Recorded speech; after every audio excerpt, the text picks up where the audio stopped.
Confessions of the Funny Fat Friend by Kelsie Haas. Narrated by Luke Welland and Star Williams. 1. Henrietta. Confession. I'm a 28-year-old virgin. I was back in Vestido, bridesmaids dress shopping for my best friend's wedding, and I was starting to see a pattern I didn't like. I met Bertie and Mara 2 years ago. We'd become fast friends, all single girls in our late 20s, transitioning into our 30s. It helped that we had a mutual love of breakfast food and mojitos. Then, I witnessed Bertie fall in love with a hot single dad and stood by her side a year later as she got married. I'd never really been the kind of person to have a lot of girlfriends. I'd always been a loner who was more worried about school and work than fun. It didn't help that my grandma couldn't drive anymore and took up lots of my free time with her appointments and outings. Or maybe that was just an excuse. Because after Bertie got married, Mara, a famous romance author and self-proclaimed eternally single woman, fell in love. She got engaged, and now she was 6 months from getting married. And me, you guessed it, still single, still a virgin. I'd never had a boyfriend in high school, and I'd been too busy working in college to ever make time for a guy. At least, that's what I told myself. But the truth was, the guys I met in person just weren't interested in me like that. And online dating at my size, I'd rather help my mom weed her massive garden or be single for the rest of my life. Before I knew it, they'd be printing my face on the back of a set of old maid cards. Mara held up a deep green dress that pinched in around the waist and flowed to the ground. She smiled at the gown, making her brown eyes crinkle at the corners. "What do you think about this one? It would look beautiful on all your body types and skin tones." Bertie laughed. "I love it. It might actually make me look like I have a waist." I laughed with her. Even though we'd all been friends for 2.5 years now, I was still getting used to the way she and Mara so easily accepted themselves. I hoped I'd get there someday. While Bertie was what my gran described as apple-shaped, I was built like a brick shithouse. That's what my grandpa used to call it, before he passed a few years back. Square and strong enough to throw down on a football field with my brothers, and bigger than half the guys I came into contact with. This dress would look pretty on me, but I wished it had straps to hold up the girls. They did not play well with a lack of support. "Do you think we can get straps added?" I asked. Mara nodded. "I bet Jonas's tailor could sew some on. She does incredible work." She winked. I laughed. That boy did fill out a suit better than most. "Then let's get it," I said. It wouldn't really matter which one we got at the end of the day. I would feel uncomfortable with my body, whether I was wearing sweatpants, business casual, or a beautiful dress worth hundreds of dollars. Mara left, taking the dress to the saleswoman, probably to order enough for all of us bridesmaids. In just a few months, Bertie and I would be standing beside Mara on her big day, along with her future sister-in-law, Tess. Tess's wedding, just shy of a year ago at Emerson Trails, had been so beautiful that Jonas and Mara had taken the first opening the park had available when she wasn't writing for TV in Atlanta. Bonus, that it was during Bertie's summer break from school, and I had enough PTO saved up to take a few days off for the event. My phone rang, and I pulled it from my purse, seeing my boss's name on the screen. Stepping away from Bertie and Tess, I answered the call. "Hey, Janessa," I said. "How are you doing?" "Great. I just wanted to let you know that the head contractor's plane just landed, and he'll be at the building in an hour to get his keys." "I'll be there," I promised. Even though it was Saturday, even though I was supposed to be dress shopping, even though I'd been looking forward to a late afternoon dinner at Waldo's Diner with my friends. I couldn't afford to lose this job. I put my phone in my purse, and Bertie touched my arm, her wide blue eyes on me. "You have to go to work?" I pouted. "Yeah, I have to get this contractor some keys. I'm not sure how long it'll take. I might have to miss dinner. She shook her head, her blonde curls bouncing. We'll wait for you. You sure? I asked, looking to Mara, who was busy chatting with the dress salesperson. Of the three of us, she was easily the most extroverted. I feel guilty, like I'm already failing my bridesmaid's duties. Don't worry about it. She'll understand. And you can call us when you get done, okay? You'll fill her in? I asked. Bertie smiled. Of course. I left Vestido and went to my car in the parking lot. It was cheap and in regular need of repairs. But my dad had taught me enough about cars that I didn't often have to spend money on a mechanic, which helped me tuck away that much more. With my new promotion, I was less than a year away from my savings goal. After that, I had no idea what I'd do. As I drove away from the store, I tried to imagine what life would look like when I finally had the savings I wanted. After 8 years of scrimping and living with my parents, I'd probably keep my job. I loved managing an apartment building and giving tenants good care and a safe place to live. There were so many shady rental companies out there.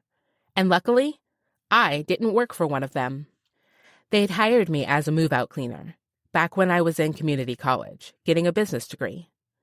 When a manager spot opened, I applied, and they promoted me. Now that the company was developing a completely new apartment building, they'd given me a raise to liaise with the head contractor on the building, and I'd eventually manage the new complex. It was exciting, even if it was a little inconvenient today. But this would be my first time working with a construction company, my first time having a hand in something from the ground up. I couldn't wait to see how it came to be, and the extra pay wasn't bad either. I reached Bluebird Apartments and unlocked the main office. The building was fairly old, but I'd spiced up the office and its whitewashed wood panel walls with lots of plants and some artwork from my mother's studio. She worked at Brentwood University, teaching art classes to college students.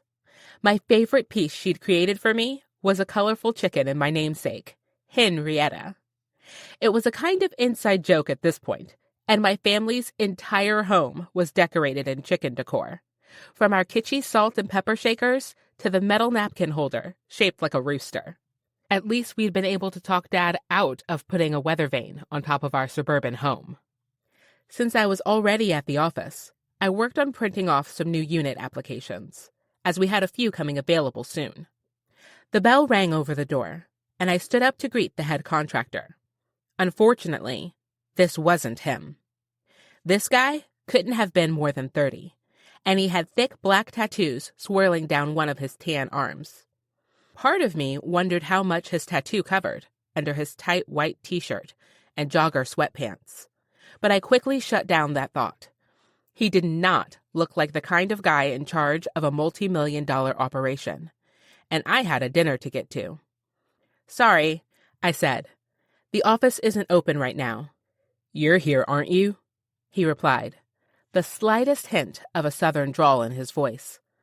I raised my eyebrows, so not in the mood for sass from a walk-in on a Saturday afternoon. Janessa told me to come this way to get my keys, he said. My eyes widened. Janessa? She was my boss stationed in the corporate office in L.A. and didn't work with regular tenants. Shit. You're the head contractor. That's me, Tyler Griffen. Henrietta Jones, but everyone calls me Hen. He extended his hand for me to shake. My cheeks felt hot as I slipped my hand into his. It was large and warm and calloused. So freaking hot. Not to mention his grip was just the right firmness. Sorry, I said, turning and looking for a key in the lockbox as I tried to calm my thoughts. I thought you were someone else. When I turned back to him, he had an amused look on his chiseled face. Now that I looked a little closer, I could tell he worked outside. His white skin had a deep tan, like he spent a lot of time in the sun, and his strong jaw had a light cover of stubble. Not to mention, there were flecks of paint on his hands as he reached for the key. Interesting. This head contractor wasn't just a stand by and tell everyone what to do kind of guy. He must have been highly involved in the work, and that made me even more interested than the tattoos or his defined biceps. I tilted my gaze down as I realized I was ogling. Clearing my throat, I tucked my relaxed hair behind my ear and said, "Why don't you let me show you around the unit?" "That would be great," he replied with a crooked smile. "Thanks, Hin." God, the way my name sounded off his lips. "Is that a Texas accent I hear?" I asked, as we pushed out the door and stepped outside. He chuckled. "Is it that obvious? I'm from the Fort Worth area." "It's subtle," I replied. "Cute," I didn't add. "I thought you Texans weren't fans of California." He laughed. "You can get us to come here from time to time, if the price is right." I smiled, stopping in front of Unit C. "This is the building you'll be in. There's a laundromat downstairs, with a few coin-operated washers and dryers. Your apartment's on the 3rd floor, so we have a bit of a climb. But it's nice and quiet up there, and you have an amazing view of the park from the balcony off your living room."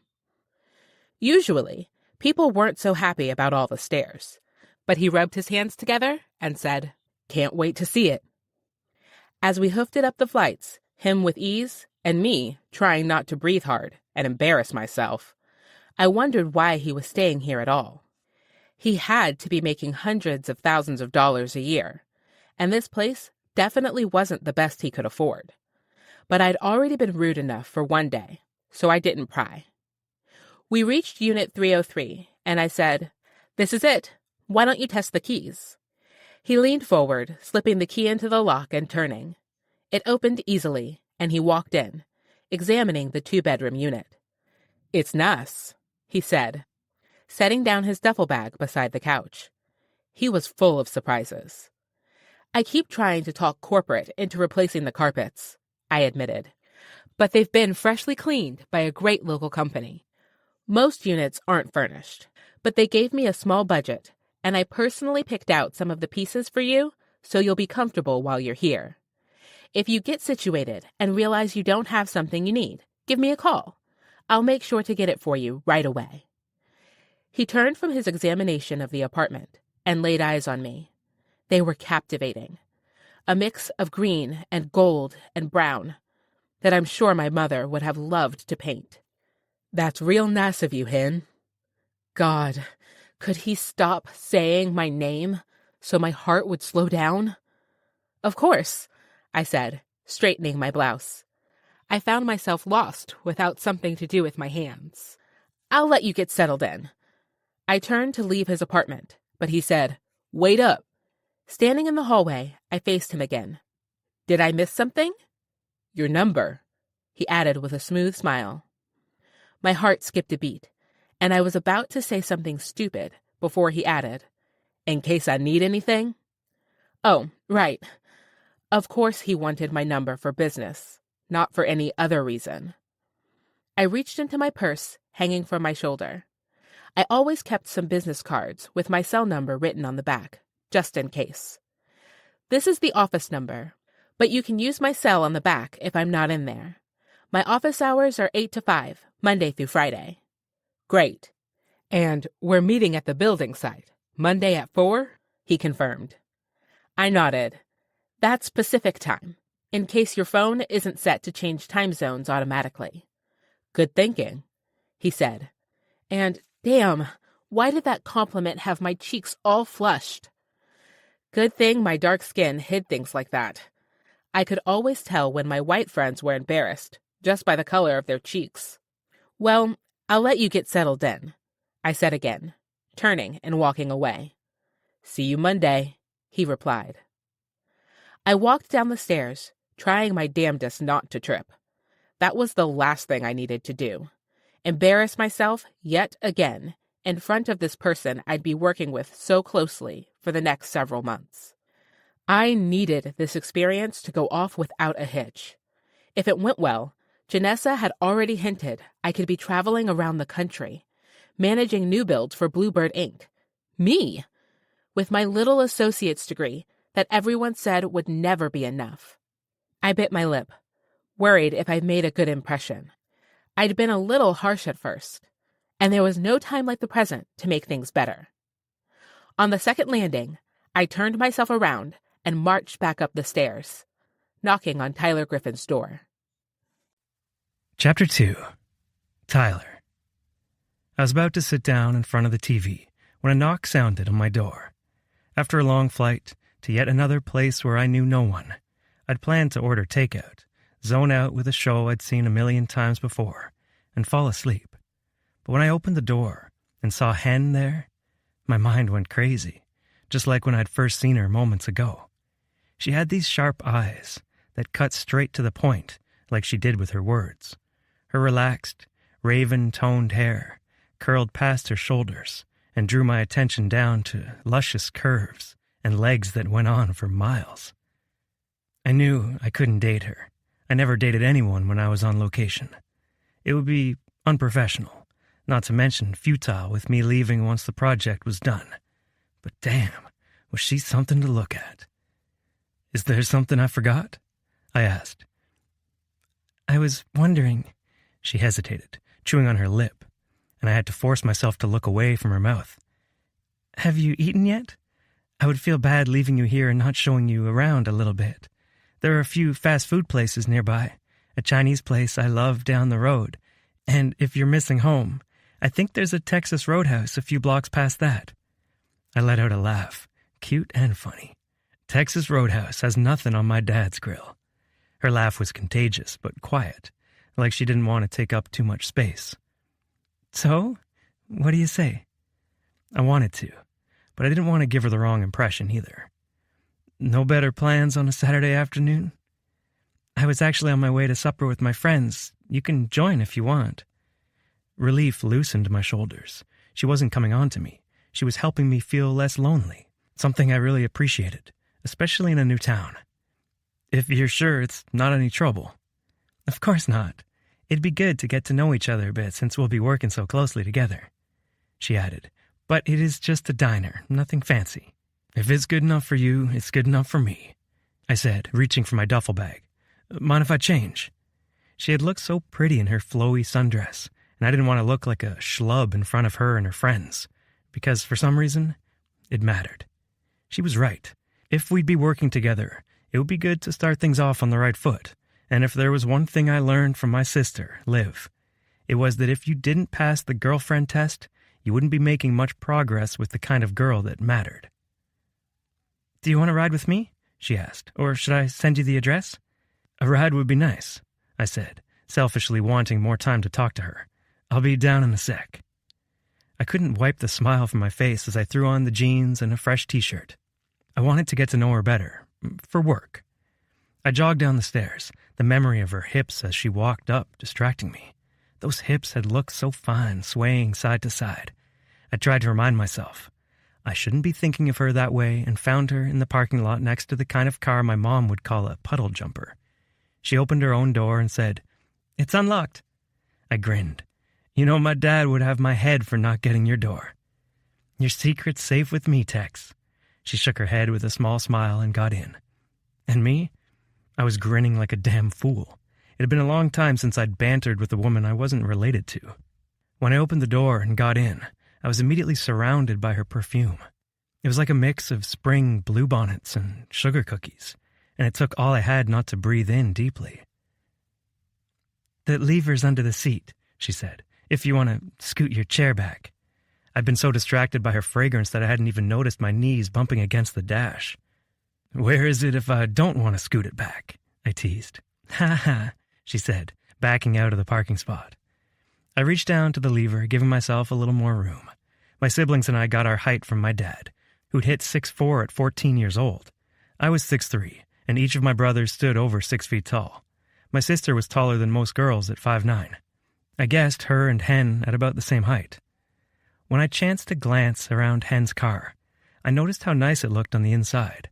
Even though it was an older model, there wasn't a stain or rip in the interior to be seen, nor a crumb in any crevice. Catching my examination, she said, "I'm saving for a house. A new car's pretty low on the list."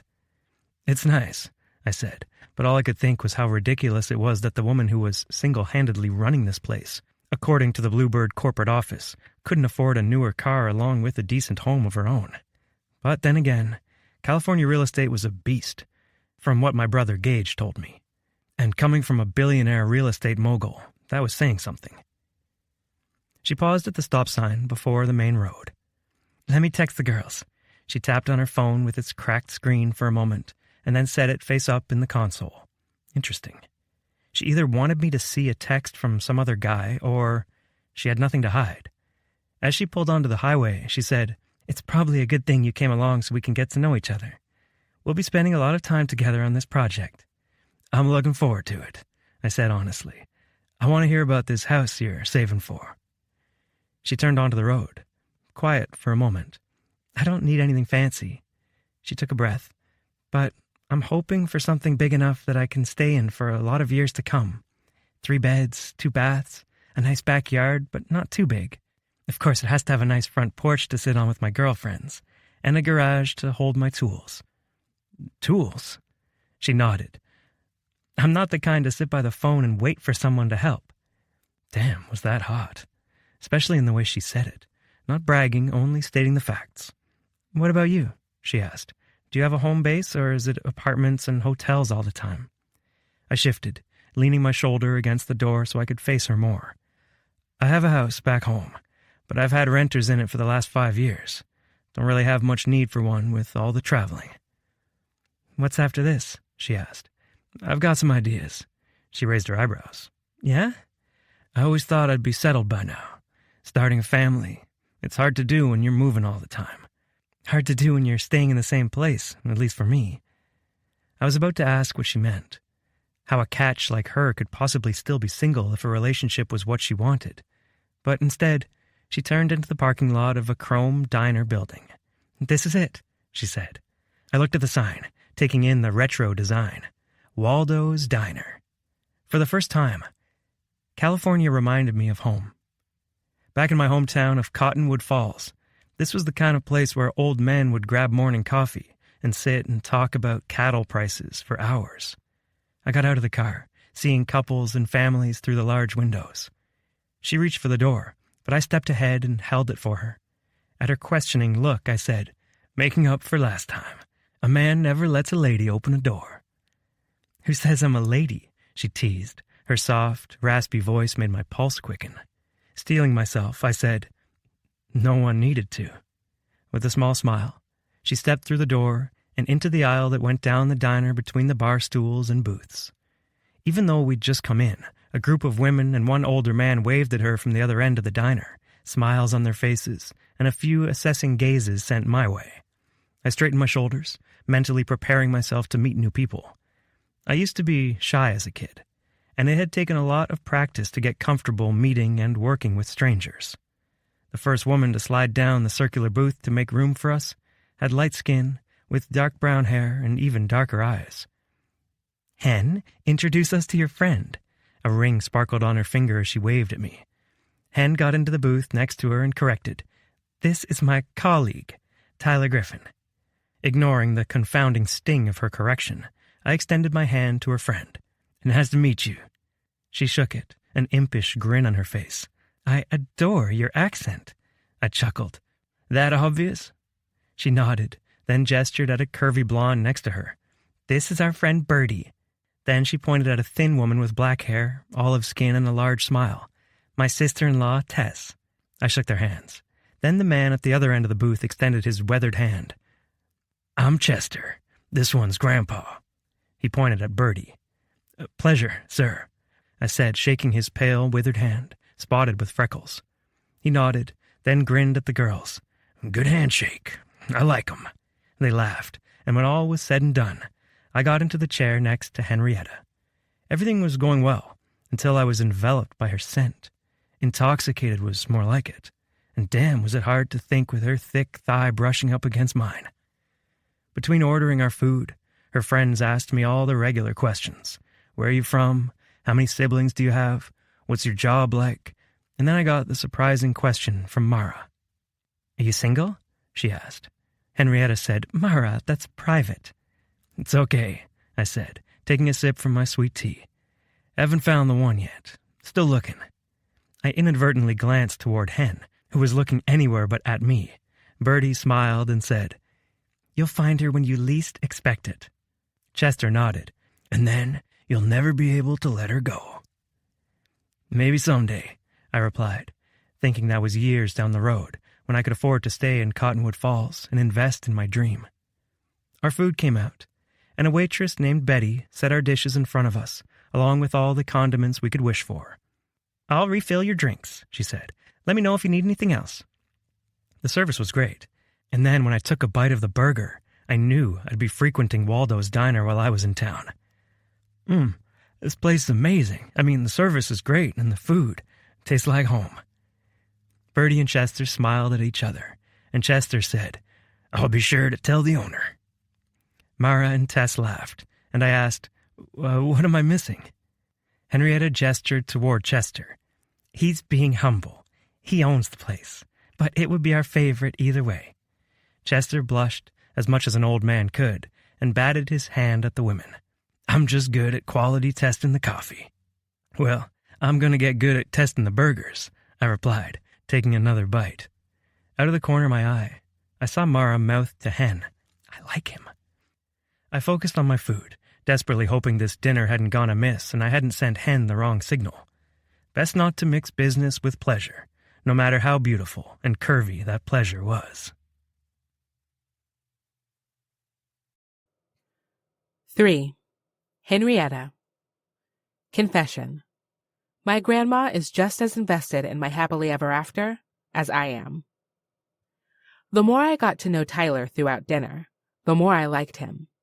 He had a tight-knit family like mine, the same number of siblings, except he had one sister and 2 brothers instead of 3 brothers like me.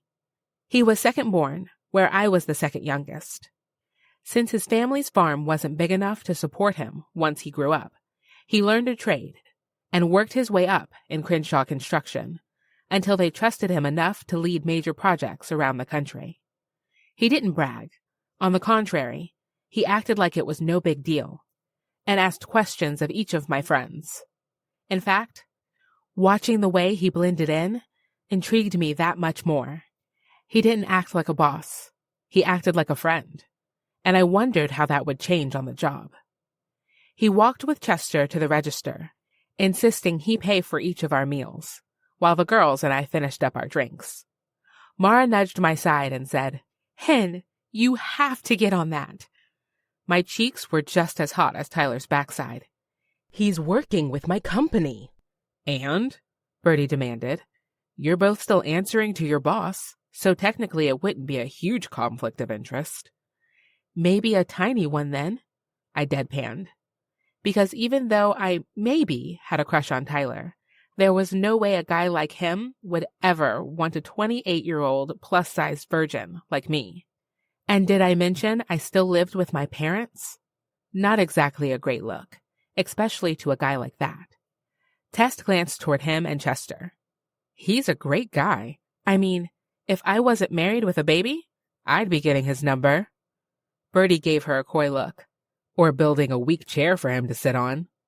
We all laughed at the joke of how Tess met her husband while she rolled her eyes at us. Mara shook her head. "I think you need to keep your eyes and your legs open." "Oh, hush," I said, swatting her hand. "I'm giving him a ride home, which is where I work. I will see you all Wednesday for breakfast." They waved goodbye, and I walked toward the register, just in time to hear Tyler and Chester talking about the build for the second Bluebird apartment complex. Chester shook Tyler's hand again and gave me a hug before we left. Tyler and I walked to my car, and he stopped on his side, looking at me over the roof. "That was great, Hen. Thanks for letting me crash dinner." I nodded, all my friends' thoughts echoing in my head. "I had fun," I admitted, getting in the car. And my friends were right. He was cute. From the strong edges of his stubbled jaw, to the ridge of his nose and the fullness of his lips that revealed a breathtaking smile. And God, the way my name sounded with his accent. If I moved to the South, I'd be in trouble, pining for men just for the way they spoke. But Tyler would be my coworker, and I knew better than to chase men who would only break my heart.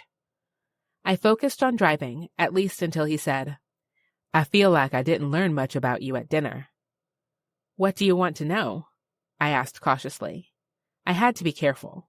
Revealing too much could be a liability, especially as a woman in the workforce. I'd seen my sister-in-law get shoved out of her job after announcing her pregnancy. Not to mention my younger brother's fiancé constantly got called emotional, since her line of work was heavily male-populated. "Did you always want to be in property management?" Tyler asked, drawing me out of my thoughts.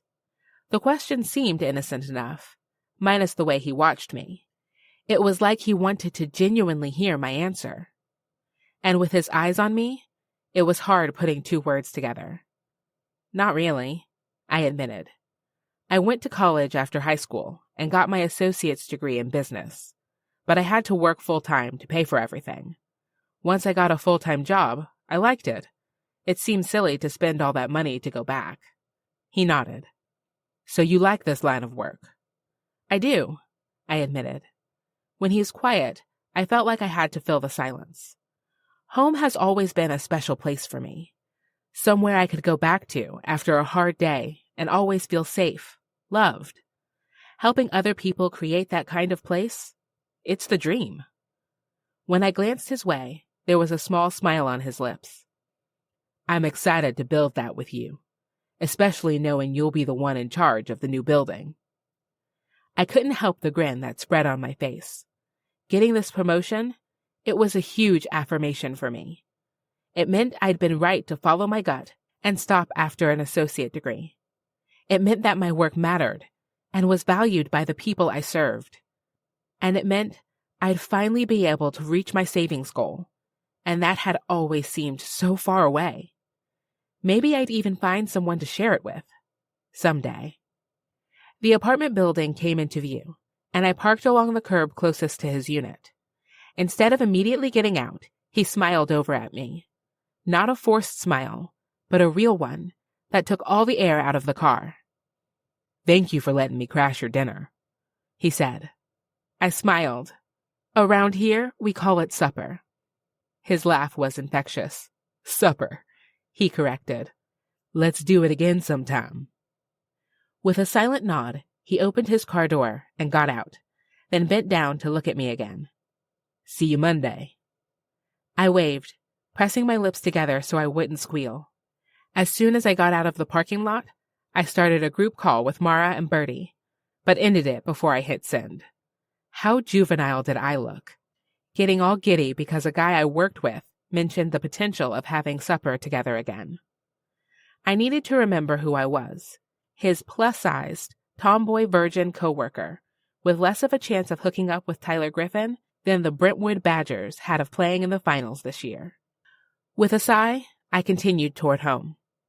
My family lived on the line between Emerson and Seton, in a smaller ranch-style house with a big backyard. But with so many of us living there, Dad had converted the garage into an extra bedroom, keeping all of our tools in a shop out back. The light blue house came into view, and I parked under the carport next to Dad's old Buick. That thing had seen more years than I had, but it ran like a dream. No way would he leave it completely exposed to the elements. When I got out, I noticed a car I didn't recognize along the curb. "Great," I muttered, hoping with all my heart it wasn't another setup. But when I got inside, my fears were confirmed. A guy around my age, with short coiled hair, sat at the table with my mom and grandma while my dad cooked at the stove. He had the distinct look of someone who didn't know exactly how they'd gotten there, but also didn't know how to leave. At the creak of the front door, all eyes landed on me, and my grandma waved me over. She stood behind her latest attempt at Prince Charming, rubbing his shoulders like a boxer about to go into the ring. "Henrietta, dear! Look who I met at the grocery store today. His name is Deshawn. He works at a bank, and he has a 401k. When he waved at me, she pointed at his ringless finger. Oh, dear Lord. Dad gave me a look over Grandma's shoulder that said, "Be good." This wasn't the first time Grandma had brought a respectable stranger over to sweep me off my feet, and it wouldn't be the last. But we all put up with it, because she was such a romantic, and well, arguing with her was about as useful as gassing a car in park. "Hi, Dishon," I said, hanging my purse up and wishing for the millionth time that I had my own home with my own key and multiple locks. "Which bank?" "First Bank of Emerson." "Free cash bags. That's a nice perk," I said. It really did help not to carry around a paper envelope stuffed to the brim with bills. He nodded, and I took him in. He looked like the kid in school who only showed up so his parents wouldn't pull his keys. With his white sleeves rolled up and half his shirt untucked, he'd clearly been in the mood to relax when my grandma caught him. She patted his leg. "Tell her about your car. She likes cars." "My car?" He looked confused. "It's, 5 years old." "What kind of engine?" Dad asked. Gas?" It took all I had not to snicker at the pained look on Dad's face. "It's a V4, I said, taking pity on this stranger. Dishon gave me an impressed look. "How did you know that?" "That model brags about good gas mileage. Wouldn't make sense to have any higher." I went to the fridge and got a hard fruity seltzer, then opened it on Dad's novelty bottle opener before sitting at the table. "That gets, 28 in the city? 34 highway?" Suddenly, Dishon seemed a lot more interested and a lot less trapped. 35. Dad and I nodded at each other, and Mom waved her hand, annoyed with us both. Grandma said, "Enough about cars. Tell me, Dishon, how many children do you want to have?" Chapter 4. Tyler. When my alarm went off Monday morning, I scrubbed my face and got out of bed to hit the apartment gym. I checked it out the day before, and it wasn't much. Just a treadmill, an exercise bike, and a rack of dumbbells. But I could make that work. After growing up on a ranch where I had to do chores upon waking, working out seemed the closest thing now. It steadied my nerves and gave me a sense of purpose until it was time to start my workday. An hour of exercise circuits later, I went back to my place, checking for Hen's car in the parking lot. The instant hit of disappointment I felt at not seeing it there surprised me. Why was I looking forward to seeing her so much? Bluebird Corporate was meeting Crenshaw construction leaders at the job site for a groundbreaking ceremony and photo opportunity before the real work began tomorrow. I showered off the workout and then went to my dresser to retrieve my Crenshaw construction shirt and a pair of khaki pants. I wouldn't wear this set for an actual day of work, but CC's publicist preferred I wore this outfit for public events. My phone rang, and I scanned the caller ID. James Crenshaw, my boss and owner of Crenshaw Construction. "Hi, Jim," I said. "You all downstairs?" "Yes, sir," he replied. "You about ready, or do you need some more beauty work done to that face of yours?" I snorted. "I'm good, but I could give you a few pointers." He let out a mix between a grunt and a chuckle. "See you in a few."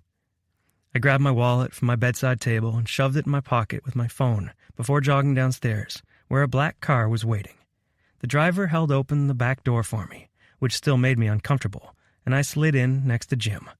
He wore a suit that probably cost more than my first truck, and his salt and pepper hair was combed over to the side. I shook his extended hand. "Good to see you, sir."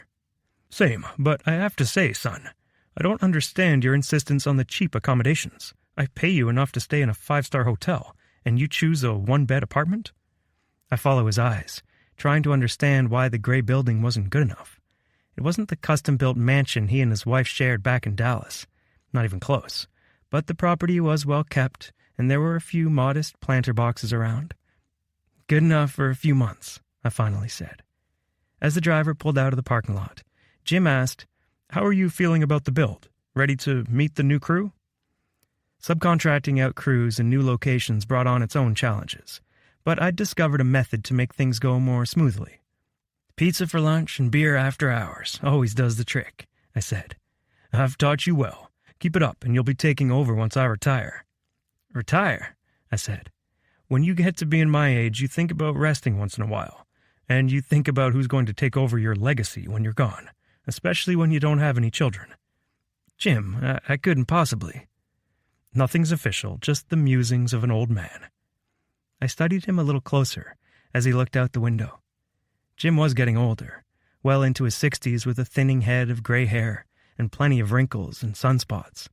I'd only worked closely with him the last 4 years, but his age was beginning to show. Was he really hinting that I could be the one to take over?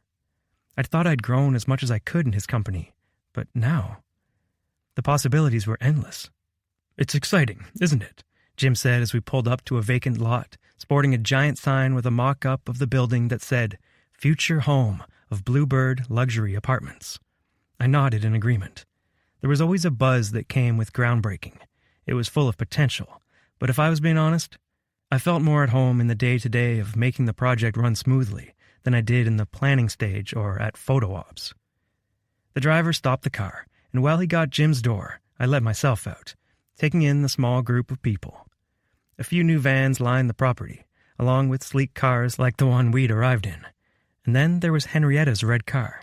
The sight of it, so different from the rest, brought a smile to my face, and I began scanning the crowd of suits for her. I spotted her immediately, the sun glancing off her dark hair. The blue dress she wore clung to her curves, and I found myself wishing I could be just as close. She was clearly in her element, talking freely with her colleagues, a stunning smile on her face. Jim put his hand on my shoulder, jerking me away from the thoughts I shouldn't have had. "Ah, there she is. Let me introduce you to the woman you need to meet." He began walking toward Henrietta, but then stopped short and said, "Tyler, this is Janessa Vogel. She's head of operations of Bluebird's Properties in Southern California." I caught Henrietta looking at me for a moment, but then I heard Janessa say, "Pleased to meet you, Tyler." Her smile fell perfectly in place like she'd practiced it 100 times before, but the expression didn't meet her green eyes. They were just as calculating, assessing as her smile. I felt like a piece of meat being examined at the butcher shop. Thanking my lucky stars that Henrietta would be working more closely with me instead of Janessa, I said, "Nice to meet you, Mrs. Vogel." "Ms.," she corrected with a wink. "And you can call me Janessa." Jim clapped my shoulder. "Janessa, you'll have to excuse me. I see our publicist. I need a chat with her before we get called for photos." "That's okay. I'll keep Tyler company," she said. Jim chuckled, but I wished he would have brought me with him. Instead, Janessa stood just a little too close, like a shark who smelled blood in the water. "How did we get so lucky to work with you?" she asked, folding her white arms over her chest, like she wanted me to look there. An uncomfortable chuckle escaped my throat. "I believe Mr. Crenshaw met with the CEO," I said. She forced a laugh. "I trust you moved in all right? I know it gets lonely traveling so much for work. I'd love to give you a little company after this. Perhaps get some dinner together or a nightcap?" I raised my eyebrows, shocked at how quickly this woman worked and wishing Jim would come back and save me. I didn't think I could handle dinner, much less an evening with someone who clearly had more than business on her mind. "Ms. Vogel, that's a kind offer, but I'm sorry I have to decline for the sake of professionalism."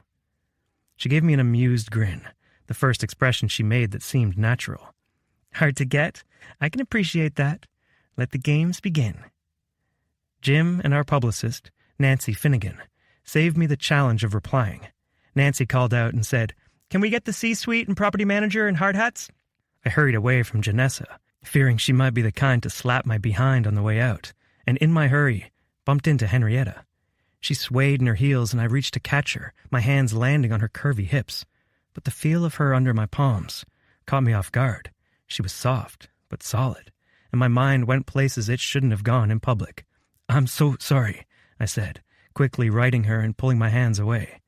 She wouldn't meet my eyes and muttered something about it being okay before grabbing a hat from Nancy. Great. 2 days in, and I'd already made things awkward by practically fondling her on the job site. I'd apologize to her later, maybe with lunch, and hope it would patch things up. "Over here, Tyler?" Nancy said. I nodded, going to stand beside Jim in the middle of the empty lot. It was mostly mowed weeds and grass underfoot, but soon it would be dirt, a foundation, framing, a building, a home. I couldn't wait to see the transition. With our hard hats on, Nancy lined us up and began passing out shovels to signify the groundbreaking. Janessa squeezed in next to me, and I had to suppress a cringe. Thank God L.A. was an hour away, probably more with traffic. Otherwise, I had a feeling she'd be one to make frequent pop-ins. A professional photographer began snapping photos while the news station got their shots and filmed B-roll. But then it was time for my least favorite part of any new project, live interviews. I always felt so uncomfortable, preferring hands-on work to talking about work. But here I was, standing next to a man in a suit with a microphone in his hand. This is Tim Dugan from Channel 5 News. I'm here with Tyler Griffen, the head contractor on this apartment complex. Tyler, can you tell us a little about the environmental and community outlooks for this project? In the background, I heard Henrietta talking with another reporter, and even though I wished I could listen to her, I spoke into the microphone. Time to focus on work. 5. Henrietta. Confession. I hate standing next to skinny girls. Even when Tyler was out of sight, I could feel his presence. He had a way that drew people to him, commanded attention, including the attention of my boss. She was as high-strung and confident as they came, and my chest ached when I saw her speaking with Tyler. What little chance I may have had with him was long gone. Not that him feeling the girth of my body during his rescue hadn't sealed my hopeless fate. When we bumped into each other, and he'd reached out to catch me, his large hands had landed on my hips, steadying me. His touch had sucked all the air from my lungs, and I'd stared at him, stunned at his strength. But I could see the moment he realized just how big I was. His eyes had clouded over, and he stepped away, immediately apologizing. I tried to walk away from him as quickly as possible, because I just couldn't handle seeing the rejection. But adding insult to injury, we all had to stand in line for photos, me right next to all of the thin, attractive executives at Bluebird Corporate. All the men were slimmer than me, even Tyler's aging boss. And even though they could have been thinking about the weather, I worried they were silently judging me. Most people thought being fat was a moral failing, a lack of willpower against fatty foods. But I'd been fat my whole life, even though half our food came from Mom's massive backyard garden. I was just a big girl. Always had been. Always would be. My friends would kill me if they knew I was speaking of myself this way. Mara and Bertie were so much more confident than me, but it was easy for them to be that way. They both had landed men that were obsessed with them. Me, on the other hand, my grandma was still trying to set me up at 28 years old, and I'd yet to have a serious adult relationship. And I knew my grandma's heart was in a good place. She was just trying to get me the same kind of love she and Grandpa had experienced. But when I walked into the house and she had some guy there, I could see it the instant they laid their eyes on me. What little hope they'd had for a random blind date was quickly replaced with disappointment. It hurt every time. I tried to keep my mind off of it all as I focused on the television interviews. The corporate publicist gave me talking points, and I'd spent the week memorizing them. But soon, it was time for me to get back to the office. I didn't bother telling Tyler goodbye before I began walking toward the parking lot with Janessa. She had her hard hat under her arm and a slight grin on her face. That contractor's something to look at. I'm a little jealous you get to see him every day. I didn't argue with her, because Tyler was handsome in every single way.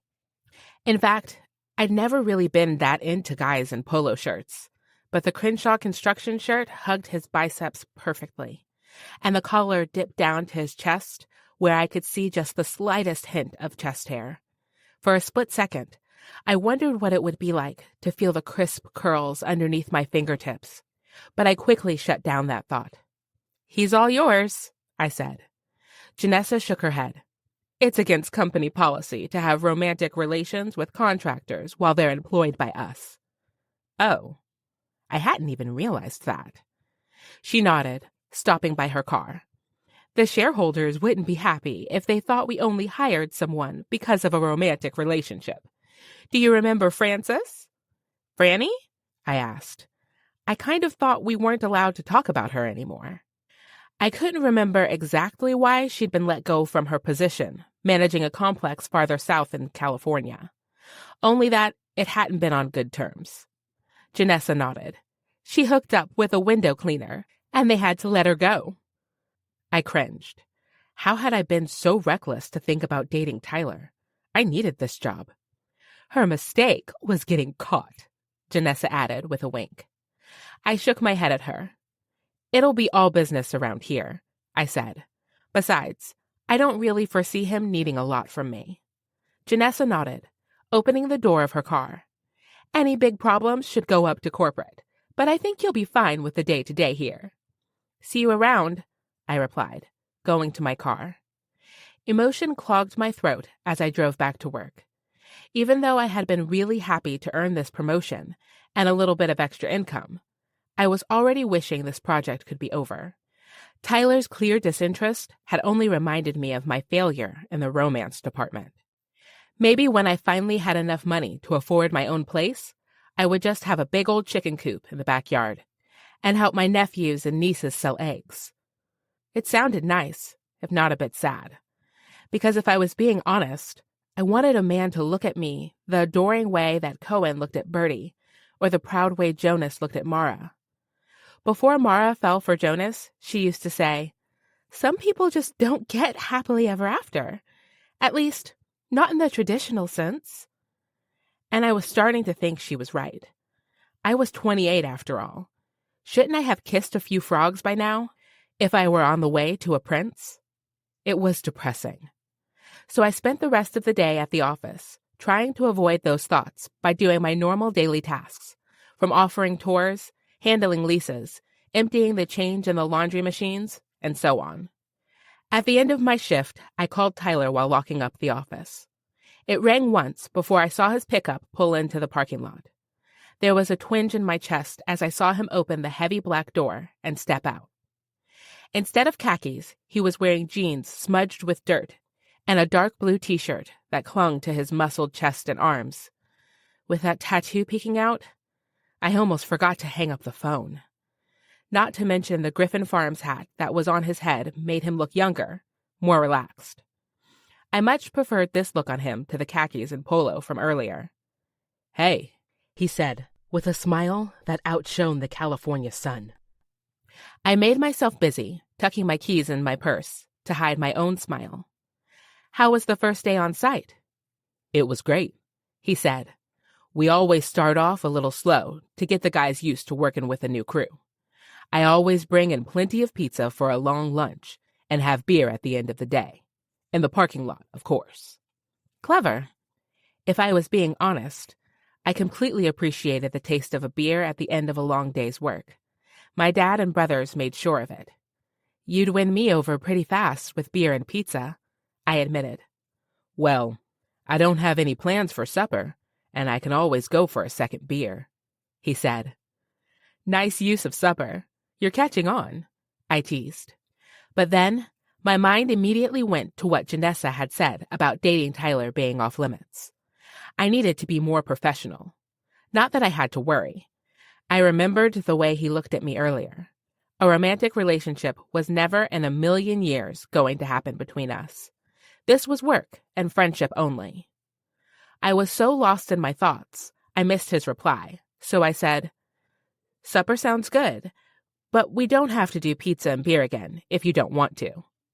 "Dealer's choice," he replied with a grin. "But I should probably get showered first. Do you want to wait in my apartment?" "Oh," I said. "No, I can just wait in my car." He looked around. "It's nearly 90 degrees outside. The air conditioning in my unit is pretty nice, and it doesn't cost you your gas." At this point, arguing would just make me seem rude, especially since he knew my car AC was on the fritz from the night before. So I followed him up the steps to his apartment. It looked almost the same as it had a couple days ago, but I noticed there were several books and magazines spread out on his coffee table. "Are you a reader?" I asked, slightly impressed. My mom had to pay my brothers to get their reading done in high school. Literally. Each book report earned them $5, and they never made more than 20 in a year. "From time to time." He gestured at the table. "Feel free to look through them. I don't have anything weird in there." I laughed. I hadn't really been worried until you mentioned it. But then again, having brothers should have prepared me for anything. Chuckling, he said, "There are some things we never grow out of." Tipping his head toward the bathroom, he added, "Should take me about 10-15 minutes." I nodded and sat on the couch I'd picked out myself. It was just as comfortable as I remembered. Add to that a good book and the smell of his cologne that was lingering in the apartment already. Well, it was a great way to pass a quarter of an hour. I reached forward, thumbing through the books and magazines, seeing titles about retirement living bed and breakfast and interior design. I picked up the first one that caught my eye, the homiest bed and breakfast in North America. I flipped to the first page and stared in awe at the beautiful photography of a bed and breakfast in Montana. It looked like a giant white farmhouse with a chicken coop and a garden with rows of leafy green vegetables out back. With the sun setting over the scene, it looked like heaven on earth. A block of text flowed beside the picture of the owners. They hadn't been able to have children of their own, so instead, they turned their big home into a bed and breakfast and renovated it over the years to become a great place for guests to stay. They said it was their way of building a family. My heart melted for the way two people could make a home. A cute colonial home in Georgia covered the next page. It was magnificent, with giant pillars and vines creeping up the side of the building. This one had lots of planned activities for the guest, from drives around the Georgia countryside to classes on classic Southern cooking. I pictured myself there, running it in like that, and smiled. It would be idealistic to go along and see their joy at a new experience. This was one of my favorite parts about working for the apartment company. Getting to see how proud people were of their apartments when they moved in for the first time, and knowing I had a part in that. Incredible. Curious about Tyler's other interest, I set the book down and picked up the one about retirement living. The title, How Seniors Can Thrive in Community Living, stared back at me from the cover, alongside a group of women sitting around a table playing cards. Why would Tyler have this? His parents couldn't possibly be old enough to need this. But as I opened the book, it opened to a page with a light yellow sticky note. This section talked about how gardening could be really good for older people. Helping something grow, having regular responsibilities, and enjoying the fruits of their work positively impacted mental health in multiple studies. My heart ached for the people who didn't have that. I would never let my grandma go to a nursing home, not when she could stay with us. She deserved more than reruns of 50-year-old TV shows on full volume and 6 o'clock bedtimes. The bedroom door opened, and I looked back to see Tyler running a towel through his wet hair. With his arms lifted, his shirt pulled up, showing a sliver of his abs and a trail of hair into his waistband that practically had me salivating. "That's a good one," he said. My brain short-circuited. "What?" He nodded toward my hands. "The book." I stood, setting it back on his coffee table. "What got you interested in senior living? Doesn't seem like a normal topic of interest for a construction worker." There was a laugh in his eyes, and he said, "What type of things do you think construction workers are interested in?" "Oh, I don't know," I teased. "Beer and pizza?" Laughing, he opened the door for me so we could leave his apartment. "Can I let you in on a secret?" He seemed to sober at the end, like there wasn't another joke or small talk coming next. "Sure," I replied, making sure to let him go down the stairs first this time. He glanced back up at me as he easily took the stairs. "My grandpa moved into senior apartments, and he's having a really hard time with it." "What do you mean?" I asked. "Well, you remember me mentioning I grew up outside Fort Worth?" "Yeah?" I said. "It's a really small town, and there isn't much for older people there. At a certain age, their homes are too much to take care of, but even assisted living is a little too much. Most people put their relatives in homes in Fort Worth or Dallas and have to drive a long way to see them, or they keep them at home with them. But it makes it kind of hard for the family. I know it's been hard on my mom as my grandpa got to that age." I nodded as we reached the bottom of the steps and went outside. I keep thinking there has to be something to make the assisted living where he is better. so I've been doing some research to pitch to the building's owner. I couldn't quite find something to say because, honestly, I was breathless. Most men didn't really give two cares about what happened to their grandparents, or their parents for that matter. But here Tyler was, reading research books on his time off to make a better home for his grandpa and everyone else. It was incredible. He held up his keys and said, "Mind if I drive?" I looked at his pickup compared to my rickety red car. I grinned. Of course not. Chapter 6. Tyler. Henrietta put directions into her phone and told me we were going to an Italian place. It had been a long time since I'd been to a nicer restaurant, usually opting to have food delivered, so I was excited. But to be fair, I was more excited for her company than anything. Being on the road all the time got lonely. Most of the guys I worked with had families, lives, and not a lot of time to hang out with someone who'd be leaving in a few months. But conversation flowed easily between Hen and me, and I never felt her coming on to me like Janessa had earlier. Even when I went home, it felt like everyone was pressuring me to couple up. Back in Cottonwood Falls, most people thought marriage and family were the biggest success you could have. So the fact that I was over 30 without so much as a divorce or an illegitimate child under my belt made me the #1 bachelor in town, aside from my brothers. The youngest, Rhett, was a perpetual playboy, and my older brother cared more about his Dallas-based business than dating. And me? I had my job. I could hardly imagine a serious relationship with how much I traveled, and if I was promoted to Jim's position, I'd have more work than free time. Henrietta pointed at a restaurant with twinkle lights under an awning. That's it.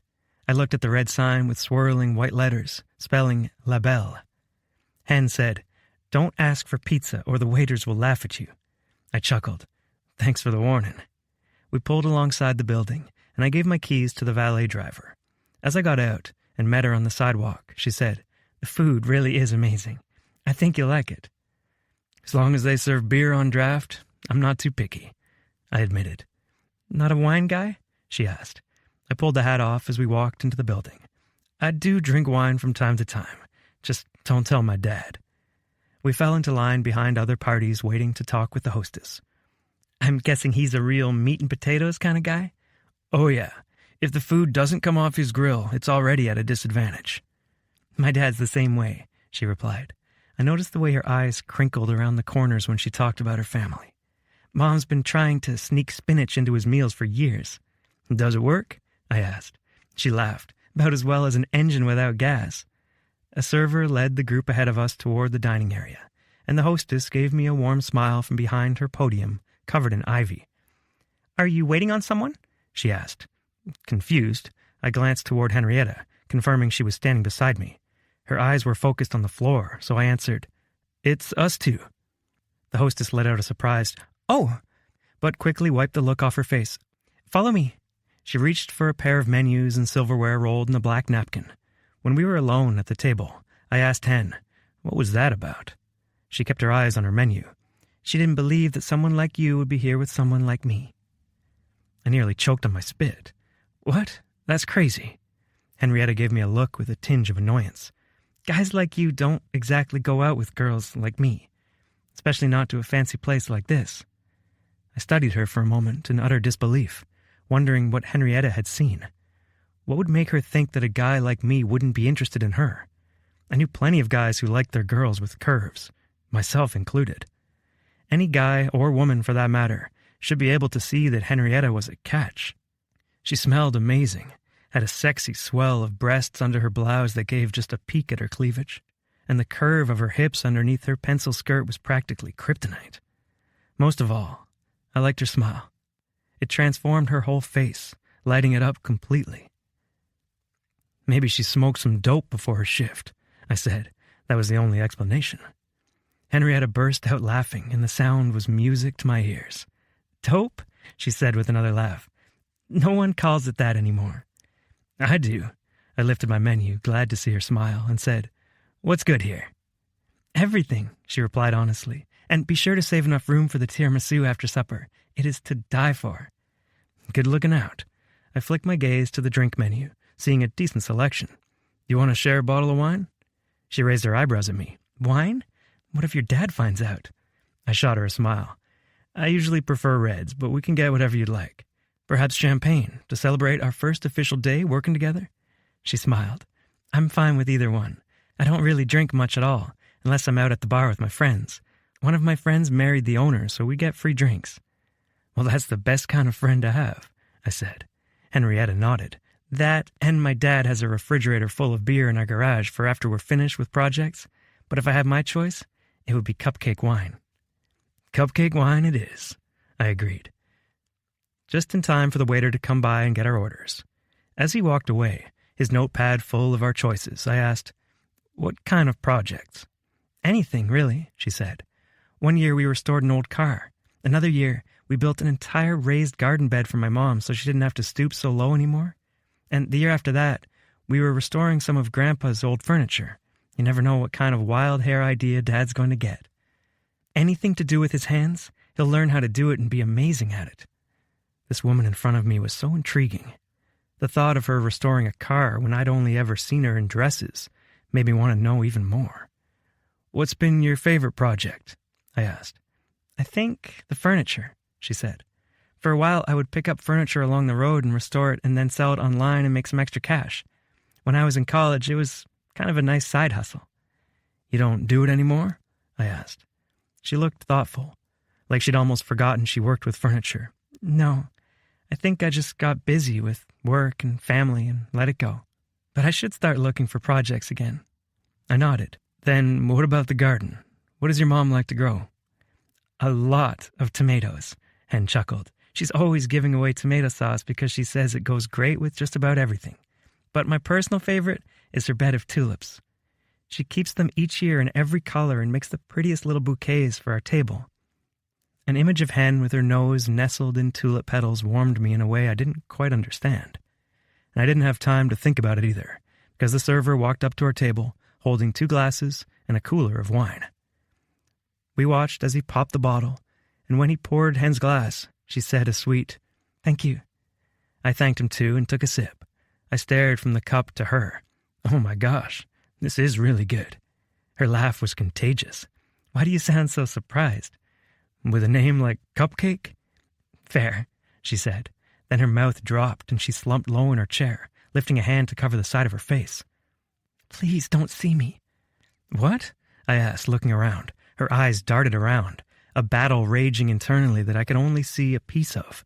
Finally, she whispered, That guy that just walked in? My grandma tried to set me up with him a couple of nights ago. I did a double take, realizing she'd been talking about the couple who'd just walked inside. The guy was handsome enough, with dark skin and the kind of girl the hostess probably expected me to be with on his arm. Did he see me? Henrietta whispered. I cringed the moment I saw him noticing. Yeah. She sat up, her expression grim. This is so embarrassing. I was about to ask for the backstory when the guy walked over with his date and said, Hey, Henrietta. He glanced at me and said, Looks like your grandma found someone else to set you up with after all. God, I already hated this guy, and his date seemed just as stuck up. Hen opened her mouth, probably to correct him, but I hurried up and said, Actually, I saw her walking by my work and couldn't let her go without taking her on a date. We've been together about a month now, although I don't know how you let a chance with her go. I winked, extending my hand. Tyler. Deshaun. He gripped my hand harder than necessary, no doubt trying to prove dominance. That, and the way his eyes were calculating me, had the hairs on the back of my neck rising. He was jealous, but only because another guy was interested. It pissed me right off. He had no right to be jealous, especially since he turned her down once and then made a joke at her expense, not to mention he was here with a different girl. He glanced from Henrietta to me again, completely forgetting about his date. Your grandma hadn't mentioned anyone else. Then he mumbled, not exactly normal conversation in the produce aisle. Hen smiled at his date, who was growing progressively more stink-eyed. Sorry, we're being really rude. Deshaun met my grandma at the grocery store the other day. She's getting older, so she forgot I was involved. Hope you two have a good dinner. Deshaun's date didn't even reply, instead giving Henrietta another annoyed look, and said to Deshaun, Let's go sit down. The second they turned around, I could see the air deflate from Henrietta. Part of me wanted to look away and deny the sadness in her deep brown eyes. I'd only known her 2 days, and it fucking sucked seeing this strong, beautiful woman brought down by a man who would hardly give her a second look, and a woman who clearly thought appearance was the only thing that mattered. I gave her a second to gather herself, and then I said, "I hope you don't mind me stepping in." "Not at all," she deadpanned, taking another drink of her wine. I waited for more info. Then finally I couldn't hold myself back. "So, what was this about your grandma in the grocery store?" She gave me a pained look. "I don't know if your family's this way, but mine is bound and determined to keep me from becoming an old maid. It's not working out." "Old maid?" I laughed. "You're what, 26? 28, she replied. "But I think they can feel my biological clock ticking. Every time my grandma goes to the grocery store, she comes back with some guy she thinks is going to be my happily ever after." "Just any stranger?" I asked, thinking my mom could probably take notes from her grandma. She'd been trying to set me up with every single mom who had a child in her 5th grade classroom. "Oh no," Hen said, taking another drink. "Grandma gets his credentials first, of course. She only brings home people with a 401k and decent employment of more than 2 years. She shook her head, an amused look in her eyes. "What's the rush?" I asked, refilling her glass of wine. I expected that kind of push in small-town Texas, but not here, just an hour from L.A., where people were getting married and having kids later and later in life. Our server came back, bringing plates full of buttery, herbaceous food. My mouth watered before I even unrolled my silverware. As we began eating, Hen said, "My grandma and grandpa had the best marriage ever. They were so close, and I know she just wants me to find something like that. But every time she brings someone by..." She shook her head and continued swirling spaghetti around her fork. "What?" I asked. She let out a heavy breath, setting her fork down. "I could see the look in their eyes when they realize who I am." She swallowed hard, looking down at the table again to hide the moisture shining in her eyes. It took all I had not to get up and walk to Deshawn's table, just across the room, and shake him. What was wrong with these guys, that they couldn't see what was right in front of them? Without thinking, I reached across the table, covered her hand with mine, a strange sense of protection rushing through me. Maybe it was because my sister was full-figured. Maybe it was the wine. But I needed her to know she deserved better. "Do me a favor?" I asked. She tilted her head in question. "Don't let those guys make you feel bad about yourself." Her eyes flickered toward our joined hands, and then toward me. She nodded, and it took all I had to pull my hand away. 7. Henrietta. Confession. I'm not used to accepting help. The Waldo's Diner sign appeared in my windshield, and relief swept through me as I pulled into a spot next to Bertie's car. I needed to talk to my friends, to get their help sorting through the jumbled mess of my thoughts. The run-in with Deshawn the other day, and what Tyler had said to me, had my mind spinning the rest of the night, and into the day. Maybe it was just my lack of any male interaction over the last few years, but I could have sworn I saw something in his eyes. Shaking off the thought, I turned off my car and walked into the diner. Chester wasn't in yet, but Mara and Bertie both sat at our usual booth. When they saw me, they got up to hug me, and my favorite waitress, Betty, promptly put a mug of coffee in front of me. "Extra cream, just like you like it," she said. I grinned at her. "That's why you're the best." She smiled back. "I put a ticket in for the usual. Should be ready to go soon." "Thanks," I replied. Mara wasted no time getting to the point. She leaned forward and said, "Please, tell us something salacious has happened with the Texan." My cheeks warmed. But I teased, "Are you looking for more material for your next romance novel?" She batted her hand. "I'm already 50% done with the story. All I need is a good dark moment." Bertie laughed. "Of course. You have to torture the characters now." "Right," Mara nodded, taking a sip of her coffee. "They have to suffer a little before they're happily ever after. But stop deflecting. He has to have taken you up to his apartment by now, right? Maybe flirted a little?" My mouth fell open. "How did you know that?" She had a smug grin as she shrugged. "It's a talent. So, what did he say?" I bit my lip, hoping I didn't sound too juvenile. We went to dinner together last night to celebrate his first day on the job, and he made me wait in his apartment while he showered. At the excited look in Mara's eyes, I added, alone. She pouted, and Bertie said, you can learn a lot about a guy from his apartment. He hasn't been there long enough to have any skeletons in the closet, but he did have an interesting selection of books. He says he wants to open a senior living apartment in his hometown someday. Bertie seemed impressed. That's admirable. It is, I agreed, trying to keep the swoon out of my voice. Tell us about the dinner, Mara said, a twinkle in her eyes. Anything happen? Yeah. One of the guys my grandma tried to set me up with walked in with a very hot, mean girl on his arm. I'm sure Tyler was wishing that she would have been there with him instead of me. Mara scrunched up her face. Why on earth would he want to be with a mean girl when he was sitting across from you?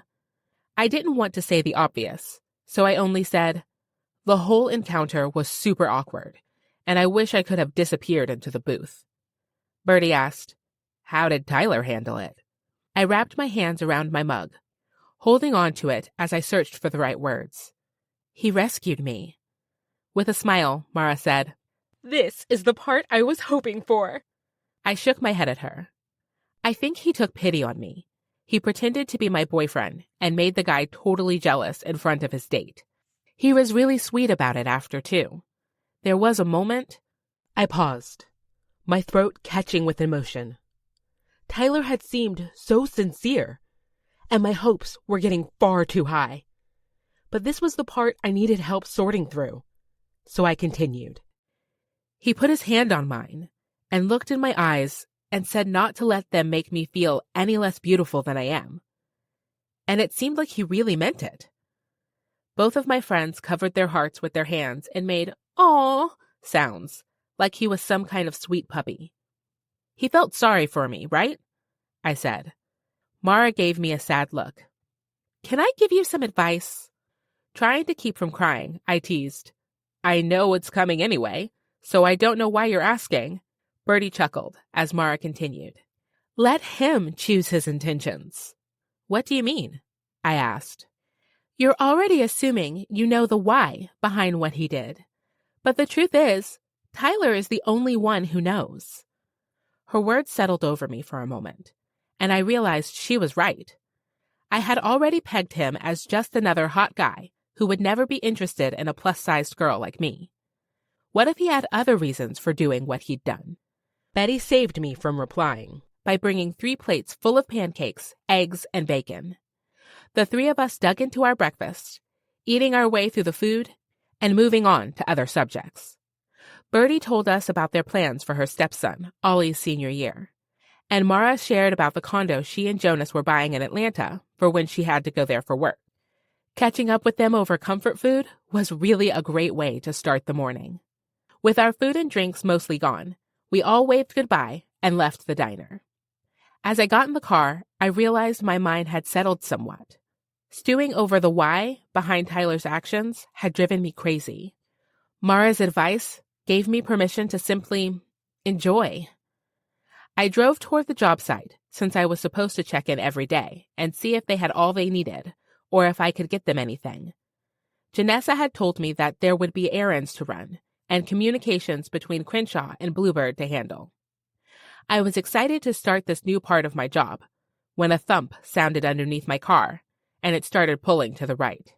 I groaned as I gently tapped the brakes and pulled onto the shoulder of the highway. That couldn't have been good. Cars rushed by me as I got out and walked around my car, trying to determine what damage there was. And then I found the culprit. I must have hit a rock or something with my tire, because it was already completely flat. I tilted my head back, letting out a frustrated grunt towards the sky. I didn't have time for this, nor did I have the desire to be late on my very first day checking in on the building site. I was not dressed for changing a car, but I had to get to work at a decent time. I opened the trunk, trying to ignore the fact that I'd worn my best form-fitting green dress, and knowing that it would probably be completely ruined by the time I got to the job site. I lifted the storage flap and got out the tire iron, jack, and my spare tire. Thankfully, Dad made me practice changing a tire before I ever got behind a wheel. I quickly had the lug nuts loosened and the car jacked up. I positioned the tire iron over the lug nuts to take off the punctured tire. Gravel crunched under slowing tire treads on the shoulder, and I looked up to wave them off. I was no damsel in distress. But the sight of Tyler's pickup and his concerned face through the windshield had me freezing. Now I was really embarrassed. I straightened, wiping gravel off my knees and pulling my dress down. He hopped out of his truck, his work boots crunching dirt beneath him. My eyes trailed from his boots, up his muscular, denim-clad legs, over his green Crenshaw construction t-shirt, and to the concern in his hazy eyes. "Flat tire?" he asked. I folded my arms across my chest and nodded. Bad timing also. "Can I help you change it? I hate to see you ruin that pretty dress." He thought my dress was pretty? I bit back a smile. "I can handle it. I wouldn't want us both to be late to work." He glanced at his watch. "If we work on it together, I bet we can get there on time." Everything in me screamed that I needed to be independent. I didn't want him to see me as any more of a charity case than he probably already did. But then Mara's words came into my mind. Let him choose his intentions. "If you're sure," I finally said. His grin was crooked as he stepped closer to me, taking the tire iron. "My dad would whoop me upside my head if I didn't stop to help." He glanced toward all the cars on the road. "I'm surprised somebody hasn't already." "That's not the way out here," I said. "It should be," he replied simply, and quickly spun the tire iron on the nuts. I watched as he removed the tire and reached for the donut. I passed it to him, watching his muscles move as he slid it over the bolts. He tightened the lug nuts in a star pattern, just like my dad taught me. Then he lowered the jack, setting the car firmly on the ground. Tyler knew what he was doing, that much was clear. And if I was being honest, watching his muscles do the job was more than a little attractive. He finished the bolts, making sure they were secure, and said, "You should be good to go." "Thanks," I said, taking the jack and the tire iron. "No problem." He picked up the wounded tire. "Do you want me to take this to get it patched?" I shook my head. My brother works at a dealership, and he always gets our tires fixed free. Tyler nodded, bringing my tire to the back of my car. Once it was in place, he closed the flap over it and shut the trunk. With the job done and us standing on the side of the highway, cars whizzing by, I had no idea what to say. I was used to being alone, used to taking care of myself, but him stopping and helping, inconveniencing himself, I didn't know how to react, how to let him know that it meant the world to me. So I only said, "Thank you," and moved toward the driver's side of my car. But he reached out, touching my hand to stop me. Just that simple touch sent a jolt of electricity up my arm. His eyes were warm on mine as he said, "If you ever get in trouble like that again, you can call me." I was about to tell him I had it handled, but he added, "Can I have your phone?" "Why?" I asked, completely confused. "So you can call me next time you're stopped on the side of the road." My heart quickened. This was a fantasy. Someone like Tyler demanding he cared for me? It couldn't be true. But he extended his hand, waiting like there was no world in which he wouldn't get exactly what he wanted. And maybe it was what I wanted too. So I reached into my purse, which was still around my shoulders, and handed my phone to him. When he returned it, his name was saved in my contacts, with a hammer beside the letters. Chuckling, I said, "I like the emoji." He winked. "Just in case there are any other Tylers in your life." "You're the only one," I said without thinking. And at the dimming in his eyes, I worried I said too much. He cleared his throat. "We better go, or you'll be late." A fraction of the light in his eyes returned, as he said, almost to himself, "I think I was right on time." Chapter 8. Tyler. As I pulled onto the highway, I could not get the image of Henrietta bent in front of her car out of my mind. How the fuck had no one stopped to help her? Where I was from, if you saw a lady on the side of the road, You stopped. You helped. You made sure she didn't get so much as a dirty finger. But the knees of her dress weren't the only dirty thing around here. I was having less than honorable images of her bent like that in front of me. My mind had me pulling up that dark green dress, seeing the fabric slide over her full thighs. Someone honked at me, and I realized I'd almost drifted into the next lane. Fuck, I needed to focus. My hardening cock was already aching against my jeans for a colleague I'd barely met. I shifted to give myself some relief and did my best to focus on the road and the job at hand. We had a lot of work to do to get started pouring the foundation for the project. It would be a lot of moving pieces, and I needed to be at my best.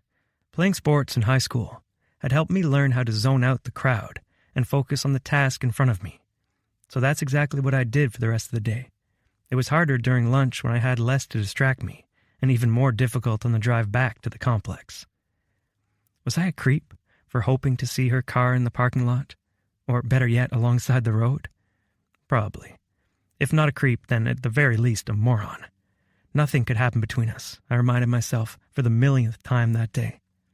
And still, I was more than a little disappointed when I noticed it was already gone. Hopefully, she was getting her tire fixed and wouldn't be changing any more tires on the road. After showering, I got out my tablet and called Mom, like I always did on Wednesday nights. When we all lived in Cottonwood Falls, it was our family's tradition to get together Wednesday nights and have supper. Mom always made a delicious meal, and when it was nice outside, Dad grilled the meat to go with it. On those nights, we'd sit around a table on the cement patio overlooking our family's pasture. I missed that when I was on the road, especially now in this apartment with a view of a family playing in the park between buildings. So when Mom's face surrounded by a mop of frizzy blonde hair appeared on the screen, it was like a breath of fresh air, a breath of home. "Hey, hon, how you doing?" she asked, setting her phone on the windowsill and washing her hands in the sink. "Just got settled in here. First couple days have gone well," I answered. "How's everything there?" She turned the sink off and squinted at the camera. Then my view flipped to the window. She showed Dad at the grill, Rhett at the patio table, and my sister Liv sitting across from him. My older brother, Gage, was nowhere to be seen. Since his falling out with Dad, he hadn't been around much, but we didn't speak about his absence because it broke Mom's heart. The camera wobbled as she stepped outside, and I heard her announce, "Tyler's on the phone." "Hey, what's that grilling?" I asked. She turned the camera on the grill, showing blackened steaks and foil packed with what I assumed were peppers and onions fresh from the garden. "Now you're being mean," I said. I could feel my accent growing heavier the longer I talked to them. Mom laughed, turning the camera back on her. "You know you can come home any time, right? We miss you like crazy." "I miss you too," I admitted, that homesick feeling back full force. She moved again, and I saw her sitting next to Liv. "How's California?" Mom asked. "Are you liking it out there?" My mind drifted to my new colleague, the one who had occupied far too many of my thoughts as of late. "That's a smile I see on your face. Did you meet someone?" I swore my mom could read minds.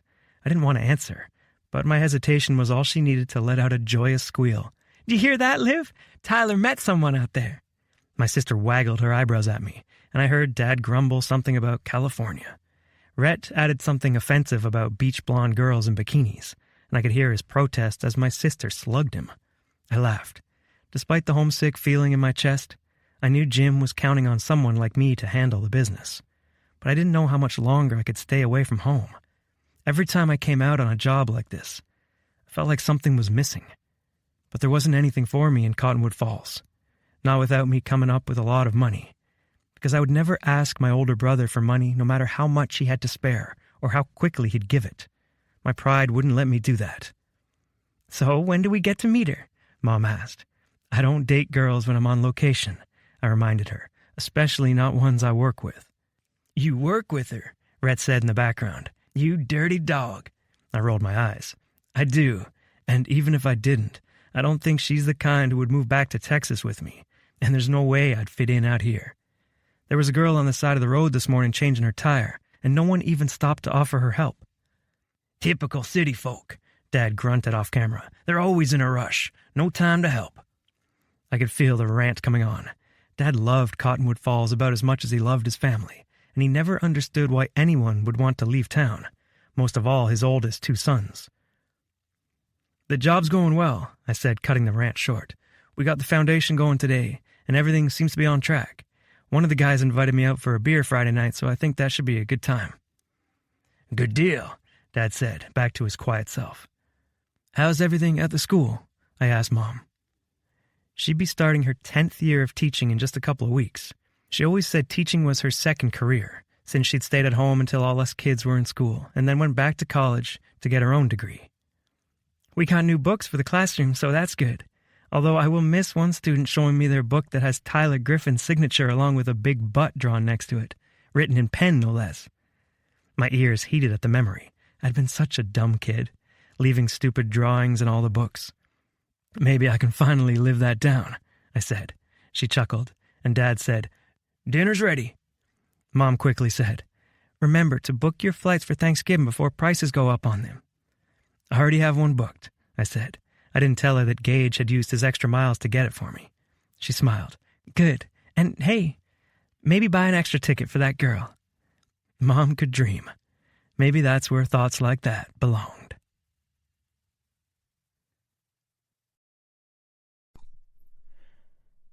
"9.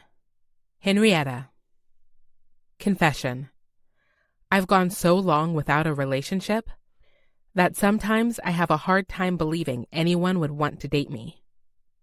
When I came home from work on Thursday night and saw a different car in the driveway, I steeled myself for another one of Grandma's setups. I ran through the way I knew it would go. He'd see me, look disappointed, suffer through an awkward meal with my family. Then he'd go home, and I'd never see him again. Hopefully. I'd been through it before, and I could do it again. Hey, maybe someday I'd have a real boyfriend when I ran into one of these setups in the wild. Just as I'd expected, I walked into the house to find another guy sitting at our kitchen table. Even sitting down, I could tell he was tall. He had broad shoulders, a solid chest, a short, thick beard, and nearly black eyes that unapologetically studied my body. It was different, and to my surprise, it was nice to have someone so clearly appreciate me. Grandma stood and walked behind him to pat his shoulder. "Henrietta, this is Houston." He stood and shook my hand. His skin was a little darker than mine, and his hand was so large it enveloped mine completely. I was pleased to find out that he was a good 6 inches taller than me, just as tall as Tyler. Shaking that last thought, I sat across the table from him. While Dad finished cooking, Mom asked him about his work. He said he supervised workers at a factory that made glass syringes. But as soon as he was done answering, he asked Mom about her garden, talked to Dad about his work as a journeyman, had Grandma telling stories about her first car. He was checking all the boxes. Tall, decently handsome, interested enough to ask my family about themselves, and he seemed to be listening to what they had to say.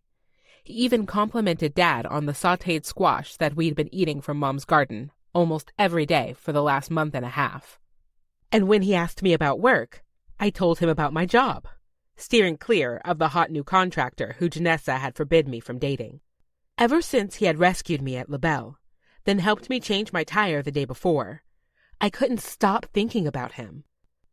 The way his muscles had worked under his shirt as he made quick work of the job, the way he'd so easily stepped in to help without worrying about how it inconvenienced him, and most of all, the way he put his number in my phone. I pulled it up every few hours the last couple of days, just looking at the numbers, memorizing them, wondering if I would ever get the courage to do something with them. I was so lost in my thoughts, I almost missed Houston speaking. "Henrietta?" I looked up from my plate. "Sorry, yes?" "Would you do me the honor of going on a date with me tomorrow night?" My grandma was smiling bigger than I'd ever seen, and even my parents seemed pleased, even at how formal the request sounded to my ears. And to be honest, I didn't really have a reason to say no. He seemed decent enough. My grandma liked him. He was single. And unfortunately, so was I. So I said, okay. While my mom worked on dishes, Grandma said I should walk Houston to his car. So I did.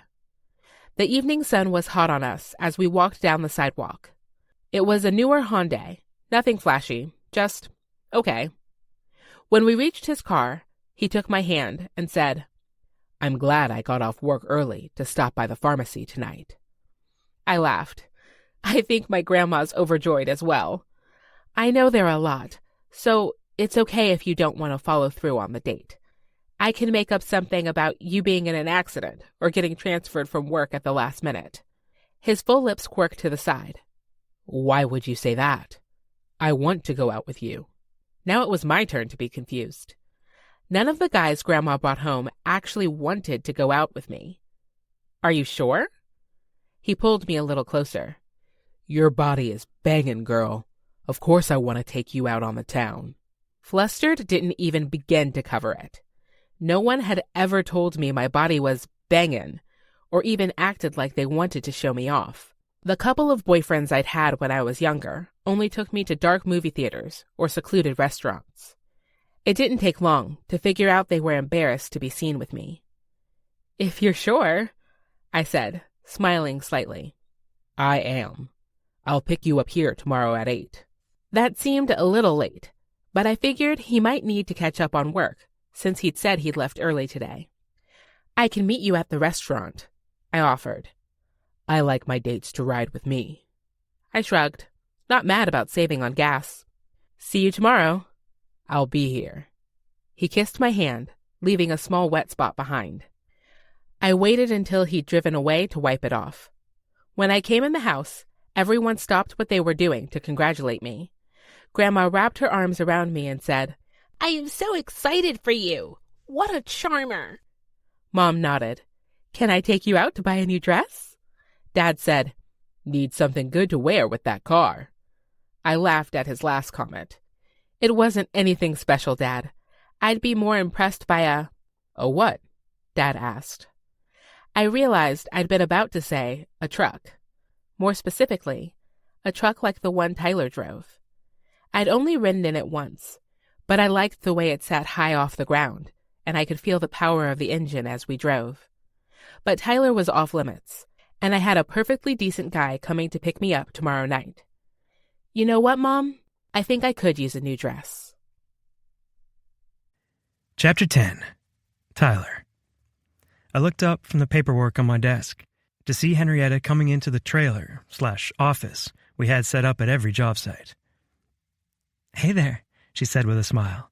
She stepped the rest of the way in, handing me a paper to-go cup. Might not be beer, but coffee's pretty good too. I smiled, thanking her as I took it.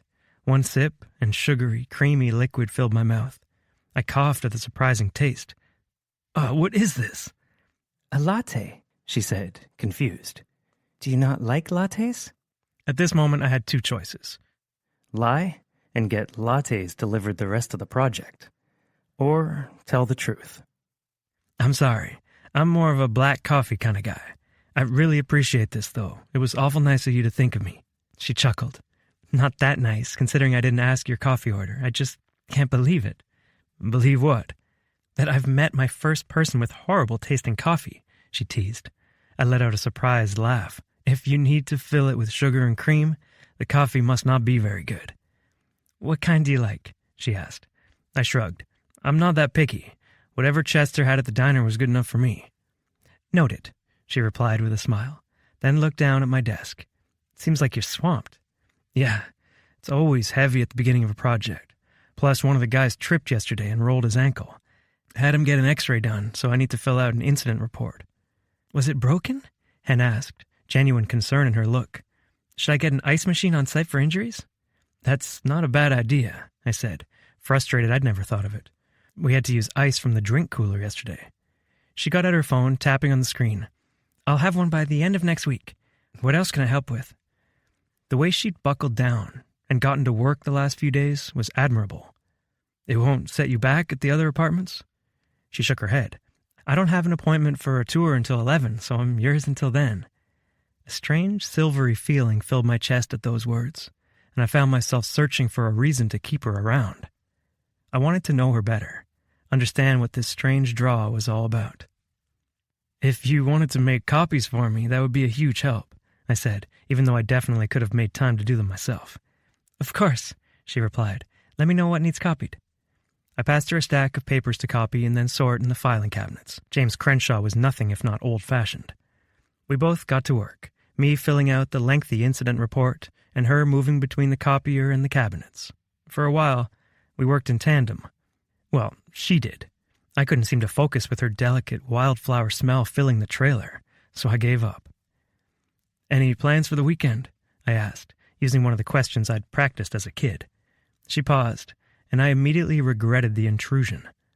"Sorry," I said. "It's none of my business."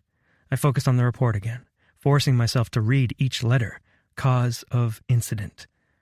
"I have a date tonight," she said. I looked up, finding her standing against the printer table.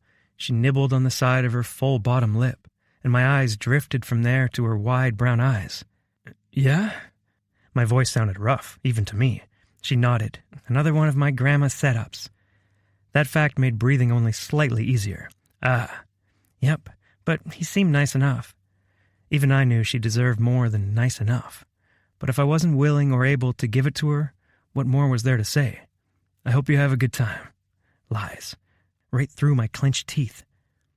"Thanks," she said, and then the sound of the copier resumed, but it had nothing on the thoughts raging in my head. 11. Henrietta. Confession. I had no idea how I'd react to this kind of guy until I encountered him in real life.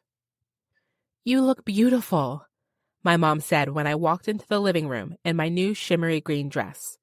I hadn't been sure about the way it showed off my cleavage and barely skimmed my knees, but Mom and Grandma both assured me I looked beautiful in the store. Now, with my hair done up and my makeup on, I looked for my dad's approval. His lips stretched to a sweet smile, and he stood, taking me in a hug. "You look beautiful, baby girl. But please," he whispered in my hair, "wear a jacket with that dress." I let out a laugh as I pulled back. "I'm not so little anymore." "You will always be my little girl," he supplied. A knock sounded on the door, breaking up our moment. Grandma shot me a thumbs up, and Mom shooed me toward the entrance. With my heart beating quickly, I opened the door to see Houston holding a gaudy bouquet to match the silver shirt he wore, with the top showing off ungodly amounts of chest hair. From behind me, Mom said, "We'll take those flowers and put them in a vase, honey. That was so kind of you, Houston." I nodded, snapping out of my stupor as Mom reached past me for the flowers. "Thank you, Houston," I said, his name sounding strange on my lips. As Houston and I said goodbye, I realized I couldn't wait for the day when I had my own house and wouldn't have the whole family looking over my shoulder and peeking through the curtains at me. Houston didn't seem to notice as we got to the car. He didn't open the door for me, which I realized I've been coming to expect after only a week with Tyler, and we weren't even dating. I needed to get a grip. I couldn't date Tyler, and even if I could, he clearly could care less that I was going on a date with someone else. In fact, he barely even looked up from his paper long enough to tell me, "Have fun." No, I was here with Houston. He'd gone through the trouble of picking me up and bringing me flowers, and I needed to give him a real chance. I got in, and the car smelled nice. It was clear Houston cared a lot about how clean it was. That, at least, was something we had in common. He took me out to dinner at a steakhouse I hadn't been to before, near his work. The food was good, and Houston kept the conversation going, talking about his job, the investment property he owned in Eastern California, his family, and basically anything a person could want to know about him. I tried to give him some slack for talking so much, because first dates can be awkward, and some people got chatty when they were nervous. But then his foot bumped against mine under the table, and when I pulled my foot away, he moved his again, so our ankles were touching. I glanced up at him, wondering if he was having a spasm. Instead, there was a suggestive glint in his eyes. Houston wasn't nervous at all. He was playing footsie with me. And that made me even more nervous. I thought footsie was something that only happened in movies. Yet, here I was, on a first date, with Houston's ankle rubbing against my leg. Was this supposed to be hot? Because I didn't feel turned on. In fact, I felt his ankle on my leg. just like the way he kissed my hand yesterday. There was no spark, no excitement like there had been when Tyler gripped my hand on the table. Oh God, did I have a complex? Was I only attracted to unavailable men? I was mid-spiral when Houston asked, "Do you want to go get a drink? There's a bar I like near here." And just to prove I wasn't pathetically attracted to a man I could never be romantically involved with, I took him up on the offer. We drove to a bar nearby, the kind I'd only ever gone to with my brothers to play pool. Smoke made the air hazy, even though indoor smoking had been outlawed ages ago. A few pool tables lined the back area and a small dance floor, and an untouched jukebox that charged $5 per song cast colorful beams over the dimly lit area. Houston walked up to the bar, and he ordered 2 rum and cokes before I had a chance to order my usual Mai Tai. But I'd drunk Cuba Libres before, so it wasn't the end of the world. He started a tab, and the bartender handed him 2 drinks that were more rum than coke. He brought them to a standing tabletop and said, "Let's dance." I cringed, the drinks sounding good for the first time. "I really have 2 left feet," I said. The most words I'd said all night, really. "You just have to follow me." He took my hand, swinging his hips as he pulled me toward the postage stamp-sized dance floor. Then he dragged my hand to his shoulder and made himself far too comfortable, gripping low on my hips. My stomach churned. Someone braver would grab his hands and put them back where they belonged. But he was bigger than me, stronger, and I didn't want to set him off. That was until he grinded his hips against mine, biting his bottom lip suggestively. Did he really think I was going to be some cheap date? That he could buy me some flowers and hook up with me in a seedy bar? I wanted to go home, but I didn't have my car, and the odds of him giving me a ride to anywhere but his bedroom were non-existent. "I have to pee," I blurted. He chuckled low. "Eager for me to join you in the bathroom?" The greedy way he studied me made me want to puke. "I'll just be a few minutes," I said, and hurried to the bathroom at the back of the bar. I slid the lock shut, and taking a few deep breaths, I had to plug my nose at the stench. It clearly hadn't been cleaned in a long time, and I doubt any amount of cleaner would even touch the smell, regardless.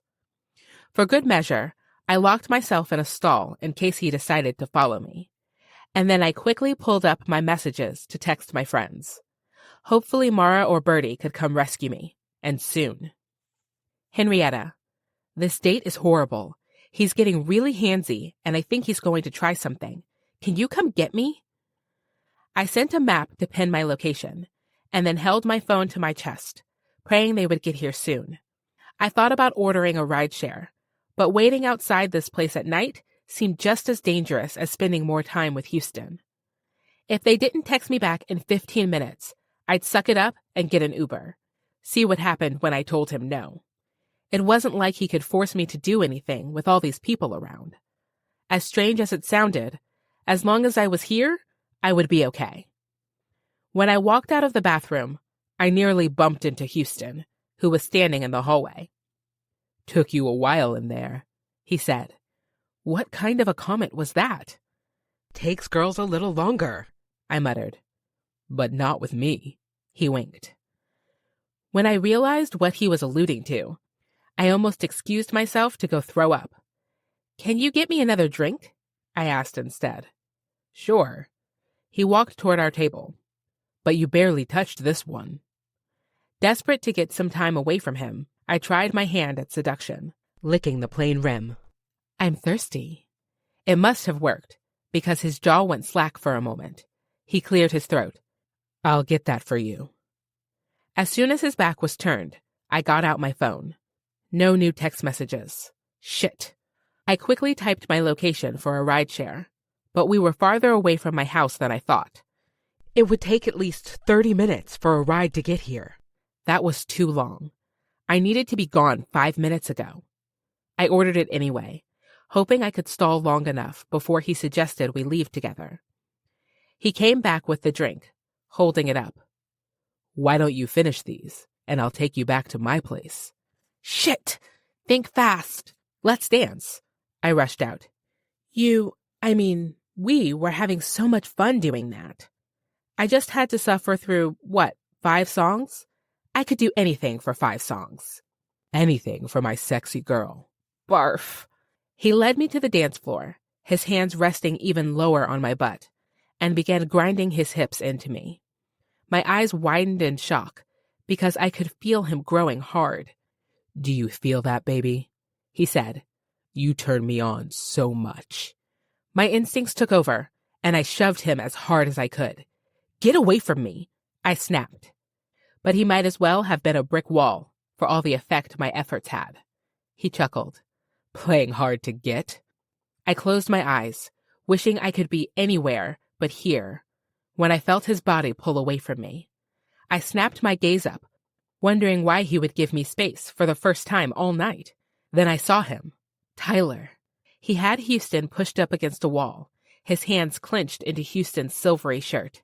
Even though Houston outweighed Tyler by at least 50 pounds, he cowered away from him. Tyler jerked his hands and growled, "If you touch her again, you'll die." Terror was clear in Houston's eyes as he held up his hands and said, "I don't want her anyway." Tyler shook his head, a vein in his neck throbbing. "Get the hell out of here." He watched Houston stumble away, out of the bar, past everyone who acted like this was just another night. And then Tyler turned his eyes on me. Chapter 12. Tyler. White, hot rage slowly dissipated from my body as I turned to face Henrietta. The sight of that bastard, with his hands all over her, I could have fucking killed him. It took all I had to let him leave the bar, sprinting away like the worthless son of a bitch he was. My hands were still shaking as I approached her, my eyes running up and down her body for any hint of injury. I palmed her shoulders, taking an inventory of her face, her eyes. "Are you okay?" I asked, terrified she'd been hurt in some way before I got here. She nodded slowly, as if she wasn't quite sure. "How did you know to come?" Had he drugged her? I searched her eyes, but they seemed clear, as usual. "You texted me." She shook her head. I meant to text my friends for a ride." She left me, going to her purse at the table and looking through her phone. A stricken look crossed her face. "God, Tyler, I'm so sorry. I didn't mean to ruin your evening." Ruin my evening? She'd been assaulted and she was worried about my Friday night? Do you remember what I said earlier? If you ever need anything, that means a tire change, a rescue driver, a fucking pack of gum. You call me, okay? She nodded slowly again, and then her lips trembled. "I'm just so glad you came," she said, her voice cracking on the last word. Without thinking, I took her in my arms, holding her as she shook with tears or adrenaline, or maybe a mixture of both. I didn't know. I just knew that I wanted to keep her close, keep her safe. She deserved so much better than this. When her tears slowed, I asked, "Do you want me to take you home?" "Not like this," she said, wiping tears from her cheeks. "My mom and grandma were so excited for me to go on this date. I don't want to disappoint them." The fact that she was thinking about everyone else at a time like this just showed how selfless she was. I got pissed all over again at this guy who hadn't seen what he had right in front of him. "Where do you want to go?" I asked. "I'll take you wherever you want to go." She pushed her lips thoughtfully to the side. "I have an idea." I walked her to my truck, keeping my arm around her shoulders to make me feel better about her safety. At least, that's what I told myself. Not that it felt good to have her tucked under my arm, her warmth against my side. I opened the door for her and held her hand as she got inside. Once she was securely in, I grabbed the belt and reached around her to buckle her in. She started to protest, but I paused. "Let me have this." I breathed. "I need to know you're safe." She nodded. The belt latched in place and I let my hands linger for a second. Fuck. Seeing her like that, shoving that guy away, and the laugh on that sick fuck's face, it had broken something in me.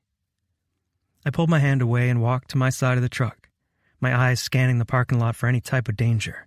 Seeing none, I got in and locked the door. She looked over at me, a frown pulling at her lips. "You must think I'm pathetic." "Why would I think that?" I asked, genuinely confused. I thought a lot of things about this girl, more than I should, and none of them included the word pathetic. You're always rescuing me. What's pathetic is how much I want to, I admitted. Then I cleared my throat. Where's this place you want to go? She tapped an address into my phone. Collie's Bar. It wasn't too far away from the apartments and only about 20 minutes from here. We drove in silence until we reached a building with a glowing green sign with a black and white border collie. The brightly lit parking lot immediately made me feel less sketchy than that seedy back alley bar. I parked and walked to her side, opening the door for her. Although I didn't have my arm around her this time, I walked close to her, determined to help her feel safe. As we reached the door, she warned, "It's going to be a little loud in here." I grinned. "How old do you think I am?" She pretended to think on it. 50? I rolled my eyes. -20. I pulled the door open for her, and we stepped inside. I gazed around at the big wooden dance floor that had couples swinging about. The bar along the back wall was busy with customers, and bar stools lined the dance floor like they were waiting for people to take a break from dancing. "I'm impressed," she said, tilting her chin up to speak closer to my ear. "Only 30? And in charge of an entire build?" I didn't like to brag, but I gave her what I felt comfortable saying. I worked hard to get here. "I believe it," she said. We reached the bar, and I waited for her order before asking for a beer for myself. I reached into my back pocket to pay for our drinks, but the bartender said, "Henrietta and her friends don't pay here." The guy turned away to make the drinks, and I gave her a questioning look.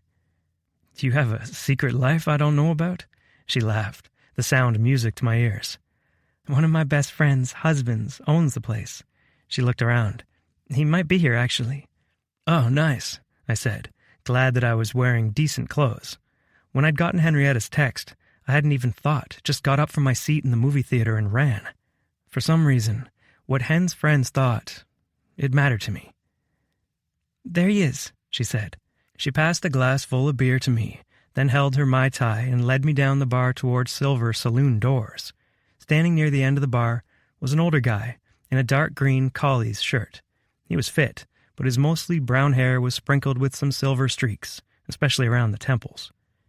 He was talking to another employee in a green shirt, but paused when he saw us, giving Hen a warm smile and me a calculating look. Henrietta was definitely well-loved and protected when her friends were around. "Cohen," Henrietta said, "this is my coworker, Tyler. Tyler, this is my best friend's husband and the owner of this bar." He reached out to shake my hand and gave me an assessing smile. "I'm assuming you're here for a work meeting?" I couldn't help but feel like I was taking my first girlfriend to prom and her dad was telling me to keep my hands to myself. I forced a chuckle and took a deep swig of my beer. I need to calm all the rage that was still in my body. It was making me jumpy. If I ever came across that guy in a dark alley, I didn't know what I would do. Henrietta explained. "Blind date gone wrong. Tyler kind of saved the day." Cohen seemed to loosen up a little at that. "Let's turn your night around." Hen smiled. "Thanks, Cohen." He nodded. "How long have you been in town, Tyler?" "Just a little over a week," I said. "Hen's been a lifesaver, showing me the ropes around the office and helping me get settled in." "How long are you here for?" 9 months, I answered. "It must suck being on the road all the time," he said. "The guys and I play poker on Thursday nights if you need some people to hang out with." The thought of a regular poker night made me happier than I wanted to let on. Because guys just didn't do giddy, but I did smile. "That sounds great." Henrietta offered to send me his number, then she said, "We'll let you work, Cohen." He nodded, and we left him for a 2-person table near the dance floor. She slid into her seat and took a deep drink of her Mai Tai, her eyes tracing the couples dancing. "Do you dance?" I asked. She gave me one of her shy grins. "I do the Macarena with the best of them." I couldn't help but laugh. "What about you?" she asked. "Two-stepping is like a religion in Texas," I said. "Everyone from my hometown knows how to do that, and a little swing dancing." She seemed impressed. "I don't think I've ever been dancing with a guy." "I'm surprised none of your boyfriends brought you out to dance," I said. I loved taking my girlfriend out on the weekends when I had one. Her eyes downturned slightly, and I realized I'd hit a nerve. I just didn't know which one. Had her last boyfriend broken her heart, or was it about the monster she'd just escaped? I shuddered to think what might have happened if no one had been there to rescue her. A country song came on before she answered, and I said, "Looks like it's time to learn." She looked at me in surprise. "Oh, you don't have to do that. I'd hate to crush your toes." I'd grown up on a farm dealing with 1,000-pound animals, and this dime piece thought I couldn't handle her size? "Nonsense," I said. Hesitatingly, she slipped her hand in mine, heat leaching through her skin and slowly up my arm. A thrill went through me at the thought of putting my hands on her hips. Back in Texas, guys put their arms over their partner's shoulder during a two-step, but I never really liked that, so I settled my hand just where her hip met the curve of her waist and began talking her through the moves. Slow, slow, quick, quick, slow, slow, quick, quick. Despite her talk of 2 left feet, she was already catching on. "You're doing great," I said honestly. Still focusing on her feet, as if she could will them into submission, she said, "I just needed someone good to lead." Good thing she couldn't see my dopey fucking grin. As she slowly got the hang of the moves, we kept better pace with the song. By the time it ended, she had the most adorable grin on her face. "I think I'm getting it." "You're a natural," I replied, loving the way her body felt pressed to mine. Her hand in mine, her flesh under my other hand, moving to the music. It was almost like the song had been made just for us, for this moment. A new song started, and she smiled up at me. "Thank you for teaching me, but I think I could use some more practice." I grinned at her, more than willing to help. 13. Henrietta. Confession. Sometimes I wanted a hero to rescue me. It was nearly midnight when Tyler pulled up to my house. The porch light was on, but it looked like the bedroom lights were off. I breathed a sigh of relief. At least there would be no questioning until I had time to work out a story that would satisfy Grandma without breaking her heart. Blue shadows from the dash danced across the ridges of Tyler's arm as he put the truck in park. When I looked up to his face, his eyes were on me. He'd caught me staring, but I couldn't bring myself to look away. I could hardly bring myself to breathe. I swallowed, breaking eye contact. "Thank you for coming to the rescue," I managed, reaching for my seatbelt. "I only wish you wouldn't have to do that so often." I peeked up to see his response, and he wore a smile on his lips, his eyes taking me in. "What if I said I enjoyed it?" "Then that would make one of us. I mean, the damsel in distress part. I actually had fun tonight at Collie's." "Actually?" he said, feigning offense. I playfully narrowed my eyes, unable to hide my smile. I had fun, and maybe I enjoyed all the jealous looks I was getting too. "Everyone wished they would have been on your arm." He covered his chest with his hand. "Henrietta, Cohen is a married man." I rolled my eyes, laughing. I adored this playful side of him, which was dangerous. Adoration was nothing I should be feeling for a coworker, especially when it could cost me my job. But with Tyler, I couldn't help it. He had this aura of joy around him, and I wanted to bask in the glow, which was exactly why I needed to leave, and fast. I reached for the door handle to get out, but he said, "Wait." And I gave him a curious look, and he added, "Let me get that for you." "That's not necessary. It's not like you were my date. Although, Houston certainly wouldn't have opened the door for me." The quiet before his response unsettled me, but then he said, "I want you to see how you deserve to be treated." My heart was a puddle on his truck floor. Without waiting for my response, he opened his door, passing through the headlights to my side. I allowed myself a moment to watch him, the way his arms pulled around his muscles, the strong profile of his face, the contrast of his dark brown hair to his tanned white skin. But then my door was opening, and he was waiting with one arm up, showing a tattoo on the inside of his bicep. He followed my gaze to the black ink swirling around his muscular arm. "Is there a story for the tattoo?" I asked, wishing it wasn't midnight, wishing that he'd been the one to ask me on the date, wishing that the walk to my house was miles instead of minutes. "A long one," he replied, extending his hand to help me down. I slipped my hand into his, my heart speeding just as it had when we'd danced before. But now there was no loud music, no other couples to distract me from the heady rush of this man in front of me. Only the pale glow of the streetlights and the summer soft breeze caressing my skin. He walked beside me to the sidewalk lined with tulips my mom carefully planted from bulbs each year. "Have you ever thought about getting a tattoo?" he asked. "I've thought about it. There's just never been anything I wanted to look at for the rest of my life." "So, perhaps one on your back," he winked. I laughed, gently shoving his arm. My front porch was approaching way too quickly. We were close enough now to read the embroidery on the porch swing's decorative pillow. Home sweet home. Desperate to keep him here a little longer, I asked, "What would a gentleman do on a date now?" His eyes looked golden in our porch light as he reached for my hands. He held both of them in his, gently pressing my fingertips with his thumbs. "On a proper date, he'd tell you what a great time he had." The breeze picked up, circling our porch and freeing a strand of hair from behind my ear. He reached up and gently pressed it back. Between the wind and his touch and the look in his eyes, my breath was gone. His voice was honey, just as sweet as his words. This is when a regular guy would lean in and kiss you goodnight. Involuntarily, I swallowed, flicking my gaze to his lips. "But you don't want a regular guy," he finished. "I don't," I breathed, because right now, nothing sounded better than a kiss goodnight from Tyler Griffen. He shook his head, resolute. "You deserve a hero. Someone who would take care of you, even though you're capable of taking care of yourself." My lips parted. Was he saying, a hero would lean in, kiss your forehead, and walk away?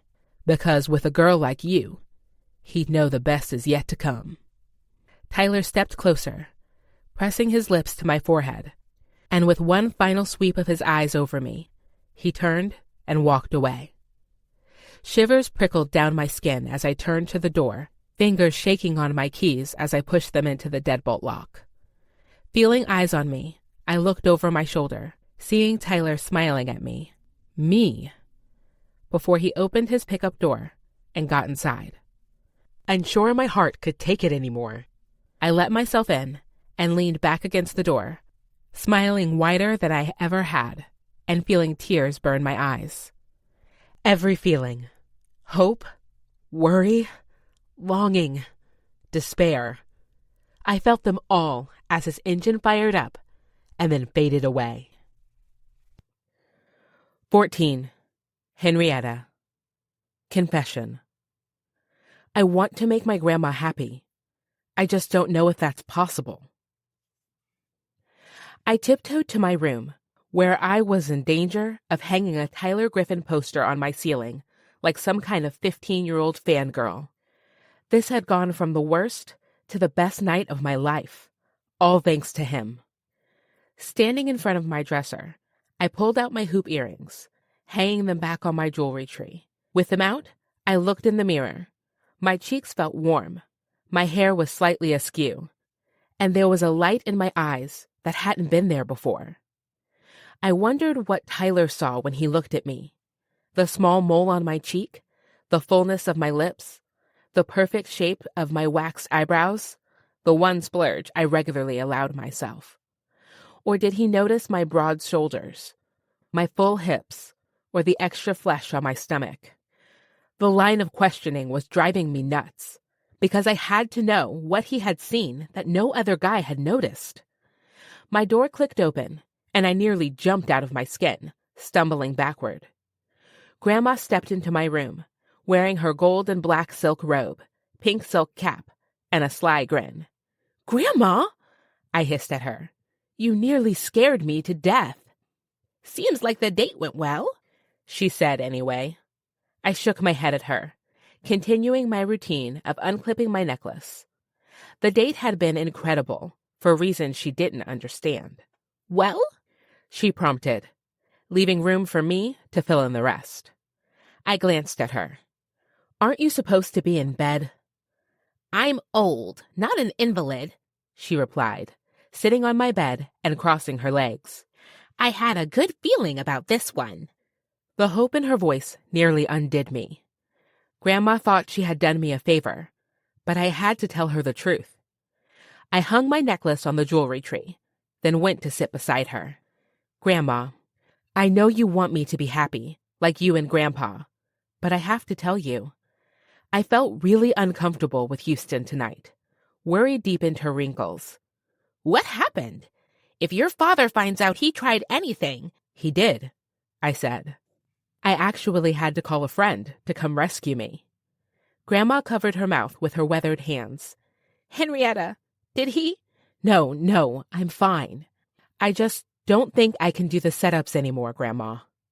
There was so much sadness and compassion in her eyes as she covered my knee with her hand. Honey, I never meant to put you in danger. I only meant to help you find someone like my Harold. I know you loved Grandpa, but what you two shared, it was magic, Grandma. Maybe— My throat tightened, and I had to swallow to speak my biggest fear. Maybe that's just not in the cards for me. She shook her head, gently running her thumb over my knee. A partner, a true partner, can change everything.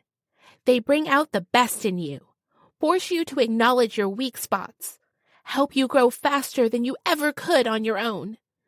I'd hate for you to miss out on that because you don't think you deserve it. My eyes watered again, and I tried to hide the emotion from my eyes. Grandma didn't miss a thing. You seemed so happy when I came in, and I made things worse. Oh, I feel terrible. I gripped her hand. It's not that. What is it? She asked. Did your friend say something that upset you? You were on the porch for a long time with her. Him, I corrected. The light of hope in her eyes made me instantly regret it. Him? He's a colleague, Grandma, from Texas. Nothing can happen. So, he's from out of town and has no one to keep him company, other than a pretty thing like you. Her sly smile was back.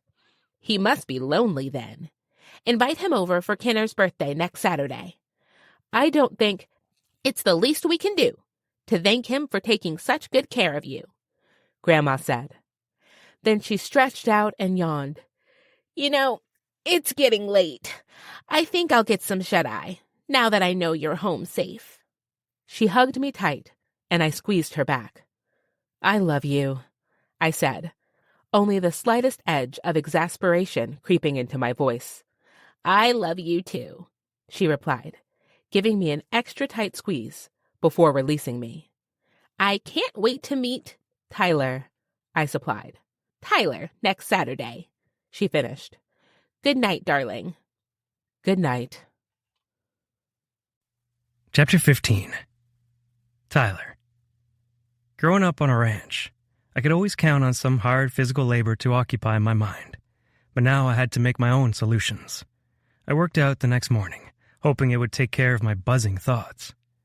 But this time, it didn't help like it usually did. No matter how many times I bench pressed, squatted, or pulled myself up on the bar, I could still see that asshole pressed up against Henrietta, still feel the soft skin of her forehead underneath my lips. And most of all, I could feel the pit of guilt growing in my stomach. I shouldn't have taken things as far as I did. I got on the treadmill and turned it to full speed, sprinting as hard as I could, as if I could forget my own personal rule or the situation we were in. I knew better than to start something I couldn't finish. Yet here I was, ready to break my rule just a couple of weeks into this assignment. I needed a kick in the ass. I needed to talk to my older brother. Gage had always been one who knew when to follow the rules and when to break them. He'd pushed my siblings and me to do better and work harder, regardless of who was watching. On top of that, he taught us patience, the importance of making the right move at the right time and being certain when we did. It was part of what led to his success in business and made him one of my most trusted advisors. And even though I didn't want him telling me to back off from Henrietta, I knew I needed him to. I slowed the treadmill and draped a towel around my sweaty neck. After taking a few deep breaths and drinking a slug of water, I picked up my phone and dialed his number. After a few rings, he appeared on my screen, dressed in a suit with a blue sky behind him. I'd asked him once why he turned his desk away from the panoramic view he had of downtown Dallas, and he said he wasted too much time looking at the city instead of his work. "Hold on," he said, not looking at the phone. I continued walking toward my apartment, waiting for him to finish up whatever had his attention. When I crested the stairs, he said, "Sorry, I'm acquiring a self-storage facility and had to move some things around to make it happen." "Self-storage?" I asked. My interest piqued. "Is there any money in that?" "Ridiculous amounts. Everyone's been sleeping on them, including myself." "Interesting." I pressed my key into the lock and walked into my empty apartment. "I'm assuming you didn't call me to discuss investment opportunities," he said. "Although your portfolio is doing well, by the way." "Of course it is. You're managing it." "Tyler." I sat on the couch, still unable to forget the image of Henrietta sitting there, flipping through my books, her eyes lighting with questions, her lips turning into a smile at my answers. "I'm in deep shit," I said. A crease formed between his eyebrows. "Do you need money?" Of course he would jump to the one thing he could solve. "No, I need advice." I propped my phone against a stack of books on the coffee table and leaned my elbows on my knees. "What's going on?" I let out a sigh, looking away from my brother. After my dad, he was the person I admired most. I met a girl. His lips curled into a smile. Considering they make up 51% of the population, it was bound to happen at some point. I hadn't expected to laugh, but I did. "They're not like this one." The lift of his eyebrows told me he was listening. "She's smart and funny, driven, selfless, loves her family and friends, has a smile that makes you forget how to breathe, and her curves." I closed my eyes. "She's the total package, Gage. But she works for the company we're building for. I can't date her. I can't." When I opened my eyes again, he had a devilish grin on his face, not too dissimilar from when we were kids, and he had a prank plan for us. "What?" I asked. "You're in deep shit." "Why do you think I called you?" I half laughed, half cried. I was a drowning man, and damn, if he didn't rescue me soon, I was in danger of sinking. His background shifted as he stood, pacing his office. "You've never dated women on the job, which I've respected. Makes sense not to rile things up, especially when you're looking for a promotion. Are there any rules against it?" I shook my head, waiting for him to throw me a raft. "Honestly, Ty?" I nodded. "I don't see the problem." My jaw clenched. "Don't see the problem? She's from California. I'm from Texas. People move all the time. Not her. She's saving for her own house. And I have so many miles, you know you could fly her back and forth every day if you wanted to." Gritting my teeth, I said, "How's that supposed to work with a family? With children?" "You're already planning for children with her? How serious is it?" The tips of my ears got hot, because I was placing a lot of pressure on a woman I hadn't even officially asked on a first date. Gage asked, "I know you said it's technically allowed, but does Jim have something against it? Or her company? Is it the kind of thing that would be frowned upon?" "Jim doesn't care as long as I keep things professional, and her boss was practically begging me to take her out, so I doubt there are any rules there." Gage took a deep breath. "Tyler, I know you're responsible. That's why you went out and made a career for yourself outside the farm. Lord knows Rhett could use some of those brains. But you can't read the future. No one can. Say you go on a couple dates with this girl and it fizzles. That's better than sitting around beating yourself up over a fictional breakup that may or may not ever happen." Okay, so maybe he had given me a kick in the pants, but not the kind I'd expected. "What if we don't break up?" I asked. "I can't ask her to move to Texas, and I can't move here." Gage shook his head. "It sounds like you're asking the wrong question." "What do you mean?" I asked. He laughed softly, his eyes turning down.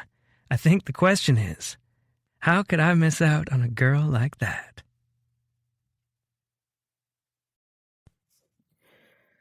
"16. Henrietta. Confession. I can't stop thinking about him." I stopped by Seton Bakery on my way into work to get donuts and coffee for all the construction workers. Corporate had given me a budget to help manage things like this, because they knew happy workers meant a job well done. Gail, the owner at the bakery, helped me load up all of the supplies into my trunk. "Are you getting excited for Mara and Jonas's wedding?" she asked. I nodded. Knowing them, it's going to be a night to remember. And I hear someone incredible is making the cakes. She laughed. We just want to do a good job for them. They're such a sweet couple. I'm sure you will, I said.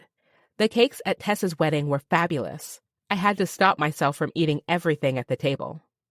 Laughing, she said, Thanks for saying that. She bumped my elbow. Who knows? Maybe I'll be making a cake for your wedding soon. I love your sense of humor, I teased. I'm closer to a house full of cats than I am a house full of kids. You'd be surprised. Love can always be right around the corner. Hoping she was right, I replied, I'll see you at the wedding. See you then. On my drive to the construction site, I may or may not have fantasized about Tyler standing at the end of the aisle, looking incredible in a black and white suit. He was a classic kind of guy. He wouldn't wear any other color. He'd smile at me as I walked down the aisle, wipe a tear away from his face as I got close.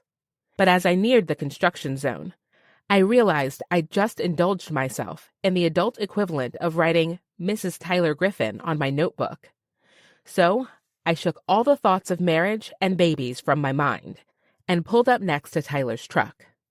I couldn't believe how much progress they had already made, taking it all in through the chain-link fence. In a matter of 2 weeks, they had begun pouring the foundation.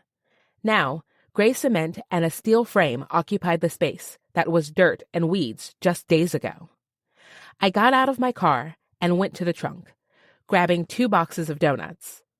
As I walked toward the office trailer, Tyler opened the door and came out. He didn't see me at first, so I had a moment to take him in. The way his tight t-shirt pulled against his biceps, the peak of a tattoo on his arm, the way the morning sun hit his skin, making him look almost golden. All of it combined was enough to make me drool more than the donuts. But then he saw me, and his smile was even more dazzling. Catching my breath, I lifted the box of donuts. I brought breakfast for everyone. Well, that was mighty nice of you. I shook my head. I don't think I'll ever be used to that Texas accent. He laughed, taking the box from me. Here, let me help you. I nodded. I have a few more in the car and some coffee thermoses. Great, he said. I have a folding table in the office. I could set that up in front of the trailer. Perfect, I replied. I went to the car and carried back another box. Some of the workers were already beginning to line up around the table, looking at the spread. Seeing them dig in made me feel better. I knew how hard a day of work could be. Sometimes a little thoughtful gesture went a long way. Tyler came beside me on my way back to the car to get the coffee, and he said, It may not be pizza and beer, but I think you're winning them over. I looked over my shoulder to see the guys chatting it up and snacking. I have my ways, I said. He replied, You only needed that smile. If he wasn't right in front of me, I would have done a happy dance on my 2 left feet. But since he was, I looked at my trunk to hide just how happy that comment made me. With my facial expression somewhat managed, I handed him a thermos and a stack of styrofoam cups before grabbing the other thermos for myself. With everything organized and set up on the table, Tyler poured himself a cup of coffee, black. Is there anything you're needing from us this week? I asked him, after a sip of my heavily doctored cup. Actually, he said, if you could bring some paperwork by the city, that would be really helpful. No problem, I replied. I'm really impressed by how much work you guys have done already. I almost can't believe this used to just be an empty field. He held the styrofoam rim to his lips and said, That's one of my favorite parts of the job. What do you mean? I asked, trying not to be distracted by those lips. His hazel eyes on me were just as distracting. In a lot of jobs, you do the work, and then you have to do it over and over again. With construction, you can actually see the effects of all the work that we're doing and the lasting results. 50 years from now, I'll be driving my kids by this building saying, When I was your age, I built this. I pictured Tyler with children, and my mind went haywire. And speaking of children, So, I told my grandma about how you rescued me on Friday, and she wants to thank you personally at my nephew's birthday party on Saturday. Tyler grinned, his eyes crinkling at the corners. She does? I nodded. In fact, I'm pretty sure if you don't come, she will call a senior ride and track you down herself. Well, I can't disappoint Grandma. He pretended to be at a loss of what to do. Adorable. I bit my lip, smiling. I don't think so. What time? He asked. It starts at 5. Dad will grill hamburgers and hot dogs. We'll put on some TV for the kids and play card games. It'll be fun. Sounds like it. Any tips on a gift? How old is he turning? He's 4, and you don't need to get a gift, I said. You've done more than enough. There's no way I'm showing up empty-handed. I got the feeling he wasn't going to be talked out of this one, so I said, anything Paw Patrol is always a win with Kenner. That's a show, right? I don't have any nieces or nephews, so I'm not really up on the kid stuff. Teasing him, I said, Are you sure you're not 50? He laughed. My mom would lose her mind if I reached 50 without a single grandchild for her to spoil rotten. I know the feeling. The setups? He asked. Yep. Not to mention the sad looks at every family get-together. He groaned. And the wallet photos of every niece, cousin, daughter, cocker spaniel? I laughed. Dogs too? Can't have a boatload of kids without a dog, he replied. Fair. But I would go with something a little meatier for Texas. Maybe a St. Bernard? We had one when we were kids. Bernie. Cute, I said. He was about to reply when one of his colleagues called him over. While he was occupied, I went and refilled my coffee, chatting casually with one of the construction guys. Most of them didn't give me a second glance, but there was an older guy named Rich who was really kind and got me talking about my work. I heard Tyler's voice above the chatter as he said, A few more minutes, guys, then we need to get back to work. That's my cue, Rich said. Mine too, I replied. Nice to meet you. He tipped his ball cap off his head. You too, Miss Henrietta. Tyler called me over to the trailer, and I walked into the small space with him. It couldn't have been more than 8 by 15, but there were a couple of desks and filing cabinets, and even a bathroom in the corner. Just like the last time we were here together, our aloneness felt so palatable. I could smell his cologne, something earthy and light at the same time. I wanted to reach him, to feel his lips on my forehead again. Maybe even on my mouth. Logically, I knew he was off limits, but that didn't stop my mind and my body and my heart from wanting more with him. He handed me a couple of manila envelopes and said, These need to go to the Environmental Planning Office. His fingers brushed mine, leaving a jolt of electricity in their wake. I quickly took the envelopes and pulled away, not wanting him to see how much of an effect he had on me. In a matter of weeks, he'd consumed my every thought and replaced them with fantasies I shouldn't be having. I'll see you tomorrow, he said. I couldn't wait, and that would be the end of me. I could feel it in my bones. 17. Henrietta. Confession. I still struggle with my self-esteem. After work, I drove to meet my friends at Vestido for a dress fitting. Mara's wedding was just a couple weeks away, and we needed to make sure that all the alterations had been done correctly.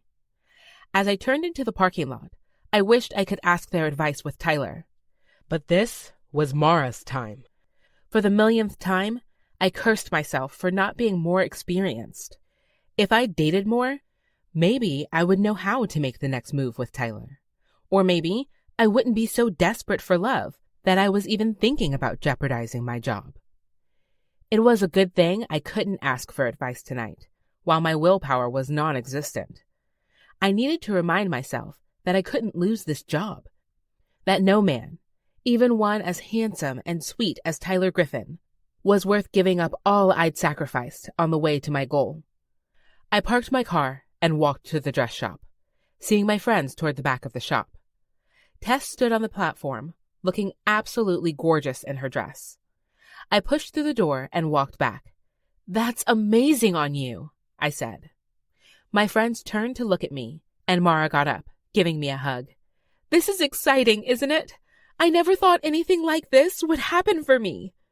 I squeezed her back. "The rest of us did." She laughed. "Of course you did." The saleswoman, Vanita, poured me a glass of champagne.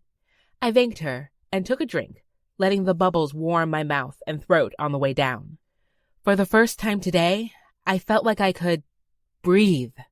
While the seamstress worked around Tess, I asked Mara, "Getting excited?" "Honestly," she said, "I'm looking forward to the honeymoon more than anything. I already feel like Jonas and I are married, with or without the ceremony." I could see that.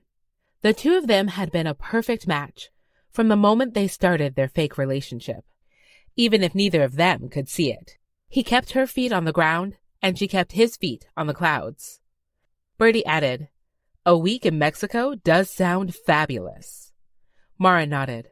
"I think we should all do a girls' trip there next summer, maybe when the show wraps up filming."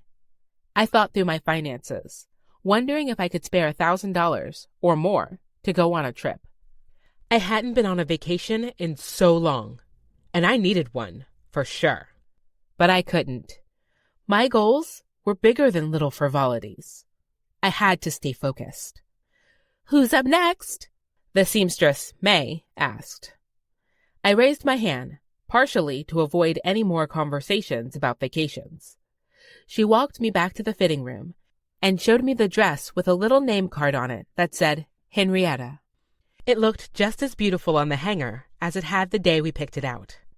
My problem with clothes was never with the shopping, only the trying on. "Let me know if you need any help," May said. I nodded, steeling myself for any possible outcome. I didn't check the scale anymore, aside from once a year when I went to the doctor, and endured a rant about my BMI that left me crying for days. So there was a decent chance that I'd gained or lost since they took my measurements. I gave myself a mini pep talk and slipped it over my head, surprised at how the soft fabric felt against my skin. Usually, when I dressed up, it felt more like being squeezed into a sausage casing. But this gown felt amazing. Even the straps that had been added after the fact looked like they were meant to be a part of the dress. I gaped at myself in the mirror, my eyes watering. I felt beautiful, and it had been so damn long since I'd seen myself that way. "Henrietta?" May called. "Everything okay?" "Be out in a sec," I said, trying to hide the emotion in my voice. I pressed the corners of my eyes, stemming the flow of tears, and then lifted the hem and walked to the podium. As soon as the girls saw me, they began squealing and clapping. Bertie said, "Oh my gosh, that dress was made for you." Tess nodded and bumped Mara's arm. "Aren't bridesmaids' dresses supposed to be ugly?"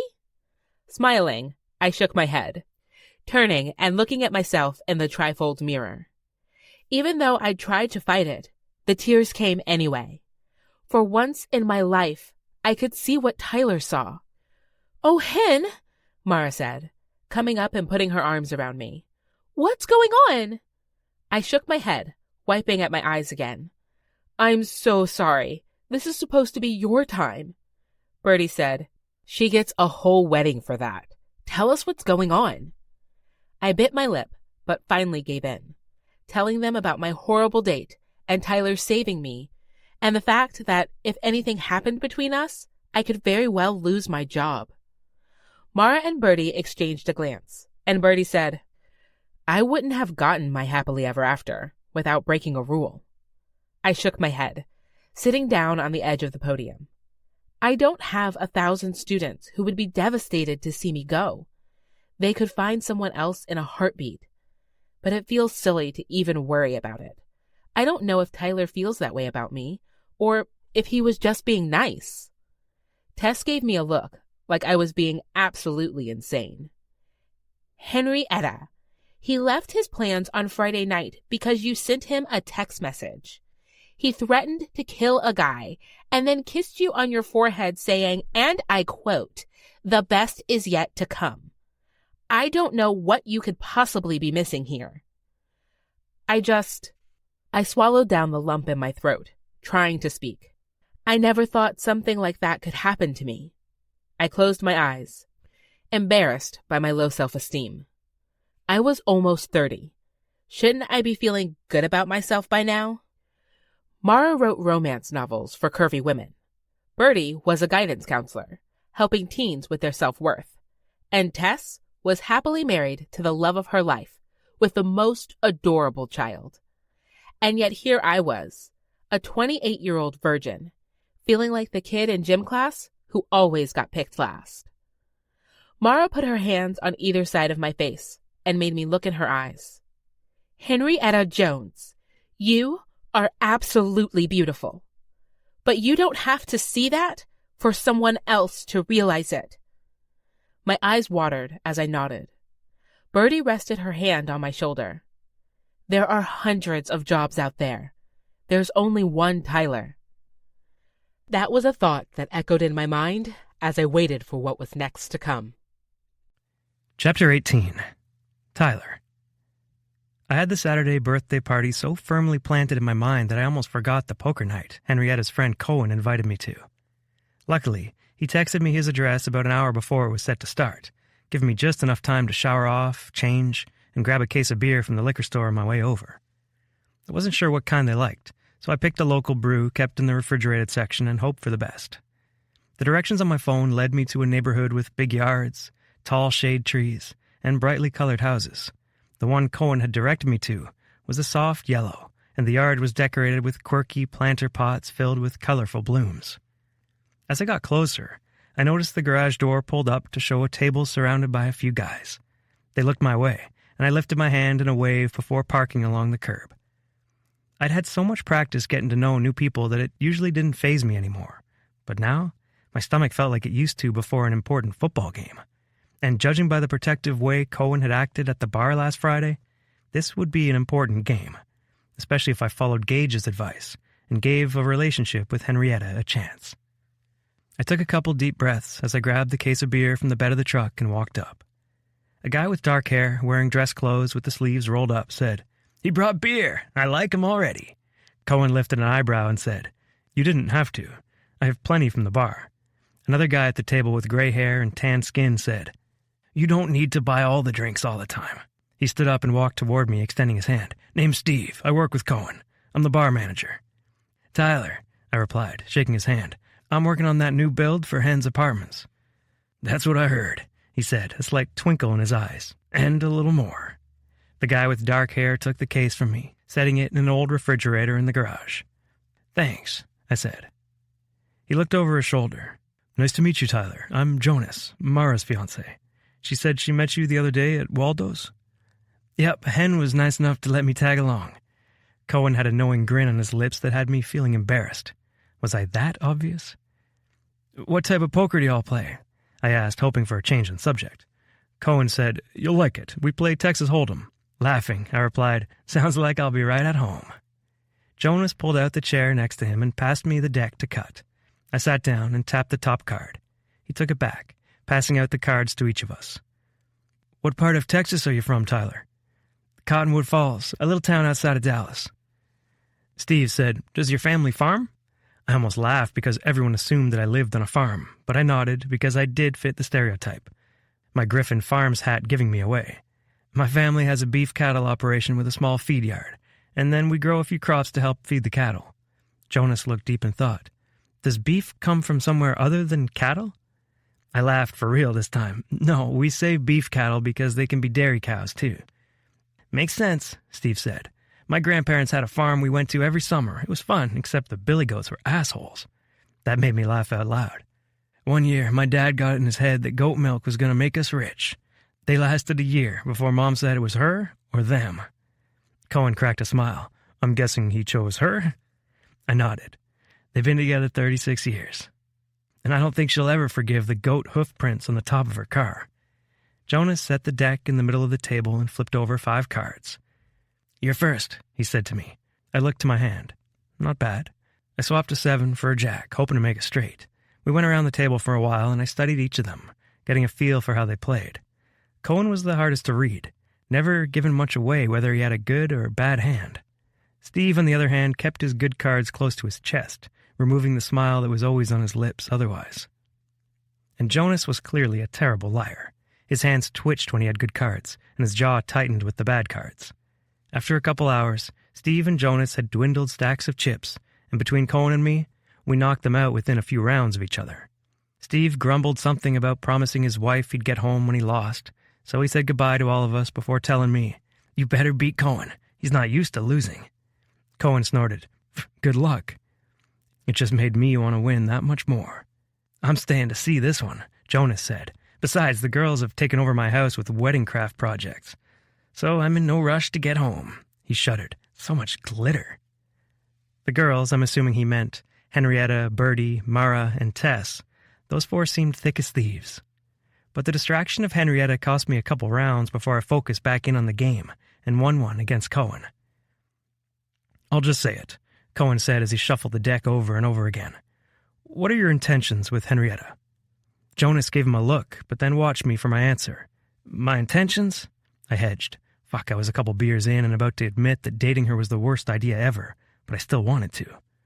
He finished dealing and then flipped the cards over. "You were pretty close on the dance floor." "She had a bad date. Didn't want to go home," I replied, glancing from my cards to Cohen. This hand was good, but was it good enough to win? Cohen tossed a couple of chips in the pile growing in the middle of the table.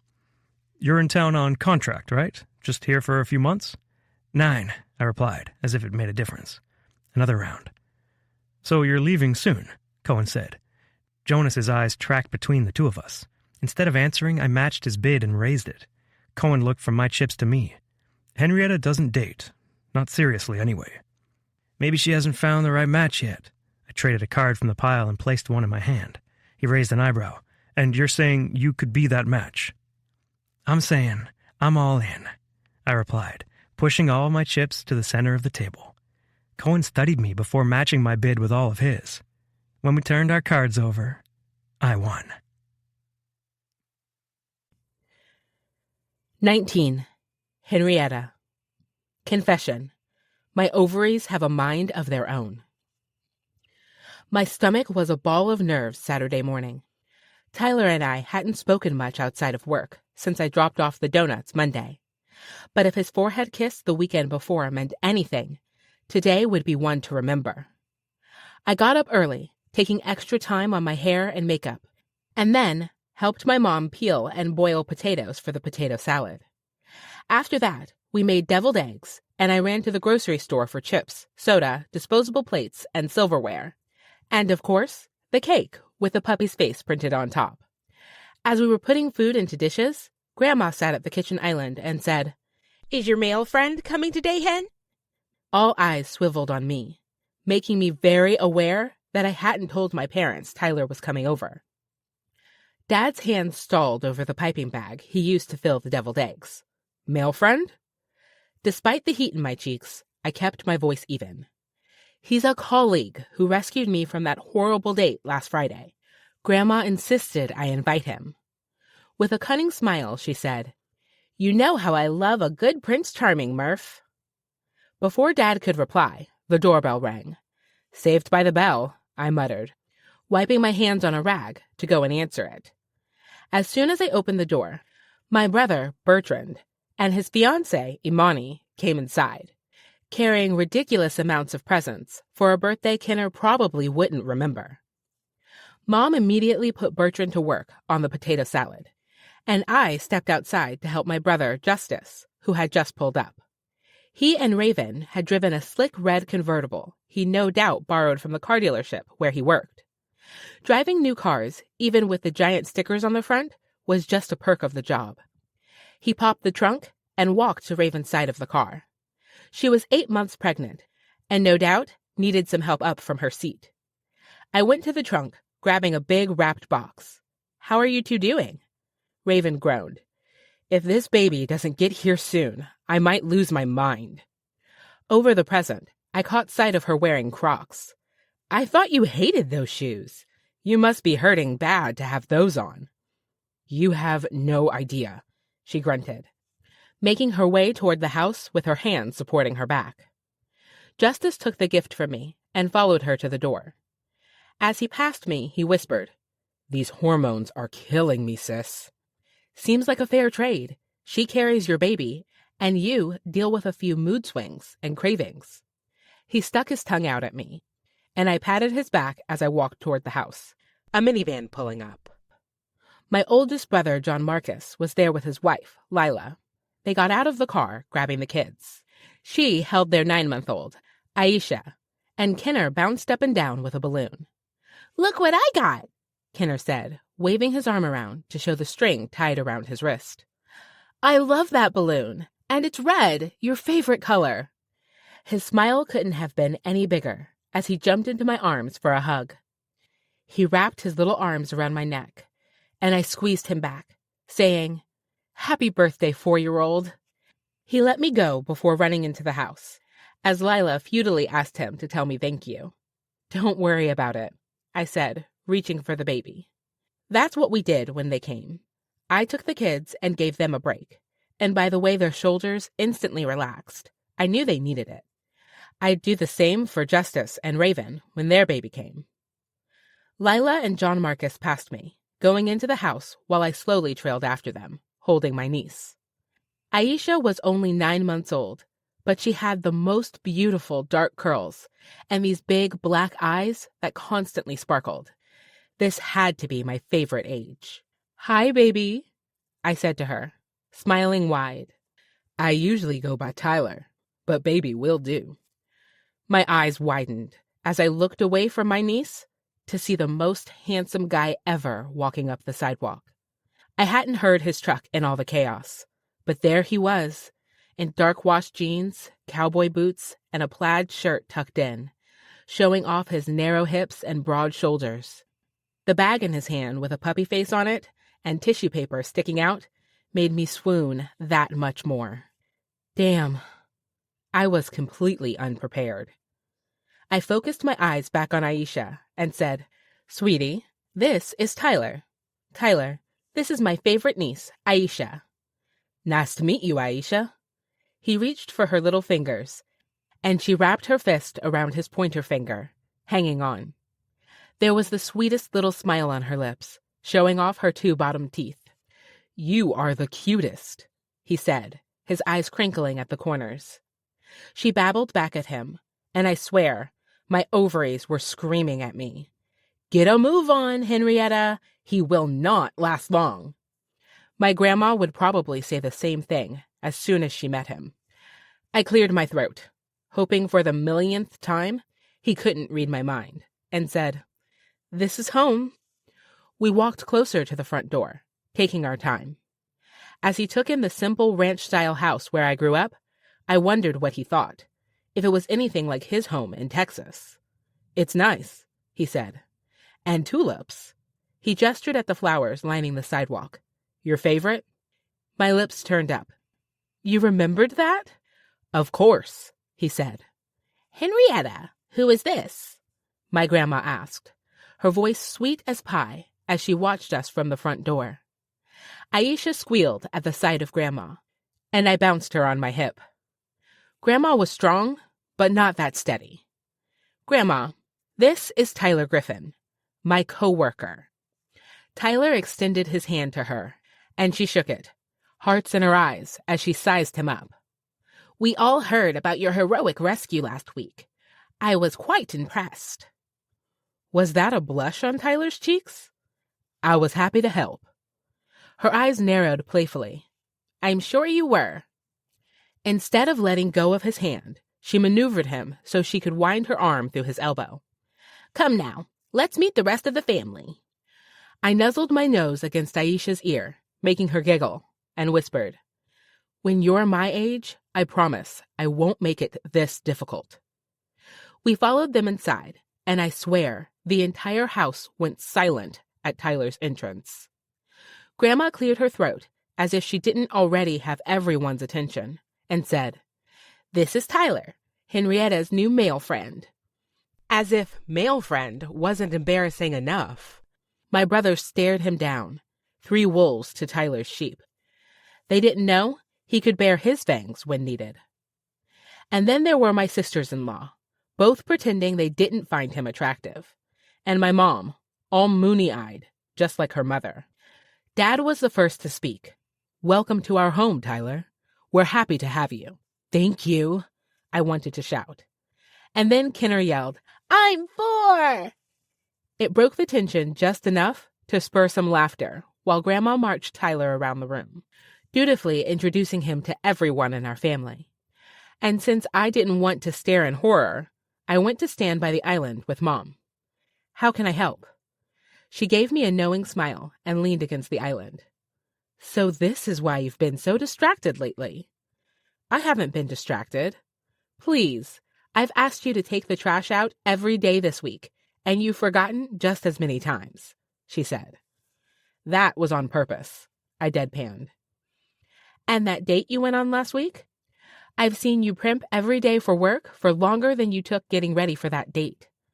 "Okay, so maybe she was right, but was I really that obvious?" She nodded. "But I can't blame you. He is gorgeous." Her giggle made me laugh too. "He is. Grandma's going to be real upset when she finds out I'm not allowed to date him." "What does that mean?" "My boss, Janessa, said I can't date him, or I could lose my job." Mom pressed her lips together. "If it doesn't affect your quality of work, what you do in your free time is none of her business, especially if you don't have anyone in town supervising you."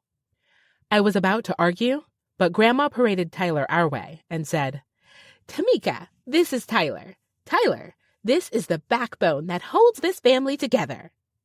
"You can call me Tam," my mother said, smiling as she reached for Tyler's hand. "Can I get you a lemonade? Or maybe a beer?" "A lemonade would be real nice, Tam. Thank you." "Of course," she said, reaching for the pitcher. I grabbed a red Solo cup for him, feeling Tyler's eyes on me. When I chanced to glance his way, there was a warm look in his eyes and half a smile on his lips. Warmth flooded my chest as I fluttered my eyelids down and wrote his name on the cup. Giving him a labeled cup felt like giving him a place in our family, and my family was everything to me. No matter how crazy it got when all my brothers were home, no matter how overbearing my grandma's search for my mate could be, I couldn't imagine getting serious with anyone they didn't love. Dad came out of the garage, carrying a tray of hot dogs and burgers, and said, "Tyler, why don't you come and help me with the grill?" Chapter 20. Tyler. My stomach was a ball of nerves as Tam loaded my arms with spices and I followed Murphy out to the backyard. Of course, Henrietta's brothers had given me the stare down, just as Cohen and Jonas had, but it was her dad who made me on edge. He had an easy smile, but eyes that didn't miss anything. Just from our short meeting, I could tell he was the kind of guy who would give you his trust until you broke it, and I wasn't going to give him a reason not to trust me. As we walked to the grill, I glanced around the yard, seeing garden beds all around the perimeter, filled with lush plants and fruit trees. Catching my gaze, Murphy said, "You grab me a few zucchinis from that bed over there. Maybe pull a couple onions. This time of year, it's all we can do to keep up with Tam's green thumb." "Sure thing," I said, walking to the beds he pointed out. This garden was really something. I was sure if Tam and my mom got together, they'd talk for hours about soil amendments and growing seasons. "Hose is over there," Murphy said, pointing his tongs to the side yard. I grabbed the hose and used the spray nozzle, turning it to the center setting to rinse off the plants. When I returned to the outdoor kitchen area with the produce, Murphy said, "Tam's going to be impressed." "These are looking really good," I said about the vegetables. "No, she always says you can tell a lot about a person by the hose setting they use. She'd approve of your choice for cleaning." I laughed. "She's into garden psychology, then?" He cracked a smile of his own. Something like that." Well, he began heating the grill with propane. My dad would approve. He had me chop the vegetables and wrap them in a foil sheet. I was halfway through the first sweet onion when he began talking. "Henrietta is our only girl, our baby girl." I stalled my knife for a little while, then began chopping more slowly. I listened carefully for his words, despite the fact that I could hear my heartbeat pounding in my ears, the sound of child's laughter coming from inside. "She's got 3 brothers who would drop anything to be there for her, but she's independent as hell, and has a stubborn streak to match. She's fiercely loyal, unendingly kind, and if you take her to a baseball field, she's got a swing that won't quit. I found a smile on my lips. He was naming a lot of the things I liked about her, except for the baseball swing. I needed to see that for myself one of these days. Murphy grew quiet, and I found the courage to meet his eyes. When I did, I saw his wrinkles first, the concern for his daughter, but the fierce protection was there in his stare. If you hurt my daughter, or plan to drop her for another girl the second you go home, I'd appreciate it if you just went back to being coworkers only. We are only coworkers, I said. A humorless smile twitched at the corner of his lips.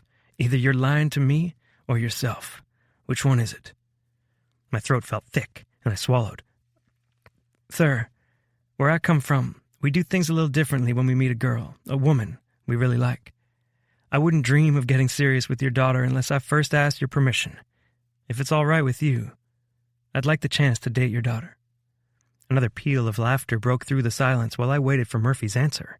He gave me one of those easy smiles again and said, You have my blessing. I was about to celebrate when he added, But Hen's opinion is the one that matters. He turned back to the grill, and I got the distinct feeling our conversation was over. I began salting and peppering the veggies in my foil pouches. Murphy picked up a seasoning container and said, Son, there's one thing you need to know. When we cook here, we add the flavor. As he added an ungodly amount of spices to the food, the back door swung open. Kenner sprinted to the trampoline in the corner of the yard, and Hen's two sisters-in-law followed behind. They stood by the trampoline, watching as he tried and failed to do a front flip. Mind if I cut out? I asked, nodding toward his grandson. I think I could give him a few pointers. He set the foil-wrapped vegetables over the heat. Not at all, but Kenner's never done well with strangers. Don't let him hurt your feelings. I was the same way when I was a kid. I wiped my hands on a dish rag, then walked across the yard. Layla was cheering on her son, while Imani checked something on her phone. I asked Layla if she minded me giving Kenner a few pointers. That's fine with me, she said, but Kenner's pretty shy with strange... Cowboys can do flips? Kenner asked me, coming to the opening in the safety net. Only the good ones, I replied with a wink. I used to do flips off the horses every summer. Not on purpose, but I'd keep that part to myself. Off horses? He cried, putting both of his hands to his head and falling over. I chuckled. What a character. But I started on the trampoline like you. His eyes went wide. Prove it. Okay, but only because it's your birthday. I kicked off my cowboy boots, set my cowboy hat on the edge of the tramp, and climbed up, hoping I wouldn't embarrass myself too much in front of the adults outside. But then the back door opened again, and I glanced over to see Henrietta walking her grandma out to the table and her brothers close behind with dishes. Great, her whole damn family was going to see. Oblivious to my nerves, Kenner said, I'll sit off to the side like this. That's what Mama says you have to do when someone else is doing a trick.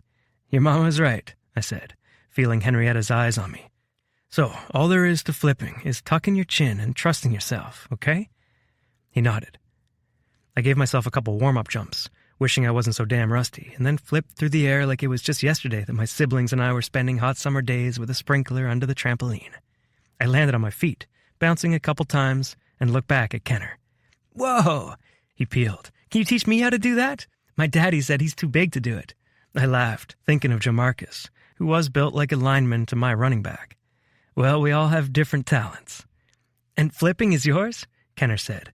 Henrietta's voice came. One of many. I have to keep up with my coworker, I teased. Raven called from the folding table. Keep it up, you two. That's how this happened. She pointed at her belly. I laughed and got on my knees in front of Kenner. Can you do a somersault? He nodded. Show me, I asked, just like he'd done me. He bent over and rolled, coming quickly to his feet. I put my hand up for a high five. So, try jumping before you do that, and put your hands out so they land first. He gave me a questioning look, but then his little face set with determination, and he jumped a few times before flipping and landing on his hands. Just as he got scared mid-jump, I reached for his legs and flipped him the rest of the way over. He came back up grinning. I did it! You did. I barely helped at all. Did you see that? He asked his mom. Layla had a proud smile on her face. You did amazing, honey. He turned back to me and said, I want to try again. I nodded. Whenever you're ready. He did it a few more times with help, and then when he looked up, he grinned. Everyone's watching me. I glanced around, seeing most of Henrietta's family circled around the trampoline, except for her dad, who was still grilling, and her grandma, who was leaning against a support pole of the pergola. I focused back on Kenner and said, "You got this, buddy." I scooted back to give him room, and he balled his little fists at his sides, pursing his lips with determination. He jumped, swinging his arms to give him extra height, and then used all his force to propel himself forward. He tucked his head, and his hands barely skimmed the trampoline as he flipped over and landed on his bottom. Everyone cheered as he scrambled up, and then he sprinted into my arms, squeezing me. "Thank you," he cried. I grinned at him. "You did it all on your own, buddy." I climbed off the trampoline and let him bask in all the congratulations and cheering happening around him. But then I felt a hand brush against my arm, and I looked to see Henrietta. She still had Aisha on her hip, clearly a natural with the littles in her family. She smiled up at me, her eyes warm in the summer sun. "That was pretty heroic." "Nah." I folded my arms over my chest to keep it from puffing up too big. He was just scared, had to get out of his own way. I thought of me, not asking her out yet. Now that I had her father's permission, there was nothing holding me back. Actually, speaking of being afraid. "Who's ready for lunch?" Tam called. "Gotta eat some good cooking before we can have cake." "Cake!" Kenner screamed, jumping off the trampoline and running past us. Henrietta giggled at him, and the sound hit me straight in the chest. I loved her laugh. She nodded toward the table. "Let's grab some food before Bertrand eats all the deviled eggs." "Sounds like it'll benefit us and Imani," I said, making her laugh again. "We wouldn't want her to cut off the wedding due to excessive flatulence." "I'll remind her to thank us later." She walked across the grass beside me to the little outdoor kitchen area. "Why don't you let me hold Aisha so you can get a plate?" I offered. She seemed surprised by the gesture. "Are you sure? You're the guest. And you're the lady." I extended my hands for her niece. As she passed the little girl to me, Henrietta said, "If she starts crying, I can trade." "You think I'm incapable of handling a child?" I asked, eyebrows raised. I already had her tucked against my side. Aisha fit easily into my arms, light as a feather and so soft. Instinctually, I put my nose to her crown, smelling her sweet baby smell. None of my siblings had children yet, but my friends who had always welcomed a break. Hen looked me over for a moment before saying, "I'll be right back." "How you doing, darling?" I asked Aisha, smiling big. She cooed back, and I put my hand up to cover my face. When I moved it away and made a face, she squealed happily. I did it a few more times before Henrietta came back holding 2 plates. "I got one for you," she said, holding up a plate packed to the brim with home cooking. I was more excited than I should admit to have food that wasn't cooked in a borrowed kitchen or a restaurant. Plus, it smelled amazing with all those spices. We sat beside each other at one of the folding tables, and Bertrand and Imani sat with us. Bertrand's plate was half full of deviled eggs, and I nudged Hen's leg under the table. As soon as I nodded toward his plate, she burst out laughing. What?" Bertrand asked, his mouth stuffed. Imani said, "Tyler, will you be around long enough for the wedding?" Henrietta shook her head. "He's set to go home in May." "That's a shame," she said. "If you find your way back here in August, we'd love to have you." I thanked her for the invitation, trying to ignore the reminder about the fleeting nature of my stay here. "How did you two meet?" I asked. They launched into the story, and I held Aisha in my lap, wondering if someday Henrietta and I would be telling the same story with a child of our own. After dinner, there was cake and candles and singing. And when that was over, Kenner watched TV in the living room, while everyone else sat around a long table playing Rumicube, her grandma Cordelia's favorite game. Henrietta's family partied like my family did, long and relaxed with plenty of beer and laughter. I had never felt so at home on a work trip, but now, with Henrietta by my side, I felt it. But when Cordelia announced she was tired, that was everyone's sign to go home. Jamarcus picked up a sleeping Kenner who hung over his shoulder like a sack of potatoes. Layla retrieved Aisha from the pack-and-play, while Bertrand and Justice helped carry out presents. Imani and Raven helped Tam pack up the food and throw out empty beer cans. And then they were gone, too. It was clearly a practiced routine. "Can I walk you to your truck?" Henrietta asked at my side. I nodded. Sad the night had come to an end. As we walked down the sidewalk, barely lit by a lone streetlight, I said, "You know, I'm the one who's supposed to be walking you to your door." Jamarcus waved out the window as they drove the van away, and it was quickly followed by the other 2 vehicles. Hen and I waved back, smiling as we did. We paused by my pickup, and she looked up at me, moonlight sparkling in her eyes. "Is it bad if I say I wanted a few seconds longer?" My heart sped at her admission, because I felt the same way. I could have stayed here all night, well into the next morning, and it still wouldn't be long enough. Henrietta, I have a question to ask you. Her lips lifted slightly, and I smiled, realizing I was learning all her smiles, all her laughs. This one was shy, patient. Will you go on a date with me? I asked. Never before had I been so nervous to ask, so anxious for the answer, so crushed when her features fell. There was a war happening on her face, and I didn't know why. Had I read her signals wrong? Tyler, I'd love to, she said. But Janessa said dating contractors is strictly forbidden. I like spending time with you, but I can't lose my job. My chest ached as all hope fled my body. With the way Janessa came on to me at the build site, I knew it was a lie, no matter how earnestly Henrietta delivered it. She even seemed genuinely regretful to say no. But I should have known better than to plan an imaginary future with a girl I'd just met. No matter how beautiful and intriguing she was, I'd let myself get invested before I even knew her true feelings. And arguing the point now would only disrespect her. Disrespect her father in saying it was her choice, and her choice alone. So I dipped my head, attempting to recover, and smiled back at her. I completely understand. Thank you for inviting me to the party. I'll see you on Monday.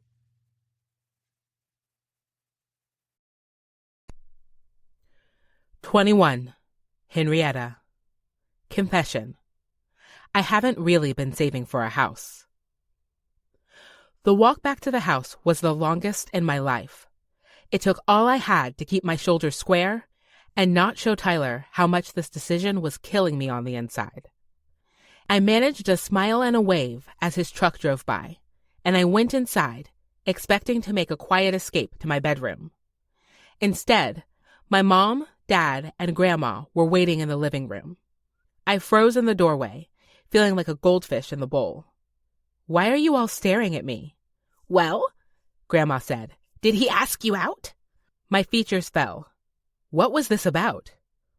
Why would you think he asked me out? She glanced at Dad, who admitted that Tyler had asked his permission. I shook my head at both of them. "I already told you I can't be with him. My job." "Your job?" Mom said. "Why are you so devoted to a job when you know you have the skills and experience to do that anywhere else?" "I just got that promotion, and I'm saving for a house so I can get out of your hair, Mom. I can't be frivolous with my money." "Stop," Dad said, his tone disappointed. He scrubbed his hand along his chin, not yet meeting me in the eyes. "Henrietta, we need to talk." My stomach dropped. "What?" "Sit," he ordered. Feeling like I was 16 years old and missing curfew, I crossed from the entryway to the living room, sitting on the chair as the three people I loved and respected most stared at me. I didn't know how, but I could tell I'd let them down. Dad said, "Henrietta, I'm no math genius, but your stories aren't adding up. You pay us $200 a month for utilities, $90 for your car insurance, and your phone is free through our family plan. Your car is paid off, and you fix everything for free at home. You buy all your clothes from the thrift store. Accounting for taxes, gas, and going out with your friends once a week, you have to be putting away, what, $2,000 a month? At least $1,500 for the last 6 years since paying down your student loans. Either I'm very confused about the kind of house you're saving for, or you're hiding something. Busted." "What if I do want a showstopper house?" I asked, lifting my chin. They all saw right through it. Mom asked, "Honey, are you in trouble of some sort?" The worry in her voice almost undid me. I wanted to tell them the truth of why I'd saved so diligently, why I was determined to put as much away as quickly as possible. But I couldn't without ruining the whole plan. Grandma said, "Just because Don Marcus got upside down in a business venture doesn't mean you have to be afraid of money."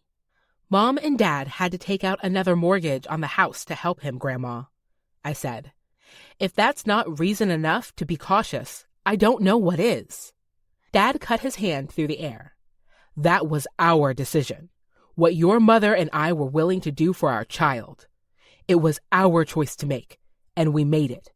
That should have nothing to do with your saving habits." Frowning, Mom said, "Are you waiting to buy a house until you find a boyfriend to move in with? Because times are different now. A real man won't be intimidated by a woman owning her own property and making her own mark in the world." Seeing my opening, I hung my head. "I am waiting for a man," I admitted, but not in the way they thought I was. I raised my eyes to meet theirs, and my dad shook his head, a heavy expression on his face. "You just let a good one walk right out that door," he said. I replied, "I know, but that was my decision to make, and I made it." Then I stood up and walked to my room. I tried to avoid my parents and Grandma for the rest of the weekend, because if they got too close, they'd see that my heart was breaking. Tyler was the first man in my life who had asked me out, asked my father's permission, no less.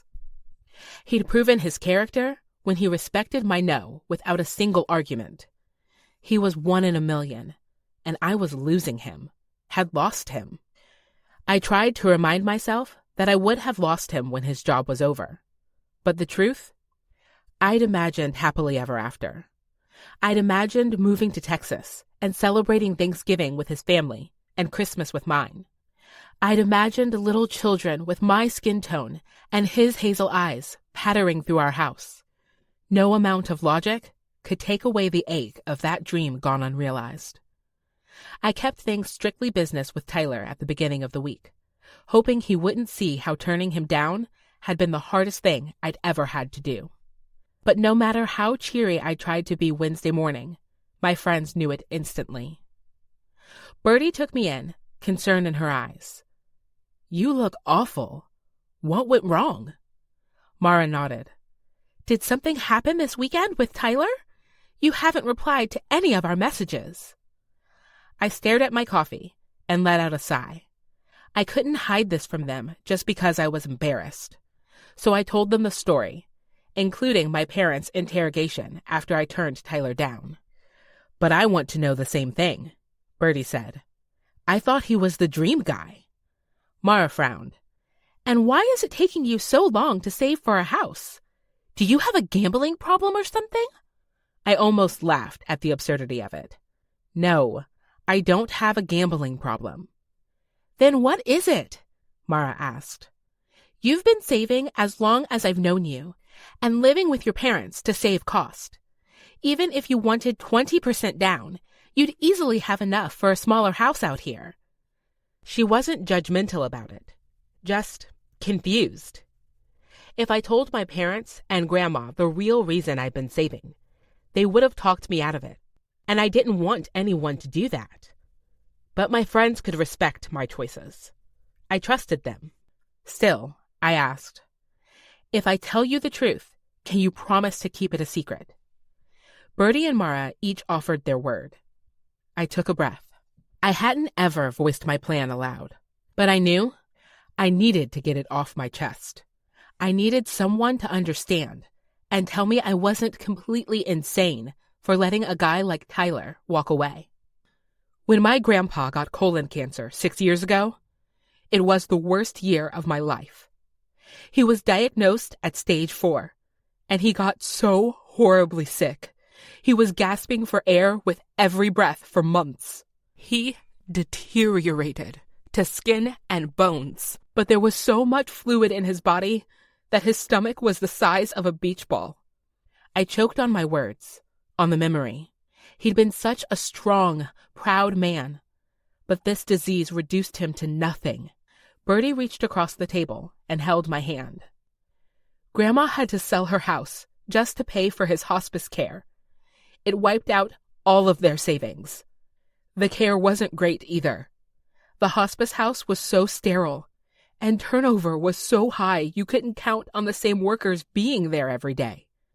And then the walls were so thin, you could hear all those people suffering around him. My voice cracked, and I hung on to Bertie with all I had.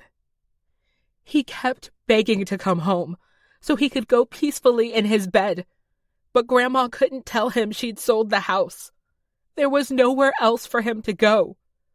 I felt so powerless, watching him suffer and not having the money to do anything about it, especially after all he and Grandma had done for me. My friends waited silently, so I took a deep breath, revealing my biggest secret of all. So I promised myself that I would save all the money I could to keep my grandma from suffering the same fate he did. Mara covered her mouth, tears in her eyes. That's why you've been so frugal? Hen, why didn't you tell us? I wiped at my own teary eyes. I got so used to telling the house story around my family. I guess it was easier to keep up the lie. Bertie squeezed my hand. That's so selfless of you, Hen, to do that for your grandma. Does she know? I shook my head. If she knew, she'd try to talk me out of it. How much do you have saved? Mara asked. I bit my lip, knowing the exact number. Almost 100,000. Bertie let out a low whistle. I knew end-of-life care was expensive, but not that expensive. They say to budget for $5,000 a month, I said. I want to give her 2 years of really good care in our home, if she ever needs it. I should be able to save at least $20,000 this year. But by the time I do, it will be too late for Tyler, Bertie said. I nodded. But if I risk my job to be with Tyler and shit hits the fan, then I have to look for a new job, which could take months, especially if I want to find one that pays as much as this one. My friends and I were quiet as the weight of what I'd admitted hung over our heads. Because the truth was, some things were more important than following a potential love. Mara tilted her head, smiling softly. You know, in business they say short-term loss can lead to long-term gain. It's kind of like with you and Tyler. Even if you're set back a few months, you could gain experience at the very least. Bertie nodded. You could find your person, Hen. Tyler could turn out to be nothing, but you'll never know if you don't give him a chance. And if you'd go through all of this for your grandma, don't you think the potential love of your life deserves a date? Chapter 22. Tyler. Gravel crunched under Henrietta's tires as she approached the construction site. I'd love to say it didn't hurt like hell to hear her pulling up, but it did. And maybe I did the immature thing of hiding out in the trailer because I wasn't quite ready to see her yet this morning. She'd been so stoic with me all week, only talking about work and not bantering with me like she usually did. It hurt almost as bad as her rejection. Rich, an older guy in the construction crew with white hair and a red face from years of working in the sun, came in and got a couple of folding tables. Hen brought treats again. I'm really coming to love that girl.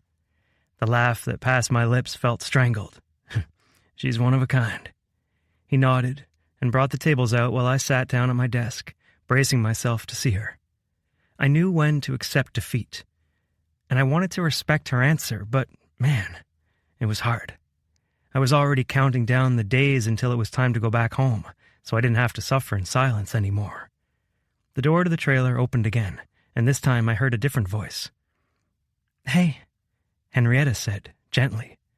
I looked up to see her holding up a giant cinnamon roll on a paper plate and a steaming cup of coffee. Want some breakfast? She asked. The coffee's black this time. I couldn't say no to her, not when she was smiling at me like that. I'd love some. She passed me the plate, and I was careful not to let my fingers touch hers, not to let the heat transfer from her skin to mine. I'd be a burning man with no way to save myself from the flames. I set the cinnamon roll on my desk and took a burning sip from the styrofoam cup. Is this from Waldo's? She nodded. The girls and I go every Wednesday before work. It's kind of a tradition. Nice, I said, wondering why we were making small talk, why it hurt so fucking much to be in her presence and know I wasn't enough. Tyler, there was one thing I wanted to talk to you about. My gut dropped. Yeah? What's up? This couldn't get any worse than rejection, right? Because I'd made countless moves on her and now I knew all of them had been unwelcome.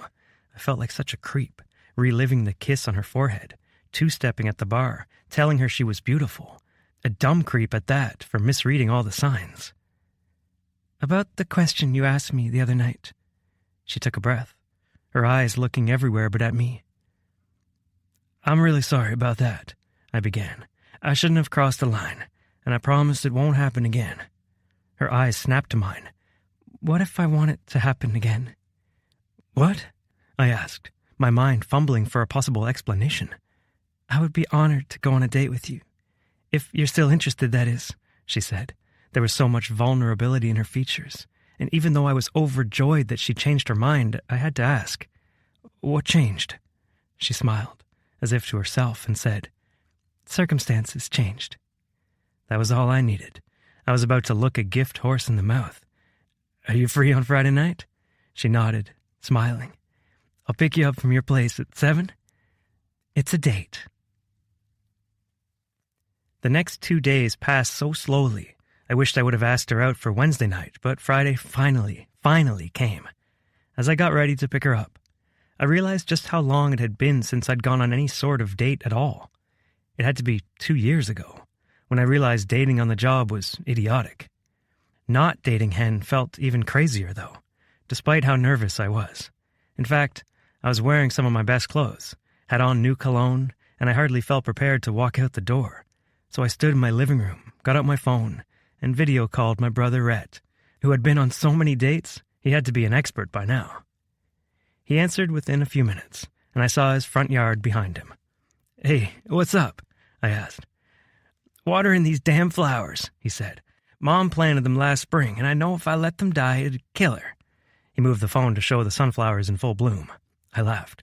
I guess that's one of the benefits of not living back home anymore. No stupid redecorations. He snorted in agreement. What's up with you? Job going well? It's fine, actually. I have a date tonight. Hot damn, Rhett said, grinning ear to ear. The look instantly made me regret calling. It's been, what, 2 years since Sheridan? I lifted my eyes toward the sky, trying to forget my crazy ex-girlfriend. I'd been upfront, telling the girl, Sheridan, that I was only in town for a few months. I'd thought we were just having fun together, but she'd been completely heartbroken and even showed up to my next job site, trying to win me back. Jim had been pissed, calling it a liability, so my no-dating rule commenced. I cleared my throat. 2 years, which means I'm rusty as hell. Any tips? On getting laid? I have a few tricks up my sleeve. Okay, now I'm regretting this call. Rhett laughed. Girls always loved you. You have that mama's boy charm no one can resist. I rolled my eyes. I'm hanging up now. Girls like it when they feel like the most interesting thing in the room, he said. That hot waitress walks by. Don't give her a second glance. Eyes on your date. She says something about her boring job. Ask her questions about it like it's the most intriguing thing you've ever heard. She talks about how her nephew blew his first spit bubble. You're in awe. Got it? I nodded, although it seemed easy. Henrietta was like a puzzle, and each new thing I learned about her felt like a piece that would get me closer to the full picture. But if you like the girl, which I'm guessing you do because you've never asked me for girl advice before. I didn't argue. You want her falling for the real you, and not some lame tip your brother gave you 5 minutes before the date. Just be yourself, okay? It's enough. I promise it's enough. I cracked a smile at that. Thanks, Rhett. Anytime. We hung up, and I took a deep breath before leaving the house. Tonight was going to be big. I could feel it.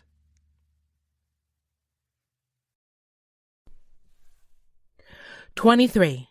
Henrietta. Confession.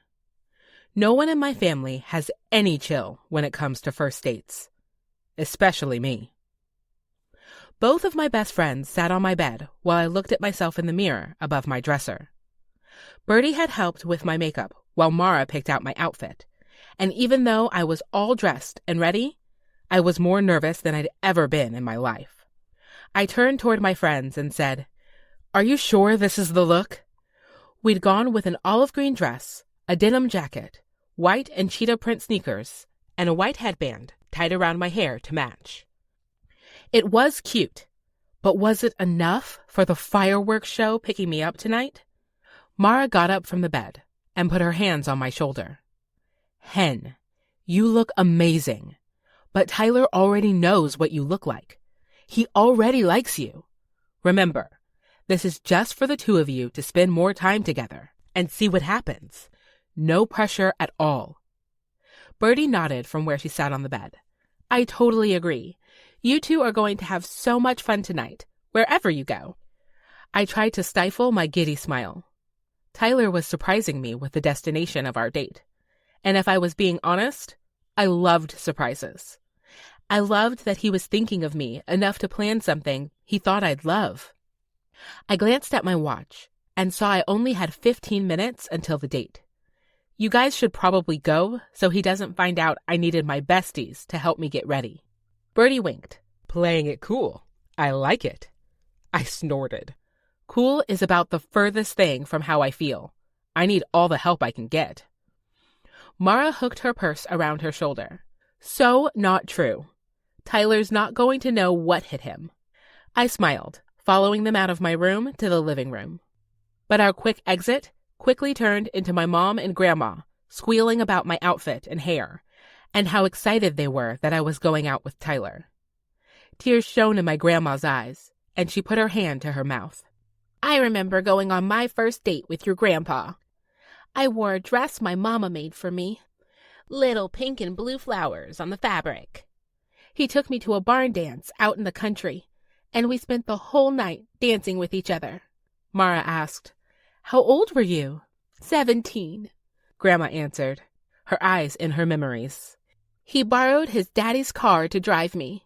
We thought we were styling. The doorbell rang, jerking us out of memory lane. I glanced at my watch and said, Crap, he's 10 minutes early. Mom nodded approvingly. That's the sign of a good man. Or an eager one, Mara said with a wink. I would have laughed if I wasn't so panicked. He's going to think I'm pathetic if he sees everyone in here. Go hide. Grandma raised her eyebrows. I ain't about to hide behind no couch. Please, just until he gets me to his truck? Mom had an amused smile on her lips. Come on, everyone. We can go out back. I want to show you my verbena. I waited until they were all safely in the backyard to walk to the front door. I placed my hand on the knob, knowing minutes had already passed since he rang the bell, allowing myself a deep breath. I'd gotten my associate's degree, worked as a professional for 8 years. I could do this. I could go on a date with Tyler Griffen. I opened the door, and the sight of him standing there took my breath away. He held a full bouquet of purple blossoms of all kinds, interspersed by greenery and baby's breath. So tasteful and beautiful. I covered my mouth with my hand, never expecting this. These are beautiful, Tyler. Are they for me? Unless you know another Henrietta, he said, a teasing smile on his lips. He held the flowers out for me, and I breathed in the floral scents. Regardless of how things ended, I wanted to remember this moment when I was my grandma's age. I wanted to reminisce on the fact that this handsome man had thought of me, cared for me, in a way that was so unexpected, so wholesome. I'll get a vase for these, I said. Tyler chuckled, pointing toward the back window, just in time for me to see Grandma hide again. Looks like you'll have some help. My cheeks felt hot as I set the bouquet on the counter. I'll let them take care of these. He walked beside me out the door and down the sidewalk, his hand resting gently on my middle back, reminding me he was there, but not suggesting any more. I liked it, especially mingled with the smell of his cologne and the fresh, sunshine-filled air. He opened the door for me, helping me in. And then, when we were on the road, I asked the question, Where are we going? Glancing my way, he replied, Not too much longer until you find out. I watched out the window, practically vibrating with excitement. I was on a date with Tyler Griffen, the cute contractor with a smile that could replace the sun, muscled arms that would make any woman drool, a laugh that melted my insides, and enough ink to make him interesting without scaring off my parents. How could this be my life? What? He asked, smiling my way. Nothing. This just doesn't feel real, I admitted. And just when I thought the night couldn't get any better, he reached across the center seat, sliding his fingers through mine. I feel the same way. I stared at our intertwined fingers, my skin dark against his pale.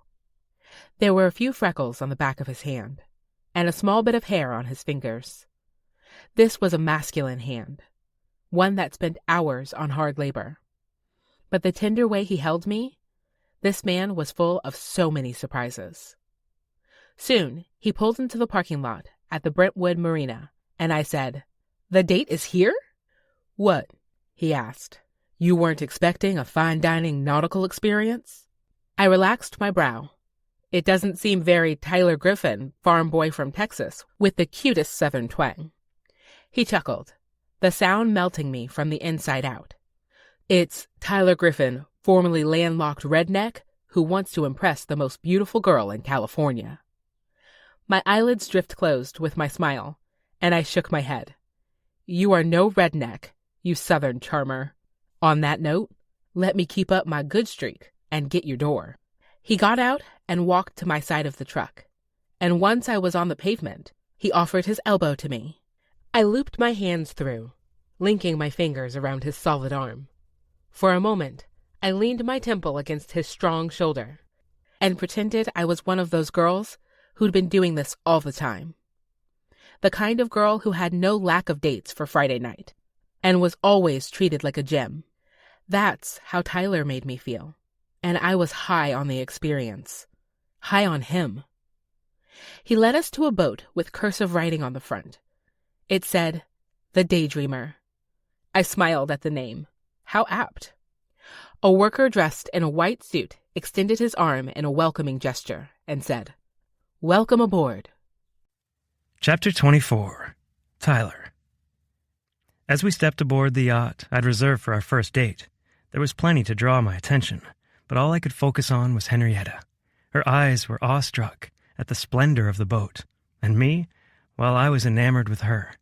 Seeing everything through her eyes made it feel like the first time.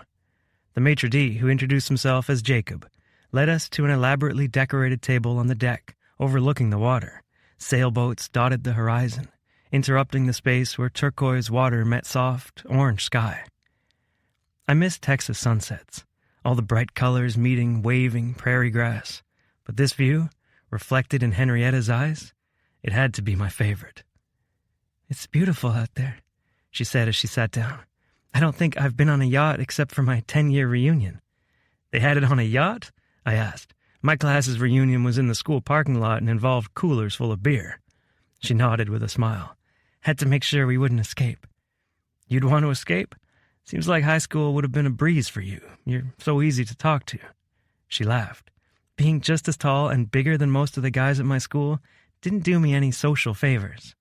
I shook my head, hating to admit it probably would have been the same at my high school. When you're young and dumb, different things seem important, and then you grow up. "True," she said, scrunching her nose in the cutest way. "I'm sure you were the star at your school." I laughed. "In Cottonwood Falls, you go to school with the same kids from the time you're in kindergarten to graduation. They all remembered my awkward younger years." "We all have awkward younger years," she replied. "My mom had to drive me to Dallas for therapy because I was so shy. I wouldn't even talk to the teacher." Now it was her turn to be surprised. "You seem so confident, easygoing." 3 decades of practice," I replied. Jacob brought out some wine for us, pouring our glasses full of rosé. They hadn't offered cupcake on the menu, but I hoped this would be close enough. She took a cautious sip, her expression thoughtful. "As good as cupcake?" I asked. She hesitated before shaking her head, and I laughed. "I was worried it would be awkward," she admitted, "being somewhere so fancy." "You don't go out much?" "No, I'm pretty frugal. Pancakes at Waldo's and free drinks at Colley's is about as high class as I get." "You love Cottonwood Falls," I said. "Everything is like that. If you want fancy, you have to go to the city." "Do you miss home?" she asked. I took a drink of my own wine, the bitter liquid sliding down my throat. I thought I would get used to it, being away, but after 4 years, I think feeling out of place has just become the norm for me. "Are you planning on moving back sometime?" It was too soon to be thinking about how things like this would affect our relationship, but I had to be honest. If my boss promotes me, I'd be able to move back home and work there full-time. There would be travel for different projects, but I'd have a home base. Jacob came back with our first course, a salad with a mixture of fruits and vegetables I hadn't encountered, which left me with a dilemma. I leaned forward and asked Henrietta, "Which fork do I use?" She giggled, covering her mouth. "I was waiting for you to go first so I would know." I racked my brain, trying to remember the etiquette lessons I had in sophomore home economics. "I think you go from the outside in."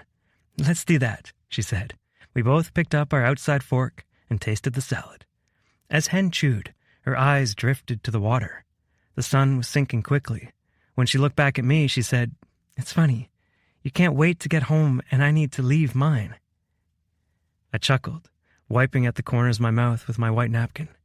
"Your family seems close." "We are.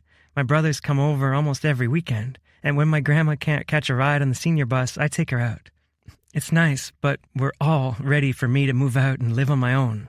I've been living at home for far too long." "Have you found a house you like yet?" I asked. The food in my stomach settled heavily. If Hen bought a house here, that would be it. Our fates would be sealed, separately. "I haven't really looked. I still have quite a ways to go." "What do you mean?" She chewed her lip, that same warring expression from the night she turned me down, present yet again. "Can I tell you a secret?" "Of course," I said. Our main course came out, and as we ate, she launched into this story about saving for her grandma that made me see her in a whole new way. When I didn't respond right away, she said, "What? You're thinking I'm crazy." Sure, I already knew she was kind, hard-working, but to know how much she'd sacrificed for her grandma without anyone ever asking, it was amazing. "I'm speechless, Hen," I breathed. "The girls back home, they think of having babies, doing the same thing their parents did before them. What you're doing, what you've done, no one does that. Only you." She glanced down at her lap, like my praise made her uncomfortable. "You don't like compliments," I observed. She met my eyes again. "I'm not used to them." A little rip formed in my chest at the way Henrietta had been made to see the world. "If we make it to another date, I'll give you plenty of practice." Her laugh tinkled amongst the lap of waves on the boat. "If the food is this good, you know I'm there." As we drove back to her family's home, her fingers tangled with mine. I couldn't help but think it had been the perfect first date. The food and scenery were good, but getting to know Hen outside of work, even better.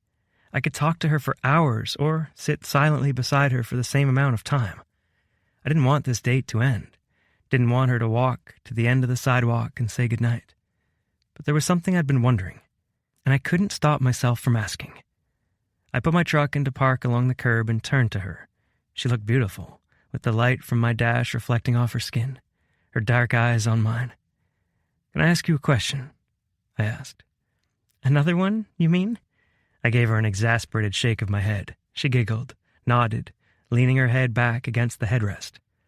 "When I asked you out, you told me your job had a rule against it.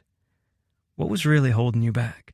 I only ask because I wouldn't ever want to do something that made you uncomfortable." 2 lines formed between her eyebrows. "What do you mean?" "After the way Janessa came on to me at the build site, there's no way there's a rule against dating contractors." Her lips parted. "What did Janessa do?" At the disbelief in her voice, I felt like I should tread carefully. "That first day, she asked me out to dinner and implied we should spend some time together, if you know what I mean." Henrietta pressed her lips together and shook her head. "That same day, she told me that I could lose my job if I dated you. I've been fretting over my attraction to you for weeks because of her." That made so much more sense. The way Hen held me at arm's length, the sincerity when she said no to dating me. "Why would she do something like that?" Henrietta asked, hurt clear in her voice. "She saw the way I was looking at you after I told her no. It was the only thing that made sense. She was threatened by you." "Threatened by me?" Hen snorted. "The girl's a size 2, and she felt like she had to threaten my job to keep me away from you?" "You know size isn't the only thing a guy sees," I said. She raised her eyebrows. "Maybe it's not the only thing you specifically see, but that's not my experience with most men." "What do you mean?" "Do you know what it feels like to have people make fun of you at the beach for simply existing at your size?" Do you know how it feels to walk by magazines and have headlines shouting at you that you need to change? Do you know how it feels to always be the funny, fat friend? I studied her for a moment, hating anything and everyone that had made her feel like that. I've never seen you that way. How do you see me? She asked. I took her in, and only one word came to mind. Beautiful. 25. Henrietta. Confession. For a woman named Hen, I have a hard time not counting my chickens before they hatch. All this time, I'd been so worried about my job, worried about my grandma, worried about my future, when in reality, I'd just been missing out on an incredible guy, also my boss could call dibs on him, like a child licking a cookie to make it their own. Kinner had more maturity than her, and he was still wearing pull-ups to bed. Tyler was only here for 9 months, and I'd missed so much of it just by following the rules. Well, I was done wasting time, especially when it came to Tyler. I unbuckled my seatbelt and leaned closer. His eyes flicked from mine to my lips. A question. I nodded. A promise. My eyes slid closed, and I felt his lips against mine, felt the slight stubble on his chin as our skin brushed. Electricity, lust, desire, longing. It all swept through me as I got lost in our kiss, tasting the mint on his tongue, feeling his hand grip the base of my neck, holding me in place so he could deepen the kiss. A small whimper escaped my lips, one I hadn't been expecting or holding in, and that only encouraged him more. Our tongues tangled, removing all breath from my body as I tried to feel him, taste him, get lost in him. Tyler was a gentleman, but the way he was holding me, his hand dancing up my hip, barely touching the side of my breast, he was holding himself back. Every part of me wanted to find out what more he could do, discover the ways he wanted to touch me. I fisted my hand in his shirt, over his stomach, and kissed him hungrily. I'd made out with guys before, but it had never been like this. So all-consuming, so addicting to where I cared more about his lips on mine than my next breath. Moisture soaked my panties, and even though I'd never had sex before, my body knew I wanted it, was ready for it, with him. He pulled back, his heavy breath matching my own. I studied his hooded eyes, feeling all the passion I saw there. His voice was husky as he said, "I should get you inside." "What if I don't want to go?" I whispered. A heated grin hit his lips. "Does this mean I get a second date?" A smile came all on its own. I nodded, but then my lips turned down. "What?" he asked. "It's wedding week." "And?" "I'm a bridesmaid. It's a lot of responsibility. And I don't want to drag you along to it if—" I couldn't bring myself to finish the sentence. It was too much too soon. But Tyler said, "If what?"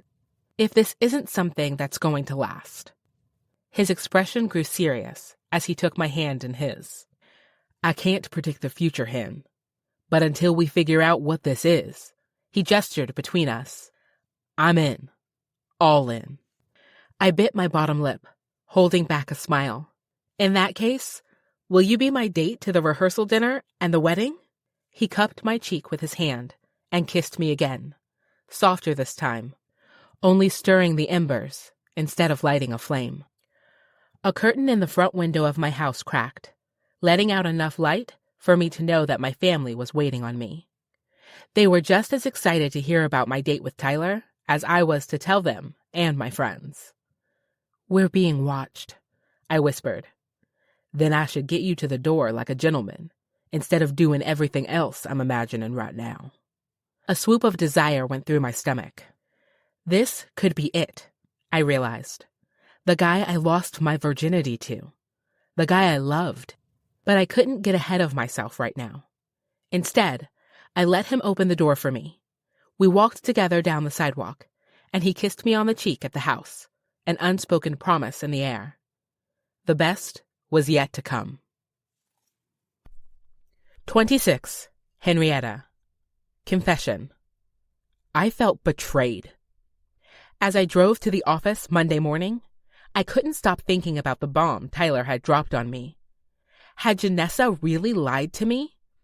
We'd worked together for 8 years, and at this point, I'd considered her a friend, a close colleague at the very least. Would she really have felt threatened enough to lie? There was really only one way to find out.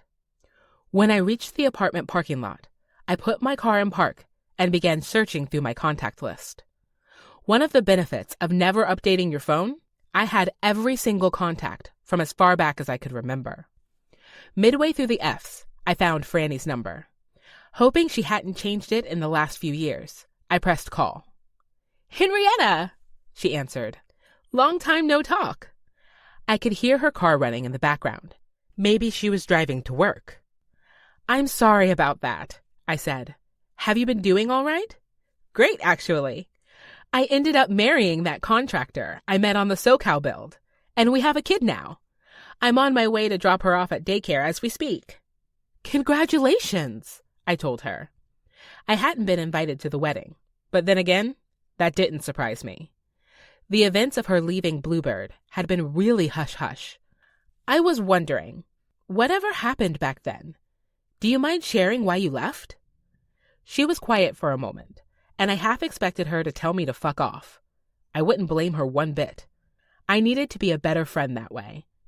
I was about to apologize for interrupting her day when she said, "They didn't tell you?" "No," I answered. "Well, Janessa said it had something to do with that contractor. What was his name?" "Jeremy," she answered. "Right. Janessa's full of hot air, but you know that," Franny said. Her daughter cried, and she shushed her for a moment before saying, "I kept showing up to work late because I was so nauseous in the mornings, so they let me go. If I would have known the reason for my stomach bug was morning sickness, I would have sued them for all they had." I shook my head, processing it all. "I'm sorry they did that to you. Being pregnant sounds miserable. If I got pregnant, I'd only know the signs because of my sisters-in-law, who way overshared." "It is. And then you get the best gift ever at the end." I smiled at the love I heard in her voice. "So it wasn't against the rules for you to date Jeremy? Corporate only cares what you do on company time. They don't give a shit who you're dating off the clock." "Right." My jaw tensed. So Janessa really had lied to me, just to get Tyler. "Hey, I'm at the daycare, but if you're ever in Chula Vista, let me know. I'd love to get some drinks with you. Catch up sometime." "I'd love that too," I replied honestly. "I'll talk to you later?" "Sure thing." We hung up, and I gripped my phone tightly as I lowered it from my ear. I felt sickened, betrayed.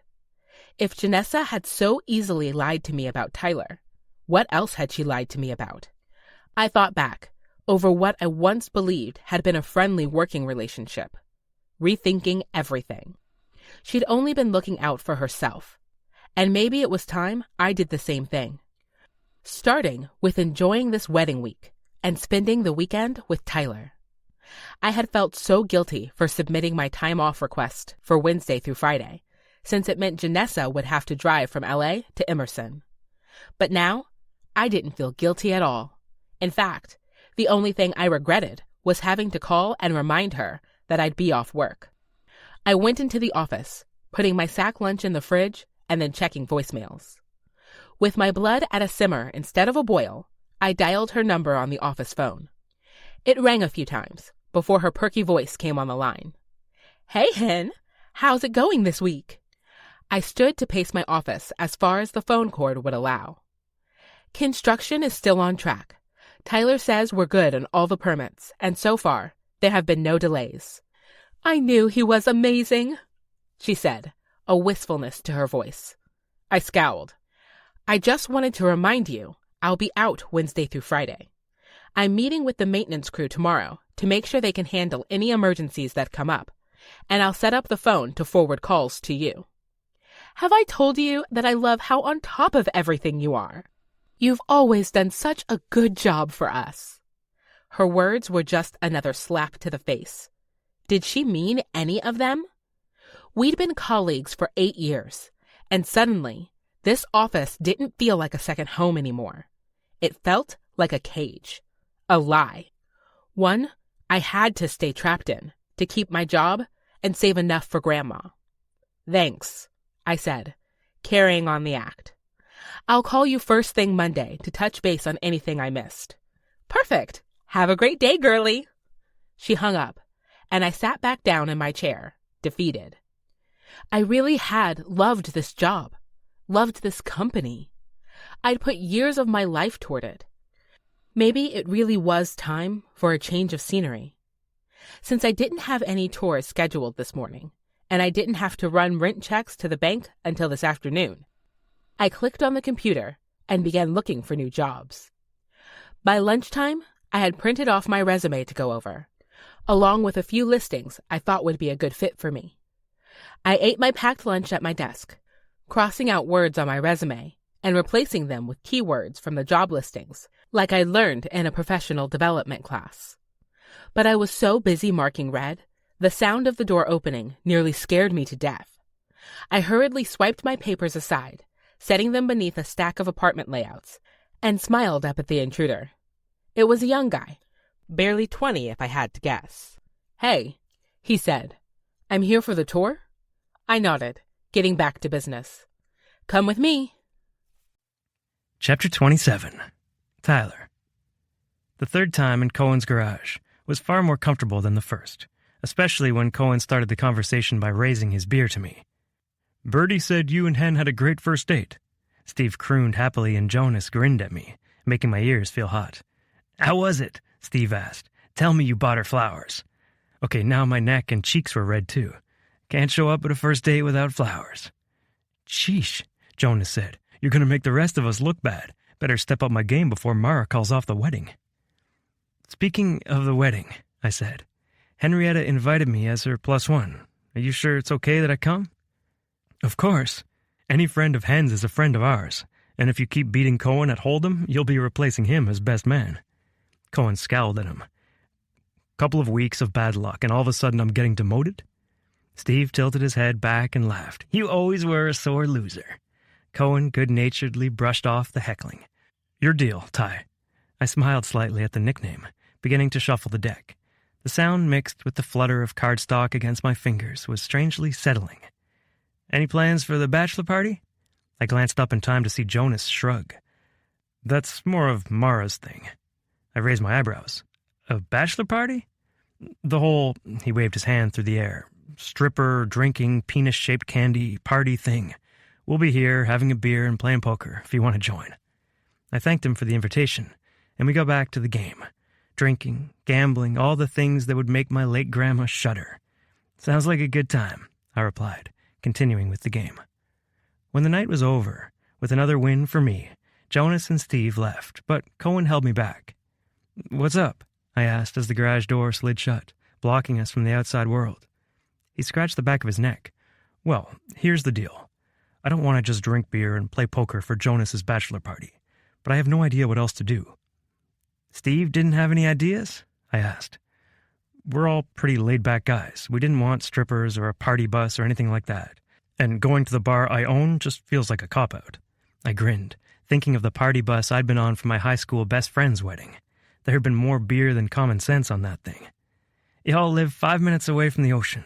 Why not do some deep-sea fishing or a kayak tour or something active like that? Get away from the city and clear your head for a day." Cohen nodded. "Steve's shit on motorboats. Gets sick, but a kayak could be fun. We can always do beer and poker afterward if Jonas wants. Hell, it's just a couple hours to San Diego." I patted his shoulder. "Now you're thinking." He grinned. "Thanks. I guess I've lived here so long I've forgotten what we have." He opened the side door leading into his kitchen, gesturing for me to follow him. "Dallas is pretty landlocked, so I'm trying to enjoy the water while I can. We have lakes, but it's not the same." I followed him into the well-lit kitchen area that was far fancier than anything I'd grown up with. They had matching dishes, glass cups, and herbs in kitschy containers. "Nice place," I said. He grinned my way. It's all Birdie. How long have y'all been together? I asked on the way to the front door. Almost 3 years now. 1 year married. Best years of my life. The comment made me smile. I hope to find that someday. Soon.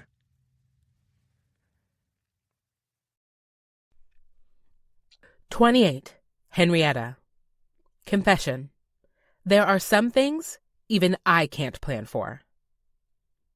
Waking up Wednesday morning and not having to go to work was a huge relief. I hardly ever took time off, but I had vacation days saved up, and I was excited to spend them with my best friends. Before meeting Birdie and Mara a few years back, I never really had girlfriends. I was always that girl who hung around with my brothers or read books by myself. Then, when my brothers started dating, I got girl time with their girlfriends, now wives and soon-to-be wife, when they came over. Now that I had best friends, I wouldn't trade them for anything. Mara wanted to start wedding week off with a relaxing day at the beach, so I put on my one-piece, then slipped my cover-up dress over my head, packed a beach bag, and left my room to help Grandma with her morning medications. She wasn't in the living room reading her Bible like she usually did in the mornings, so I checked the kitchen, thinking maybe she'd gotten her toast, but still came up empty. Worry settled in my gut, making it hard to move. I walked to her bedroom and found her lying on the floor by her closet, her pants half on, and her arms covering her face. "Grandma?" I choked out. When she moved her hands, I saw the tears on her cheeks. I hurried to her, kneeling next to her on the floor. "Grandma, are you hurt?" She slowly nodded. "I fell getting dressed, and my hip, I think it might be broken." "Why didn't you call for me?" "I didn't want to bother anyone." If I wasn't so worried, I would have scolded her. "I'm calling an ambulance," I said, getting my cell phone from my purse. I tried to keep my voice from shaking as I spoke with a dispatcher and gave them directions to my house. The person on the phone said not to sit her up until the medics arrived, in case there was a spinal injury. And then it was on us to wait. "Can you help me put a skirt on?" Grandma asked. I gave her a look. "You're trying to get fancy for the EMTs?" "I can't be seen like this. So frail." Her voice sounded frail as she said it. Frail, but stubborn. "Please, Hen."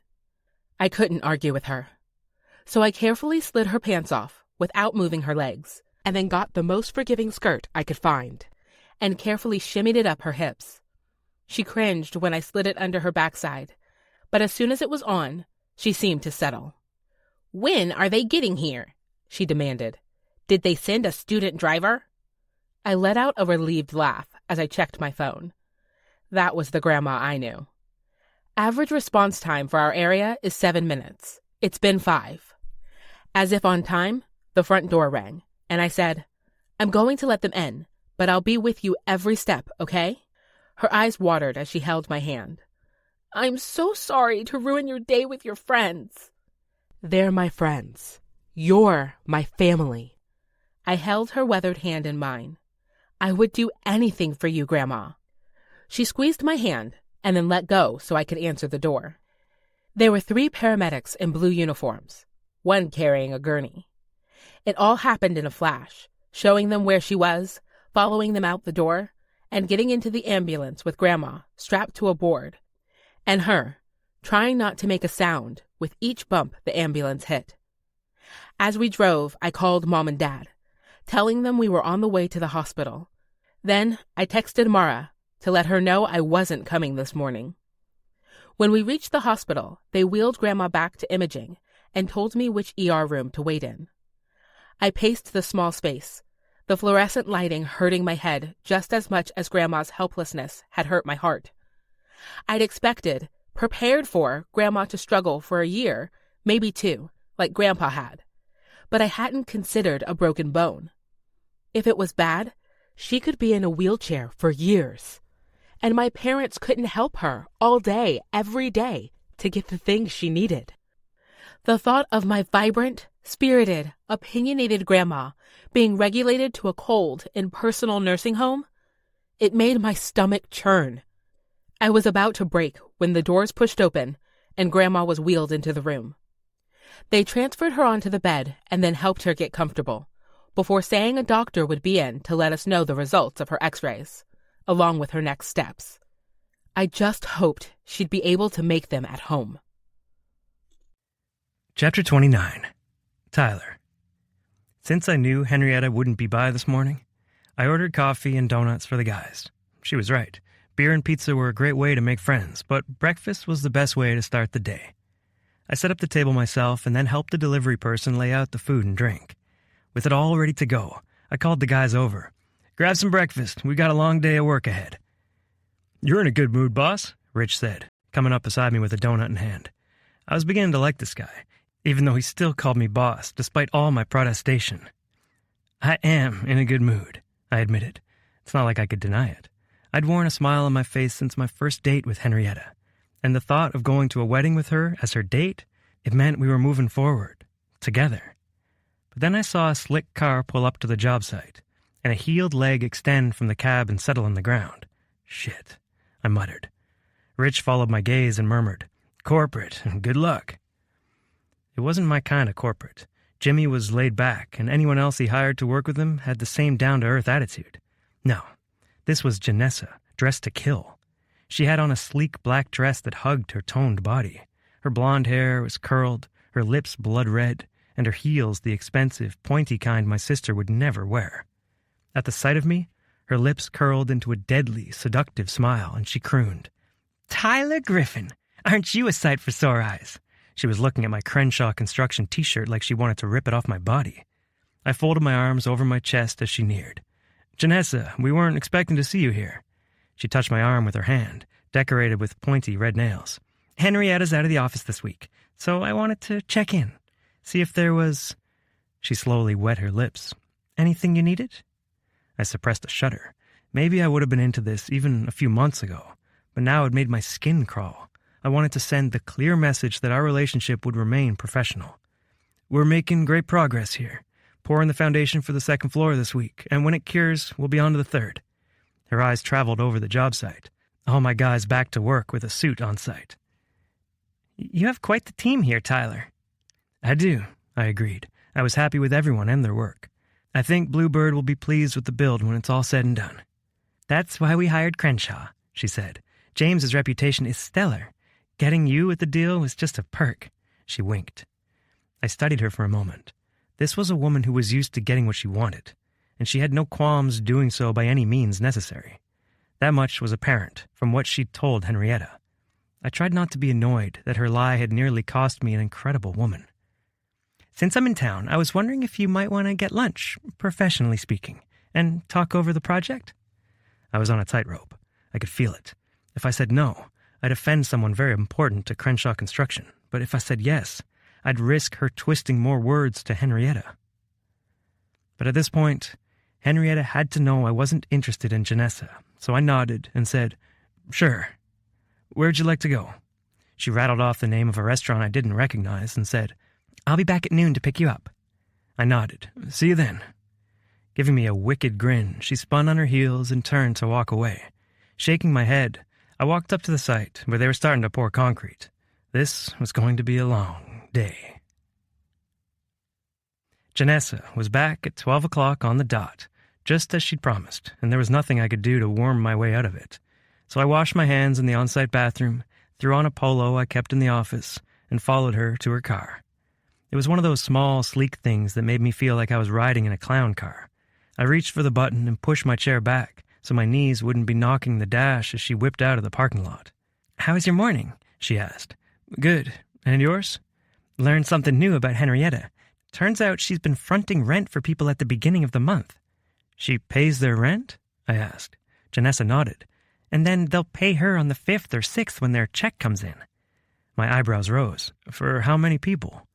"A couple every month, as far as I can tell."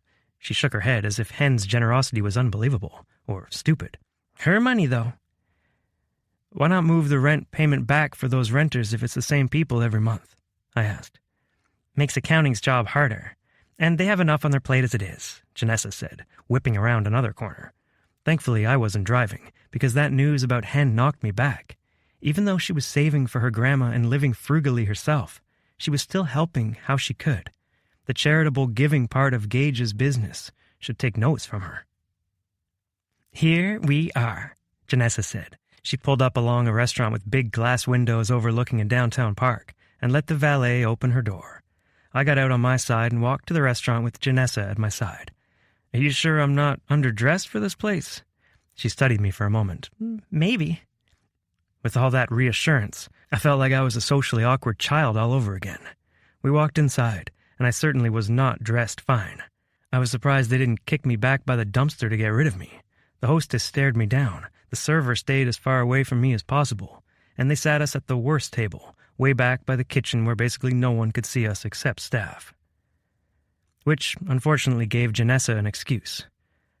"I'm going to sit by you so I can stay out of their way," she said, getting up and moving her chair right by mine.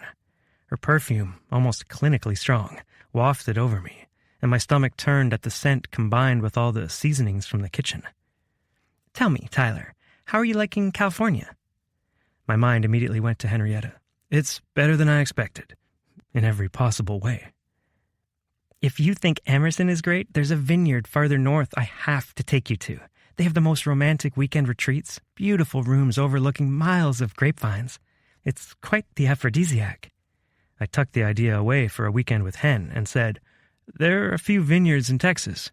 She laughed like that was the funniest thing she'd ever heard. Thankfully, a waiter came and saved me. I ordered the daily special, and Janessa picked something off the menu, making a million adjustments to protect my figure, she explained after he left. My phone began ringing, and I thanked whoever it was on the other end. Seeing Hen's number, I smiled slightly, then said to Janessa, "Sorry, I have to take this." 30. Henrietta. Confession. I made a mistake. Tyler's voice was warm over the receiver. "I am happy to hear from you." My lips cracked a smile before quickly falling. I'd hoped calling him would cheer me up, but now it was taking all I had not to cry.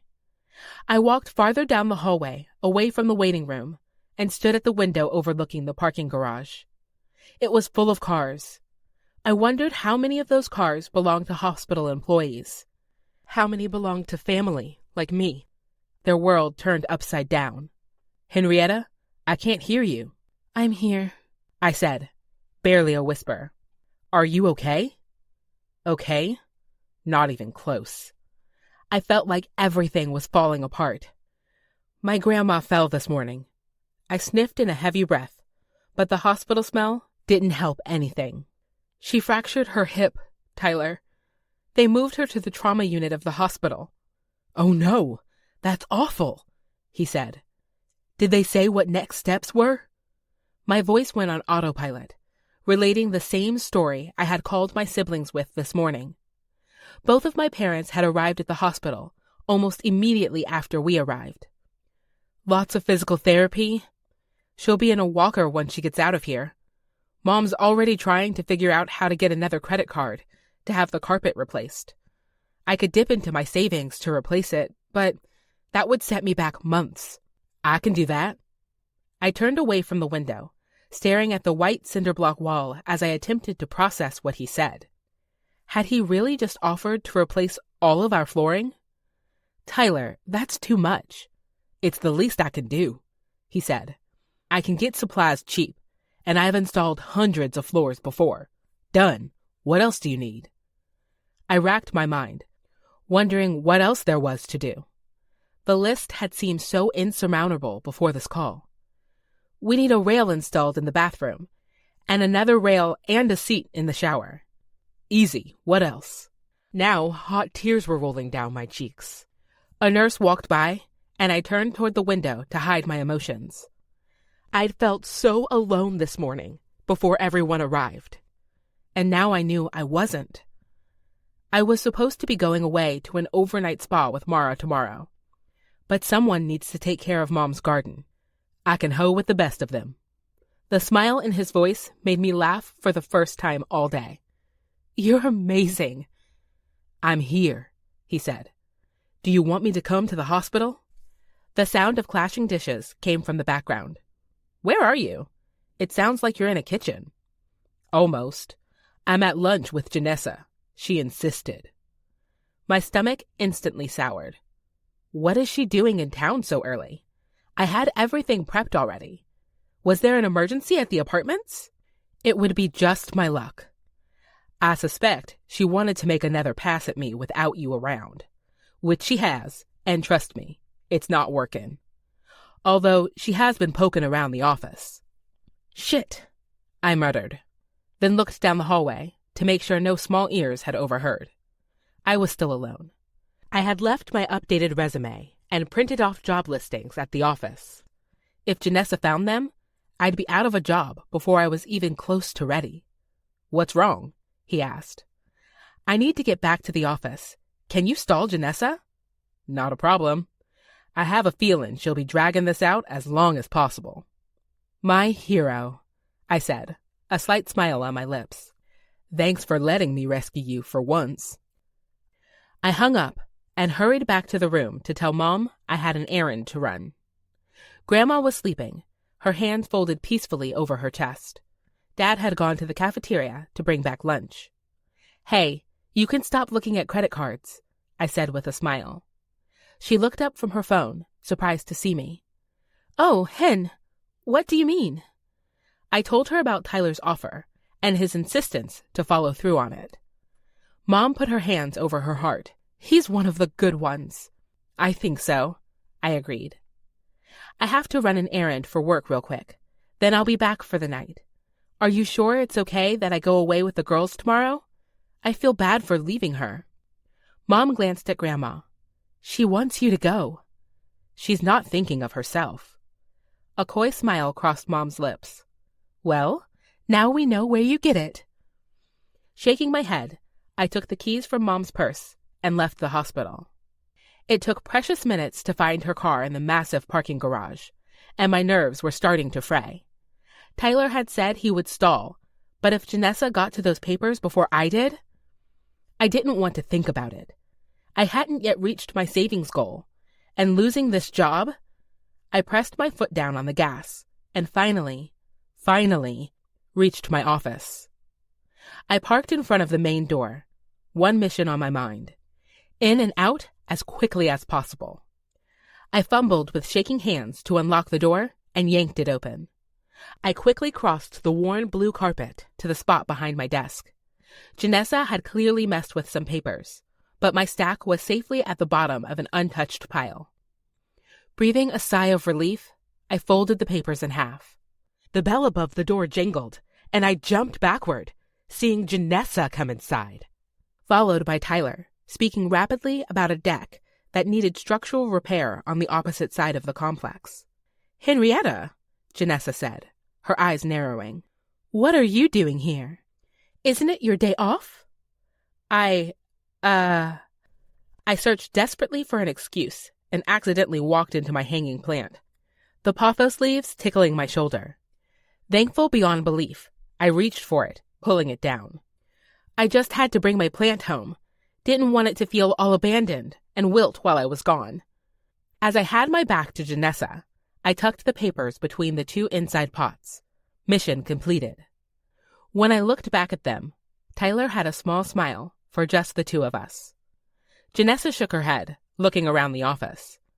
I have no idea how you keep all these things alive. They'd be dead within a week if I were taking care of them. Which is why I wanted to bring it home, I teased. This one has an attitude. Tyler laughed. You and your mom with your plant psychology. I smiled, but Janessa asked, You've met Henrietta's mom? Shit. I had to think fast, but I was coming up blank. Tyler quickly supplied. Henrietta's mom brought lunch to the office one day while I came to ask Henrietta a question. I think she loves these plants as much as Hen does. Janessa eyed us suspiciously. Then she turned to Tyler and said, sickly sweet, No need to come by the office, Tyler. Henrietta should be coming to you. And if she's unavailable, I'd be happy to make a trip out here. I closed my eyes, biting back rage. How dare she tell me dating was against the rules, when her words were full of innuendo. Actually, Tyler said, I need to get back to the job site. Henrietta, can you give me a ride? I know Janessa is so busy with work. That's one of the things I admire about you, Jay. So dedicated to your role. Janessa could barely conceal her giddy smile at his compliment and nickname. Are you sure? I don't mind taking some extra time, so Hen can have her day off. It's on my way, I offered. No big deal. Before Janessa could argue, Tyler said, Thanks, Hen. Janessa, thanks for lunch. Hope you have a great day. He hurried us out of the office and got into my car so fast. You'd think Janessa was a cheetah on a hunt instead of a 30-something blonde in middle management. As soon as we pulled out of the parking lot, he was laughing. Your plant needed to come home? He teased. I glared at him. The deck needed looked at?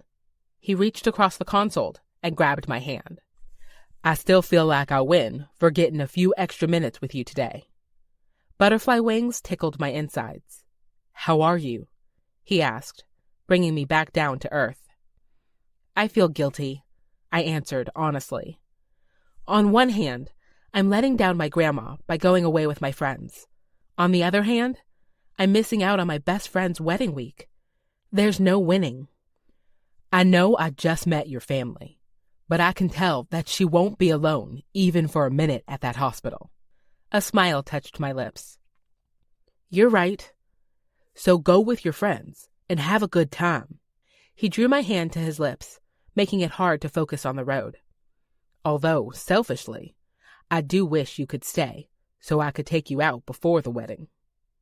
My cheeks warmed. I'd like that too. He glanced toward the clock.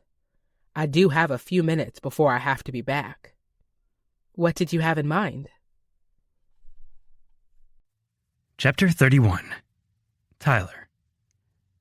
Pull over up there, I said, gesturing toward a stand of trees I'd noticed before on my drives to work. As far as I could tell, it was an empty lot, and right now, I couldn't stop thinking of kissing Henrietta senseless, of helping her forget her worries for the day, if only for a few stolen moments. She swiveled the wheel, followed the overgrown trail into a space between tall sycamore trees. With the car parked, I could hear the music more clearly. I reached for the keys and twisted them off. So we don't start a fire in the grass, I explained. Her dark eyes were on me as she nodded, her breasts moving up and down with her breath. It was sexy as hell, especially with the lacy dress she had on over her swimsuit. I trailed my finger from her shoulder to the spot where her suit began to dip into her cleavage. I like this. Her voice was quiet as she said, I meant to wear it to the beach. I'd like to see that, I said. Coming closer, pressing my lips to hers. She softened into my kiss, her hands coming to my head and weaving through the short hair above my neck. Already turned on, I kissed her cheek, tipped her chin back and kissed along her jaw, her neck, the top of her breasts where they began to swell.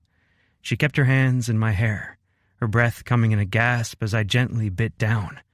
Tyler, she breathed. It was enough to spur me on, to drive me wild. I pulled back on her top, sliding her black suit back until I could see the dark, puckered skin of her areola, the full, hard tip of her nipple. I took it in my mouth, sucking and licking in tandem with my other thumb, swiping over her other nipple. She let out a moan that made my cock harden. I covered her lips with mine, kissing her deeply, tangling my tongue with hers. I wanted more. These clothes out of the way, her skin against mine. But I had to back off before I couldn't stop myself. She deserves more than me taking it further in the car. Our first time together was going to be something she'd remember as perfect. Fuck, I moaned against her lips. I moved her clothes back in place and kissed her gently. You are irresistible. Irresistible? She asked, a slight smile on her lips. They were so kissable. I kissed them again. Irresistible. Incredible. The whole damn package, I said. And this weekend is going to be amazing. For you and your friends. And your grandma should know how much you love her if she doesn't already. Hen closed her eyes, nodding, and I slipped my fingers through hers. There was an unspoken understanding in the car. I needed to get back to work, and Hen had things to take care of at home.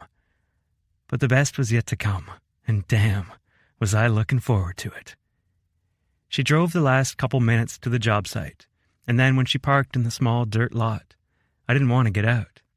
"Text me if you need anything while you're out of town," I said. She nodded, biting her lip. "And call if you want to talk." Now she smiled. "Do you like talking on the phone?" I shrugged, not wanting to give myself away. When you live on the road so long, you get plenty of practice. There was awe in her eyes as she looked at me. "I can't believe you're interested in me." But the words sounded so wrong. I took her face in my hands, not caring if any of the workers saw me. She needed to hear this. "Hen, there are billions of women on the planet, and none of them have ever amazed me the way you continue to do. Please, believe me." Her eyes softened as she took in the words, and I couldn't stop from kissing her one more time. "I'll see you at the wedding," I said. "I'll be the one in the purple dress, walking down the aisle. And I'll be the guy standing there, wondering how in the hell he got lucky enough to be your date."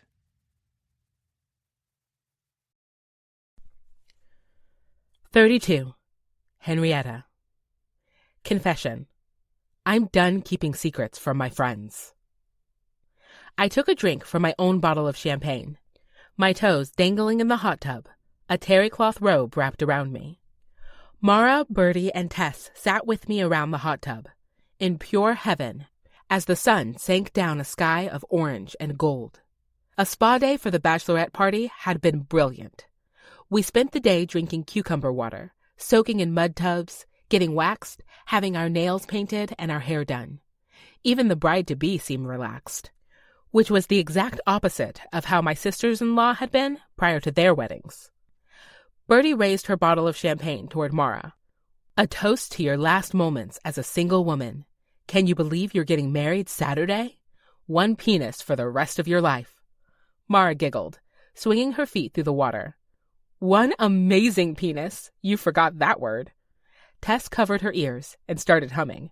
I giggled so hard, my stomach hurt. "Okay, so maybe we were getting a little tipsy." Bertie laughed. "It must be amazing for you to feel so happy about settling down." Mara reached out to uncover her sister-in-law's ears and smiled as she rolled the champagne bottle in her hands. "You know, I used to think that settling down was a bad thing, like it was an act of giving up, settling for less than you wanted. But this feels so much different." I tilted my head to the side. "What do you mean?" She set down her half-empty bottle and leaned back on her hands, resting her head on one shoulder. "Settling down is not the same as settling for less. It's resting where you know you belong. Not needing to run and chase and search anymore. It's the best feeling ever." My heart swelled at the description. I wanted that. I wanted to feel at peace with someone I loved. I wanted to know my heart was where it belonged. But there was something I still didn't understand.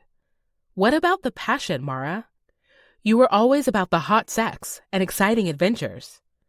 "Cover your ears, Tess," she laughed out. Tess chugged some more champagne instead, as Mara said, "The sex is still hot, and let me tell you, there's something to experimenting with someone who makes you feel safe. Safe. With Tyler, I felt terrified. Terrified of not being enough, of being disappointed, exhilarated, electrified by his touch and the words he spoke about me. And then there was the fear that all of this was too good to be true. None of that felt safe. "What is it?" Tess asked, studying me. I looked up at them, realizing there was one big secret I'd kept from my very best friends. Maybe it was the champagne, or maybe I was tired of the secrets, because I blurted out my biggest one. I'm a virgin. Champagne flew from Mara's mouth into the hot tub, and if I wasn't so embarrassed, I would have cackled at the stunned expression on her face. "You're a virgin?" she gasped. "Like you've never done anal before." Okay, now my feet and face felt hot. I haven't passed second base before. Bertie's jaw dropped open. There's never been anyone? Not even a high school boyfriend or summer fling? I shook my head. Tess asked, "Are you saving it for marriage?" The laugh that passed my lips was almost bitter. No one's ever gotten close enough for that to be an option. My friends were quiet for the first time that night, and I felt shame washing over me. I was undateable, unlikable, cursed to be the funny fat friend for the rest of my life. And not only that, I'd taken away Mara's moment, yet again. Not seeming to mind, Mara asked, "Do you think Tyler could be the one to pop that cherry? Take your V-card? Deflower that little perfect puss?" "Mara!" I cried, laughing through my horror. Bertie and Tess were laughing too, the sound blending with the hot tub jets. But they quieted, and the question was still there. Could Tyler be the one to take my virginity? And I nodded, because I had a feeling he could be more than my first time. He could be the one. Bertie's eyes widened at a spot behind me, and she muttered, "Finally." I twisted to see what she was looking at, and saw a guy walking toward the pool area in a suit, with silver buttons on the side of his pants.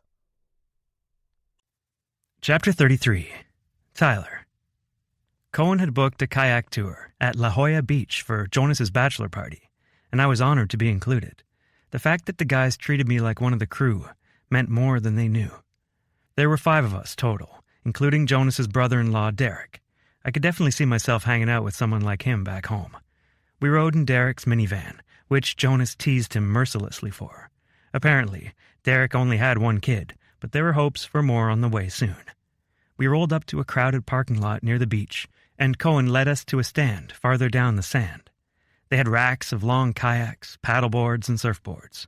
When we reached the place, looking like a bunch of tourists in our swim trunks and T-shirts, a guy walked out of the shack. "Cohen?" Cohen lifted his hand. Right on, he said. He looked like a complete California surf bro stereotype, from his sun-streaked hair to his tanned skin and shell necklace. "I'm Jeff, with a G, and I'll be leading the tour today. 5 singles, right?" "We're all married, or about to be," Derek said. "Well, except him." I felt like I was in 5th grade again, the only kid without a little crush to call my own. Jeff, with a G, laughed. "I meant single kayaks." He winked at me. "Although I have a friend I could hook you up with." "That won't be necessary," I grunted. "Right on. So pick a yak and let's get on the water." Steve looked at the kayaks like they were wild animals. "I'm gonna need an extra life jacket." Jonas patted me on the back with an apologetic grin before taking a kayak off the rack. Jeff had us carry them toward the water's edge, and I stood by mine, feeling the rough brush of sand under my feet, the sun on my skin. I worked so much. I didn't take a lot of time to enjoy or relax. I should change that, I thought. Ask my brothers to go on a trip with me. Maybe they'd agree to Vegas. At least, I knew Rhett would. Jeff interrupted my thoughts, going through a safety spiel, which Steve listened very intently to, before helping us get our kayaks out on the ocean. We paddled out, following Jeff away from the crowded beach. Stephen's knuckles were white on his oar. The late afternoon sun glanced off the dark blue water, and here, away from the city, there was a sense of peace and quiet I hadn't found since leaving Texas. Between the cool salt water soaking my skin to the powerful feeling of my paddle ripping through the waves, I couldn't help the grin on my face. I felt like a kid riding go-karts for the first time, except this was better because I could have beer after. Another wave approached, and I paddled to angle my kayak so I wouldn't tip. Jeff pointed out cliffs on our left with million-dollar houses on top. He said the land eroded each year, getting closer and closer to making those houses cave in. The thought that someone could build their home on such shaky foundation baffled me. But then again, a tornado could hit any time in Texas. Maybe it was better to know when the end would come so you could be prepared. Jeff pointed his paddle to a spot north of Cohen's kayak. "Look down there! 3 sea lions swimming by!" I paddled forward, careful to give Cohen some space, and spotted 3 darker spots deep below the water. I wished Henrietta could see this with me. "We should take the girls next time," I said. "They'd love this." Cohen splashed me with his paddle. Wiping salt water from my face, I said, "What the hell was that for?" Wearing a grin that looked like one of Rhett's, he said, "You're in trouble. Already thinking of her when you're on a guy's trip?" Steve grunted from his kayak. "Next thing you know, you'll be looking at dolphin souvenirs for your 3-year-old. Jonas said. He's speaking from personal experience." "Obviously," Steve said. "And can I just say, magnet prices are ridiculous these days." I shook my head at the three. I may have been the only single one here, but I couldn't deny all those thoughts had been on my mind. Shit, you're right. Cohen rested his paddle in his lap. Nothing wrong with that. I didn't know if I agreed, because it meant 6 months from now I'd have an impossible choice to make. At my hesitation, the guide said, "What's with the face? You fall for someone unavailable?" All the guys looked at me, waiting for my answer. "I fell all right. Now let's find some more of those damn seals." Jeff said, "Sea lions," and continued on his way. 34. Henrietta. Confession. I'm beautiful. Magic was in the air as we got ready for Mara's wedding.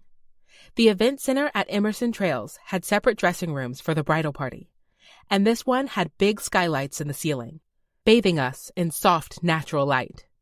Mara wore a silk white robe as we had our hair and makeup done, and each of the bridesmaids wore similar robes in black. It was picturesque and beautiful and inevitable, like this day was meant to happen exactly this way. And as I watched Mara get eyeshadow patted on and lipstick painted across her lips, I couldn't help but hope it would be me soon, me next, because I was ready for that feeling she described. I wanted to settle. I wanted peace. I wanted my own family for Saturday afternoon barbecues and sports games on the weekends and home-cooked dinners on weeknights. And most of all, I loved the idea of writing my future with a partner at my side.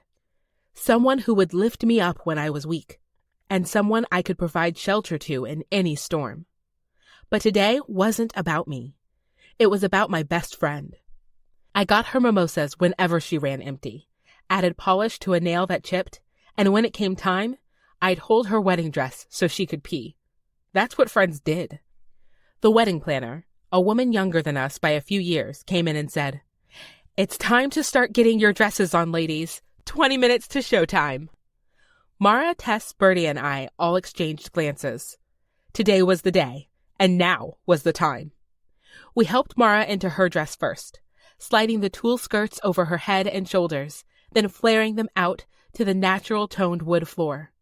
The hairdresser slipped the veil in her hair, and we stared. She looked beautiful. But more than that, she looked happy. With the time left over, we put on our bridesmaids' dresses, taking turns zipping up the backs. Bertie handed me my bouquet of white and green flowers and foliage, and I stared at my reflection. The woman looking at me in the mirror wasn't the funny fat friend. She was beautiful. She was happy. And she smiled. Because now I knew when Tyler looked at me and saw something beautiful, I wouldn't disagree. Chapter 35. Tyler. Gravel crunched underfoot as I walked across the parking lot with other guests toward a tall glass building. Past the eaves, I could see acres of rolling grass and trees. The sun shone down from overhead, the perfect day for a wedding. I'd been to tons of weddings in Texas, and most of them were more casual than this. Everyone around me was dressed in black tie attire. Back home, most of the grooms wore jeans and boots. They're good jeans, but still. Lots of the ceremonies happened in little churches, and the receptions were moved to a shop building that had been cleaned up for the event. When I walked inside, Derek greeted me, holding his little baby in a light purple dress. "Got wrangled into being an usher?" I asked. He grinned. "It's not so bad with my little helper." The little baby couldn't have been much older than Aisha, except his little girl had far less hair. "She's beautiful," I said honestly. "I think so too," he said. People were piling up behind me, so he added, "Either side, my man. We're all family today." I grinned, walking past him. I sat on the edge of a row toward the back, so I wouldn't take up the spot of someone more important than me, and waited, listened, watched people filter into the seats around me, and talk about the bride and groom. I picked up snippets about the television show Mara was writing for, heard about how Jonas's virtual accounting firm continued to grow, and most of all, I waited to see Henrietta. And then the music started, cutting all chatter. A man holding a Bible walked to the front, followed by Steve and Cohen. Then Jonas walked up the aisle, an older woman dressed in a purple gown on his arm. He kissed her cheek before leaving her sitting in the front row. As if my body sensed her, I turned, looking to the aisle. Henrietta approached, moving purposefully in a floor-length dress. Soft fabric swished around her perfect hips with each step, and the bouquet she held at her chest only accentuated her cleavage. But her face stole the show. She had a soft peach blush on her cheeks, and her full lips were glossy, and the light in her eyes, in her smile, made her shine.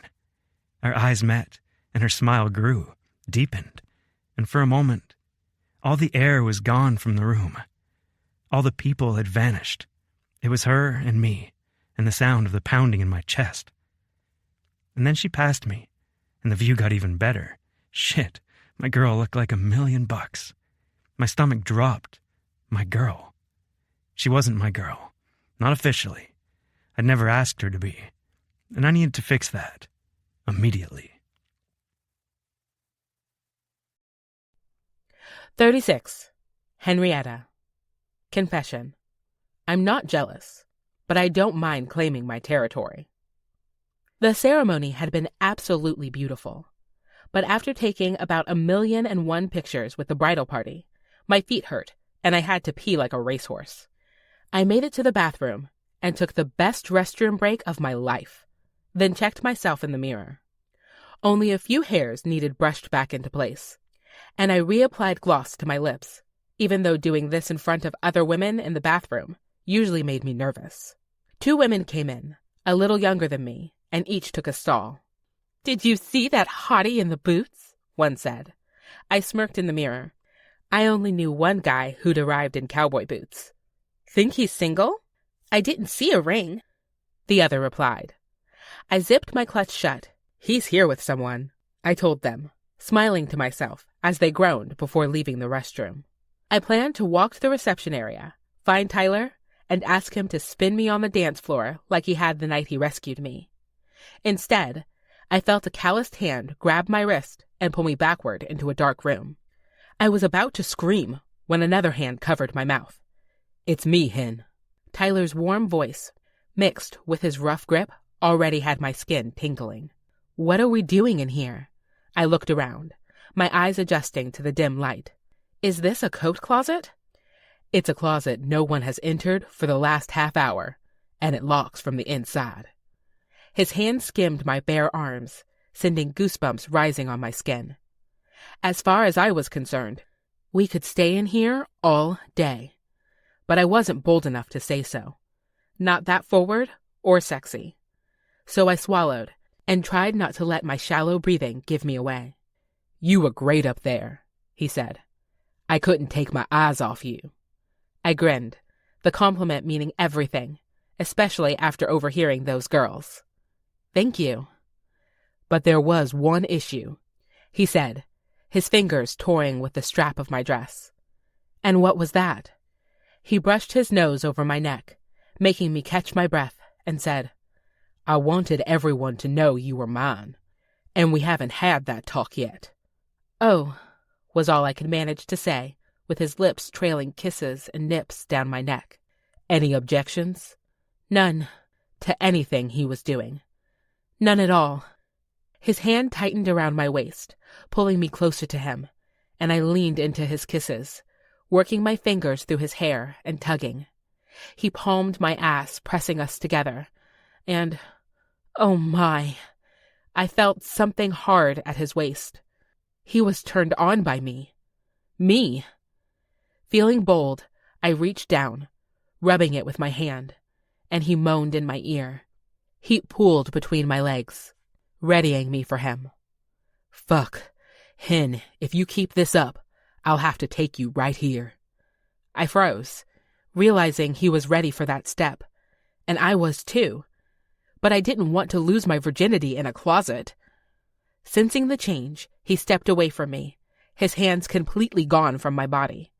"I'm sorry, did I overstep?" he asked.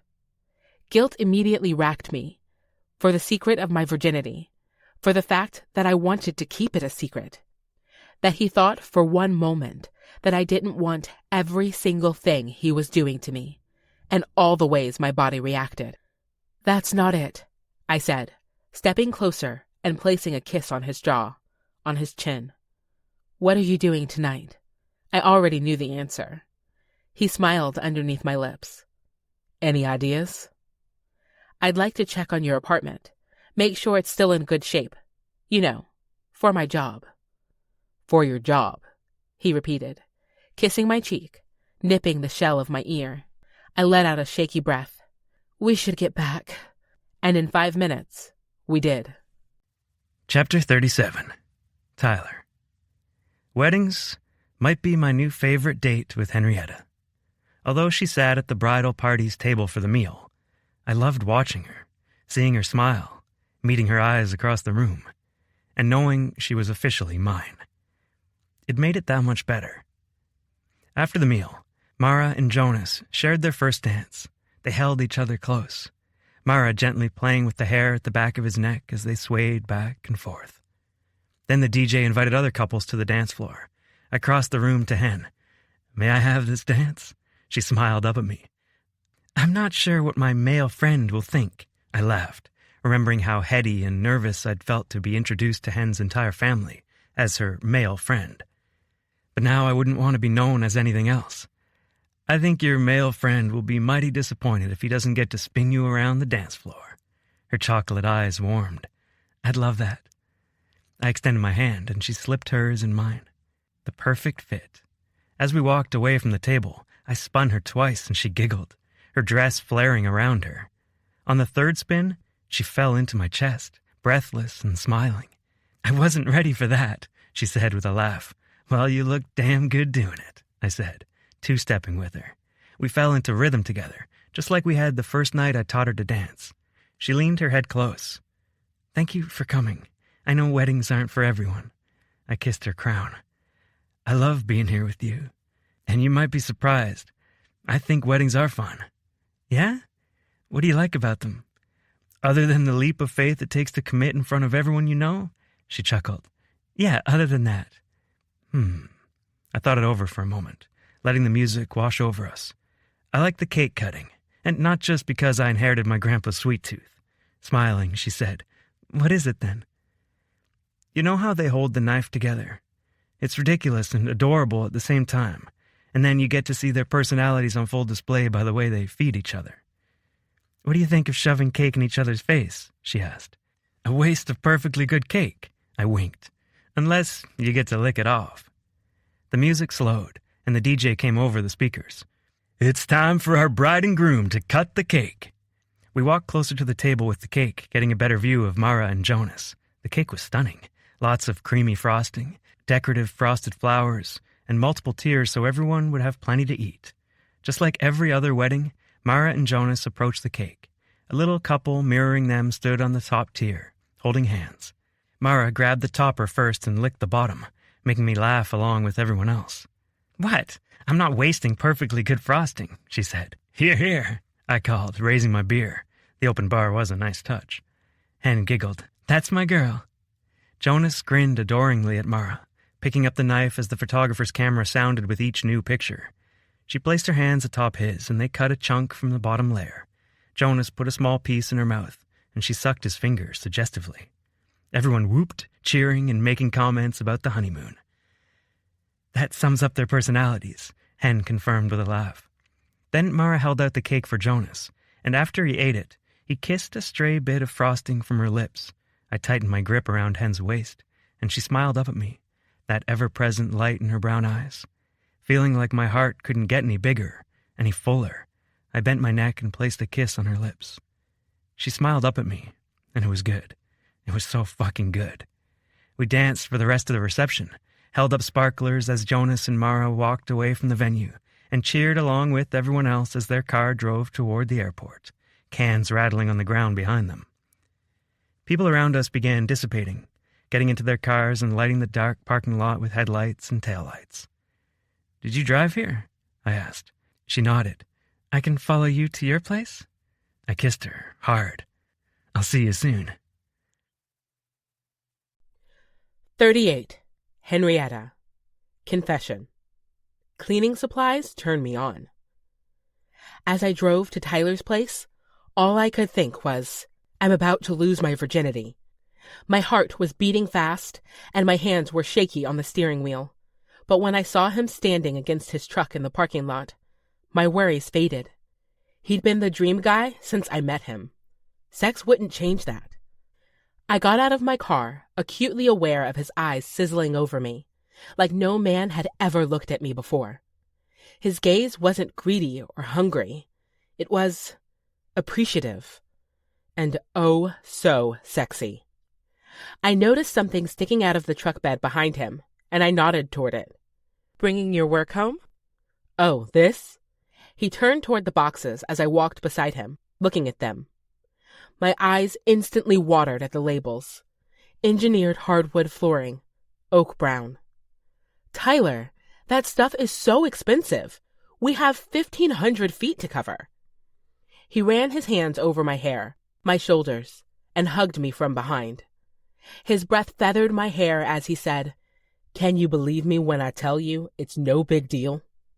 I shook my head, the memory of my mom begging with credit card companies fresh on my mind. I turned to face him, linking my hands behind his neck. It's a huge deal, Tyler. A very, very big deal. He leaned his head forward, resting his forehead against mine. Then would you believe me when I told you that you're worth it? Butterfly wings tickled my insides, replacing nervous jitters with syrupy sweet emotion. And since there weren't words to show him just how much it meant to me, I tilted my chin up and met his lips with mine. His touch mingled with the breeze against my skin and sent tingles down my spine. Come on, he said, his voice a whisper, his lips a smile. I nodded, biting my bottom lip, and slipped my fingers through his. Going to his place with him, with our fingers linked, was so different than the first time. I'd been so nervous, insecure. But now he made me feel beautiful, desired, and I was high on the feeling. He let go of my hand to get his keys and slipped them into the lock before leading me in. His scent hit my nose even stronger, a fresh mix of leather and linen that was just as sexy as the man before me. Did you spray your cologne as air freshener? I asked, because I'll gladly buy some off you. Chuckling, he said, My sister sells candles, so I bought a few off her. She did a whole scent profile for me and everything. I closed my eyes, savoring the smell. She's got some real talent. I'll let her know you said so, he replied, as he slipped off his suit jacket and went to hang it up in the coat closet. There were 3 other coats in there, a rain jacket, a North Face outer shell, and then a thicker winter coat. Everything he needed and nothing more. I liked that about him, too. I kicked out of my heels, breathing a sigh of relief as my feet flattened on the carpet floor. That feels so good. I can give you a foot rub, he offered. And make me fall in love with you? He laughed. That's the goal. I shook my head, still smiling, and said, Can I borrow a pair of socks? I'd hate for you to be disgusted by my feet. Acting exasperated, he took my hand and pulled me onto the couch with him. He sat opposite me and took my feet in his lap. I knew I'd hoped for sexy times, but the way this man rubbed my foot, it had to be orgasmic.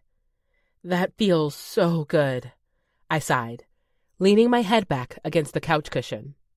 You've had a long few days, he said. With your grandma and the wedding, I bet you're exhausted. With his words, I felt down to my bones how true that was. I am. When you're a woman in business, you start to feel like you can't show any emotions, any weakness, or people won't take you seriously. And at home, I know I have it good, being able to live there basically rent-free. It feels wrong to complain. You have every right to feel however you feel. I love my folks, but I couldn't share a sink with them. My mom's so particular about dishes that she re-washes the plates my dad cleaned after he goes to bed. Seriously? I laughed. I would just be happy someone's doing the dishes who isn't me. You don't lack dishes? I shook my head. It's the worst.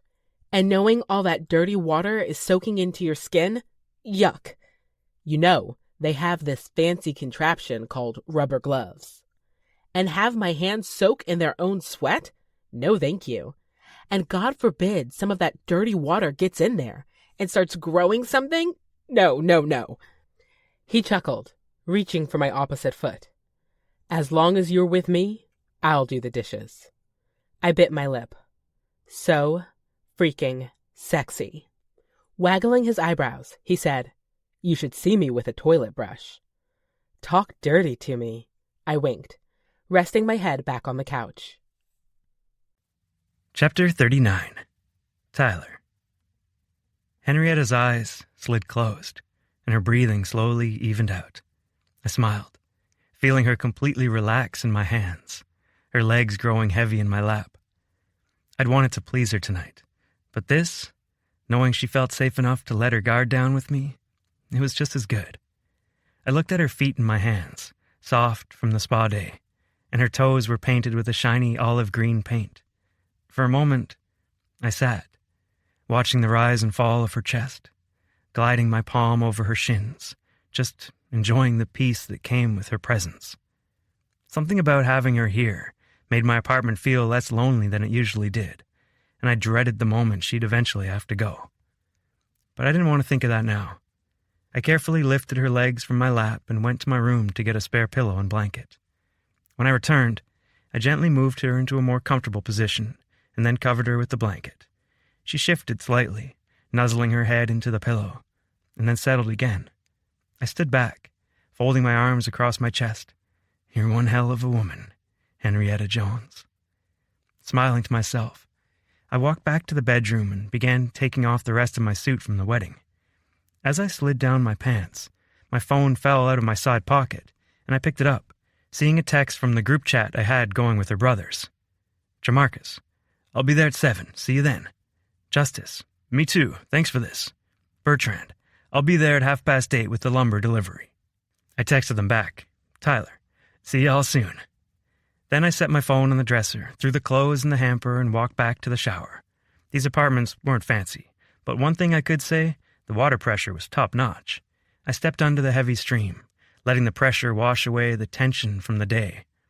I'd wanted to take things to the next step with Henrietta, make her scream my name until she clenched around me. But once I saw how tired she was, I couldn't ask that of her.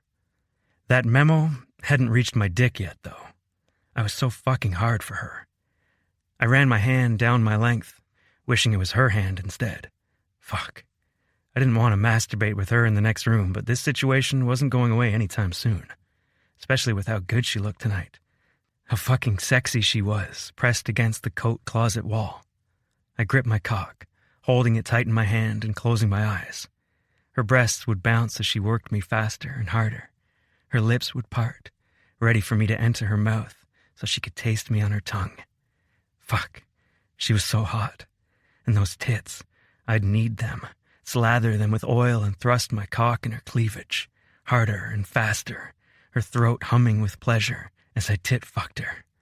Just as I was close to coming, she'd take me in her mouth, hold my thighs with her hands, so I had no choice but to nut down her warm throat, and she'd look up at me as she swallowed every last drop.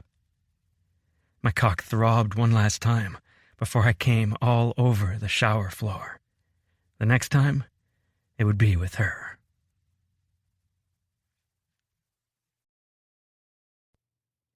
"40. Henrietta. Confession. There's not a lot that Grandma's hugs can't fix." When I woke up, Tyler's apartment was dark, except for a bright slit of light shining through the blackout shades in his living room. And then it hit me. I'd fallen asleep on his couch, in my bridesmaid's dress, still a virgin. I sat up and let out a groan. Gah! I was so pathetic. I couldn't even stay awake to bone my hot boyfriend. I cringed internally at my use of the word bone. That was such a virgin word to use, which made sense because flower, still there. I stood up, wondering where he was and what time it was. A paper crunched between my leg and the coffee table. I picked it up, then went to the shades, drawing them back and squinting at the bright reflection of sun on notebook paper. Sorry, I had a work thing to get to. The coffee pot is on, and there's a to-go cup you can use. Creamer is in the fridge, and sugar's in the cabinet. Help yourself to anything. I had your friend Bertie get an extra outfit for you, too, and it's sitting on the counter. I glanced toward the counter, seeing a reusable grocery bag there. Take a shower, make yourself at home, maybe visit your grandma. I'd love to take you to dinner tonight. Tyler. Still stunned at his thoughtfulness and Bertie's involvement, I went through the tote bag. Everything was there, from toiletries to a fresh pair of lacy underwear, a cotton dress, socks, and slip-on sneakers. I opened up my clutch, which was on the coffee table, and pulled out my phone, seeing a few new texts in the group chat. Bertie. Henrietta, please tell me it happened last night. Mara. Did you get deflowered? Details? For book purposes, of course. Wink face. Bertie. It was so sweet of him to have me get your stuff for you. Swoon. Mara. The suspense is killing me, girl. I smiled at my friends' messages. They were so excited for me. I should have opened up sooner about my virginity. But for now, it was still intact. Henrietta. I fell asleep before we could do anything. So freaking lame. Mara. Was he bad in bed? Henrietta. I wouldn't know. He gave me a foot rub, and I basically passed out on his couch. I glanced at my clock, and my jaw dropped open. How had I managed to sleep past 11 o'clock? I must have needed the extra sleep, and I promised myself I'd make the most of my renewed energy tonight. Bertie. There's still time. You should have seen the way he was looking at you last night. That boy's not going anywhere. I smiled at the text. Henrietta. Fingers crossed. Henrietta. Now get back to your honeymoon, Mara. Mara. Fine, but text me when it happens.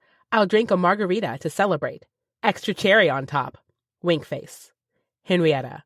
Gross, LOL. And promise. I walked into the hospital carrying 3 sweet teas, a raspberry-flavored one for Mom, peach-flavored for Grandma, and blackberry for me. Usually, we made our flavored teas at home, and we'd sit on the back patio, sipping away and chatting about the day. Today was different. We weren't at home. We were in the hospital. And I felt the weight of that fact as soon as I got underneath the harsh, fluorescent lights. Even though I had had fun at the wedding, everything was different now, and the future was more uncertain than ever. When I was younger and had worried thoughts like that, Grandma would say, "Stop with your stinkin' thinkin'." I tried to do that now, taking a deep breath to clear my mind before walking into the room. Mom smiled at me, taking her tea, and Grandma grinned.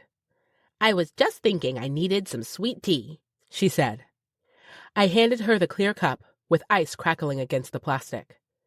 "I had them add some extra sugar for you." "You're bad," she said, giving me an appreciative yet scolding smile. I took the other open chair by her bed and drank from my straw. Sweet liquid flooded my tongue, making me relax a bit. "How has it been, Gran? I still feel guilty for not being here this weekend." "Don't be silly," Grandma said. "You can't stop living your life because I'm getting old." I gave her a look. "Getting?" She batted her hand at me, and I laughed. "Can't you just let me worry about you?" I asked, exasperated. "If it involves piety, then yes," she replied. "Get it? Pity tea?" I rolled my eyes, laughing out loud. "You've done better."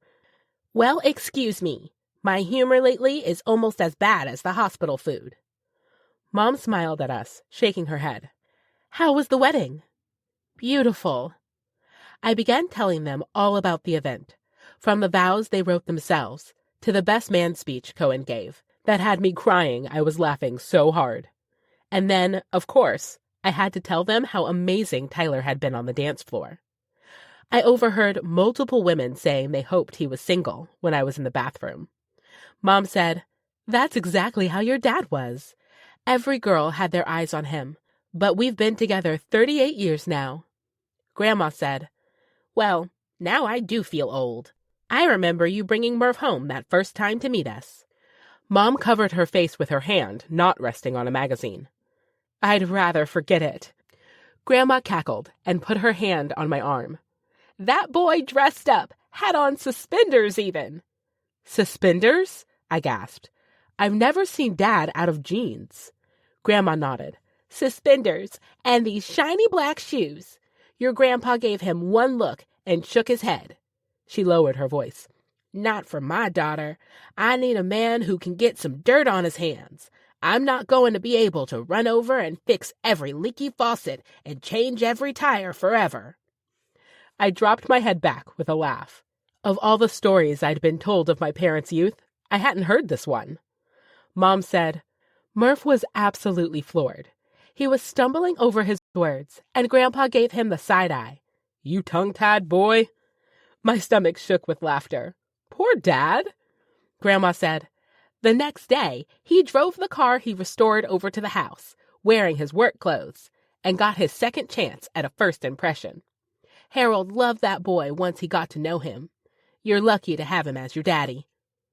After hearing Mara's horror stories and seeing how strained things had been between Bertie and her parents, I knew she was right. I'm lucky to have all of you as my family. My voice cracked. I love you. Oh, honey, Grandma said. She extended her arms for me, and I stood over her bed, letting her give me one of those hugs that makes everything better, even though you're falling apart. As I sat back in my chair, she said, We are so proud of you, baby girl. And we're happy you found Tyler. I have a good feeling about that boy. Me too, I said. In fact, Mom said, looking at her phone. What? I asked. Nothing, she said quickly. I just need you to head by the house in an hour. I want to make some more macrame hangers, and all my stuff is there. I gave her a suspicious look, but she was already flipping back through her magazine, a small smile on her face. 41. Henrietta. Confession. I don't know what I did to deserve this. I sent a text to Tyler before leaving the hospital, letting him know it would be another hour or so before we could meet up for dinner. I needed to get Mom her rope and rings to make those hangers. I should have asked her why Dad or my brothers couldn't do it, since I hadn't seen them at the hospital. But I'd honestly forgotten. Tyler, no worries. I can pick you up from the hospital. I smiled at my phone before tucking it in my purse and driving to my parents' house. I needed to ask him when we'd be able to get to work on the new flooring. According to Mom, we had a couple weeks, since they wanted Grandma to do physical therapy in the hospital and get stronger before coming home. The fracture was small enough they hoped it would heal naturally, and she could use a walker until she felt more confident. If not, we'd have a whole ramp to install as well, adding the question of someone around to help her. Grandma's life could be a lot longer and harder than I had planned for. And that put a knot of worry in my gut. I could be working for another 10 years to keep her at home. Unless I could find a remote job to stay at home with her. But that thought was quickly wiped out of my mind as I pulled up to the house. All of my brother's vehicles were there, along with Tyler's pickup, and there was a brand new ramp leading to the front door. Completely speechless, I got out of the car, seeing my brothers and Tyler spilling out the front door onto the porch. What do you think? Dad called, grinning ear to ear. You built a ramp! I barely registered my feet carrying me down the front sidewalk. Dad clapped Tyler's shoulder. Wait till you see inside. Our eyes locked from feet away, and I gave him a disbelieving look. What's inside? Tyler nodded, answering my unspoken question. It was taken care of. All of it. I walked up the ramp, and John Marcus put his arm around my shoulders. Check this out, sis. We walked inside, and it was like a new house. The flooring gleamed under the lights, completely beautiful, and all the furniture and trim boards were already back in place. There was even a new recliner in our living room. We got a new chair, too? I asked. Justice said, Imani's mom had an extra chair with a built-in lift. We thought it might make things easier for Grammy. I let go of John Marcus and hugged Justice, his earring scratching my cheek. Guys, It looks incredible. Bertrand said, "We did the living room and all the bedrooms." "How did you work so quickly?" Tyler grinned and said, "I've asked them if I can hire them for my new crew at least 10 times.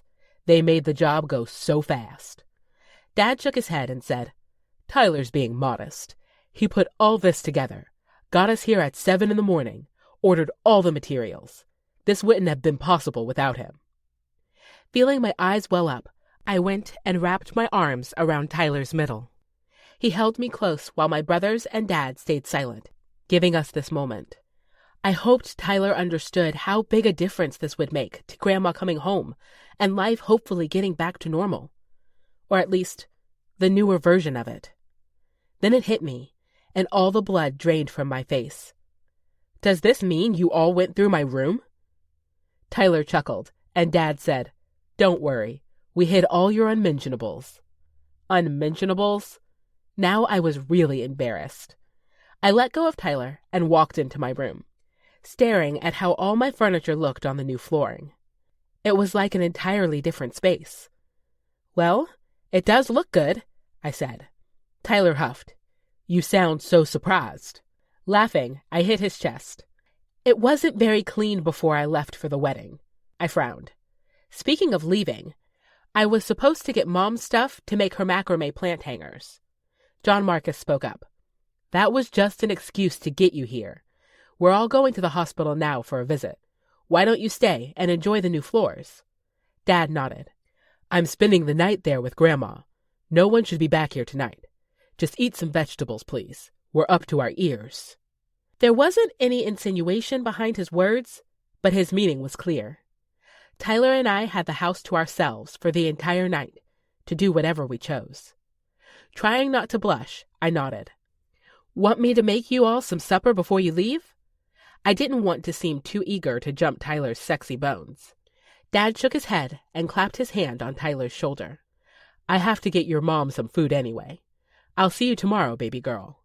And just like that, they were walking out of the house, getting into their cars, and driving away. Tyler and I were alone. Chapter 42. Tyler. Henrietta faced me, a slight smile on her lips. "I'm sorry," she said. "I still can't believe you did all this." "I mean, it wasn't just me. Your brothers and Dad did most of the work." She shook her head, stepping closer and taking my face in her hands, kissing me deep. Her kiss drew all the air from the room, made me forget anything else but the two of us. I wrapped my arms around her waist, deepening our embrace. Yesterday, she'd said this was all too much, but she was wrong.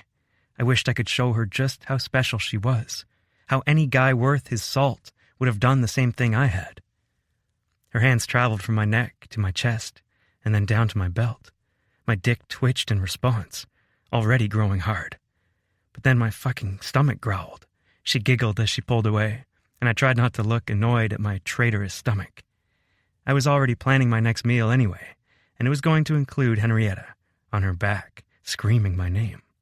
"Let me make you some supper," she said. "I'm kind of hungry anyway." Well, there went my response. If she was hungry, she should eat. Can I help? Anything to get my mind off my aching balls. "You've done more than enough. Sit at the island. I'll get you a beer." If this girl wasn't perfect already, that sounds amazing. She smiled at me before reaching into the fridge and handing me an icy can. Beer always tastes better after a long day of work. I nodded. That first sip feeling always got me. I thumbed the top and it cracked loudly as it opened. She got herself a beer from the fridge as well and opened it. I held my can out to her, and the aluminum made a soft bumping sound as she tapped her can to mine. She took a drink and set her beer down on the island before reaching to the vegetable basket. "Do you like bell peppers?" "Love 'em," I answered. She grabbed a couple from the basket, along with an onion and garlic clove, and then got a cut of meat from the fridge. She cut the meat first, slicing it in methodic motions. "Do you like cooking?" I asked. "Love it. I can't wait to have my own kitchen someday. I want a double oven where I can cook loaves of zucchini bread every summer, and a big island where everyone can sit when I make Christmas dinner." I loved the way she talked about her dreams, like they were this fantasy land where anything was possible. I wanted those dreams to come true for her so damn bad. "You like hosting?" She nodded. You just got a taste of it at Kenner's birthday party. My family's always coming over and hanging out. Same here, I said, except there's usually a dumb prank involved. I kind of think that's why I was so awkward. I was used to my close circle of people, and new faces made me nervous. She nodded. I always felt like I had plenty of friends in my family. It only got lonely at school. I totally got it. Hen was quiet as she chopped, giving us both time to get lost in our memories. You never told me about the bachelorette party, I said. She grinned. There was a stripper involved. I nearly snorted. A stripper? She nodded. He came in wearing a suit, since Jonas is an accountant. She shuddered slightly.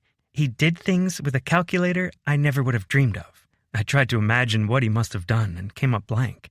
But judging by Hen's reaction, that was a mental image to avoid. What about the bachelor trip? She asked. Mara said you went with them. I couldn't believe I'd forgotten to tell her. We went to La Jolla and did a kayak tour, then one of those bike and beer tours. It was pretty fun, especially since Steve asked for an extra life jacket in case his first one failed. Her tinkling laugh mingled with the smell of food in the air. Sounds like swim lessons are in order. If you could get Steve back on the water, that's probably a good idea, I said, watching her liberally season the meat before tossing in the vegetables. While they sizzled in the pan, she got tortillas from the fridge and started some rice in another pot. Tell me about your mom, she said. What does she do? She's a teacher, a good one. She won Teacher of the Year last year. That's amazing. I like kids, but I couldn't imagine watching 20 of them all day every day. My mom's always been talented that way. She could be in an empty room and still find something fun for everyone to do. And she's one of those people who never makes you feel stupid about having questions. My sister wasn't very good in school, but Mom worked with her every night on her homework because she was too embarrassed to ask for help in class. Helped her self-esteem a lot. Henrietta tilted her head. She sounds amazing. My mom's main strategy for homework was to sit us at the kitchen table and stand over us with a wooden spoon. Hen laughed. Jamarcus especially needed the motivation. My brother Rhett was the same way. But Jamarcus seemed to have plenty of motivation today, I said. He's grown a lot. She stirred the meat. Back when he was younger, he was always about to become rich on some scheme. It cost him and my parents a lot. I nodded. Some lessons are harder to learn than others. True. She turned and retrieved 2 bowls from the cabinet, then dished them for us. The smell wafting from the dish she passed to me made my mouth water. This looks delicious, and you made whipping it all together seem so effortless. She smiled. You flatter me, Tyler Griffen. You make it easy. 43. Henrietta. Confession. I'm terrified of losing my virginity. We'd eaten our fajitas. We'd drunk our beer. I was warm and buzzing with electricity. And I'd never been more nervous in my life. I pushed abruptly back from the island and said, I'm going to use the bathroom. Sure, I'll take care of the dishes. He winked. I shook my head at him because, he wasn't allowed to be sexy and kind and do the dishes because he knew I hated them. My breath picked up as I walked to the bathroom and shut myself inside. Was I really going to lose my virginity to Tyler? Tonight? And what would he think when he saw me naked? Would he change his mind? Had he been with big girls like me before? Would he know to expect the stretch marks and dimples and rolls? Or would it all scare him away? I wished I was more like Mara and Bertie, confident in my size. But even if I didn't have their confidence, I did have them at my fingertips. So I sent them a text. Henrietta. SOS. I'm about to have sex with Tyler, and I'm freaking TF out. Mara. What happened? What's wrong? Bertie. I'm here too. Heart. Henrietta. What if he doesn't like my body? Mara. Henrietta, you're fat. Your clothes don't hide that. I cringed at her calling me fat. I knew to her it was just a word, a descriptor. But when people had used those 3 letters to insult you your entire life, it was hard to get used to thinking of the word any other way. Mara. And being fat isn't a bad thing. Bertie. Exactly. Cohen loves my curves. Honey, I don't think Tyler would be so into you if he didn't like your size.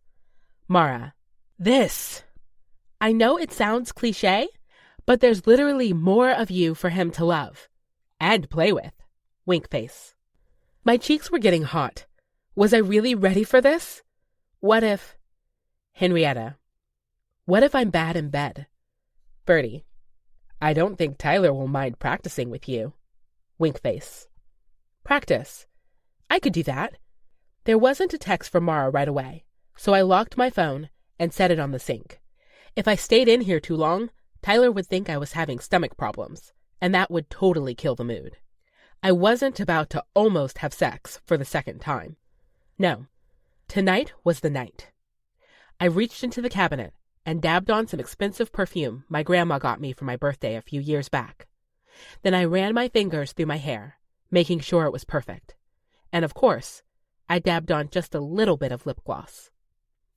I looked at myself in the mirror and whispered, "You can do this. You have a hot guy who likes you.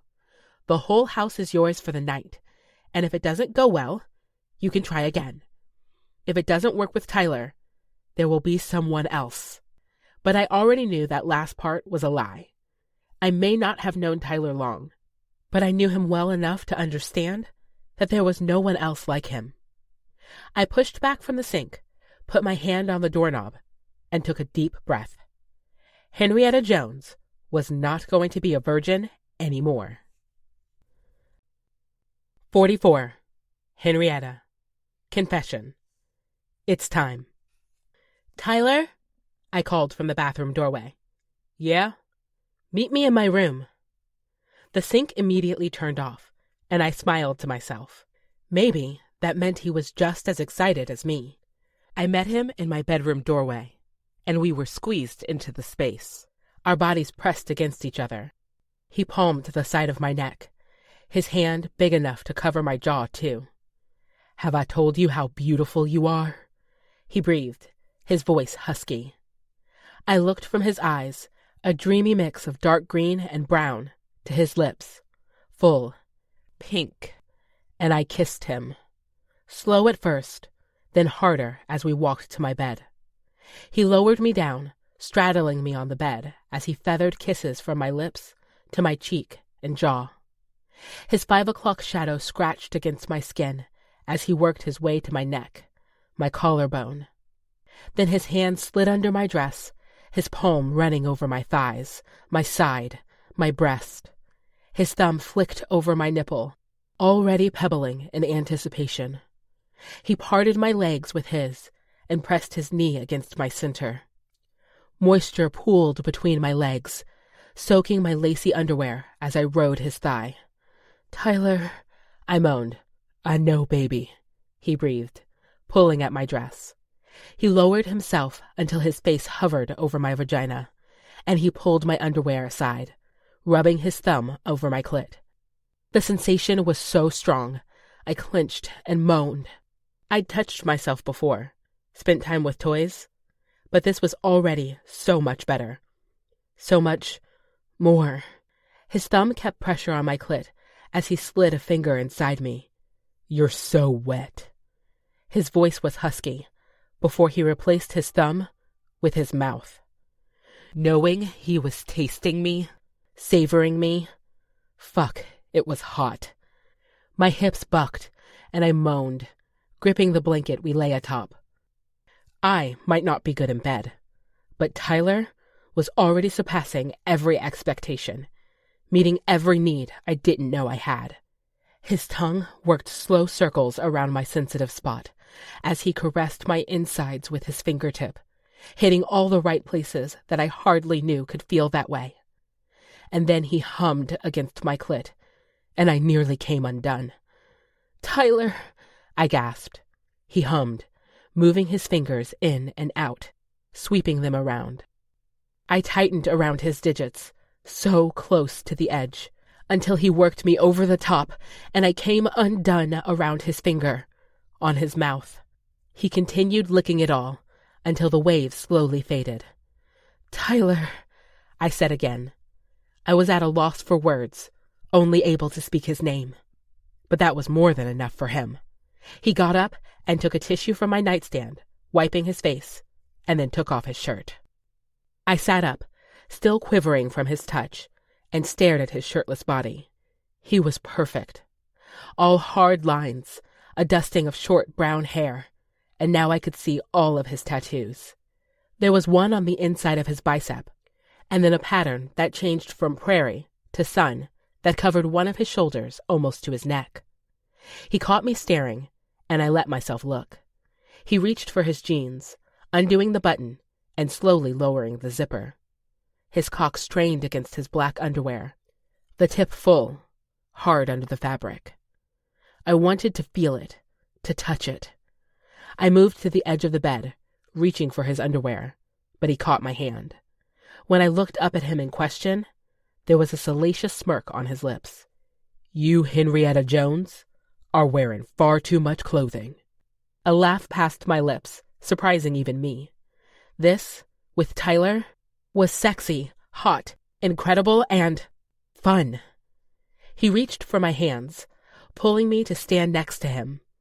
And then he raised my dress over my head. Blinded by fabric, I could only feel him against me, my stomach brushing his. When the dress left my head, I could see him again. He looked in my eyes, his hazel ones so captivating, so open. He was letting me see him, the real him. And I was letting him see me. Stretch marks, cellulite, my apron belly and my thighs that rubbed together, and my breast that strained against my size G bra. It was me. All of me. But he didn't look away or step back. Instead, he kissed me. Not like I was something to be devoured or fetishized, but instead, someone to be worshipped. He reached to my shoulder, fingering the white strap of my bra. "I like this," he said. I reached behind me, undoing the clasps, freeing my breast, and handed it to him. "It's yours." I took a breath. "I'm yours." He stared at my breast, then lifted one into his hand, drawing the nipple into his mouth. I closed my eyes as he sucked. "That feels so good." He drew his mouth away and said, "I want to make you feel good, baby." He lowered himself, pulling my panties over my thighs, and I kicked them aside as he stood, fully bare to this man I cared so much about, who'd given me more than he'd ever know, and I wanted to return the favor. Chapter 45. Tyler. Henrietta lowered herself to her knees in front of me. She gave me a coy smile before hooking her hands on the waistband of my underwear and bringing them down, releasing my cock. It was thick and veiny, waiting for her. When she saw it, she licked her lips. Fuck, it was hot. She took it in her hand, giving it a few soft pumps. "Harder, baby," I said. She tightened her grip, pumping it for another few seconds before bringing her lips to the tip, moving her hands to my hips. She slowly took me into her mouth, the soft warmth of her tongue on the underside of my tip. The strength of her lips around my shaft was almost too much. I dropped my head back, moaning. "You know how to make me feel good, baby." She moaned against my cock, and it took all I had to stay still, not to ram it the rest of the way into her mouth. Instead, I weaved my fingers through the hair at the back of her head, holding it away from her face as she moved over me, sucking and moaning and driving me fucking crazy.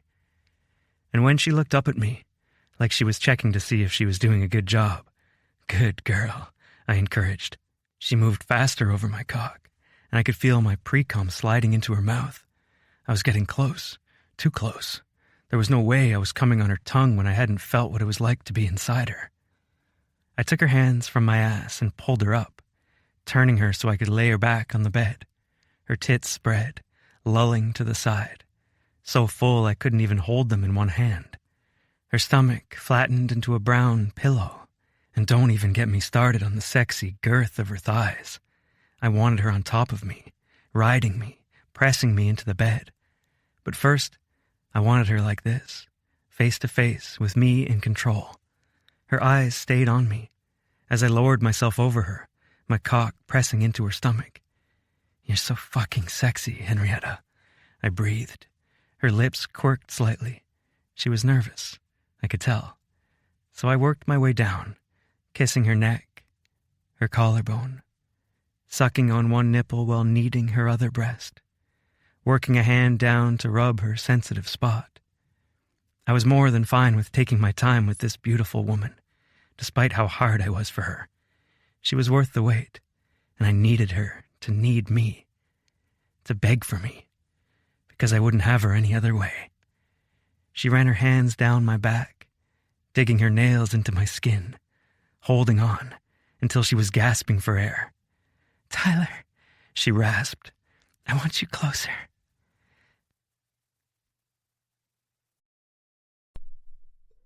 "46. Henrietta. Confession. I love Tyler Griffen." He rolled a condom over his length, and then propped himself up over me. I held on to his shoulders, feeling him press his tip to my entrance. This was it, the moment I would no longer be a virgin. But it was so much more, seeing Tyler's face inches from mine, watching him search my eyes as he pressed inside. I heard it could hurt the first time, and I had prepared myself for that. But it was more of a stretching sensation as he sheathed his thick cock inside me. He was slow at first, drawing himself almost all the way out, and then pushing all the way in. Pressure built inside me with each thrust. His lips curled into a sultry smile.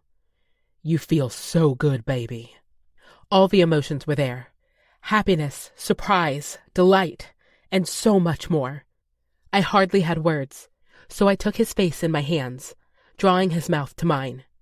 He kissed me hard as he continued a steady rhythm, in and out. It was all so surreal. My first time with Tyler Griffen. I couldn't have asked for anything better. My heart swelled as he continued his pace, filling me in a way I'd never known before. Emotion clogged my throat, and I swallowed, feeling tears sting my eyes. "I know, baby," he said, as tears dripped down my cheeks. He lowered his hips to mine as he ground inside me, then cupped my face with his hand, brushing a tear away from my cheek. His voice was hoarse. "It's never been like this for me before either."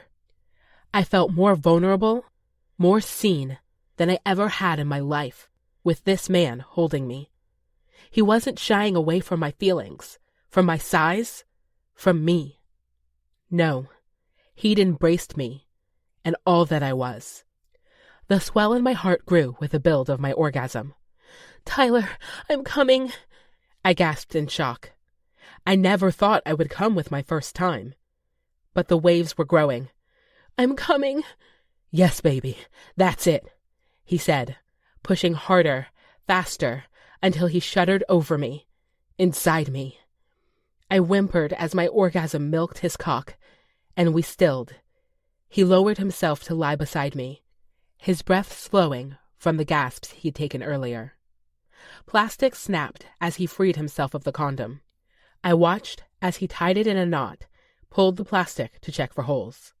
Seeing none, he set it in the trash can by my bed. I rolled to my side, facing him, as I assessed my body. I felt different, not because I'd had sex, but because I'd been claimed as his, and he'd let himself be mine in the most intimate way. Somewhere in the back of my mind, I wondered if I was bleeding, but I doubted it. My hymen had probably already been broken by a toy or a tampon. "That was amazing," he said. I smiled slightly and nodded. "I'm sorry for crying." He laughed, and I found myself laughing too. "Don't worry about that," he said. "You were so beautiful with your eyes shining." I covered my heart. "You're perfect. Tell me there's something wrong with you." "Well, I did have some unwholesome thoughts when you had your mouth on my cock." I sputtered, laughing. I mean, that's about the most unwholesome sentence I've heard. "What were you thinking?" He took my hair, twirling it around his finger, then tugging gently. "I thought about taking your head and making you take all of me, as deep as you could, until you gagged on my cock." Even though I'd already come twice, my vagina clenched. "That sounds sexy." "Yeah? You're into the dominating type. I bit my lip. I think I am. We'll have to try it next time. My lips lifted with a smile. There will be a next time? If I have a say in it, there will be a next time, and a next time, and a next time.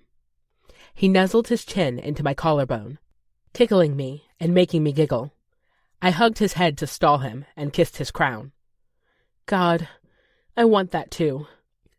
He spread his arms so I could rest on his shoulder, and I curled into the nook, pulling the sheets over my chest. I loved the warmth of his naked body against mine, under the cocoon of sheets and blankets. With his arm behind his head, I could see the tattoo on his bicep more clearly. It looked like a windmill, but just the blades. I traced my fingers over the spokes. He watched my hand, then looked back at the ceiling. My siblings and I got them together, after Gage's fallen out with my parents. I watched him, taking in his beautiful eyes. What was their fight about? Gage wanted to take over the ranch and help Dad grow it so it could be big enough to support our entire family. And your dad didn't want that? He shook his head. Dad thought Gage's idea was a pipe dream, something that would drain all our money and break their hearts in the process. And Gage told Dad that he was just scared and using money as an excuse. So, of course, Dad punched back, with his words. Said Gage was greedy and needed to stop talking about land grabbing from other families like us. My heart already ached for Gage. For the rift, all of it must have caused their family. Rhett was only 20, too young to have much of a say. And my sister told Gage to stop arguing. I was already set on getting a job, and nothing I said could convince Dad to change his mind or take it back. So Gage was going to leave, join the military, and never come back. Wow, I said. That must have been awful. It was. Mostly because it was the beginning of the war in Afghanistan. He would have gotten sent abroad, and so many people were dying. I was selfish. Didn't want him to be one of them. I nodded. I would have done the same thing if one of my brothers had wanted to enlist. Tyler took a deep breath. So I told him to prove Dad wrong, to build a business from nothing and buy a ranch twice the size of Dad's out of sheer spite. He laughed. Now he's a billionaire, with the biggest real estate investment company in Texas. Has he bought the ranch? Tyler shook his head. It was never about the ranch. It was about keeping our family together, rescuing them. And now that the family's all split up, well... I trailed the path of his tattoo with my fingertip. Not really much of a point anymore. He tapped my nose, making me smile. But the 4 of us siblings all got tattoos. My sister's idea. She was only 22, but I think she could sense all of us drifting apart. Why windmills, though? Because they always move, but never leave. He kissed my temple. You can count on them, day in, day out, to give you water, life. And you can never miss them, even in a big pasture. It's like a country lighthouse telling you to come back home. That's beautiful, I said. It is, isn't it? The slightest smile on his lips touched his eyes. Willa Cather always said, anyone could love the ocean or the mountains. It takes a special person to see the beauty in the plains. I hope I can see it someday, I said. You will, he promised, shifting to get up. I'm going to use the bathroom. Be right back. He kissed my forehead and got off my bed, walking that beautiful naked body to the door. As soon as it shut behind him, I rolled and put my face in the pillow, squealing. I just had my first time, and it had been amazing. After allowing myself a few moments of celebration, I rearranged myself on the bed, fixing my hair and pulling the sheets and blankets neatly up over my breast, like the women always did in the movies, waiting for him to come back. As he walked back through the door, I smiled at him, until I noticed the frown on his lips, the crease between his eyebrows. And then I saw my phone in his hands. Henrietta, what the hell is this?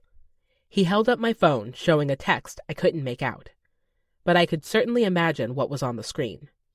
What does it say? I asked. He held it up, reading from the screen. You should tell him you're a virgin. It will make ravaging you all the more fun for him." I cringed, wishing I could sink below my bed and hide next to the boogeyman. Instead, I lay there, facing Tyler and his critical gaze. "Is it true?" he asked. "That you'd have more fun ravaging me? I think you're the only one who can answer that." His frown only deepened. "Henrietta." My cheeks warmed. I felt like a little kid being caught with my hand in the cookie jar. But I couldn't lie to him, couldn't keep the secret anymore. That was my first time. His jaw went slack, and he scrubbed his hand over his chin as if in disbelief. "There's never been anyone else. You are 28, aren't you? I didn't accidentally hook up with some teenage intern." Now it was my turn to glare at him. "Does this body look like a teenager's?" A small flame sparked in his eyes, but he quickly put it out, coming to sit next to me and speaking gently. "Why didn't you tell me?" "I was embarrassed," I cried. It's not exactly the best pickup line. "Hi, my name's Henrietta. I live with my parents, and no one's ever been interested enough to round home base." You would have run away screaming. He reached for my hands. "Not true. Especially after I found out how good you could cook." The joke would have made me laugh if my chest wasn't feeling so tight. Running his thumbs over the back of my hands, he said, "If I would have known, I would have, I don't know, been more careful with you. Were you crying because you were hurt? Are you bleeding?" I bit down on my lip, considering my words. "I was crying because I've never felt closer to anyone else than I have to you today. I am so lucky to know you, Tyler, to be loved by you." His eyebrows lifted, and I instantly backtracked. "Not saying you're in love with me, but—" He stopped my words with a kiss, and when he pulled back, he held my face in his hand. "I do love you, Henrietta Jones. I love you." Tears filled my eyes again, for completely different reasons. "I love you too, Tyler." He kissed me again, and with both of us naked in bed, it quickly became heated. He pulled back, still close enough for me to feel his breath on my cheek. "I'll make sure you never want anyone else." Chapter 47. Tyler. We spent all night in bed, drifting between sleep and lustfulness, exploring each other's bodies, and making each other feel so damn good. It was heaven, and I knew I'd been a damn fool to think I would ever be okay with goodbye. So when Henrietta was sleeping, around 2 a.m, I ordered plane tickets for us to visit home for Thanksgiving, just a couple months away now.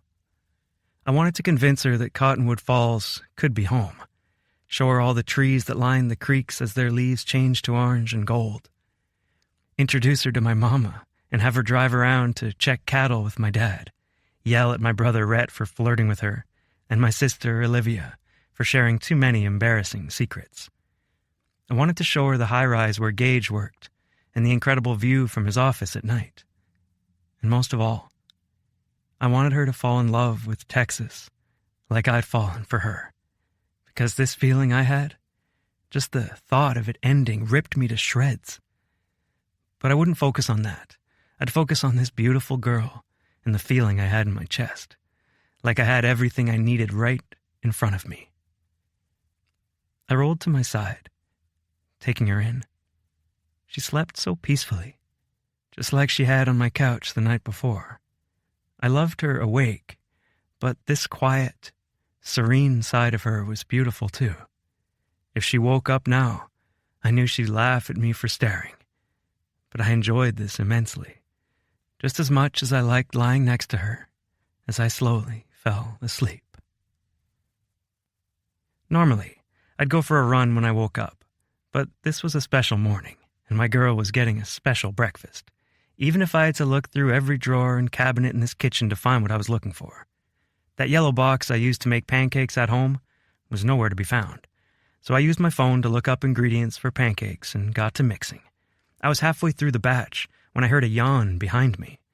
Henrietta was shuffling into the kitchen, her black robe tied at the waist and her gray slippers swishing against the new vinyl floor.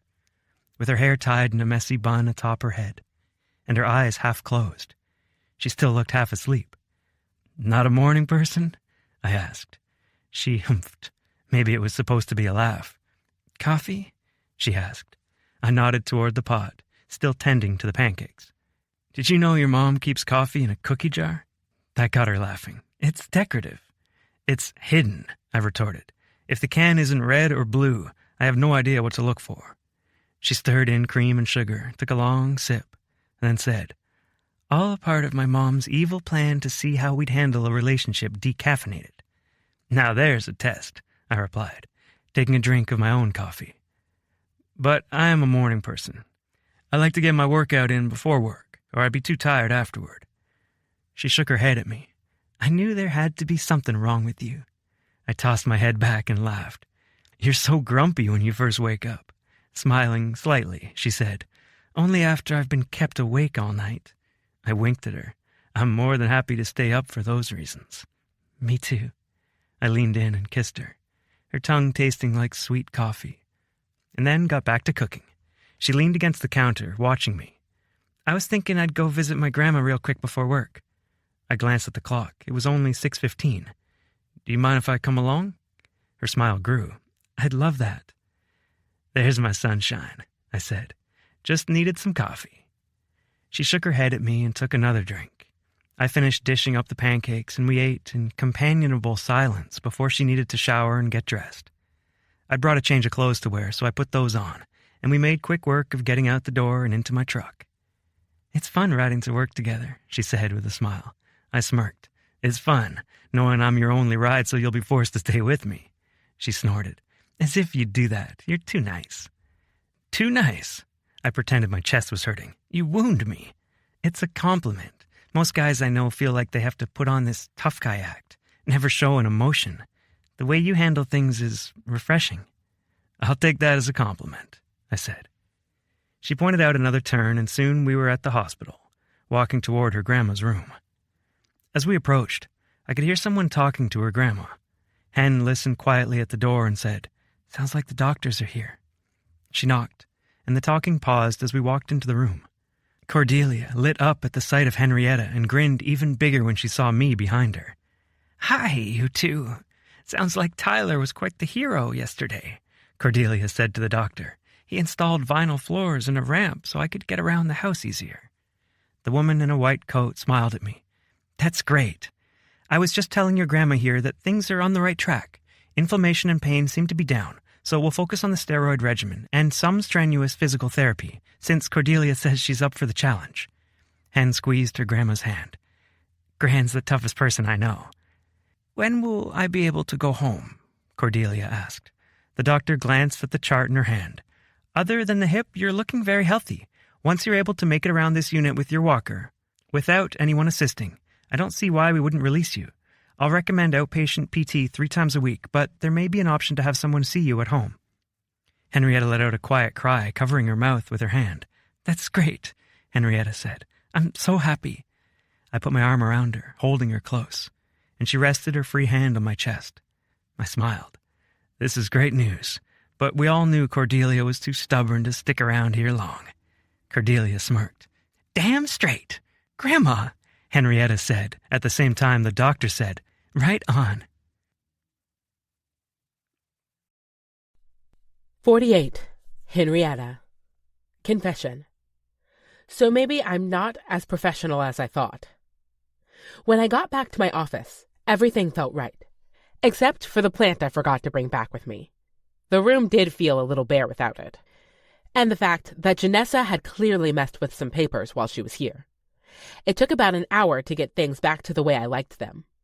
I was glad I remembered those papers when I did. From now on, my searches would be purely digital and on my phone.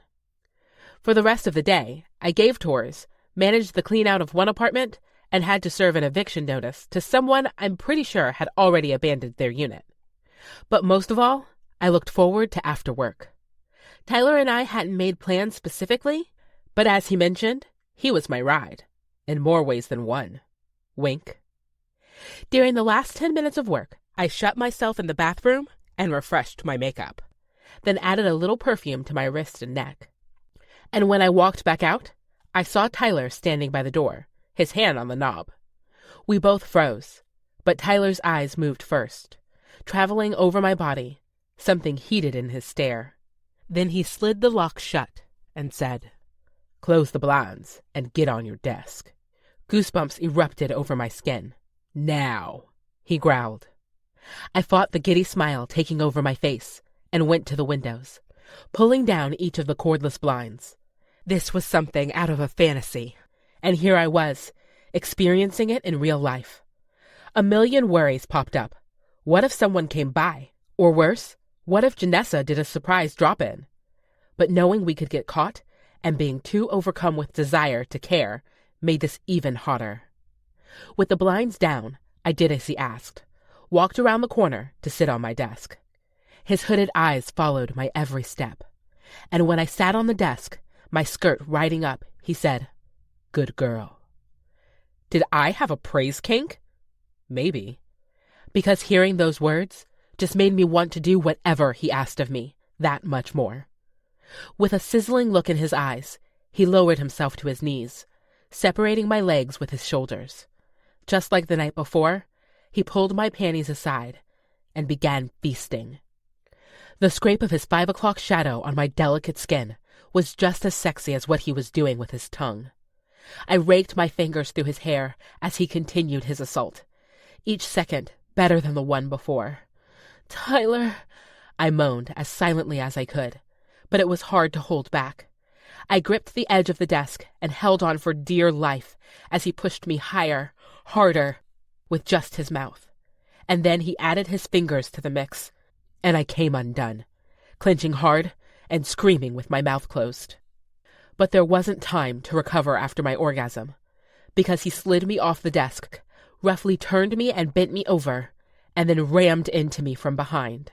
The pain of his sudden entrance deliciously hot against my sensitive vagina. He held onto my skirt, using it to pull my hips back to meet his, the slap of his front against my thighs filling the office. "I love that fucking sound," he growled. "Tell me what you like." I was nervous to speak out loud, to tell him what I liked when I'd never done that before. But I leaned into the moment, focused on the sensations in my body, how he made me feel. "The slap of your sack against me," I gasped. "Fuck, and the way your ass jiggles with each thrust.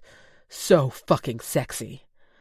My moan is almost a whine. All of him felt so good. He reached up and grabbed my ponytail, yanking my head back. "Tell me more, baby." The pain was exquisite, only adding to all the other sensations I felt. "I love it when you take control," I said. "When you tell me what to do and make me yours." "You are mine," he said. "No one else's." He pulled out, turning me around so my ass was pressed against the desk, then hooked his arm under one of my legs. As he came back into me, we were face to face, nose to nose, eye to eye. "You're mine," he said again. And that, being claimed by Tyler, was everything. "I'm yours," I said, my voice shaking with an oncoming orgasm. "Come with me, baby," he said. And I had no choice but to listen. My body would obey his every command. I held onto his shoulders as I tightened around him. He shuddered against me, filling me with the warmth of his cum. As we slowed, he kissed me hard, then smiled against my mouth. "That was sexy as hell." I never thought those words would ever be used to describe me, or anything I did. But I agreed. "I think my office is better with you in it." Grinning, he released my leg and helped me stand, straightened my skirt and my blouse, and buttoned his pants. Then he brushed back hair that had fallen from my ponytail, tucking it behind my ear. "We'll have to see if that theory holds true everywhere else." He held up his fingers, ticking them off. "My office, my truck, your car, my apartment." I couldn't wait to find out. Chapter 49. Tyler. If I could only use one word to describe the last month with Henrietta, it would be right. Spending time with her, getting to know her and exploring how our bodies fit together. I'd never done anything that came so naturally but felt so electrifying at the same time. We spent almost every day together, and a lot of nights. She stayed over at my place, quickly turning it from a temporary stay to a home. On Wednesday mornings, she had breakfast with the girls. On Thursday nights, I played poker with the guys, and on the weekends, we hung out with her friends or her family. Her family had a huge party when Cordelia came home.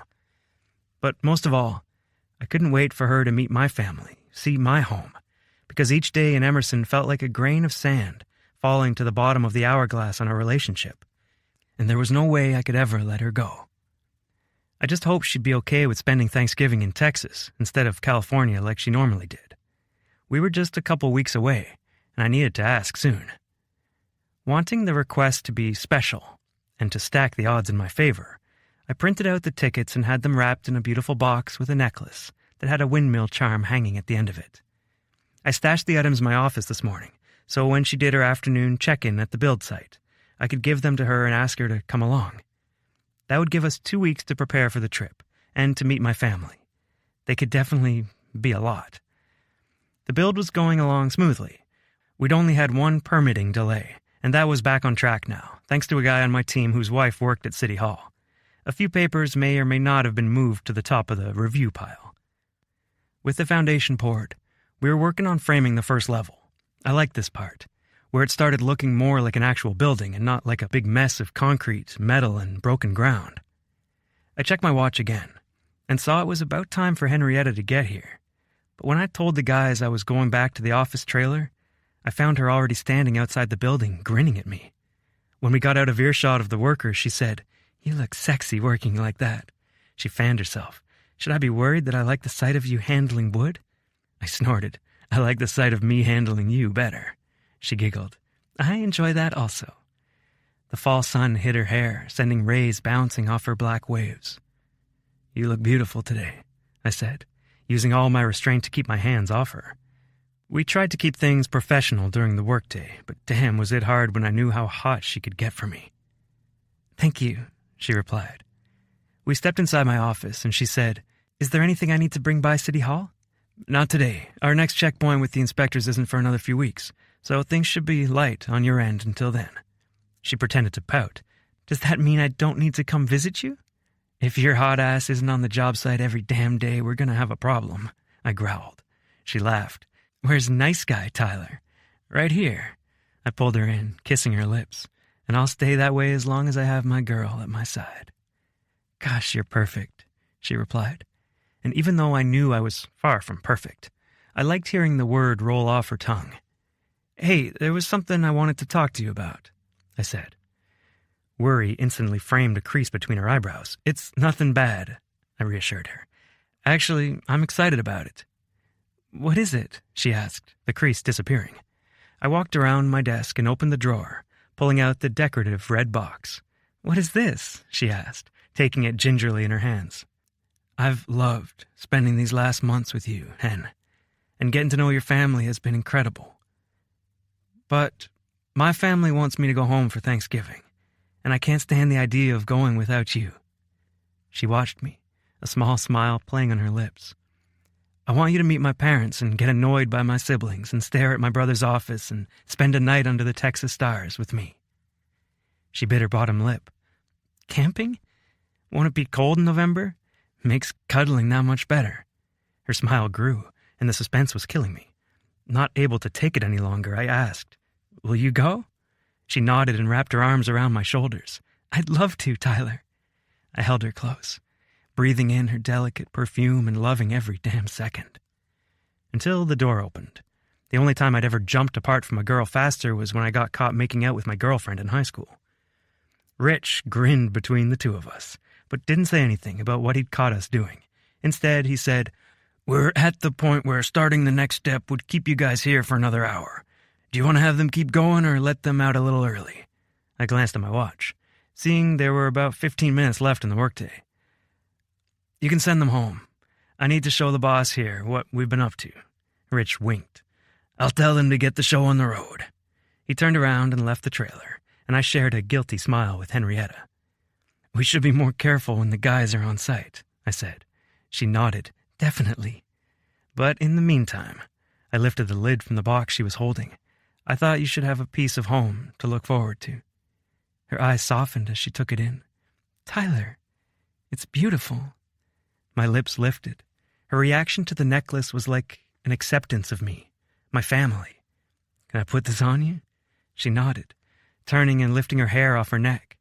I draped the delicate silver chain around her and clasped the back. It fell against her dark skin, and it took all I had not to place a kiss there. Instead, I let it go and stepped back. As she turned, she held her hand to the pendant, and when she removed her fingers so I could get a good look, I smiled. "It's beautiful on you." "Thank you," she said. "Now why don't you show me the site? It's so different every day." We walked out of the trailer together, saying goodbye to the workers when they passed us toward the small gravel parking lot. As we approached the building, I started pointing out the foundation, how many steel bars had been laid within the concrete to make sure the building would withstand age and weather and even earthquakes. Then I showed her the steel framing, long beams that would maintain structural integrity, even in hurricane-force winds. She asked really astute questions, and when I was done, she leaned against one of the walls that had been framed in, shielded from the road. "It's amazing to think people will live here someday. Hundreds, maybe." "Do you think you'll be working here to see it?" I asked, because I didn't want to ask the real question. Will you move to Texas with me? Would you give up everything you have here so we can build a life together there? "I don't know yet," she answered. "I've applied for a few jobs, but nothing's come back that would match my salary, and I still have $18,000 to save." Not quite the answer I was looking for, but it was something. "You know," she said, "it really was sexy seeing you working earlier." She trailed her fingers up my polo and undid the top button. My heart was already speeding. "Yeah?" She nodded, looking up at me before undoing the next button. "I can see your muscles moving under the shirt when you're working. It's hot knowing my man's so strong and capable with his hands." My dick twitched, already getting hard. Henrietta here, in her work dress she knew I loved, was a fucking fantasy. But we'd almost been caught in the office just moments before. I needed to make sure everyone had left first. "Hold on," I whispered to her. Then I stepped away from the small enclosure and looked outside. The job site was like a ghost town. No one was here to see us, and our vehicles were the only ones in the lot. Excitement ripped through me as I walked back to her. She gave me a questioning look, and I answered by crossing the small space between us and taking her in a kiss. But instead of letting me continue to kiss her senseless, she dropped to her knees in front of me. "Hen," I said. She only answered by wrapping her mouth around my cock, and I was gone, lost in the feel of her mouth around me, lost in the grip of her hands on my thighs, lost in the sexy, suckling sounds she made on my cock and the gagging sound she made when she took me too far in. And then I was lost in my orgasm, in the heady rush of knowing my cum was spilling down her throat. She licked her lips and smiled up at me, fire dancing in her eyes. "How is that?" "Unfucking believable," I said, my voice hoarse. She laughed. "Good. Now let's go get some supper, although I'm feeling a little full." And then my girl winked. God, I loved her.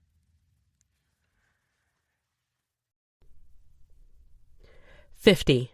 Henrietta. Confession. This trip had me more nervous than I'd ever been.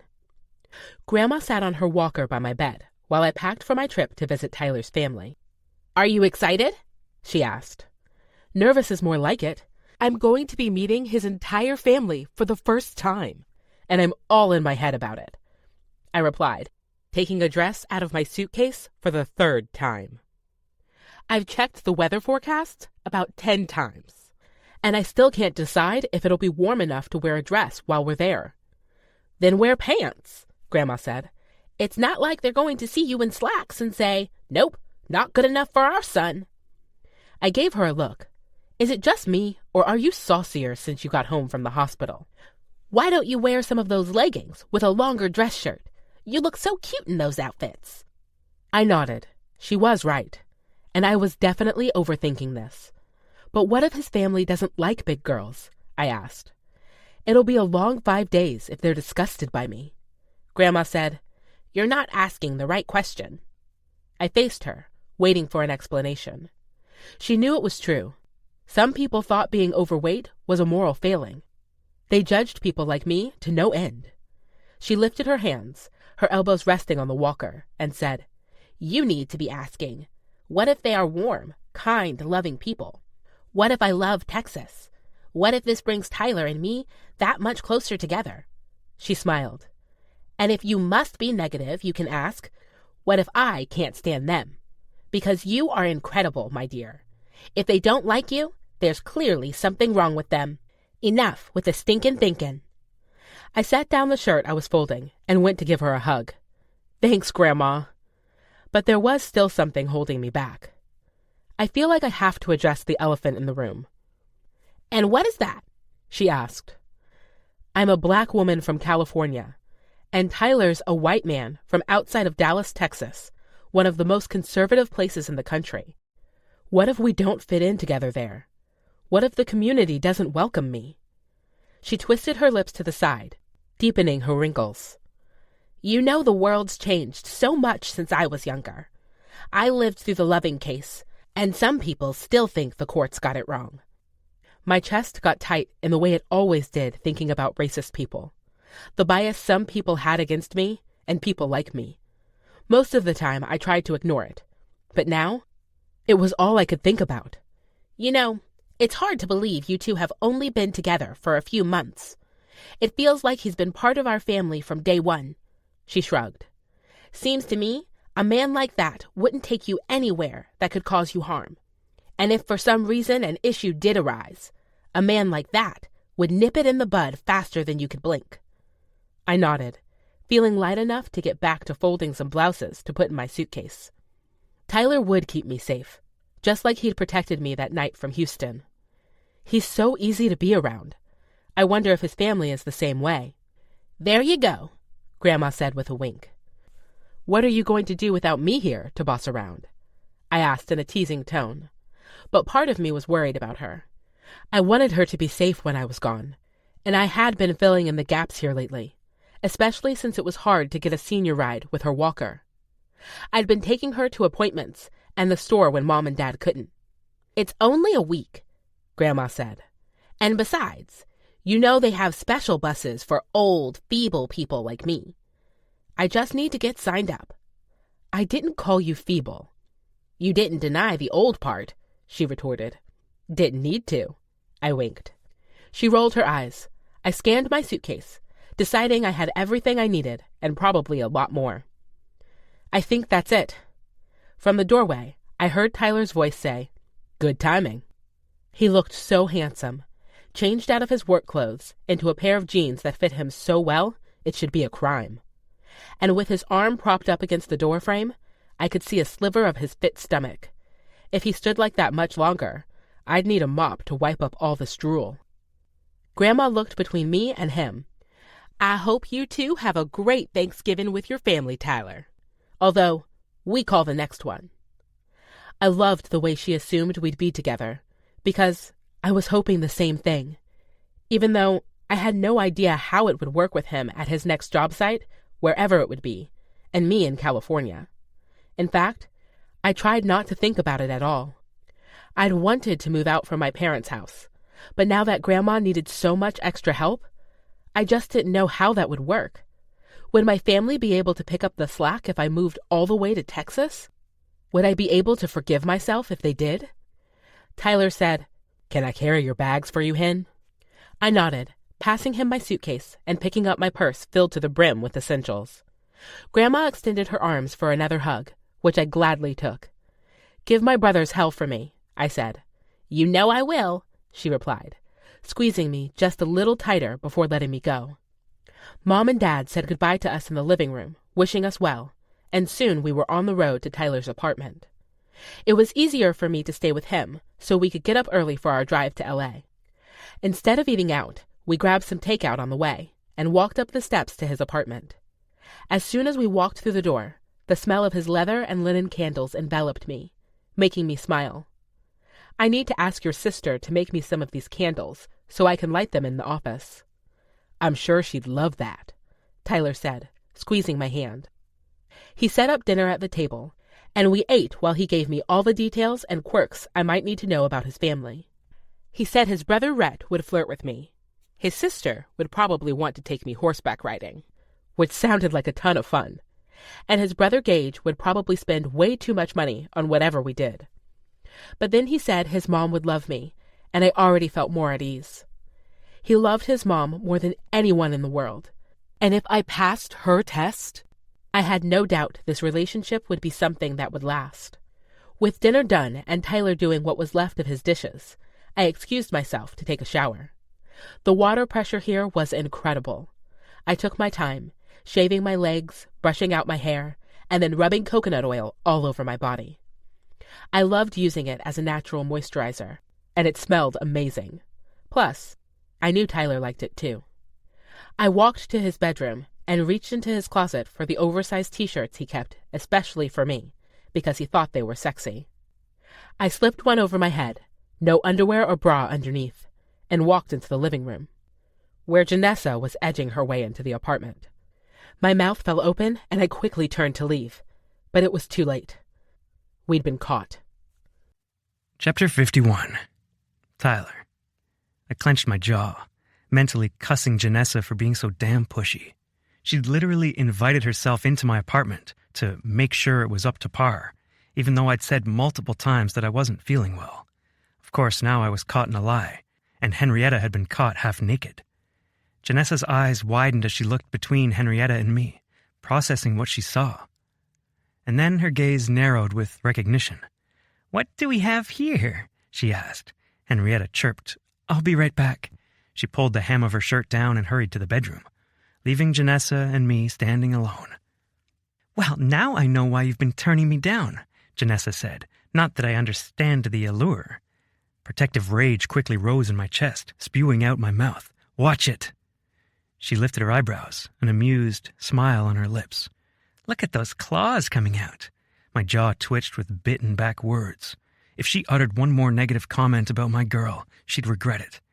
But her smile fell back into place, and she said, "Henrietta, how nice to see you in your clothes."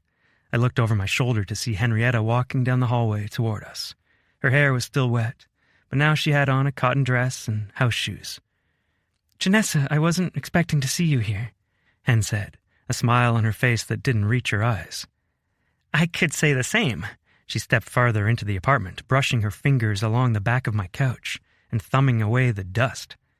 "I thought we had a talk about dating Tyler being against the rules." The audacity of this woman pushing her way into my home and then shaming Henrietta for doing the same thing she had wanted. My voice was tight as I said, "I informed Henrietta of your very direct and failed attempts at flirting with me." Janessa's smile only faltered for a minute. "That was only banter, Tyler." Henrietta narrowed her gaze. "I called Franny. She told me the truth. She was fired for coming to work late because she had morning sickness, not for hooking up with Jeremy." "Same difference," Janessa said, as if her lies were no big deal. Henrietta said, "I'm sure the shareholders wouldn't be happy that Bluebird only hired Crenshaw Construction for your own selfish crush on Tyler."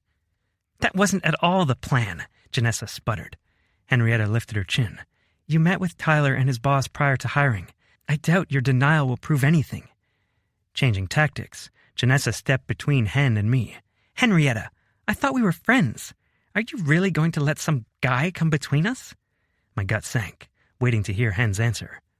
"I thought we were friends too," Hen said, a quiver in her voice. "We've worked together for 8 years, and you had no problem lying to me because I told you he was cute. That's not what friends do. You are no friend of mine."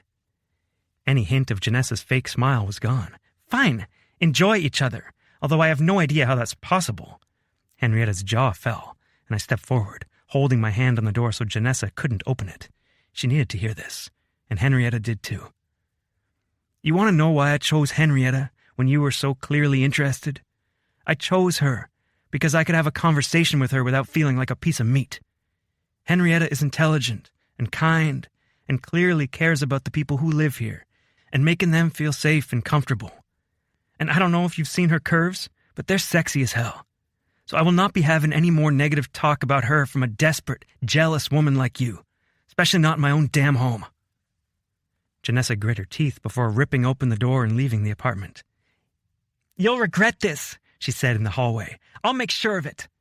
I shut the door in her face. I turned toward Henrietta, gripping her shoulders in my hands. "Are you okay? I'm so sorry about what she said." Henrietta lifted her chin and kissed me. "Thank you for standing up for me like that." "Of course." "But are you freaking crazy?" she asked, hitting my shoulder. "Janessa is a powerful woman, and she's clearly not above lying. What if she gets the CEO to fire Crenshaw?" "She can't. We have a contract in place saying we finish the project unless there are legitimate safety or quality concerns. We do everything by the book on site. She's all talk." I wrapped my arms around Henrietta's waist. "Now, can you go put that shirt back on?" I bit the shell of her ear. "I want to see you bent over the couch with nothing underneath." Her voice was rough as she said, "Whatever you tell me to do, it's done." 52. Henrietta. Confession. I'm still trying to remind myself that I'm not too big for certain things. They are just too small for me. Most of the time, I could forget about my size. But there were certain things that made me hate the way fat people were treated in this world. Clothes shopping was number one. Most people relegated you to one tiny corner of the store. And it was even harder when you tried to thrift most of your clothes. And then there was basically anything that included chairs. Being forced to stand in waiting rooms because you knew you couldn't squeeze your butt between the arms of a chair. Forget amusement parks. The shame of having to exit the ride because you couldn't fit, and then hearing people whisper or even talk loudly about you as you walk away. It's a form of torture no one deserves. But then there's getting on an airplane, walking down the rows and every person looking away because they don't want you in their row. People skipping by you because they don't want to sit next to you. This time, though, I had Tyler with me. We'd sit side by side, and he'd already offered to take the middle seat so I could see Texas from the air. I hadn't traveled much, but he said when you flew over the Midwest, you could see little squares of farmland below. I couldn't wait.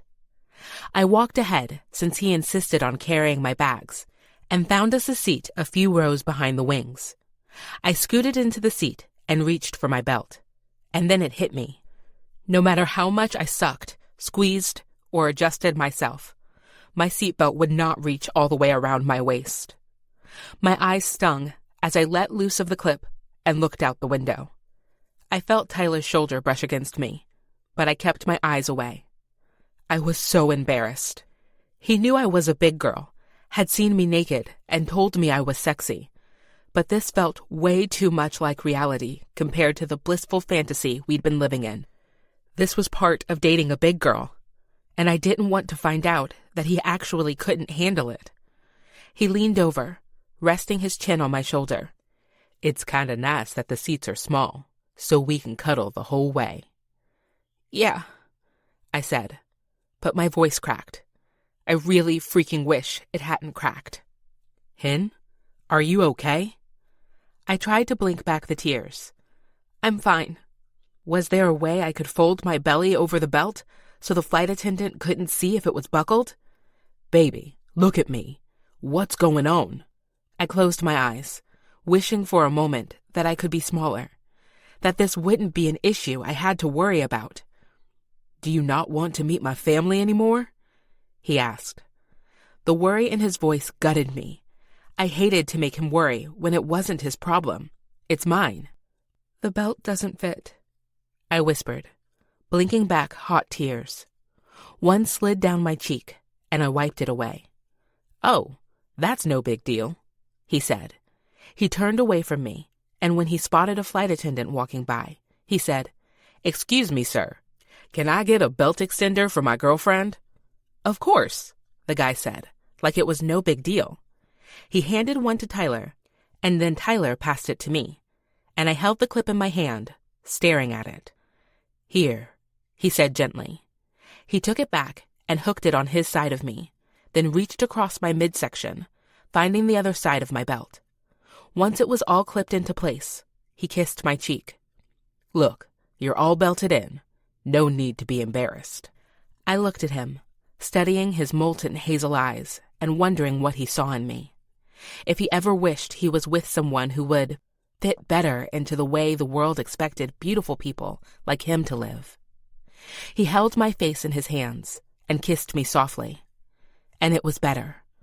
Already, it was better. And he hadn't even said a word. I knew I had to talk to him about something else, to help the worry that hadn't quite left my system since my talk with Grandma. Maybe there is something else, I admitted, biting my lip. What is it? He asked. I ran my hands over my legs, trying to remove the sweat from my palms. Tyler, I'm black. He chuckled slightly. I know that. Does your family know that? He seemed confused by my question. Well, yeah. I sent them a picture pretty soon after I bought the plane tickets. My sister thinks you're gorgeous, by the way. I smiled slightly. It's just, Texas isn't always well known for being welcoming to different kinds of people. With you being from a small town, not that I'm saying every person who comes from a small town in a red state is racist, but maybe if they don't see a lot of people like me. My eyes were stinging again as I struggled to get out the words, struggled to express my fears. I wiped at my tears. I don't want to feel out of place when I'm there, and I don't want you to change your mind, I whispered. Tyler held my face in both of his hands. I need you to hear this. I nodded. What other people think about you will never change the way I see you, right now. You are perfect, kind, sexy as hell, and black. It's a part of you, just like your family and your heart and that beautiful brain in your head. And if we come across anyone who judges you, they have another fucking thing coming. I promise I won't let anyone tear you down without ripping out their asshole and pulling it over their head. I couldn't help but laugh at his violence. Tyler was always a gentleman, but when it came to me, I knew he'd defend me no matter what it took. I'm serious, he said. But I also want you to know that Cottonwood Falls is different from what you see on the news. The people there look out for each other, no matter if you've been there 5 days or 50 years. They're going to love you. Thank you, I said, my chest finally relaxing. I needed to hear that. Of course. Is there anything else? I want you to be excited, not scared. Not at all. It just helps knowing you have my back. He kissed my forehead. Of course I do. I lifted the armrest between us and leaned against his shoulder. What do you usually do on flights? I asked, trying to distract myself. I haven't been on one since I was little. I usually just find a movie on the airline's list and watch that. He got out his phone, going to the in-flight Wi-Fi. My eyes widened in horror as he paid the $8 for advanced access. What are you doing? I asked. We can go a few hours without internet. But what if you want to watch something they don't have? I laughed and shook my head. We haven't even been through the list yet. Yeah, but what my baby wants, my baby gets. That's worth way more than $8 to me. Tears of a new kind found my eyes. How did I get so lucky with you? Because really, I felt like the luckiest girl in the world. He wasn't ashamed of my size.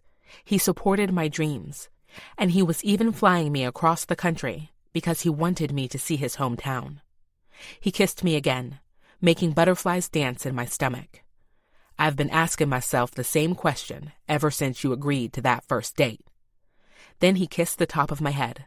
So, what do you want to watch, baby girl? We have the internet at our fingertips. Chapter 53. Tyler. We were midway through our second movie when the pilot said we'd crossed the Texas border. Hen looked away from my phone and leaned closer to the window. Look at the little squares. The joy in her voice made me smile so damn big. I looked over her shoulder, seeing all the farmland below. My chest swelled with pride, knowing that less than 2% of the population was growing food for all of the U.S. and then some. My family was part of that number. What are the squares with circles? Hen asked. Those are the ones with center pivots. They're like giant sprinklers that spin around the field. Way cool, she said, looking back at me for a moment. I've seen some farmland in California, but not like this. We watched the landscape go by as it gave way from open space and farmland to the bustling city streets of Dallas. The pilot announced our descent, and she smiled over at me. Will your parents pick us up? She asked. I shook my head. I have a truck in long-term parking. We'll get lunch, and then I'll drive you out to the farm. Everyone's excited to meet you. Her nervous smile wrenched my heart. But if she knew how much I cared for her, she'd know how little she had to worry. My parents weren't the kind to judge. If we kids were happy, then they were happy, even if Rhett had them shaking their heads from time to time. We grabbed our suitcases from the baggage claim and then went out to the parking lot. It had been a few months since my truck had been driven, but it was nice and clean and fired right up. Why do you keep a truck out here? Henrietta asked. It's just easier not to bother anyone when I come to town. Cottonwood Falls is about 2 hours from the airport. Oh, wow, she said. You really are from the boonies. Hey, I laughed. We joked and talked until we got to the restaurant for lunch. And then we talked some more, and then it was time to take her to the farm. On the drive, I pointed out every special place to me. There was a turnoff that led to a cornfield where I lost my virginity in the back of my truck. Original, I know. And then there was a rival school our football team always beat despite having half as many guys on the team. We drove past the movie theater where we took all our dates. Then I saw something that caught me off guard. A for sale sign in front of the old schoolhouse. Both my parents had gone to school in this building, but they built a new school before my siblings and I started. For the last 30 years, the local hardware store had used it for extra storage. I stopped in front of the building, staring from the sign to the building. They were selling it. What's this? Hen asked, looking at the brick facade through the window. Did you go to school here? I shook my head. My parents did. I always thought it was stupid that they filled it with junk instead of using it.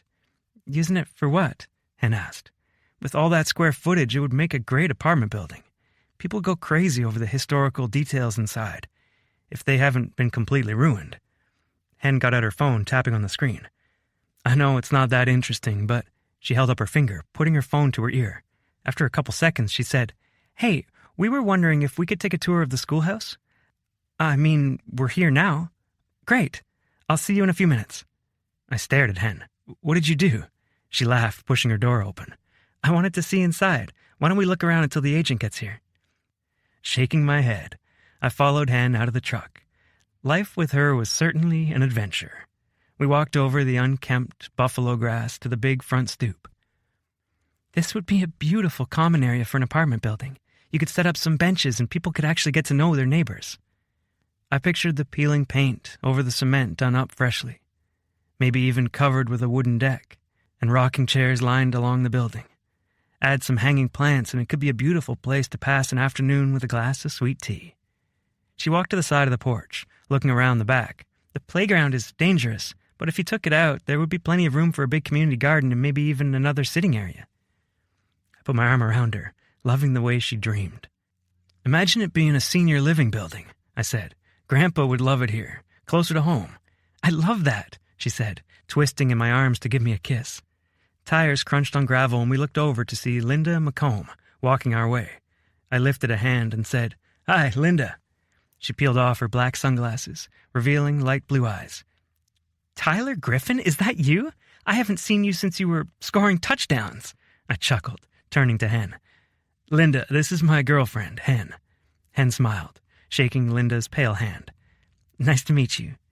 You too, darling. Let me show you around. We went into the school, and it was about as run down as I'd expected. Even though the hardware store had taken out most of their stuff, there was a layer of dirt on the floor an inch thick. All the windows were dirty and cobwebbed. But I'd been right. This place had been built in the early 1900s. So much detail had gone into woodwork back then, before the minimalism trend hit. As we walked outside, Linda asked, Thinking of buying it? Hen glanced at me, her eyes full of curiosity. It's a pipe dream, I said. I travel too much to ever be able to do it justice. That's a shame, Linda said. She reached into her purse and handed me a business card. Her photo on it had to be from 10 years ago. Call me if anything changes. I assured her I would, and then Hen and I got in the truck. From the schoolhouse, it was a right turn and an easy shot out of town. "It's so different from Emerson," Hen said, gazing around as we drove down the dirt road that led to Griffen Farms. It was a beautiful fall day, low 60s, and the sun was shining. All the cottonwood trees had brown and yellow leaves, and even the grass was turning from green to yellow. Something about this place just made my heart feel lighter. "It's home," I said. "I bet you get so homesick when you're on the road." I nodded, squeezing her hand. "The air's just different here." She smiled.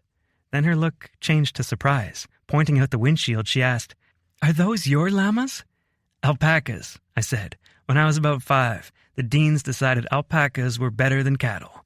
They've had ostriches, emus, even camels one year. It's always fun to see what they got going." Hen giggled. "Who would have thought? Camels in Texas? We're full of surprises." "Any camels on your farm?" I shook my head. "But Dad did buy a goat one year because he was tired of mowing the lawn." She laughed. "Don't mention that to my dad. He would actually buy one. It's all fun and games until you see goat hoof prints on your car." "They jump?" she asked, seemingly surprised and amused. "Oh yeah, and they'll headbutt you if you're not paying attention." She covered her mouth as she giggled. "I'm imagining a little goat running up on you before school." "You're not too far off." The metal arch leading to my family's farm appeared on the side of the road, and I pointed it out. "That's us." I slowed and watched her smile as she read the letters. Griffen Farms. Then she gazed at the white farmhouse farther down the road. "Tyler, it's beautiful, like something out of a picture book." I followed her gaze, trying to see it with new eyes. This place had always been home, but it certainly was beautiful. Mom and Dad lived in a 2-story white farmhouse with red shutters and a wraparound porch Mom kept decorated with hanging planters full of flowers and spider plants. The grassy yard spilled into a buffalo grass prairie, and just beyond the house, you could spot the red barn and the horse pen. "It was fun to grow up here," I said, "like the whole world was my backyard." She gazed out the window toward the black and red cattle dotting the hillside, one of my favorite views. With the windows down, you could hear the occasional moo. That, mixed with the breeze rustling the grass, was one of my favorite sounds. We parked in the gravel drive alongside the house, where Rhett and Liv's car were already parked. "Do we need to get our bags?" Hen asked. "I can grab them later." I smiled over at her and said, "I can't wait for you to meet them. They're gonna love you. As long as you love me," she said. I gave her a quick kiss to let her know that hadn't changed, and got out of the truck to open her door. As we walked to the house, I kept my arm around her shoulders, and she hooked hers around my waist. I was so proud to bring this woman home. Her wit, her humor, her heart. She was the complete catch. Before we reached the door, Mom pushed it open and greeted us on the porch. "Honey!" I let go of Hen to hug my mom, then stepped back, my arm around my mom's shoulder, and said, "This is her." Mom covered her mouth with her hands. "Henrietta, you're just as beautiful as he said you were." She extended her hand to shake Henrietta's. "My name's Deidre. It's so nice to meet you." Hen shook my mom's hand. "You can call me Hen." "Love it," Mom said, holding on to Henrietta's hand. "Come, meet the rest of the family." 54. Henrietta. Confession. I love a family man. Deidre had her hand linked with mine as she led me into their home. It was beautiful, with what looked like hardwood floors, big picture windows with a view of the prairie, and the people inside were just as good looking. The one woman in the room close to my age was beautiful, with curvy hips and a sweet, heart-shaped face. She had long, brown hair with natural curl, and her eyes were the same shade of green as Tyler's. I liked her instantly. She said, "I'm Tyler's sister, Olivia, but everyone calls me Liv." "Nice to meet you," I said, shaking her hand. A guy who stood a couple inches taller than Tyler's 6-foot height stepped forward, laying hazel eyes with thick brown lashes on me. "I'm Rhett, the good-looking one." Tyler snorted behind me. "More like the cocky one." "That too," Rhett said, extending his hand. "Pleased to meet you, Hen." I shook his rough hand and smiled at him. "Same here." Tyler put his arm back around my waist as the elder Griffen stepped forward. His dad looked so much like him, tall and strong, except he had a brown mustache peppered with gray hairs, and his tanned face was full of wrinkles. "Jack," he said as he shook my hand, "glad to have you on the farm." "It's stunning," I said. "Tyler's told me all about it and how much he loved growing up here." Deidre smiled. "He was a good kid when he wasn't hiding in trees, trying to get out of doing chores." I laughed, remembering Tyler telling me about that. "There are more places to hide out here than there are in the city." "One of the many benefits," Tyler said. Deidre shook her head with a smile. "I thought Tyler, Rhett, and Liv could take you on the tour of the farm, while Jack and I got dinner ready. We have some Griffen Select steaks we'd love for you to try." She glanced at Tyler. "She does eat meat, right?" "As if I'd bring home a girl who couldn't house a steak," Tyler said. Olivia laughed. "He knows better than that." The banter between them made me smile. I'd only ever seen Tyler around my family, or on his own, but seeing him so close with his siblings and parents brought out another side of him that only made me love him even more. I'd always wanted to be with a family man, and Tyler delivered that and so much more. Deidre asked, "Do you need to get freshened up before you go out?" Tyler said, "Let me show her to the room and bring our bags in." "Good idea," his mom said. "I'll get the bags," Red offered. "Are they under the shell?" Tyler nodded, and then led me toward the stairs in the corner of the living room. They had a beautiful oak railing, and as we walked up, I imagined all the mornings Tyler had come down these stairs, all the touches that had worn this rail smooth.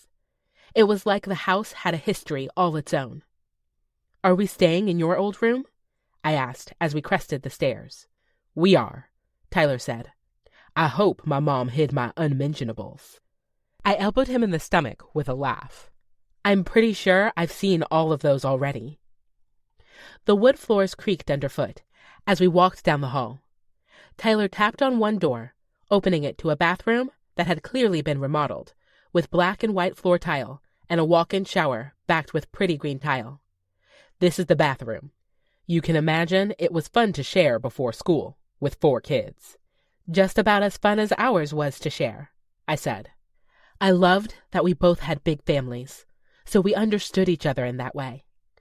He stopped at the bedroom at the end of the hall and pushed the door open. "Home sweet home." I stepped through the doorway, taking it all in, from the full-size bed on a wooden frame to the west-facing windows that gave him a stunning view of the barn and everything that lay beyond it. You could see forever here, and something about that set my heart at peace. Tearing my gaze away from the view, I saw mostly bare walls.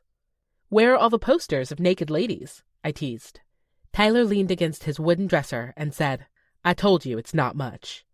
He must not be a decorator. In fact, I only saw a calendar from nearly 10 years ago hanging by his dresser. It was open to a page of a boy standing with a calf on a leash. "Oh my gosh! Is that you?" I walked closer, grinning giddily at the little Tyler. "Oh my gosh, you were so cute! That plaid shirt is way too big on you, but you rocked those Wranglers." "I was 15 and wore Gage's hand-me-downs half the time," he protested. "But I got on the calendar for winning grand champion with my bucket calf." "I only understood about half of that," I admitted. He folded his arms across his muscular chest. "It means I was the best." "Looking to replace Rhett with the cocky brother title?" I teased. "No way," Rhett said, pushing in the door with 2 rolling suitcases and both of our duffel bags. "Plus, you're losing at the strongest title." Tyler rolled his eyes. "You're a child." Rhett stuck out his tongue. "A strong one?" I laughed at the two of them. "Is it always like this?" "Most of the time," Tyler answered at the same time Rhett said, "When he's home." While Rhett helped Tyler get our bags unpacked, and they teased each other mercilessly, I excused myself to the bathroom. I took my time, looking in the mirror and making sure my hair was okay, and none of my makeup had gotten messed up on the plane. When I came out of the bathroom, I walked down the hall, hearing voices in the bedroom. Rhett said, "Did you see the way Mom looked at her? I think she's already in love." "It's impossible not to love him," Tyler said. "I get where you're coming from," Rhett replied. "Not in a steal your girl way, but a, man, my brother is lucky way." I smiled at their conversation and made sure the floorboards creaked on my next step. They went silent, and I reached the doorway. Ready when you are. Chapter 55. Tyler. The second we got outside, Liv ran to the pickup and reached the front door. "I'm driving. Shotgun," Hen called. Rhett and I stared at each other, stunned as our sister and my girlfriend got in the front of the ranch truck. Liv fired up the truck and craned her head out the open driver's side window. "You snooze, you lose." "I feel like I'm 5 again," I muttered. Rhett patted my shoulder. "Can't win 'em all." We walked to the truck, and I got in the seat, catty-cornered to Hen, wanting to see all her reactions to the ranch as we drove along. After Rhett climbed in, Liv put the truck in drive and started down the rutted trail toward the barn. Liv pointed out Hen's window. "This is the barn up here, and we keep the horses in the pen right next to it, especially this time of year, so we can supplement their feed. That black and white horse is Rhett's. The reddish-brown one is Dad's. And then that darker one is kind of like the family horse. Whoever's helping out gets to ride it because it's the oldest and the easiest." "I call it that one," Hen said with a smile. "We'll take you out on a ride to the creek tomorrow," I said, excited to show her one of my favorite spots. Liv stopped in front of the gate to the main pasture and said, "Rhett, you grab the gate?" "No way," he said. "Hen's shotgun, she gets it." "She's our guest," Liv said. Rhett shrugged, a smirk on his lips. "Rules are rules." "Come on, Hen." I got out of the truck and she climbed down too. "What's this shotgun rule?" she asked, walking to the gate with me. "When we were younger, we always argued about who got to ride up front, so Dad's rule was whoever sat shotgun had to open the gates. Made it a little less appealing, especially because some of these are hard to open." "How do you do it?" she asked, a look of determination on her face. "That's my girl." I walked up to the barbed wire fence and pointed at the pole looped through with wire to hold the fence up. "You push your shoulder against that, then move the wire up over the post. After that, you should be able to slip it out and move it to the side. But you're in that dress. I can do it." "No way, I'll give Rhett more ammo to tease me with," she said. I laughed, hands up. "I knew you would fit right in." She grit her teeth and carefully lifted her arm over the barbed wire, pushing the gate post, and then lifted the wire over the top. "Easy peasy," she said, pulling the gate to the side so Liv could drive the truck through. "Hen's a baddie," Liv called on her ride past us. Hen grinned, and damn, I was grinning too. We slid back into our seats, and Rhett said, "Hen, if this dumbass doesn't marry you, I will." He might have been joking, but I punched him in the shoulder just in case. No way was he coming anywhere near my girl. She tossed her head back and laughed, and with the wind fluttering through her hair, she looked like she'd descended straight from heaven's gates. Hen held on to the "oh shit" handle as we bumped over the pasture, and Liv pointed out everything around us. She told Hen about our neighbors who had been renting their grass to us for the last 50 years so our cattle would have plenty to graze. Then she showed Hen the copse of trees in the corner by the creek that ran in the summer or after heavy rains and other times of year. As we crested another hill, the feedlot came to view. "This is where we feed cattle in the winter and after weaning," Liv explained. "Since the grass has been eaten down, it gives us a chance to make sure they're getting good nutrition and are all well taken care of." Hen nodded, taking it all in. "It sounds like a lot of work," Rhett said. 24/7, 365. Liv nodded. "It's like having 300,000 kids." Laughing, Hen said, "I imagine finding a sitter is difficult." "We trade off on the weekends," Rhett said. "That way Dad can get a break from time to time."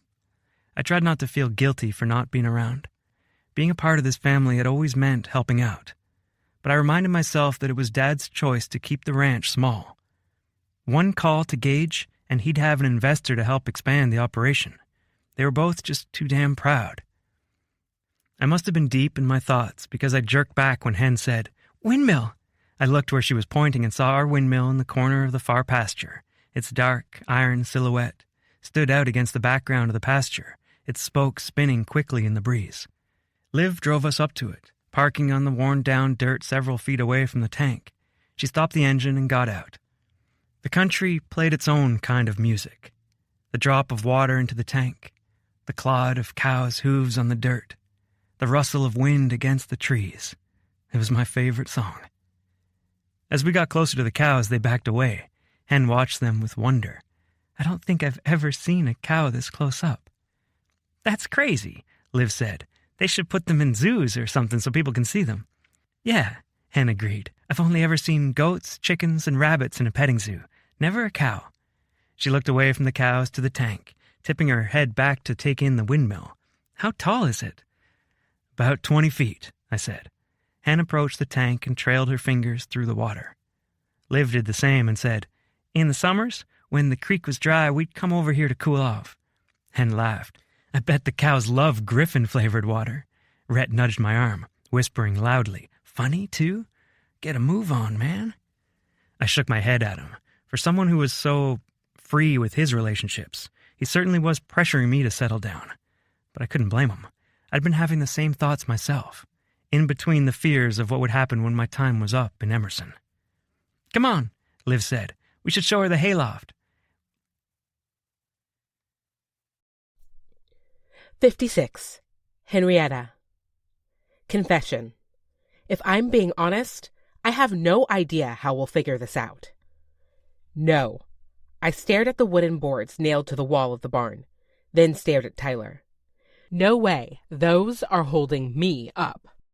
While I hesitated, Rhett easily took the ladder up and disappeared through the hole in the ceiling of the dusty barn. It was dim in here, just a few plexiglass windows offering light filled with dust motes. The whole place smelled like dust and composting earth, and something else I couldn't quite place. Liv winked at me. They're stronger than they look, see? She reached for them and started climbing up. The wood bowed a little under her weight, but it held steady. In my ear, Tyler teased, I'm here to catch you. More like break my fall, I retorted, reaching for a rung at shoulder height. Very aware that a dress was not the best idea for this, I put my foot up on a rung and hoisted myself up, not breathing for fear of falling.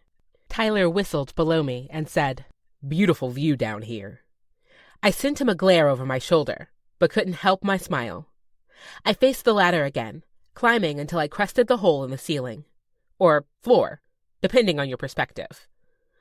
I kept my eyes forward, seeing tiny cobwebs and even a couple of brown spiders hanging on the wooden wall. Then, when I was high enough, Rhett said, Here, take my hand. I let go of my death grip on the wooden rung and squeezed his hand. He easily pulled me closer to him, so I fell against his chest. He waggled his eyebrows, and I rolled my eyes at him. I stepped back, brushing off my dress, and looked around in awe as twinkle lights came on.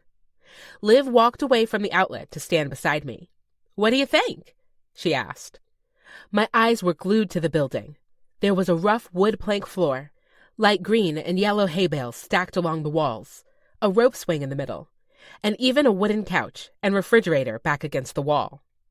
This is like every kid's dream, I said. Tyler put his arm around me. He must have come up without me even noticing. We hung out in here all the time. Snuck beer out here, too, when we were teenagers. Mom and Dad totally knew, Liv said. Don't they always? I cringed internally, thinking of my first encounter with alcohol when Bertrand bought a bottle of vodka off some guy in the streets of L.A. We both drank so much one night when Mom and Dad were out that we puked all over the bedroom. Of course, Mom and Dad knew, and our punishment was cleaning vomit hung over. Never would I ever drink that much again. Tyler said, I think they were just happy we were getting drunk out here, and not going anywhere else and driving afterward. Rhett tapped his nose. It was fun to see Tyler's gesture on his brother. I wondered what my brothers and I had in common, if Tyler had noticed. Check this out, Liv said.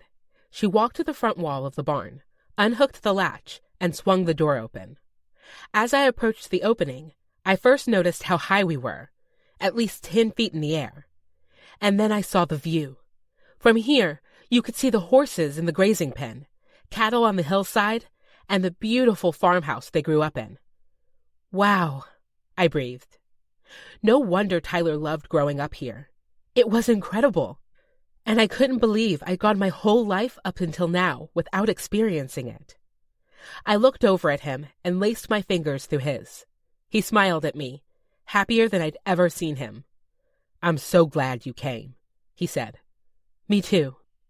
Liv glanced at the smartwatch on her wrist and said, We should probably get back and wash up for dinner. We all made our way to the ladder. Liv went down first, and I gave the loft one last look before following her down to the floor of the barn. While she and Rhett took the truck back to the house, Tyler and I walked the few hundred yards distance with our arms around each other. With the sun sinking down, it was getting cooler, but I felt so warm with the excitement of the day. As we got closer, I could smell the most heavenly scents coming from the house. "It smells amazing," I said. "Dad's the best on the grill," Tyler said. "Mom told me they're setting up the heaters outside, so we'll eat on the porch." I smiled. "That sounds so fun. And I love your siblings. Liv is so beautiful and nice, and Rhett, well, he's a handful." Tyler laughed. "That's one way to put it." "At least I know he likes me," I teased.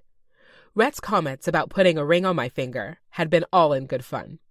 But despite the fact that Tyler and I had been together just a short while, I hoped that's where things were headed. It was like Grandma said with Grandpa. She just knew he was the one. There was a knowing in my heart that this man beside me was meant to be in my life, and not just for a little while, but forever. Tyler opened the door to the house for me, and we went upstairs to wash up for supper. Since we were eating outside, I changed into a pair of leggings and a sweater so I'd be nice and warm. When I came out of the bathroom, Tyler was still in his jeans and t-shirt, and damn, did he look good. "Have I ever mentioned how sexy you are, with that tattoo peeking out from under your sleeve?" I asked. He came to me, putting his arm around my waist. "If tattoos turn you on, I'll get more." I laughed, running my arm over the swirling pattern. "I like these just fine." "Come on," he said. "Let's get downstairs." As we reached the kitchen, I saw Deidre balancing a big dish of mashed potatoes in her arms. Tyler hurried to get the back door for her, and seeing a few dishes still on the island, I grabbed them to walk them outside. Deidre smiled at me. "You're so sweet, Hen. You didn't have to do that." "No worries," I said, setting the gravy and corn on the table. "It all looks so good." Jack lowered a platter full of charred steaks to the table. "Wait till you cut into these. Best steaks of your life, I promise." Tyler chuckled. "One thing I love about my dad is his modesty." Jack held up his hand, flashing a greasy spatula. "No harm in confidence, where it's due." He stared at Rhett as he said that last part. Rhett said, "I don't know why you're looking at me." And everyone laughed. "So, Hen, tell us about yourself," Deidre said. "Tyler says you work in property management." I nodded. "I've been managing an apartment complex in my hometown for about 8 years now. I love it." "She's being humble," Tyler said. "All the renters there love her, and she won over the guys on my crew faster than I've ever seen." My cheeks warmed at the compliment. "I think coffee and donuts have more to do with that than anything else." Deidre smiled between the two of us. "What's the plan when Tyler moves to his next job? Will you do long distance or—" Liv gave Deidre a look. "Mom!" She lifted her hands. "Sorry, was that off limits? I was just asking." Despite the heaters all around us, it felt like all the warmth had been sucked out of my bones. The one thing Tyler and I had both been avoiding was staring us in the face. But Tyler squeezed my hand under the table and said, "We'll figure it out. Right, babe?" I nodded, giving him a graceful smile. "Right." But for the rest of dinner, there was a sinking feeling in my gut. Some things were easier said than done. Chapter 57. Tyler. Hen and I didn't talk much after dinner. Instead, she said she was tired and excused herself up to her room. But she encouraged me to spend time with my family. I stayed up with my siblings for a little while, talking and catching up, but soon I went to join her. Mom's question had dampened the whole evening. Not that I was mad at her, it was a fair question, one I didn't have an answer to. I hoped Hen would be up to talk a little bit, but the bedroom lights were off, and her breathing was slow and steady. So I slipped out of my clothes, down to my underwear, and slid into bed with her, pressing my front to her back and loving the way her curves felt against me. She was so solid, steady, and I couldn't imagine ever living without her again. I slept through the night with her at my side and woke with sunlight shining through the sheer curtains. She stirred against me and then rolled over in my arms to face me, her face only inches away. I dropped a kiss on her nose. "Happy Thanksgiving, beautiful." She smiled. "Happy Thanksgiving. How'd you sleep?" "Much better after you got in here," she said. "I hope you didn't mind me staying up." "Not at all. Family is important, especially when you've been away from them for so long." She blinked sleepily and yawned. "Your mom missed you like crazy. I can tell." I nodded. "What do you want to do today? Eat and watch football? Isn't that what everyone does?" I chuckled at her response. "We usually do that after chores. I thought we could ride the horses around the pasture this morning. Check in on the cattle that aren't in the feedlot." Her expression fell. "I know I said I was interested in horseback riding, but isn't there a weight limit? I was too big to go on a trail ride with Kenner last year." An ache grew in my chest. I hated that she had to worry about these kinds of things. "Our horses are really strong, made for hard work. You'll be fine." "Are you sure?" I nodded. "Of course. Plus, I want to see that ass in some jeans." I reached around and grabbed a handful, already turned on. She shook her head at me. "You're such a horn dog." "Maybe, but I have a gift for you. Go use the bathroom, and I'll leave it for you on the bed."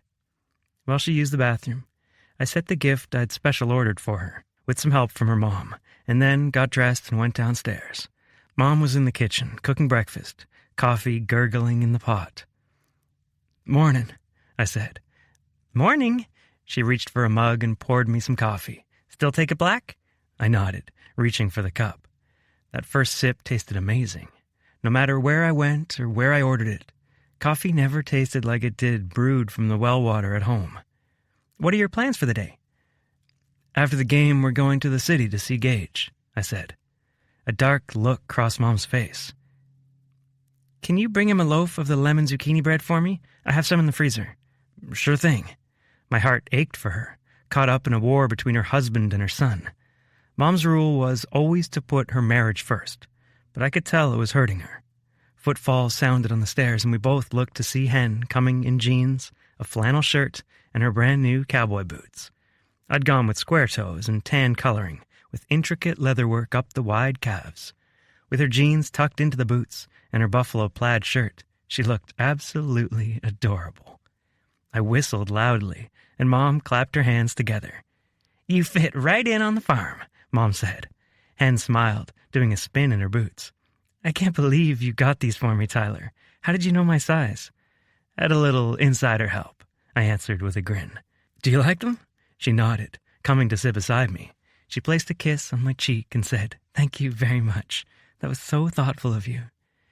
"We couldn't have you riding horses in tennis shoes," I said. Mom offered Hen coffee, and soon we were both done with breakfast and walking to the barn. Liv was already there, riding Fred, the paint horse, around the pen. She trotted easily, perfectly at home in the saddle. We Griffen kids had to be, growing up with our parents. Dad expected nothing less than our best, and if we ever got thrown off the saddle, we had to get right back on. When Liv spotted us, she waved and easily slid out of the saddle. As she got closer, Hen said, "You look like a natural up there, Liv. Such a baddie." "Thanks, girl," Liv said. "We'll have you doing the same in no time." "I'm willing to try," Hen said with a hint of doubt in her voice as she nervously rubbed her hands together. We walked her to the horses lined up in front of the barn and introduced her to Star. She was a pretty chestnut mare, 11 years old, with a white blaze running from her nose to her forehead, covered with her shiny mane. Hen gently patted Star's neck. "That's the smell from the barn. Horses," she breathed in deeply. "I love that smell." I grinned, seeing Hen take so easily to my life. It was just that much more proof that we belonged together. We told Hen about the parts of the saddle, how to use the reins to lead the horse, and then it was time for her to get on. She looked nervous at the size of the horse, so Liv brought out a 5-gallon bucket for Hen to stand on, to give her some more height. With the extra lift, we had Hen on Star's back in no time. She gripped tightly to the saddle horn as she slipped the toes of her boots into the stirrups. I held on to the reins, leading her around the pounded-down dirt of the pen. She rocked atop the horse, slowly getting used to the movements. Liv held up her phone, pointing it at Hen. "Smile big." Hen gave a cheesy grin that made my heart soar. "How you feeling about it?" I asked. "Ready to take the reins?" With a determined look. Hen nodded, and I handed her the leather straps. I went to go stand by Liv, and we both gave her directions from time to time until she was walking in steady circles around the pen. "Time to speed it up," Liv challenged, at the nervous look Hen gave her. Liv said, "You're ready, girl. Go for it." Hen carefully tapped her heels to Star's sides, and Star walked a little faster. "Bit harder," Liv called. With the extra nudge, Star took off at a trot, Hen's legs clinging to the horse's sides. "I'm doing it," she cried. "That's right, baby," I yelled, pumping my fist in the air. "You're fucking doing it." 58. Henrietta. Confession. I like my men sweet and their talk dirty. My legs felt like rubber as I stepped on land for the first time. Okay, now I know why all those cowboys walk funny in the movies. Liv laughed. It's a bit awkward at first, but you'll get used to it with some practice. Frowning, I said, "No way to practice where I'm from. I don't think I could convince Mom to let a horse have a part of her garden." Smiling, Liv said, "You're welcome back for a practice run any time. I'm sure Ty's already told you about Gage's frequent flyer miles." "Your whole family is so generous." Liv smiled. "When you grow up out here, you learn that everyone needs a leg up from time to time, including us." Tyler was busy unsaddling the horses, but when he was done putting the saddles away and brushing them down, the three of us walked back to the house. Even though the sun was right overhead, the clouds were thick enough to keep the sky a pale gray. The air prickled like there might be rain later. In a similar way to the ocean, the entire country landscape changed with the weather. It was a sight to behold. The golden grass had a deeper hue, the dirt trails took on a somber feel, and even the wind was subdued. When we walked inside the house, my senses were completely overwhelmed. Jack was carving the turkey, and Deidre's face was red with the heat from baking. Sports commentary played from a radio with an antenna sitting on the buffet table. "It smells wonderful," I said. "I wish I had enough room in my suitcase to bring all this back with me." Deidre chuckled, and Jack asked, "How were the horses?" "Star was a great horse to learn on," I answered. "It was so much fun." Liv said, "We'll have her running barrels in the rodeo in no time." I laughed at the thought. "Not a chance." Deidre said, "Why don't y'all go wash up, and we'll sit down to eat." We went up the stairs, the inside of my legs already burning. Riding horses was a heck of a workout, and probably the only one I didn't mind. In the bedroom, Tyler sent me a sexy stare. "Did I mention how hot it was to see you on that horse? I wish I was the one you were riding." He trailed his hands along the waist of my jeans, then linked his fingers through the belt loops, pulling me closer. A swoop of desire went through my stomach, sending heat between my legs. His mouth was already on my neck, working its way down the slit of my shirt, unbuttoning the top button. "Tyler," I gasped, "your family is downstairs." He ground his hips into me, and I felt his erection, turning me on that much more. I was beginning to forget the 4 very specific reasons why I should say no. "What if they hear us?" I breathed, already lifting the hem of his dark gray Henley shirt. He took his shirt the rest of the way off and spun me, pushing my face into the pillows of his bed. Excitement rippled across my skin as he yanked my jeans down. I loved it when he got rough with me. And mix that with my kink of risking being caught, there was no way I'd turn him down. I arched my back, wishing he wasn't still out of me. "Hurry," I whispered. "I'm getting a condom." "Don't worry about it," I said, my chest tight with the knowledge of what I was saying, what I was offering. "I'm on the pill." But nothing was 100% effective. He was quiet for a moment. "Are you sure?" "I am." Then I heard the teeth of his zipper come apart before he pressed inside me all the way. I bit back a cry from my body adjusting to him, to the delicious pain of his girth, and tried not to moan as he slowly backed out. He pressed one hand on the back of my head, shoving me deeper into the pillows, as he pounded into me again, and my eyes rolled back in pleasure. I could still hear the hum of voices downstairs, oblivious to all the ways Tyler was claiming me above their heads. He picked up the pace, and when the headboard rattled, he shifted, I assumed, to still it with his other hand, and continued his relentless drive into my body. I reached down, rubbing my sensitive spot as his thrust continued. And between the force of his hand on me and the pace of his thrust and the pressure on my clit, I was so close. So fucking close. Fuck, Tyler hissed. I'm coming. And that was all I needed to push me over the edge. My orgasm racked my body, and I tightened around his cock, raking my hands across the comforter for anything that would keep me from crying out. As the wave slowed, Tyler bent over me, his torso pressing into my back, and he whispered, "My cum is going to be dripping out of you in front of my whole family, because you're my good girl." My sensitive vagina clenched again around his softening cock. Fuck, he was hot, and he knew exactly what to say to me to drive me wild. He pulled out of me, handing me a tissue to help me clean up. And then we both got dressed, sending each other heated smiles as we did. Before we went downstairs, I relieved myself in the bathroom and did the best I could to make sure my hair wasn't wild. There wasn't much I could do about the added brightness in my eyes or the extra color in my cheeks. When I reached the main floor, Tyler was already tucked into the table, an empty seat across from him. I slid into the chair, and he winked at me, reminding me, "My cum's dripping out of you in front of my whole family." I shuddered, already looking forward to round 2. But I did the best I could to act like I wasn't constantly turned on by their son and brother. Instead, we talked about football, something my brothers had prepared me for with endless hours of conversation. My phone buzzed in my hip pocket. Side note, leggings with pockets are the absolute best. I drew it out below the table and saw my mom was calling me, probably just to wish me a happy Thanksgiving. I pushed the button to send the call to voicemail. My phone vibrated again, I assumed with a voicemail notification. But then there was a longer buzzing, a call from my dad. Were they really that worried about me being away from home? I pressed the end button again, and then there was a fresh call. From my mom again. I looked up at Tyler across the table, and he had a worried look on me. "Sorry," I said. "I need to take this." His family was really sweet about it, and I stepped out on the back porch to answer the call.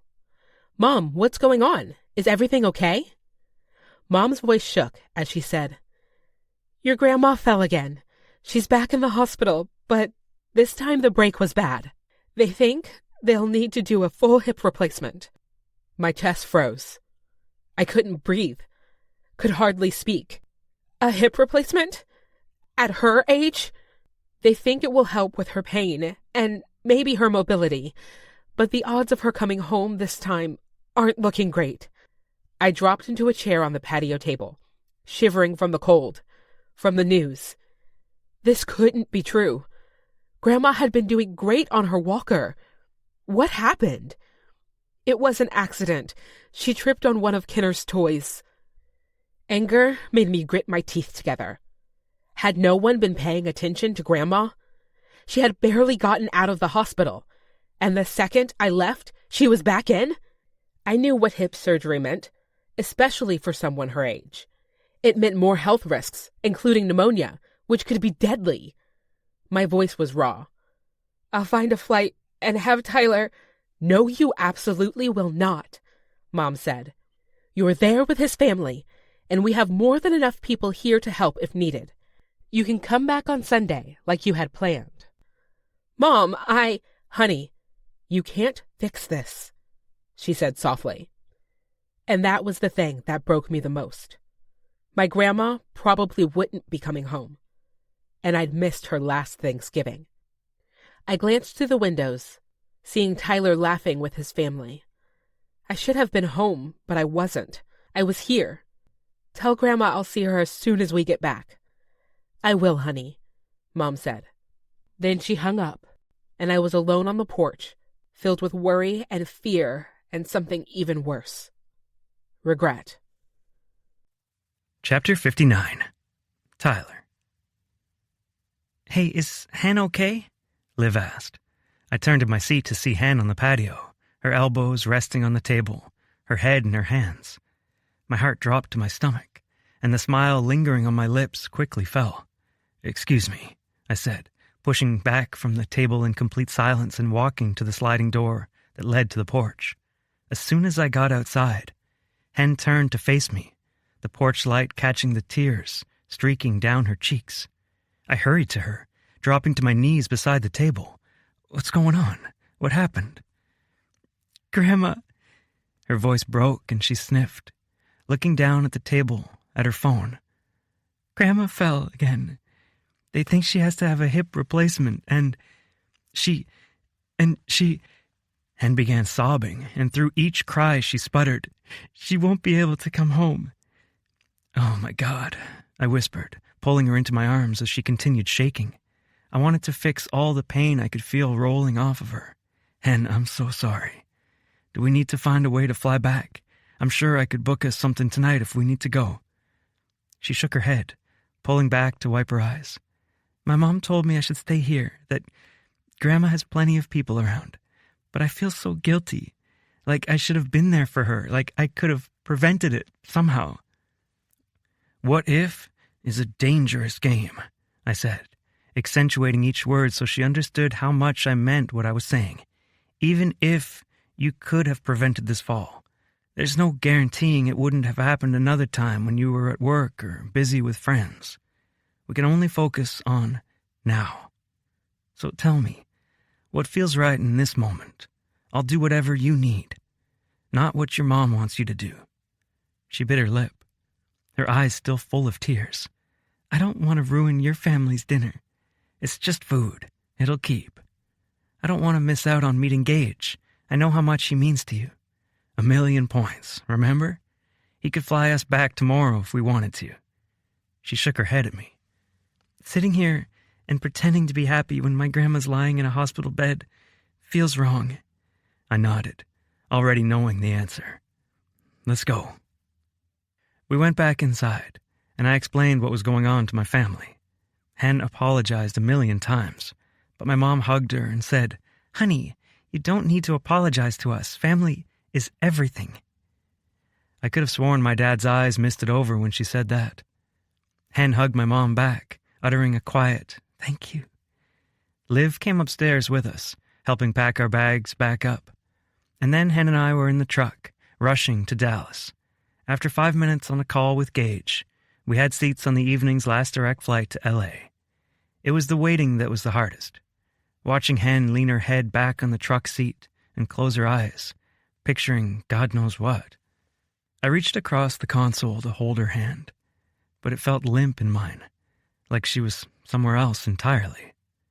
Selfishly, I ached to be closer to her, to be needed and leaned on. But I was doing the best I could, and that had to be okay.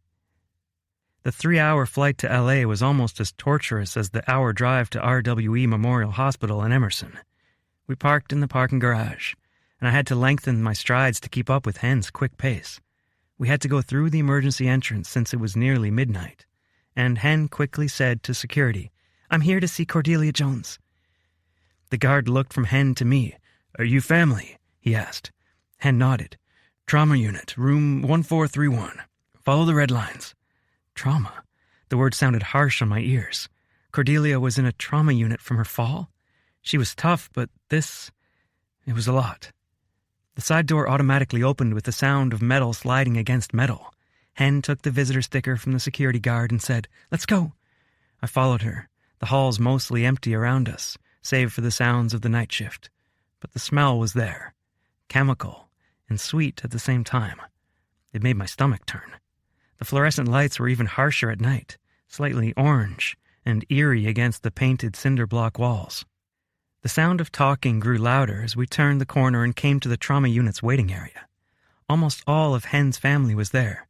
Imani and Raven were there, but I assumed Layla had taken Kenner and Aisha home for bedtime. When they saw us, Jamarcus looked up and said, "What are you two doing back here?" Hen was looking straight at her mom as she choked out, "I'm sorry, Mom, I had to be here." Tam got up, taking Hen in her arms and patting her back. I know, baby. I know. Her dad got up, standing with us, and Hen pulled back from her mom's embrace. Is there any news? Murphy repeated what Hen already knew, that it was a bad break and that there would be an emergency hip replacement the next day. Other than that, it would be a waiting game to see how well she recovered from surgery and which skilled nursing facility would take Cordelia. Hen and I exchanged a look. We both knew that last part wasn't going to be an option. I need to see her, Hen said. Tam replied, It's just Bertrand in there now. She's allowed 2 visitors at a time. I reached for Hen's hand. You want me to come with you and see if he'll trade? Hen shook her head, patting her hand with hers. I'll be okay. You can go home if you want. My eyebrows drew together. That wasn't even something I'd considered, leaving her when she was going through this. Why would she have thought that's what I would want? I'll be right out here, I replied. She nodded and slipped her hand from mine, the absence of her touch making me feel cold all over. Then she left the room and was gone. I felt a hand on my mid-back and looked to see Tam standing next to me. Don't take it personal, honey. She's always been close with her grandma. I tried to get her to stay there in Texas, but you know how she is. A faint smile touched my lips. She loves her family more than anything. And for a guy who claimed to love her, I was being unforgivably selfish for hoping to take her away. 60. Henrietta. Confession. I can't do this anymore. This wing of the hospital set me on edge. I could hear moaning down the hall, beeping from various monitors within rooms. The nurses I walked past didn't say anything, barely met my eyes. I counted down the numbers until I reached Grandma's room. Then slowly, I pushed the door open. Bertrand sat at the chair next to our sleeping Grandma's bed, holding her hand that wasn't hooked up to an IV. There were 2 bags there, dripping fluid into her veins. And she looked so frail. Her brown skin and silver hair a deep contrast to the stark white blankets and pillow behind her head. At the sound of my footsteps, Bertrand turned to look at me, surprise clear in his face. I thought you were in Texas. I was, I whispered, folding my arms around my middle to hold myself together. My legs felt weak, seeing Grandma like this again. I thought we were in the clear. It was so much like Grandpa lying in that hospice bed, fighting for each breath. Here, Bertrand said, reaching for the wheelchair behind him and wheeling it next to the bed. I sat in the chair, locking the wheels for stability. It was crazy, Hen, he said, his voice low. All of a sudden, we heard this crash and then a scream. I can't get that scream out of my head. I leaned my head against his shoulder. It must have been awful to witness. I should have been there to make sure the walkways were clear. Bitterness leached into my voice. We should have been here on Thanksgiving night. It was a freak thing, truly. Kenner was trying to get a toy to come apart, and it slipped from his hands and flung back towards Grandma just as she was getting up to use the bathroom. John Marcus and Layla feel awful, and Kenner was crying so bad to see his great-grandma hurt. My anger didn't dissolve at the knowledge that it was a true accident, and not just carelessness. It changed. I was mad at myself for not being here to support my family when shit hit the fan. I'd been off gallivanting in Texas, riding horses, having sex, being selfish. What other moments, tragedies, would I miss if I moved away to be with Tyler? Bertrand slowly removed his hand from Grandma's. I'll give you 2 some time. Thank you, I said. Of course. He patted my back one more time before leaving the room. With his footsteps growing quieter, I turned my attention on Grandma. I sat in Bertrand's seat and reached gently for her hand, her palms soft against mine. The skin on the back of her hand looked papery, slightly glossy and cracked with age. When I was little, she'd hold my hand and I'd press into her fingertips, watching the indentations formed there slowly bounce back in place. These hands had loved us so well, from cooking us treats to serving her husband on his deathbed to holding us when we were down. Grandma had always been there for us. Every football game, every Scholars Bowl competition, every graduation and dance recital. She had been there. And I'd abandoned her. A tear slipped down my cheek at the pull I felt between my new love and my family who had always been there for me. I'd only known Tyler for months, and I loved him with all my heart. But my family had been there for my life. What future could there be with Tyler when he had a job that required such extensive travel? When what he wanted was to settle in a state thousands of miles from California? I couldn't ask him to give that up to move here, even if I had a house for us to share. Just like he couldn't ask me the same question. It was reckless to let my heart become so invested in him when this was the inevitable answer. So I cried. I cried for my grandma lying in this hospital bed, her life forever changed. I cried for my first real love, the man of my dreams. And I cried for the future we could never have together. Chapter 61. Tyler. My phone vibrated in my pocket, waking me up from where I'd slept in the waiting room chair the whole night. All of Hen's brothers had gone home, but her mom and dad were here too, leaning against each other as they slept. My neck protested as I slowly stood, reaching into my pocket to see who was calling. Jim Crenshaw's name filled the screen, and my eyebrows drew together. He knew I was off work, and we didn't have a meeting scheduled until the following Tuesday, and it was only 9 a.m. I swiped to answer, wondering what he could possibly want. "Hello?" I asked, my voice rough from a poor night's sleep. Hen hadn't come out all night, and I wanted to know if she was okay. "You really shit the bed on this one," Jim growled. My chest instantly tightened. In my 10 years of working with Jim never talked to me like that. "What's going on?" "Don't play dumb with me, Tyler.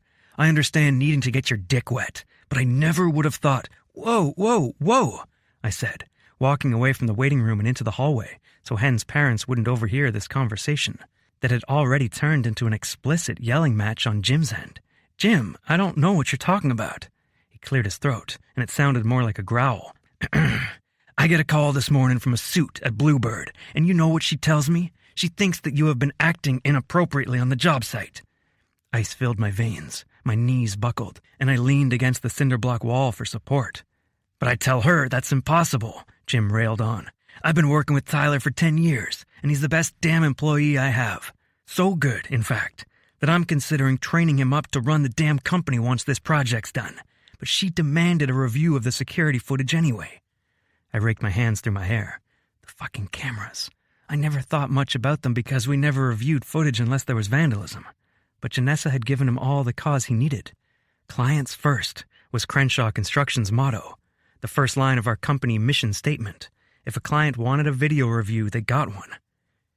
Imagine my surprise when my security guy sends me a clip of you getting fucking blown on the job site by the woman who's supposed to be helping the construction process run smoothly. I held the phone away from my ear, easily hearing him shouting even from a distance. "Now, what you do in your free time is your damn business. You can fuck whoever you want. Man, woman, I don't give a shit. But the second you step on the job site, it's about the project. I can't believe you would jeopardize our reputation like this and risk a multi-million-dollar project." Fuck. "Did they let us go?" "I saved the deal on one condition. You're off the job, Tyler. You need to pack your shit and go home by Sunday. They're done with you, and so am I." "Jim, I began, but the call ended.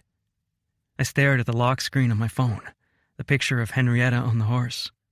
I'd had Liv send it to me, and it made me smile so much, I'd put it there. But now I didn't feel like smiling. I felt like an asshole. I'd never been fired before in my life, not when I was a teenager baling hay, not while I was working at a sandwich shop while in carpentry school, and not in the 10 years of my professional career. 10 years of hard work, moving around the country, giving all I had to this business. What was I supposed to do now? Pack up my bags and share Hen's bedroom? Take over a guest bedroom in her family's home while they dealt with the very real changes coming in their beloved grandma's life? I had savings, but that would get eaten up quickly with rent going the way it was in this town. But I'd do it. I'd spend every last dime and work any grunt job I could find. If Hen would be my last, just like I'd been her first. But that was a lot of pressure to put on a new relationship, on someone whose worst fear had just been confirmed. But I had to ask. Love isn't convenient. I just hoped she'd think it was worth it. 62. Henrietta. Confession. I wish I could go back to being the funny fat friend. I'd been in and out of sleep throughout the night, and when I was awake, I watched the rise and fall of Grandma's chest, the part in her lips as she breathed, the drip of liquid through her IV, all signs of life to be lived. Grandma blinked her eyes open around 9 a.m. She looked at our linked hands, then at me. Her voice was raspy as she said, "Baby girl, shouldn't you be in Texas?" Fresh tears slid down my cheeks as I shook my head. I'm right where I need to be. I opened my mouth to say more, but a nurse walked in, saying, "Great, you're awake. I have orders to get you back to pre-op so we can get started on your hip replacement." Another nurse followed behind her, giving me a smile. Grandma nodded. "Have you reviewed my advanced directives? I have a DNR in place." "DNR?" I asked. The nurse answered, "It means do not resuscitate. It's a common request from older patients." I stared at my grandma, saying these words so casually to a nurse before a major surgery. "And yes, we have all of those orders in place," the nurse said. Then she looked at me. "You're free to wait here or in the waiting area, but it will be several hours before she's back." I nodded and squeezed Grandma's hand. "We'll be praying for you, Grandma. See you soon." She patted my hand and nodded to the nurse who began the process of wheeling her away. Moments after she left, I realized I'd never said I love you. I fought tears, hoping she'd come back so I could say it out loud. I sat in her empty room for a moment, looking out the window that only faced a brick building.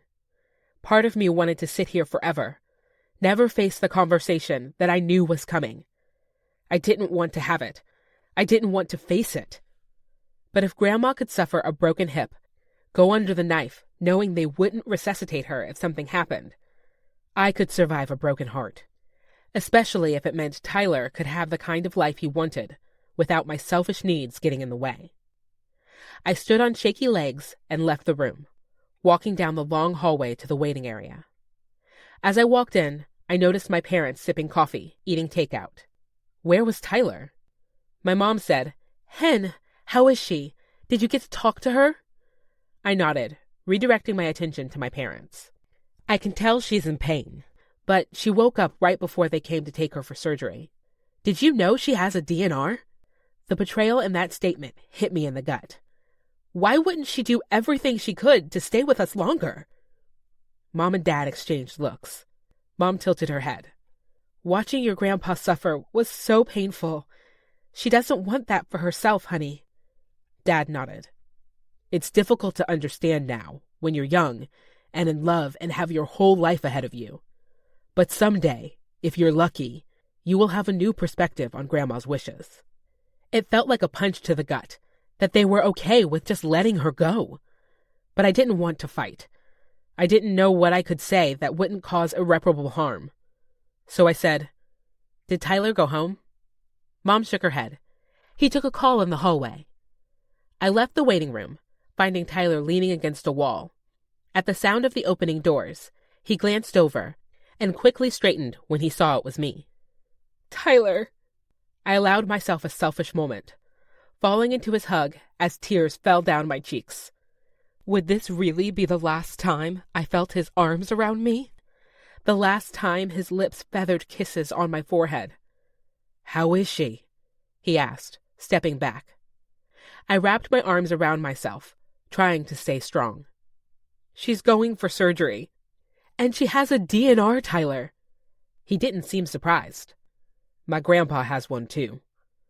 "Why would she do that?" I asked, hoping he would see my side. Instead, he replied, "Maybe she misses her husband." Emotion swelled within me, taking over my every thought. How could you say that? She's better off dead with her husband than alive with us? No one even knows what happens after you die. What if you're just supporting her to go into oblivion for eternity?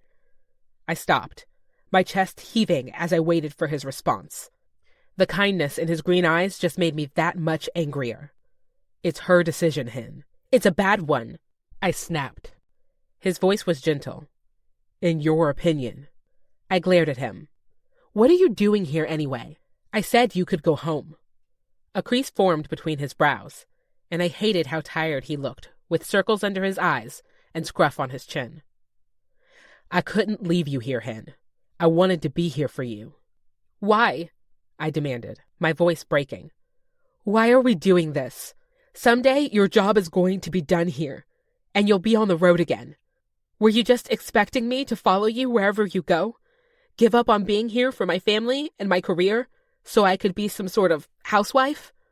Why did you do it? I demanded. I couldn't stay away from you, he yelled, his voice tortured. He put his hand on the wall by my shoulder, holding the other against his chest. I love you, and I don't want this to end. I meant what I said when I told my mom we'd figure it out.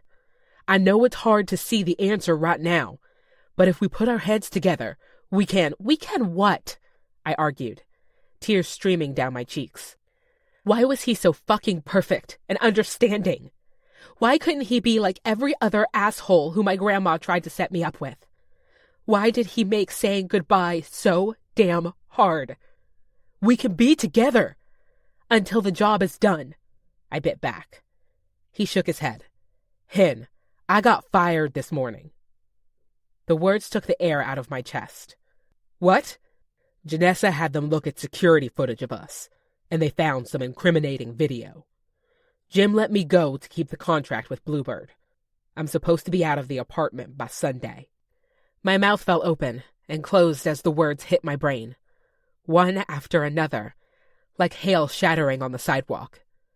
He'd lost his job and would be moving out of Emerson in 2 days. He took my hands in his, my arms feeling wooden as he spoke. I can get an apartment here, try to find a job, or I could bring you back to Texas and we could start a life, a family. I know it's soon, but I love you, Hen. I don't want to live without you. I don't want to fuck around with long distance and video calls and seeing each other on the weekends. And I know you have a job here, but Janessa won't stop at me. Not when she has video proof. You could find a job in Cottonwood Falls, or I could support you. I know the timing isn't great with your grandma being in the hospital, but I know Gage would help us with flats to visit her. You could come visit every weekend if you wanted. I just want to be with you. His voice cracked at the end, because he knew what he was asking. He was asking the impossible. We can't live with my parents, I said. I'll pull my investments. You can't do that, I said. Then come with me, he begged, his molten hazel eyes on mine. I can't do that, I cried. Our relationship was ending, right here, in the hospital hallways, with families walking by and workers in scrubs acting like my world wasn't falling apart. But it was. Piece by fucking piece. My grandma could live for years with a broken hip, Tyler. I have savings, but I can't afford to take a gap in my employment if I still have a job on Monday. My family's going to need me around to help. My parents still work. My brothers have jobs, families. They can't do it all on their own. They need me. Tyler's gaze darted over me. Do they really need you? Or are you looking for a reason to run? You're the dream guy, Tyler. But if you move here, you'll resent me. Maybe not today, maybe not a year from now, but someday you'll look around at your city life and know there's something missing. His voice was a whisper as he said, Something will be missing if you're not with me. My lips quivered. He was taking all the fight left in me. Tyler, tell me you'd be happy here.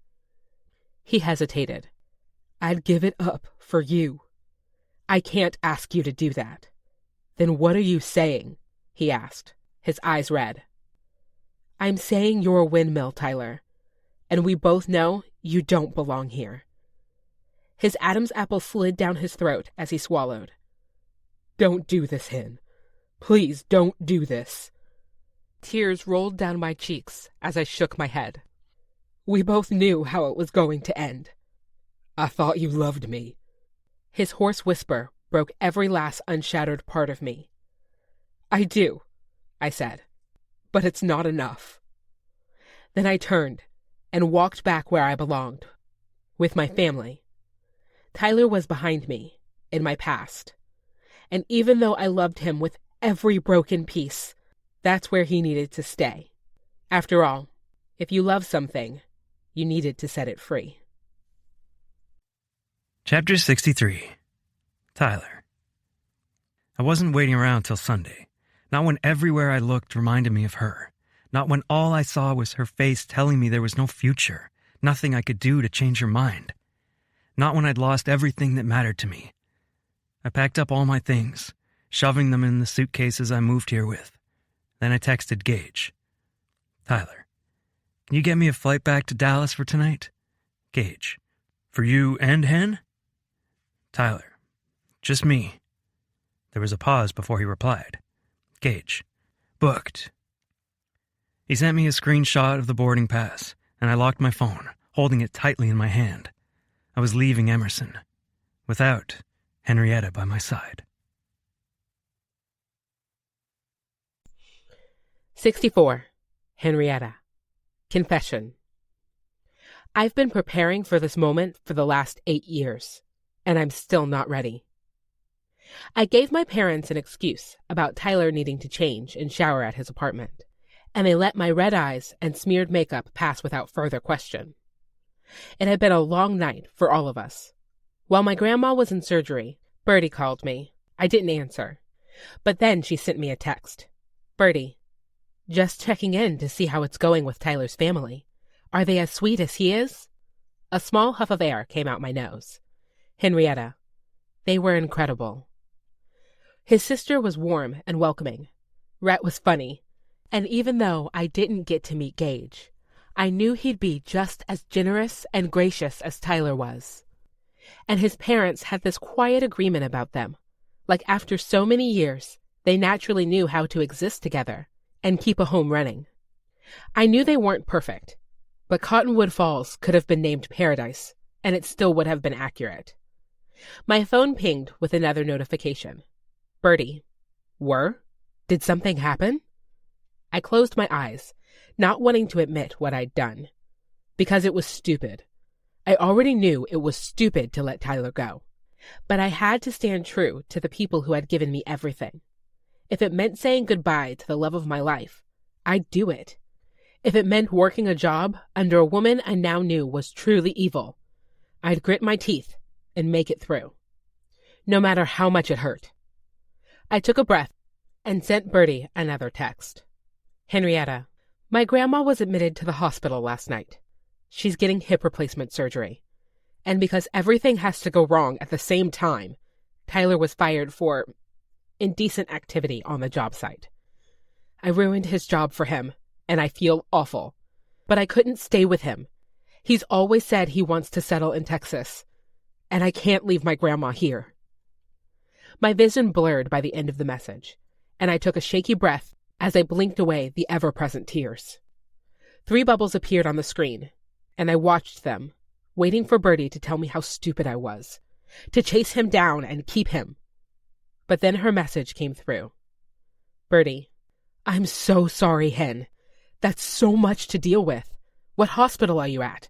I'll bring you all supper tonight, and I'm sure Mara will help with anything you need. I love you. Gratitude poured through me as I typed out my reply. Henrietta, we're at RWE Memorial. Henrietta, I love you too. The door from the trauma unit opened, and a doctor came out in scrubs and a white lab coat. Are you the family of Cordelia Jones? My stomach clenched with nerves as my mom said, We are? We circled around him, desperate to hear the news, praying that it was good. The surgery went well. With her age, it's hard to tell how recovery will go. But I'm hoping, with good PT, she can make a decent recovery and walk again with a walker when needed. But it's more likely that she'll be in a wheelchair long term, despite our best efforts. He frowned, reaching into his pocket and retrieving several brochures. Our team is recommending advanced nursing care. These are some state-sponsored facilities that Medicare will cover.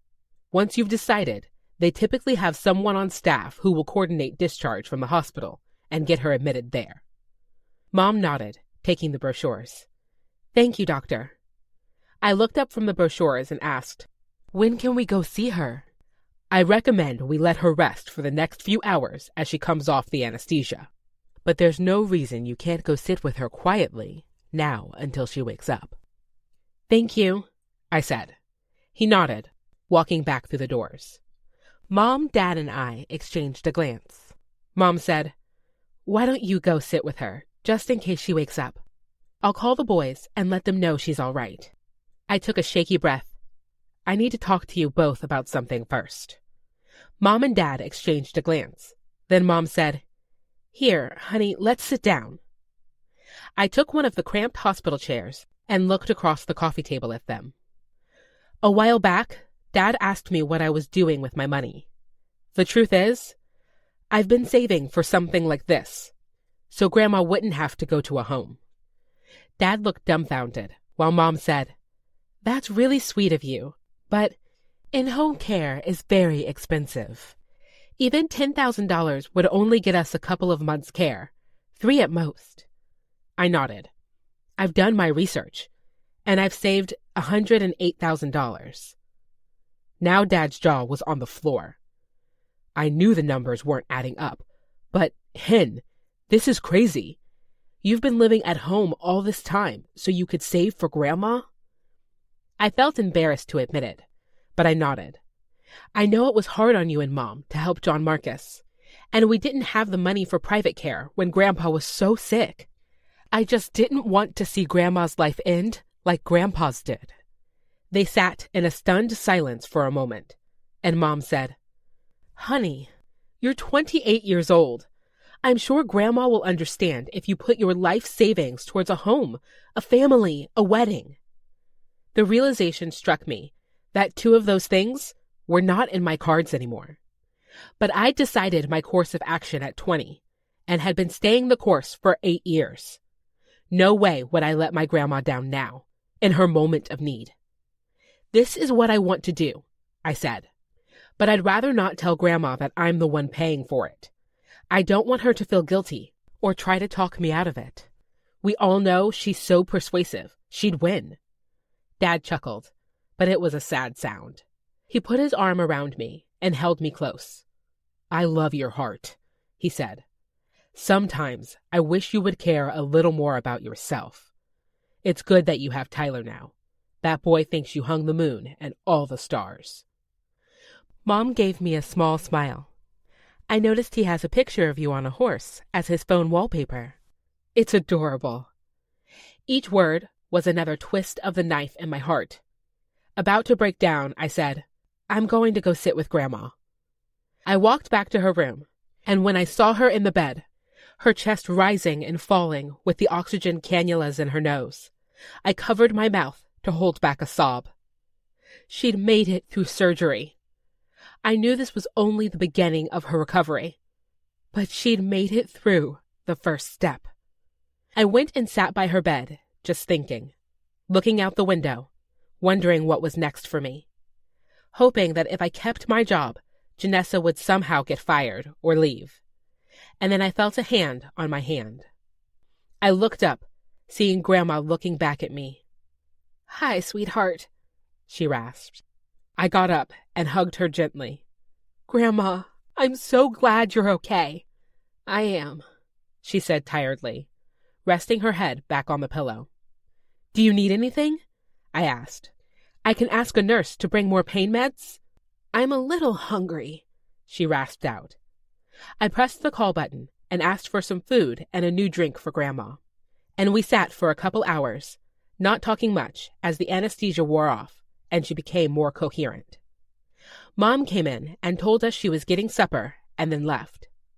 When I glanced back at Grandma, I saw tears streaming down her cheeks. My heart stalled. Grandma, are you hurting? I can ask for more medicine. It's not that. It's just, I've enjoyed living with your family more than you'll ever know. The idea of moving to a place I've never been and being away from you all. She put her fist to her lips, tears sliding down her creviced cheeks. Grandma. She looked my way. My voice was shaky as I said, That's not going to happen. There's a Medicare program that will pay for our home health aid. You can stay with us. Her lips parted. You can't be serious. I am, I said, crying with her. You can come home. Her smile was wide, and she cried happy tears. Give me a hug, baby girl. That's the best news I've heard all day. I hugged her tight, hanging on for dear life. I love you, Grandma. She smiled at me as I sat back down and said, Me too. But I want to hear about you. How was your time in Texas? It was amazing, I answered honestly. If my whole life wasn't here, I'd move there in a second and stare at the prairie all day long. Grandma laughed. My little hen wants to live on a farm. I smiled. Maybe you and Tyler will move to Texas together one day, she said, so much hope in her eyes. I fought back tears and smiled. Let's just focus on today. 65. Henrietta. Confession. I can do hard things, as long as there's an end in sight. It took all I had to leave the hospital to get ready for work on Monday morning. Partly because I didn't want to leave my grandma's side, but also because I had no idea what would greet me at the office. Janessa had been on radio silence all weekend. I'd kept waiting for her to call me, tell me Tyler was fired, that they had hired a new site manager, but nothing. So I went home, walked up the ramp Tyler had helped my family install, treaded on the brand new flooring Tyler had donated, and cried in the shower. He was everywhere. From the renovations on the house to the photo booth strips of pictures I'd hung on my mirror, not to mention the stabbing ache in my heart. I missed him so much already, it was hard to breathe. But I had to be okay with my decision. Okay with the fact that I needed to let him go, because I needed to be near my family, and he needed to be near his. He'd offered to move here, but I didn't want him resenting me down the road, because he'd given up what I couldn't. I wore a black dress to work and drove my car down the freeway. When the heat gauge popped up to the danger zone, I got pulled off to the side of the road, waiting for the radiator to cool off so I could add some water.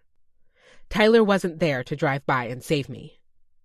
I parked in front of the office, but noticed through the window that there were two people inside, Janessa and a man I didn't recognize. Dread filled my gut. Janessa hardly ever came out here, especially not this early on a Monday morning. This couldn't be good. Taking a steady breath to steel myself, I pushed through the door, bells chiming overhead. Janessa turned toward me, an evil smile curling her lips. I'd never really considered her a friend, but we'd worked together for 8 years, and I'd never seen this side of her. Just another knife, this one twisting in my back. Right on time, Janessa said. I glanced at the clock on the wall. I was 5 minutes early. I wasn't expecting you, I said, still not sure who this guy was. He was muscular, nearly 6 feet tall, dressed in all black. Are you the new site manager I'll be working with? I asked, extending my hand. I'm Henrietta. The guy looked at my hand, his brown eyes cold. I lowered my hand, and Janessa said, Pierce is a security guard. It's company policy to have 2 people present during a reprimanding. Reprimanding?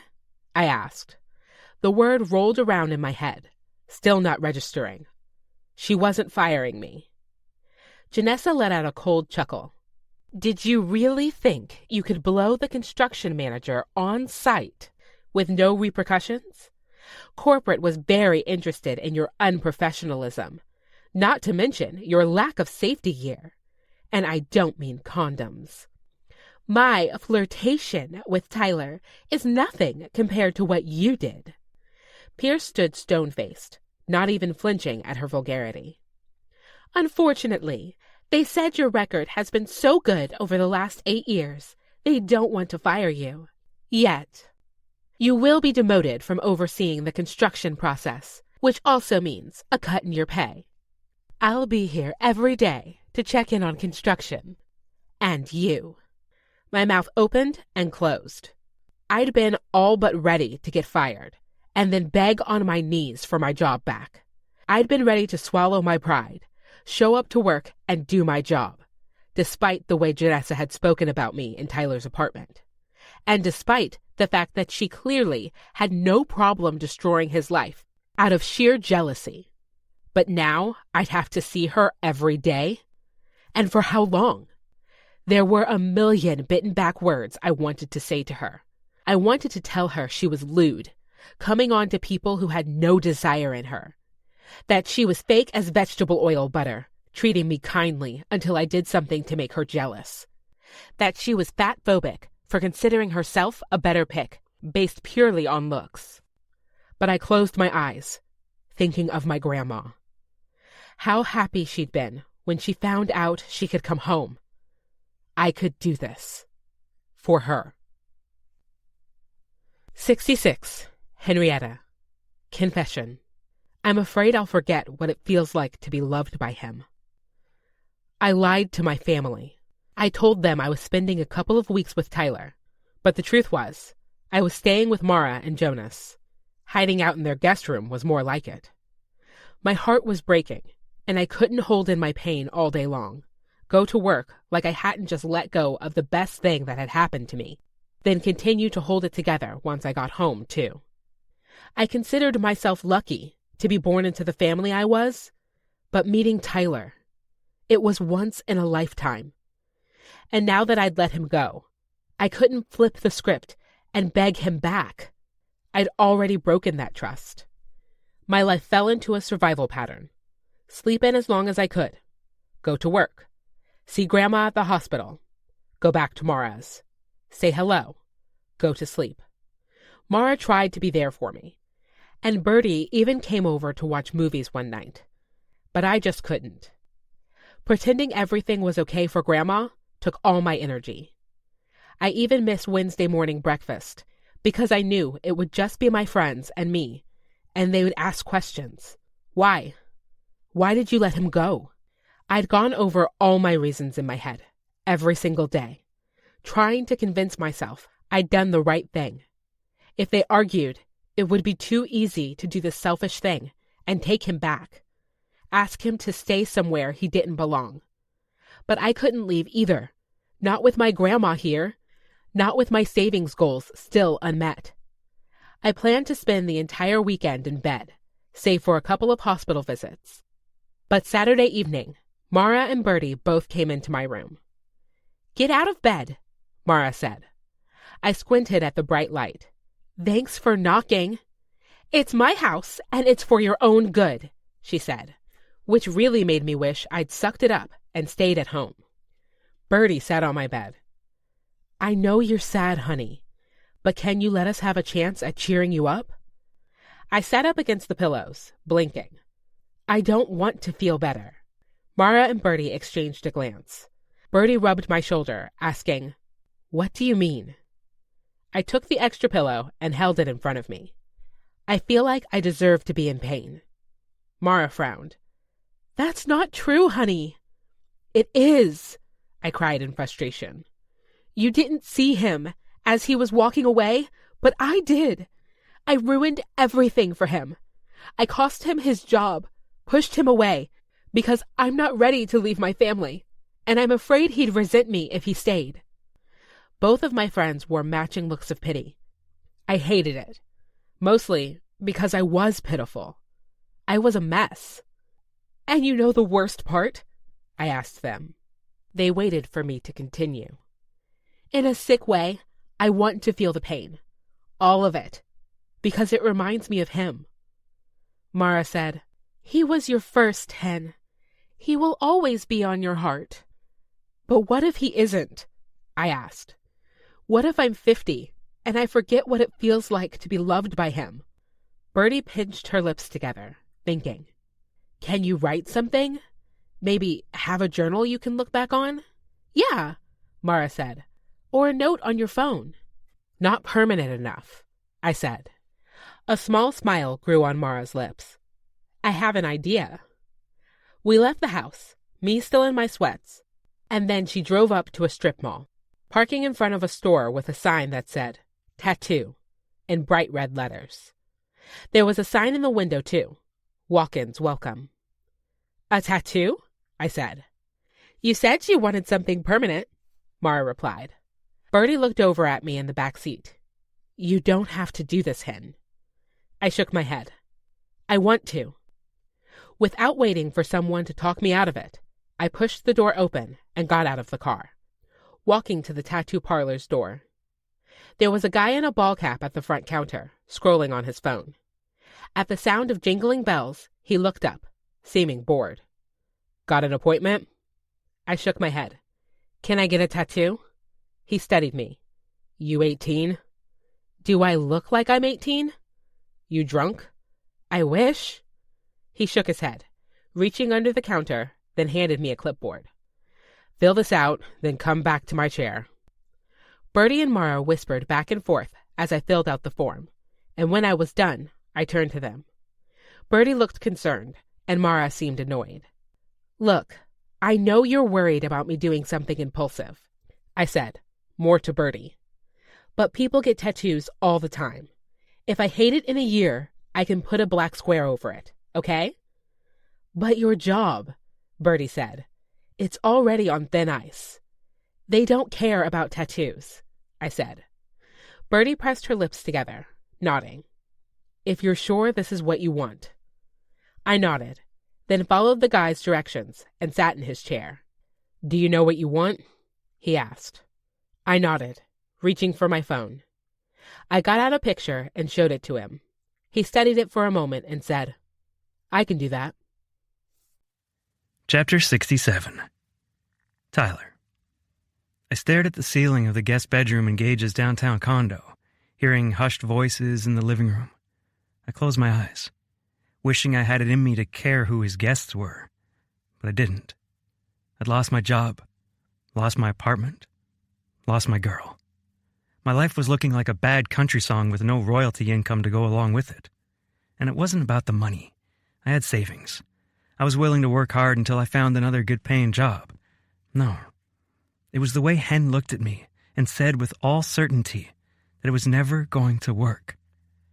I'd put my whole heart in her, despite my fears and doubts. I was willing to work at it and fight until we found something we both liked. And if I was being honest, I would have done whatever it took to have her. Because I was back in Dallas now, and it didn't feel like home anymore. Not without her.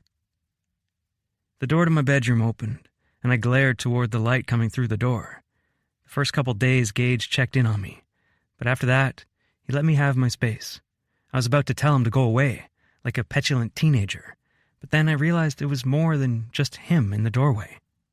Rhett was already moving to the big window wall, using a remote to open the blinds. Liv came to me, shaking her head exactly like our mother would. When is the last time you showered and shaved? Up, now! I threw my arm over my eyes to block out the light. Why does it matter? She ripped the blanket and sheets off me, a move my mom used on me in middle school when I was going through puberty and could never get enough sleep. I'm not a child, I growled. Good, then you can shower yourself, she said, knowing Liv would never back down, and she could get her other brothers to do whatever she wanted. I got out of bed and stumbled in my boxers to the bathroom. I needed to piss anyway. Outside of the bathroom door, Gage said, He's been like this for 2 weeks. Just leaves the room to get food, and then it's back to lying around. He must sleep 14 hours a day, at least.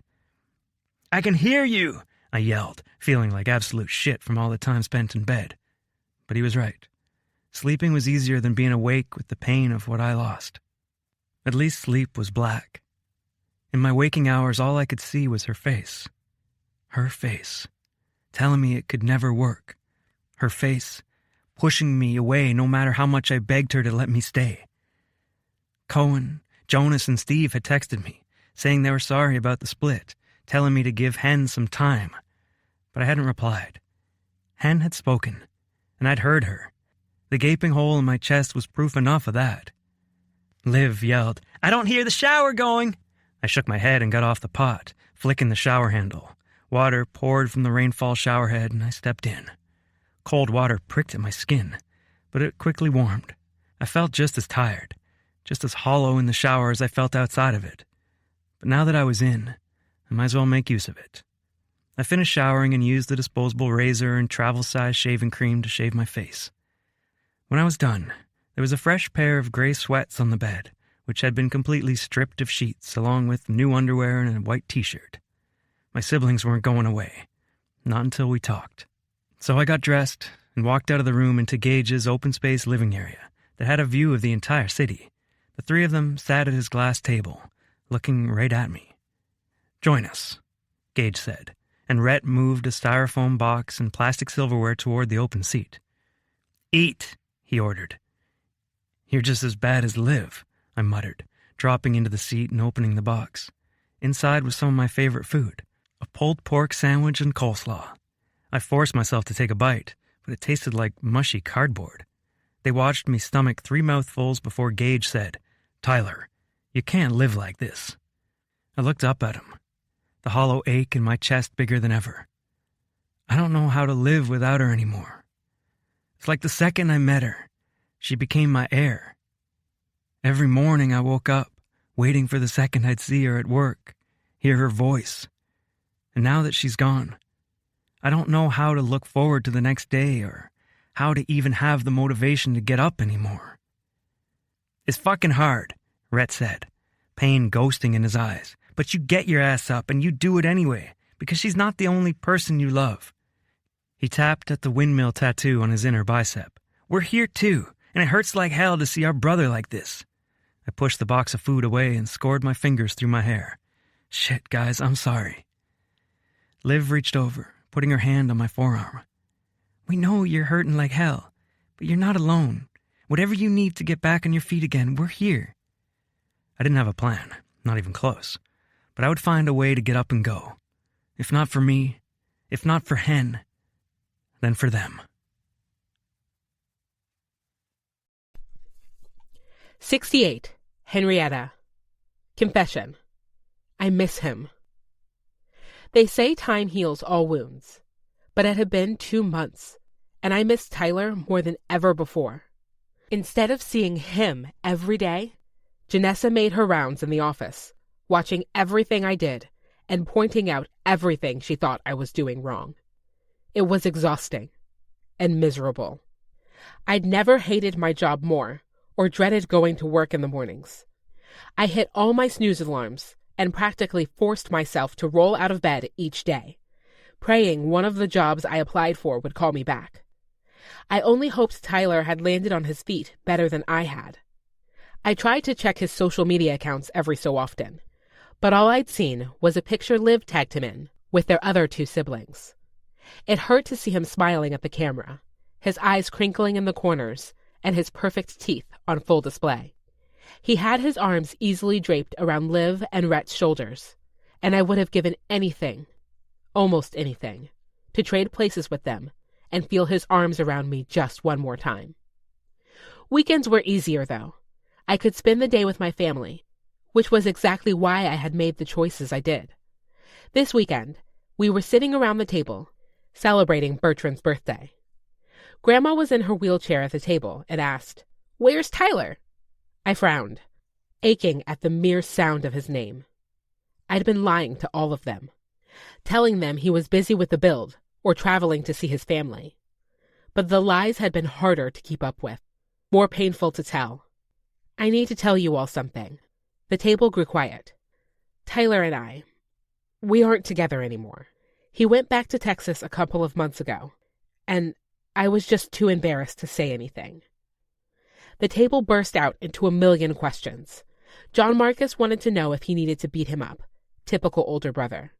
Bertrand asked if that meant Tyler wouldn't be coming to the wedding, and Justice wanted to know if he'd left me for another woman, which stung. But nothing hurt more than the disappointed look in Grandma's eyes. "I thought he was the one," she said. My lips trembled. He was. I knew that much for sure. Everyone was quiet for a moment, until Dad graciously changed the subject, saying, "Bertrand, How many spankings is it this year? 26? A look of terror crossed Bertrand's face. I'm too old for this shit. Language? Layla hissed. Dad shook his head. You're still my child. Bertrand got up, running from the table, quickly followed by John Marcus and Justice.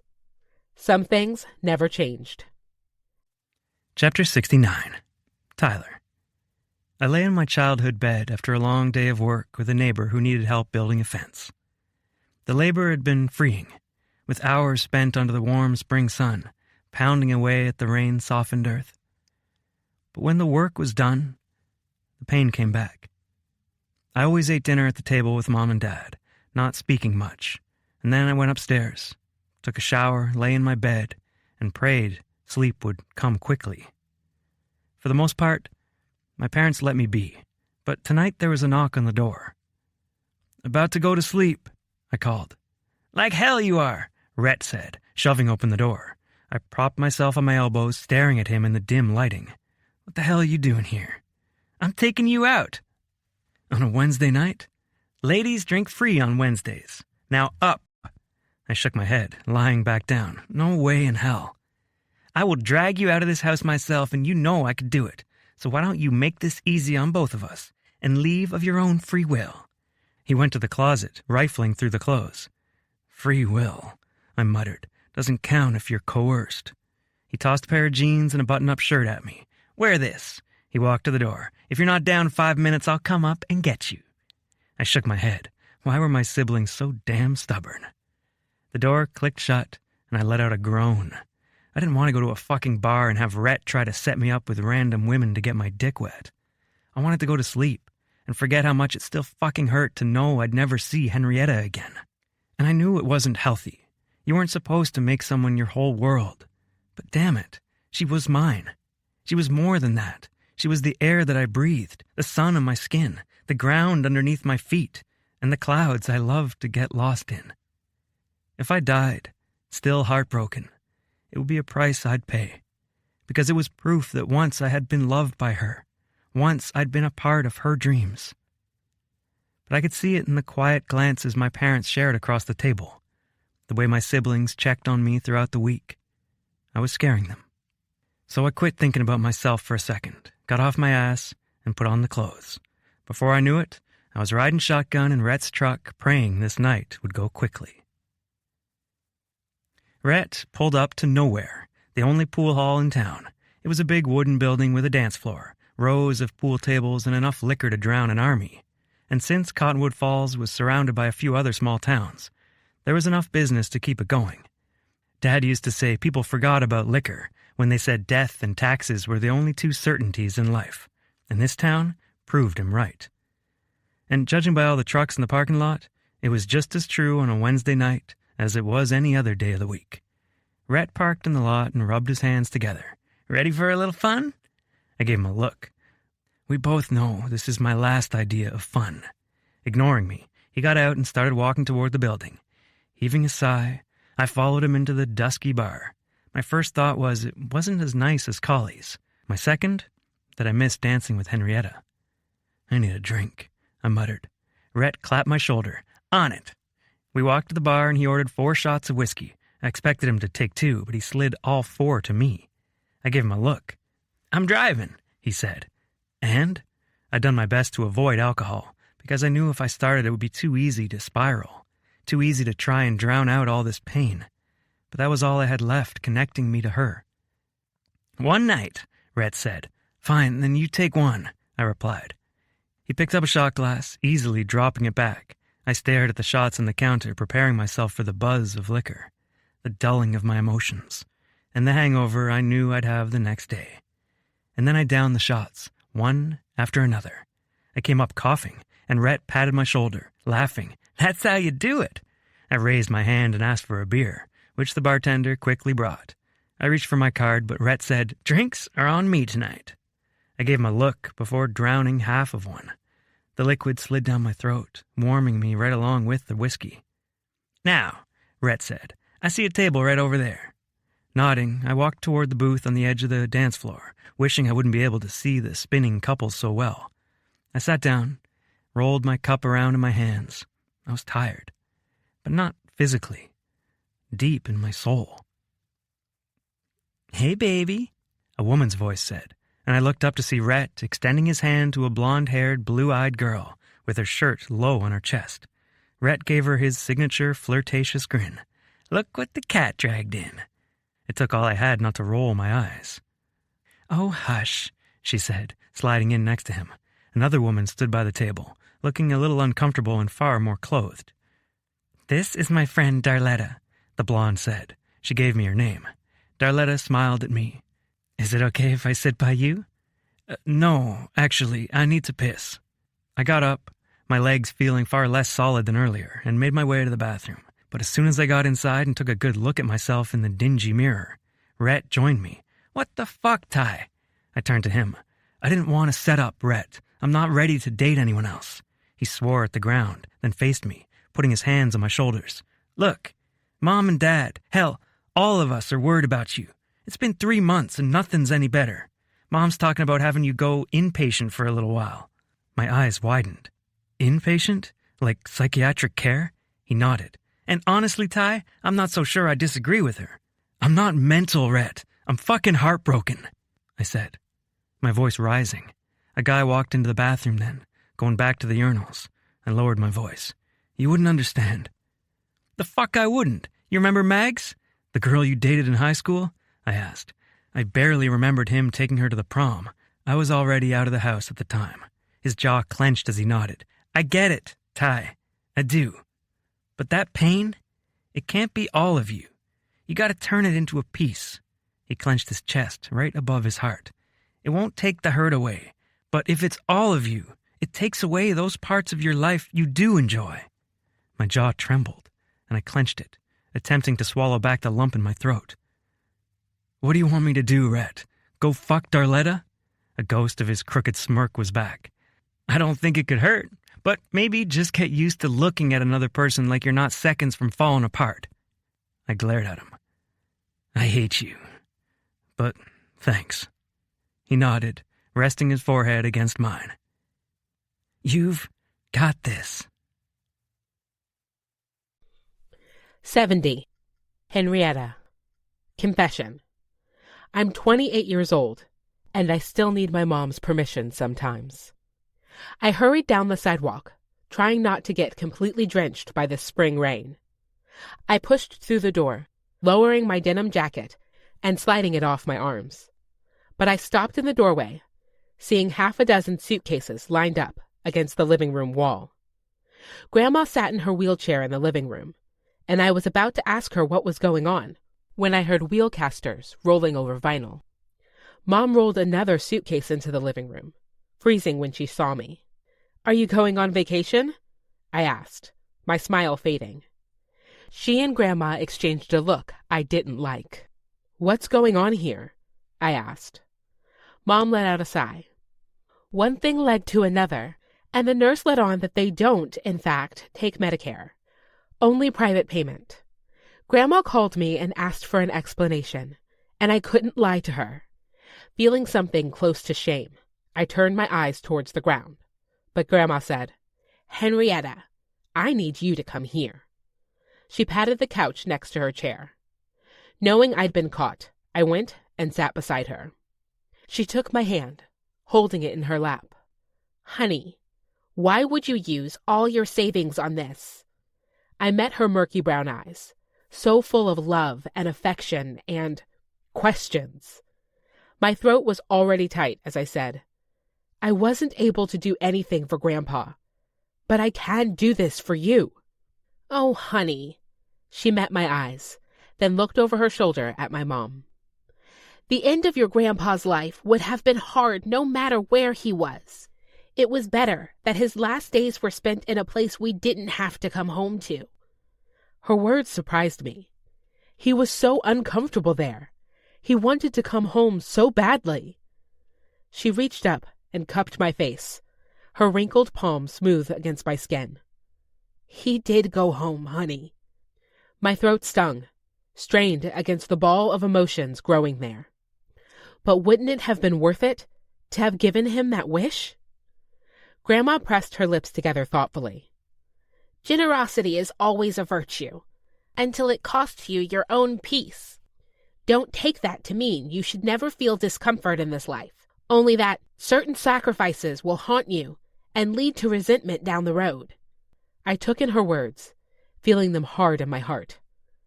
I would never resent you, Grandma. She shook her head. Maybe not.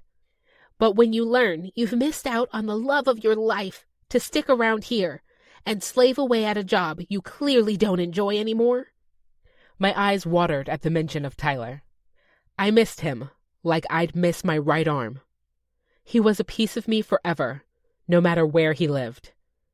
It was never going to work between Tyler and me, I reminded both of us.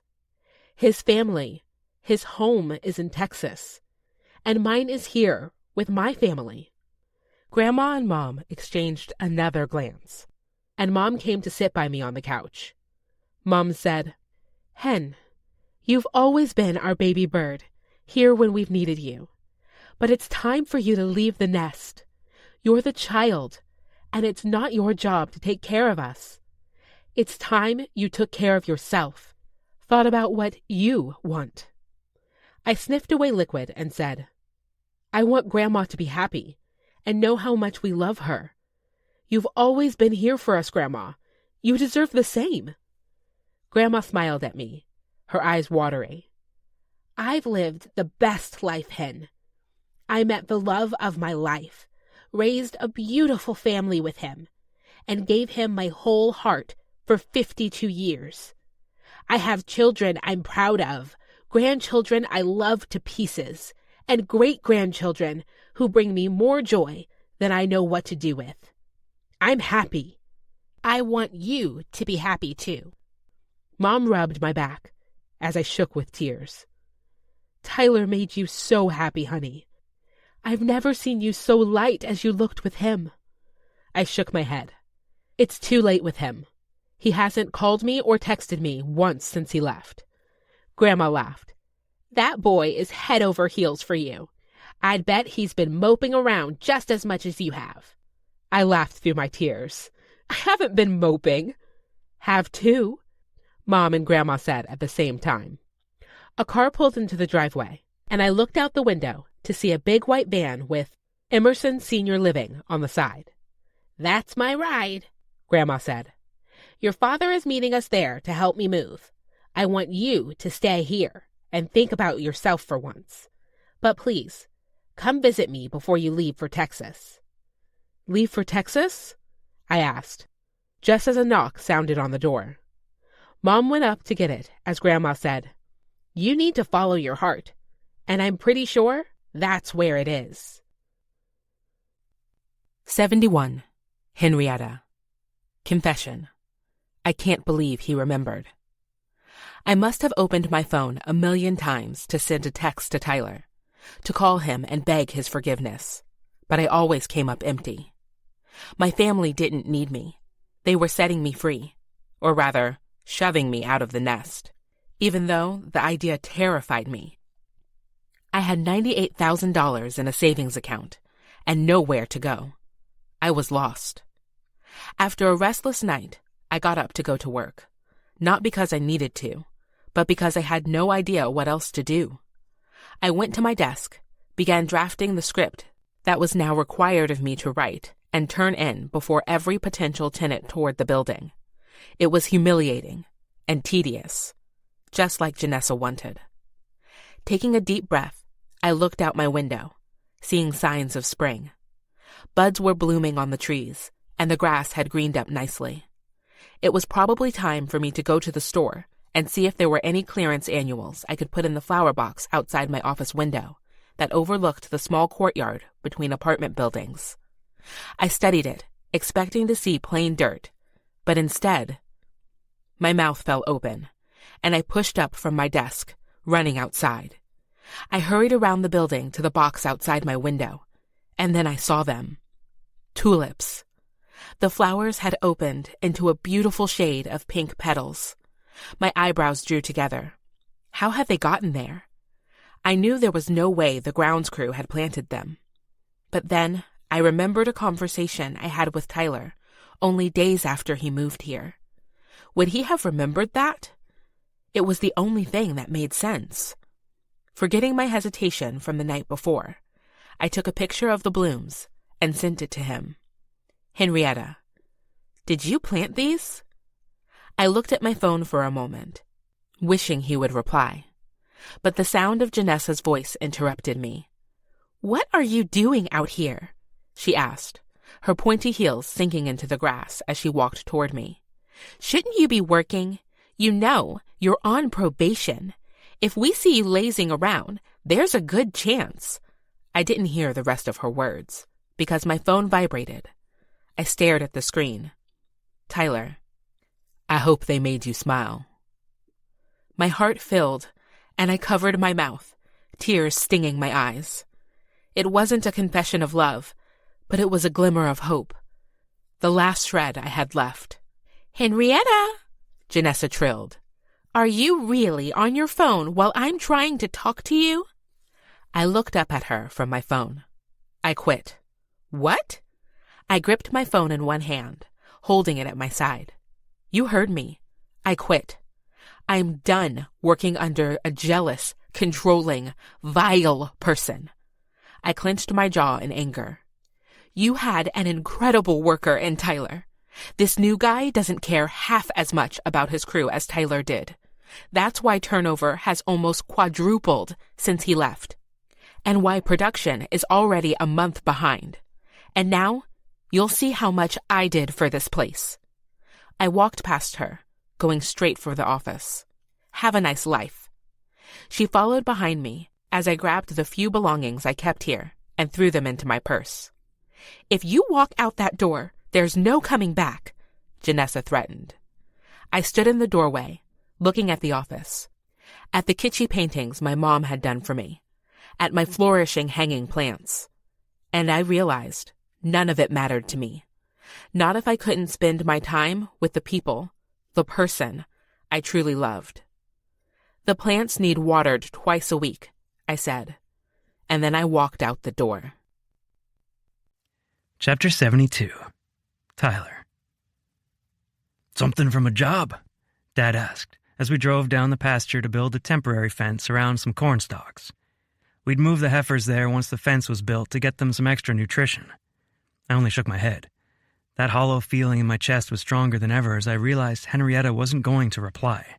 Just like Rhett had said, I moved that pain to a part of me, right at my sternum, but it bloomed now, threatening to take over again. I'd forgotten that I planted those bulbs after our conversation when she told me she liked them. But the fact that she had texted me after months of silence, I'd been so excited, and now I just wanted to go back to the house and hide all over again. I'd done well since my talk with Red a couple weeks ago, doing gig work with farmers and ranchers in the area, while I decided my next move. I wanted to work in construction again, but a lot of employers thought I wouldn't be a good grunt worker since I'd spent so much time in management. And Jim was a big name in construction around Dallas. The second any employer saw my name on an application for a higher-up position, they called him, and I never heard from them again. Gage offered me a job on one of his maintenance crews. He wanted to fix everything for me, but my pride turned him down. I'd been the one to mess up my career, and I was the one who needed to put it back together. How? I had no fucking clue. I felt stuck. Trapped. I wished I would have fought with Hen to stay in Emerson, rented an apartment and worked whatever job I could get. But it was too late. Months stood between us now. Months and a single text message, and that fact haunted me every single day. Even home didn't feel like home. It all reminded me of Henrietta, the joy in her eyes as she saw everything for the first time. I knew in my heart she belonged here, that we belonged here, that we belonged together. But I had no doubt she'd find another man there locally, one who wouldn't take her away from the people she loved most. I just hoped he'd love her the way she deserved. And me? It was looking like our family would have 3 perpetual bachelors and my brothers and me. Dad and I spent the day building temporary fence, and after that, I went to Dallas to have dinner with Gage. Even though I was staying in my old room with Mom and Dad, he wanted to meet up once a week for dinner. I think to make sure I was okay. He wouldn't admit it, but I'd scared him. Hell, I'd scared myself. I was barely climbing out of that hole, hanging on to the edge with my fingertips bleeding in the dirt. But I could see some light, and that hope, it was everything to me.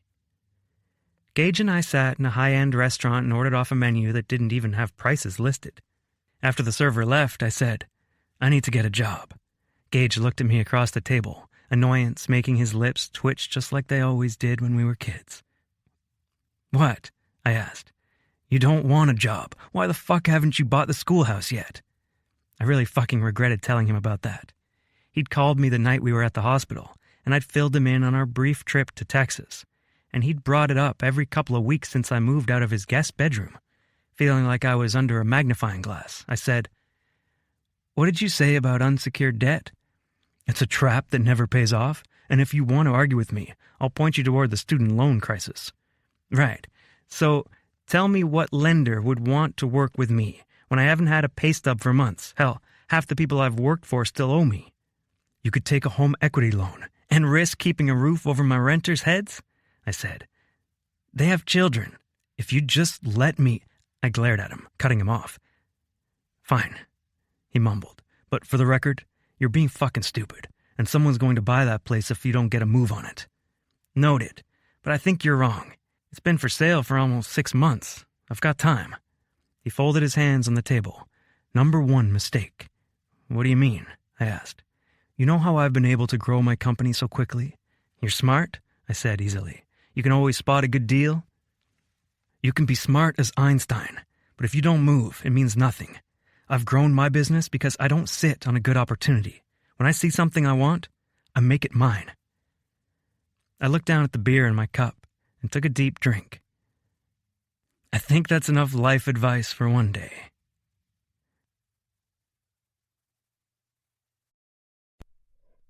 "73. Henrietta. Confession. My grandma is my hero." I walked through the double-glass doors of Emerson Senior Living. My heart beat quickly, and my stomach turned with fear. My mom had told me move-in went well yesterday, but I wanted to see for myself that it was good enough for my grandma. The front lobby area was cozy with gilded art, cushy chairs, and plants growing in pots along the wall. As I walked a little further in, a woman walking by in scrubs greeted me. "Hi there. Can I help you find something?" she asked. I picked at my thumbnail as I nodded. "I'm looking for Cordelia Jones. I can't remember what her room number is." "She just moved in, right?" I nodded. "She's in the room right at the end of the hall. Just walk down that way and take the second hallway." "Great." She smiled at me and continued the opposite way. I walked down the tile hallway, breathing in the disinfectant smell. But they also had some type of cinnamon air fresheners going, so it wasn't as harsh as a hospital smell. As I walked farther down the hall, I saw a big room on the left. Half of it was filled with dining tables. A few women sat around the table playing cards. My eyebrows drew together. "Grandma?" I called. "Is that you?" Grandma perked her head up, looking over her cards and grinning at me. "Henrietta, what are you doing here?"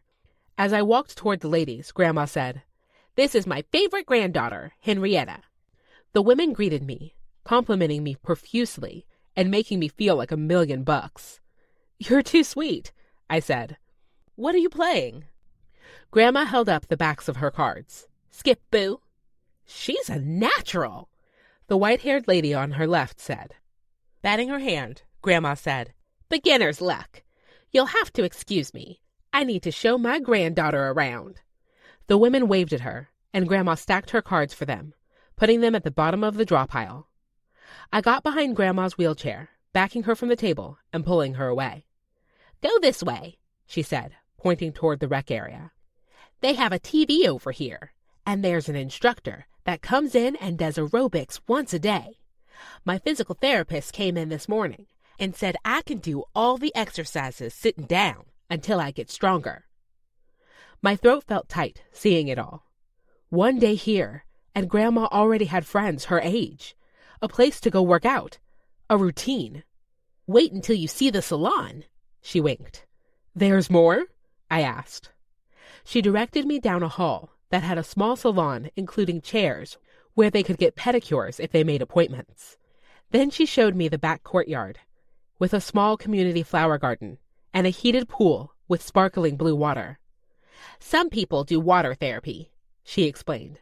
I should be able to start that here in a few weeks. I fought happy tears for her as we walked to her room. It was small inside, but my parents had set her framed photos on the dresser and nightstand, and even hung some on the walls. There was a big window out to the street so she could get sunshine, and she had her own bathroom and mini fridge. What do you think? She asked. It's incredible, I said, sitting on the chair across from her. And I meant it. It wasn't perfect by any means, but so much better than what I had feared. Grandma, you're so brave. What do you mean?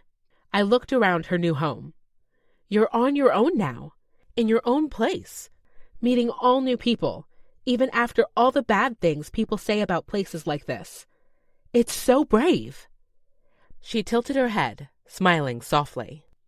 You'd be surprised how brave you can be for the people you love. I wished with all my heart I had been braver for Tyler.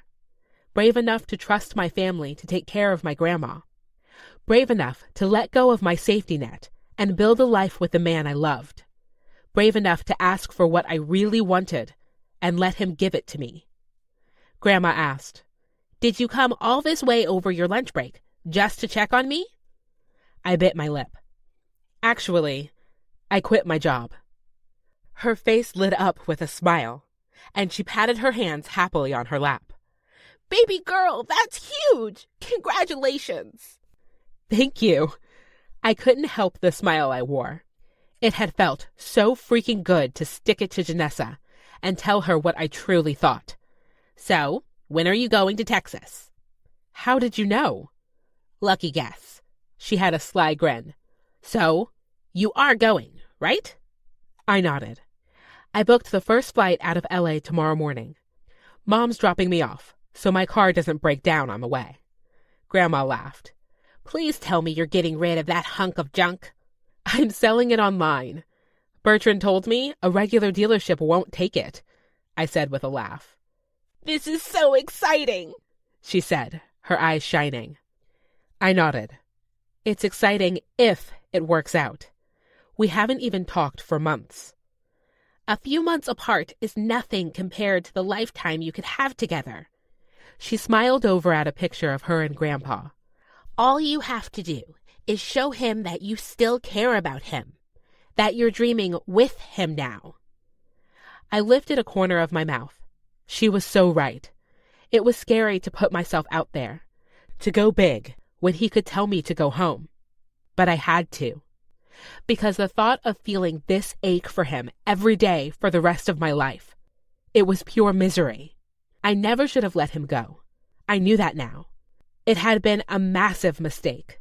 But I couldn't go back in time and fix all my worries, fear, and false sense of responsibility. All I could do now was show him that I'd never make the mistake of losing him again, and pray he'd take me back. 74. Henrietta.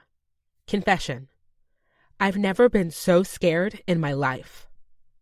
As I drove my brand new, to me, SUV away from the Dallas dealership, my heart was racing. I hoped I wouldn't be driving this car back to California anytime soon. A call came through on the Bluetooth, and I tapped the green button on the screen, feeling fancier than I'd ever felt in my puddle jumper. I answered it, and my dad's voice filled the car. Hey, Hen.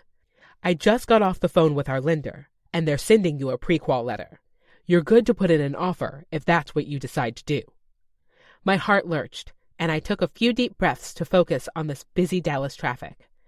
Even driving out of town, the roads were packed. I definitely hadn't timed my trip well, leaving the dealership around 5. Are you sure you're okay with co-signing for me? I asked. Dad quickly replied, Of course we are. I know you'll never need us to help with a payment, with how frugal you are. I laughed. The vote of confidence is nice. Did you splurge on your car? He asked. Yes, we're actually talking on my new car phone. I went with a Cherokee, like John Marcus suggested.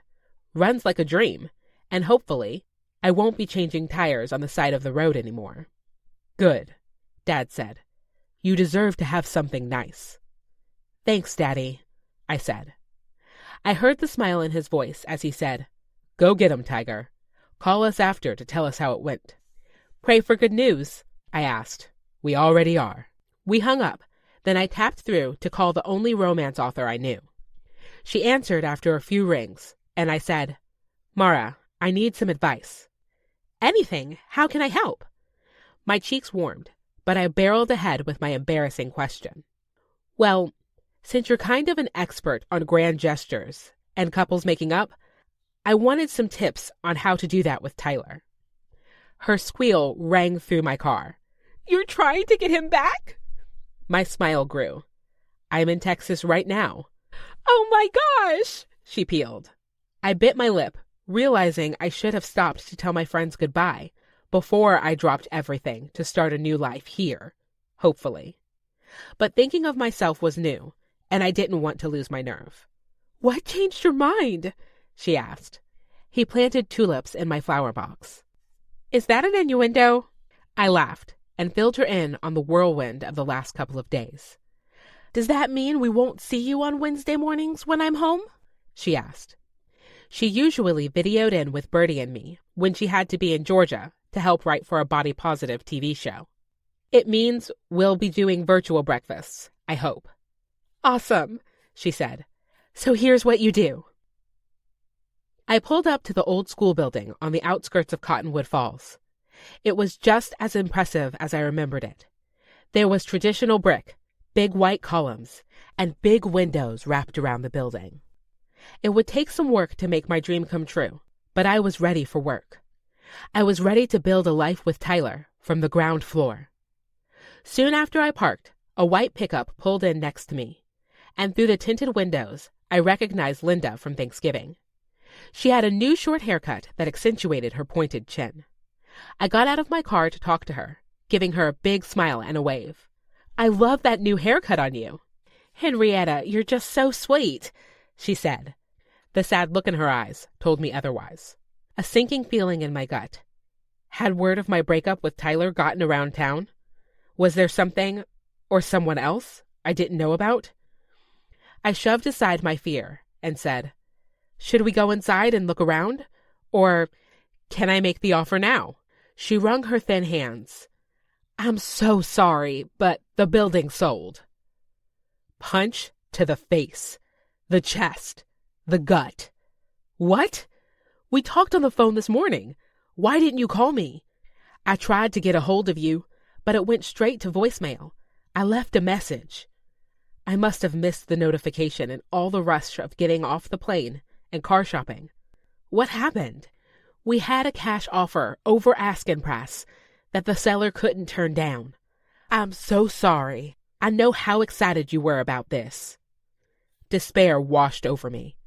This had been my grand gesture, my way to show Tyler that I was committed to him, to building a life together, regardless of where we were, that I wanted him to be my family. But then I remembered where I came from. My grandma taught me that a stubborn streak can move mountains. My mom taught me anything can grow with a little care. My brothers taught me to go down swinging. And my dad? He taught me how to get my hands dirty and find out my own solution instead of sitting around and waiting for a hero. I was not losing this sale. Who bought it? I asked. She frowned. I'm really not at liberty to say. You'll be able to search the public records once they're updated. I reached into my purse, pulling out $100 bill. She eyed it, then me, then took the money. Wordlessly, she tucked the bill in a zippered pocket of her purse, then pulled out a business card. I held the black cardstock in my hand, desperately reading the information, and my jaw fell to the floor. Gage Griffen, CEO. Chapter 75. Gage. My desk phone beeped, and I pressed the button. Yes, Mia? You have a call from a Miss Jones? I told her you were busy, but she said it was an urgent family matter. My shoulders tensed with dread, no matter how hard of a line I'd drawn between my parents and myself. the thought of them passing before we had a chance to make amends. It was a fear that haunted me every damn day. "Send it through," I said, closing my eyes and hoping like hell it wasn't bad news. The phone rang, and I gripped the receiver, holding it to my ear. "This is Gage Griffen." A clear voice came through the phone, strong and in control. "This is Henrietta Jones." I blinked at the name. "Tyler's Henrietta?" "I have to know why you bought the schoolhouse. I know for a fact he would never accept a handout from you. Are you trying to take it out from under him?" I bristled at the harshness in her tone. "I bought it so someone else wouldn't do what you're accusing me of. I thought I would hold on to it until he gets his head out of his ass and buys the place himself." In fact, the ink had barely dried on the papers. "How did you find out?" She hesitated for the first time since barreling into this call. "What?" I demanded. "I'm in Cottonwood Falls. I was going to put in an offer." "You're where?" "Standing in front of the school right now," she replied. I reached for the blazer hanging over the back of my chair. "I'll meet you there in an hour and a half." And then I did something I hadn't done in over a decade. I left the office early for a personal matter. I rushed past the reception area, and Mia called, "Everything okay?" The relief I felt throughout my body had me smiling. More than okay. I got in the elevator and took it all the way down to the parking garage. My Tesla waited for me in a reserved spot near the door. The car unlocked as I neared, and I got in, tossing my jacket in the passenger seat. The engine quietly revved as I whipped out of the parking garage and onto the road. The sky was already dusky, but I raced through traffic, driving to Cottonwood Falls as quickly as I could. Usually the drive took a good 2 hours, but I could shave off 30 minutes. As I flew down the interstate, I dialed Tyler's phone number. "What's up?" he answered. "I need you to meet me at the schoolhouse tonight." "What? Why? I already told you I'm waiting until I find a steady job." "Indulge me," I said. I could practically feel him rolling his eyes. "Only if we hit the diner after. I'm fucking starving." The idea of sitting in the diner where I used to hang out in high school made my skin crawl. But I had a feeling when he found out what was waiting for him, he wouldn't hold me to it.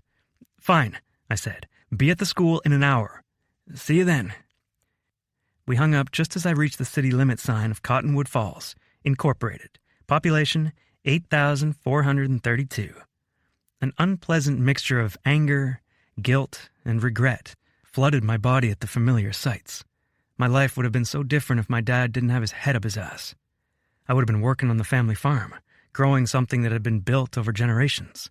Instead, I worked in an office, had employees working for me that I'd never even met before. I hadn't even come into town to buy the damn building. But I needed to see Henrietta for myself. I had to make sure she was honest about her intentions before I did what I wanted to do. I turned down the streets so familiar they'd been buried into an automatic part of my memory. As I reached the school, I saw a red SUV parked out front, temporary tags on the back. Then my eyes drifted to the front entrance of the school. A woman with dark skin and ample curves sat on the porch steps, her elbows on her knees and her chin in her hands. An orange security light cast a halo around her, making her black hair appear almost golden. This was Tyler's Henrietta. Part of me wanted to hate this woman. Wasn't she the one who had broken my brother to the point he wouldn't get out of bed? The one who caused that ever-present glint of pain in his eyes, even months later? But the way he loved her made me care for her too. I wanted this to work for them, if she was here for good. I couldn't watch my brother go through this again. Clearing my throat, I turned off the car and got out, walking toward where she sat. With Tyler on the way, we didn't have much time, and I had plenty to say. She eyed me wearily as I approached. "Are you Gage?" I nodded. "You look just like him, but you have your mom's hair color." "Except mine doesn't come from a box for $6.95, I said. A small smile formed on her lips. But her expression quickly turned serious. "Gage, I want to buy the schoolhouse from you. I have a significant down payment, and even though I don't have a job here yet, my parents co-signed with me on the loan. I'm hoping Tyler will help me turn this into his dream come true. Together." I studied her, looking for any hint of inauthenticity. In my line of work, most of my decisions were analytical, but there also came a time to trust your gut. And this woman, with her wide brown eyes and lips pulled down with worry, she was the real deal. "I'm not selling it to you," I said. Her mouth fell open. "Gage, You have to know how much this would mean to us." Her eyes grew shiny with tears. "Unless he's found someone else." She put her head in her hands. "Oh, God, I'm so stupid. I should have called before I stepped closer, putting my hand on her shoulder. "I'm not selling the schoolhouse to you, because I'm giving it to you." All her pain was replaced with shock, so easily visible in each of her features. "What?" "You said you had a down payment? I want you to use that money, and the money Tyler has saved, to build this business. And if Tyler's pride requires him to pay me back, I'll take a cut of the profits over time as an investor, even if it's annoying." Now a smile played across her lips. "Gage, that's amazing. Are you sure?" I chewed the inside of my cheek, not sure how much to give away. I've never seen my brother happier than when he was with you, or more devastated than when it ended. I'd give everything I have to never see him like that again. I studied her, waiting to see her response, already knowing I'd be able to read her. "I may have ended things, but it was the worst mistake I've ever made. If he gives me another chance, I promise you both, I'll never waste it." I saw something in her face, heard it in her words. The truth. Headlights panned over us, and we looked over to see Tyler's truck pulling up to the school. Chapter 76. Tyler. I blinked at the windshield because I couldn't be seeing straight. Gage stood on the front steps of the school with Henrietta. Seeing her was like a punch to the gut and a drink of fresh water after months in the desert. She was beautiful, even in the dim lighting. The light yellow dress she wore hugged her curves, and her hair fell down her back in soft curls. I wanted to kiss her. I wanted to hold her. I wanted to pool her hair in my hands and breathe in her scent I'd missed so damn much. But I was hurt, too, and that pain kept me sitting in the truck, staring at my brother and the woman I loved. How long had Gage been talking with her? How long had he known her? What were they doing here, together? Movement made me refocus my gaze, and I saw Gage walking toward me, quickly striding across the distance still in his work clothes. He reached my window and rolled his finger through the air. My arm felt stiff and heavy as cement as I reached for the button and pushed it down. A fresh blast of cool spring air and Gage's cologne came into the truck. "What are you doing?" he asked, a slight smile on his face. "Get over there." "Gage, I'm going to need a little more explanation than that. What the hell is going on?" "I think Henrietta needs to be the one to explain that to you. Call me tomorrow. I'll take you both out to eat somewhere better than the diner." Despite my protests, he walked to his car and pulled away, leaving just a red Jeep in the lot. It was just Henrietta and me. She looked at me. I looked at her. She waited on the steps. I waited in the truck. But with my window rolled down, I felt more exposed than I had in the safety of my enclosed truck cab. She tilted her head, a question in her eyes. "Will you hear me out?" I had to, because all the pain this woman had caused me had been from her absence, not her presence. With my body feeling different than my own, I pushed the door open, stepping down and feeling every bit of gravel under my boots. I kept my eyes on her. Silence, pain, distance filling the space between us, no matter how close I got. I stepped onto the porch with her, enveloped by the harsh glow and buzzing of the safety lights. "Hi," she whispered. That little box I'd been keeping my pain in for the last 2 weeks, it completely shattered from that one word. "Hi," I managed, my voice sounding strangled. I watched her a second longer, not knowing how to ask the question on the tip of my tongue. What are you doing here? Instead, I asked something different. "Is that your car?" She looked around like she'd forgotten completely how she'd arrived. When her gaze landed on the red vehicle, her eyes widened slightly in recognition. "I bought it today," she said, "after I got to Dallas." "You bought a car?" A small smile played along her lips. "It turns out my grandma didn't want me to sacrifice the love of my life for her to stay at home." Those words, they assaulted my heart, pulverizing the already tender muscle. "She didn't?" Hen shook her head. "My grandma requested to move into a senior living center, and it's great. She already has friends she's beating at cards. Hen smiled softly at the cracked cement beneath us. And seeing those flowers you planted for me, I realized I wanted to grow something just as beautiful. With you. It was everything I'd ever wanted her to say. But my life was a mess, and her family was still in California. Hen, I love you. She smiled up at me. You do? It took all the strength I had to keep my hands at my sides.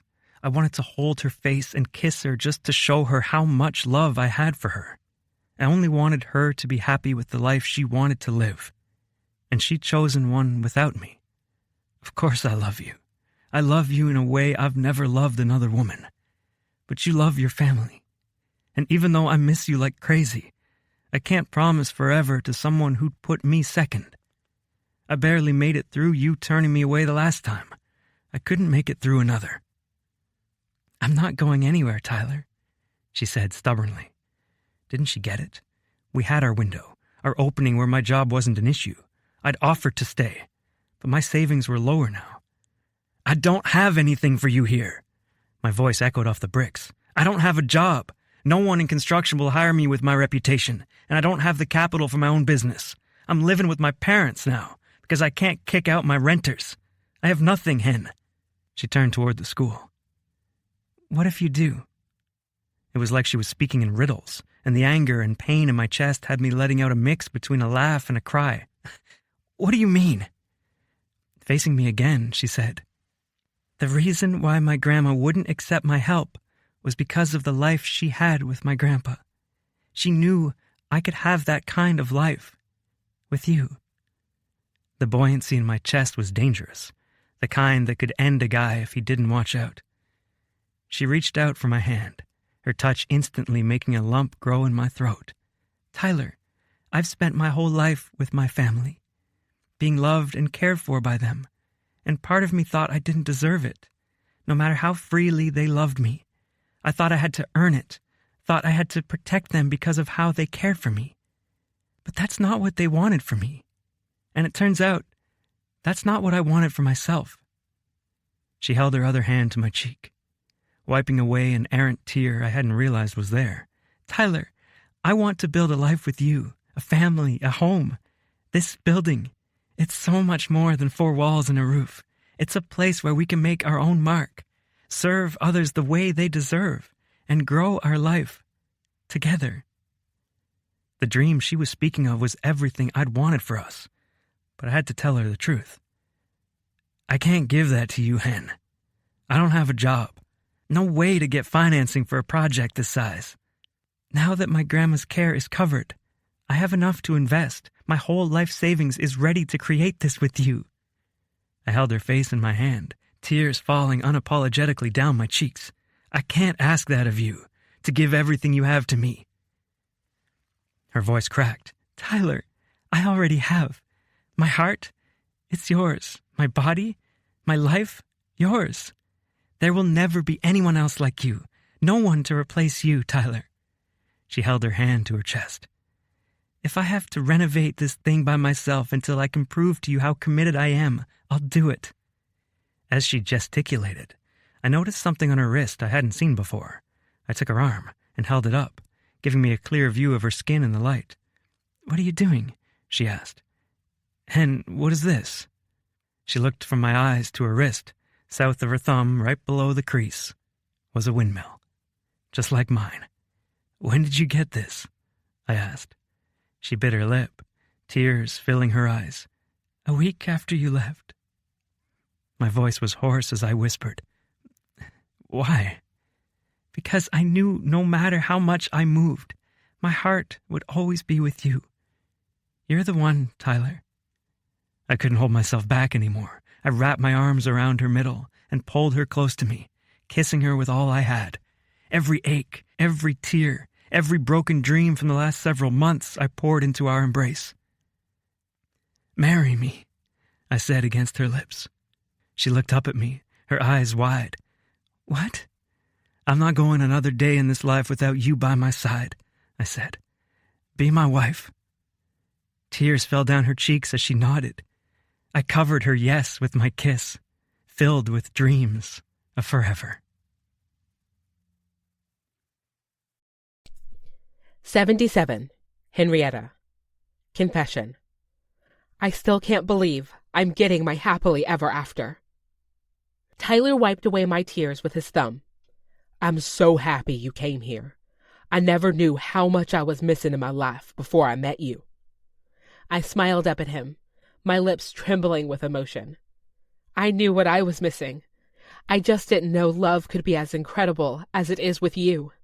He lifted my hand to his lips, kissing my palm, and then he placed his lips over the windmill at my wrist. Let's get out of here. I nodded, despite the worry filling my heart.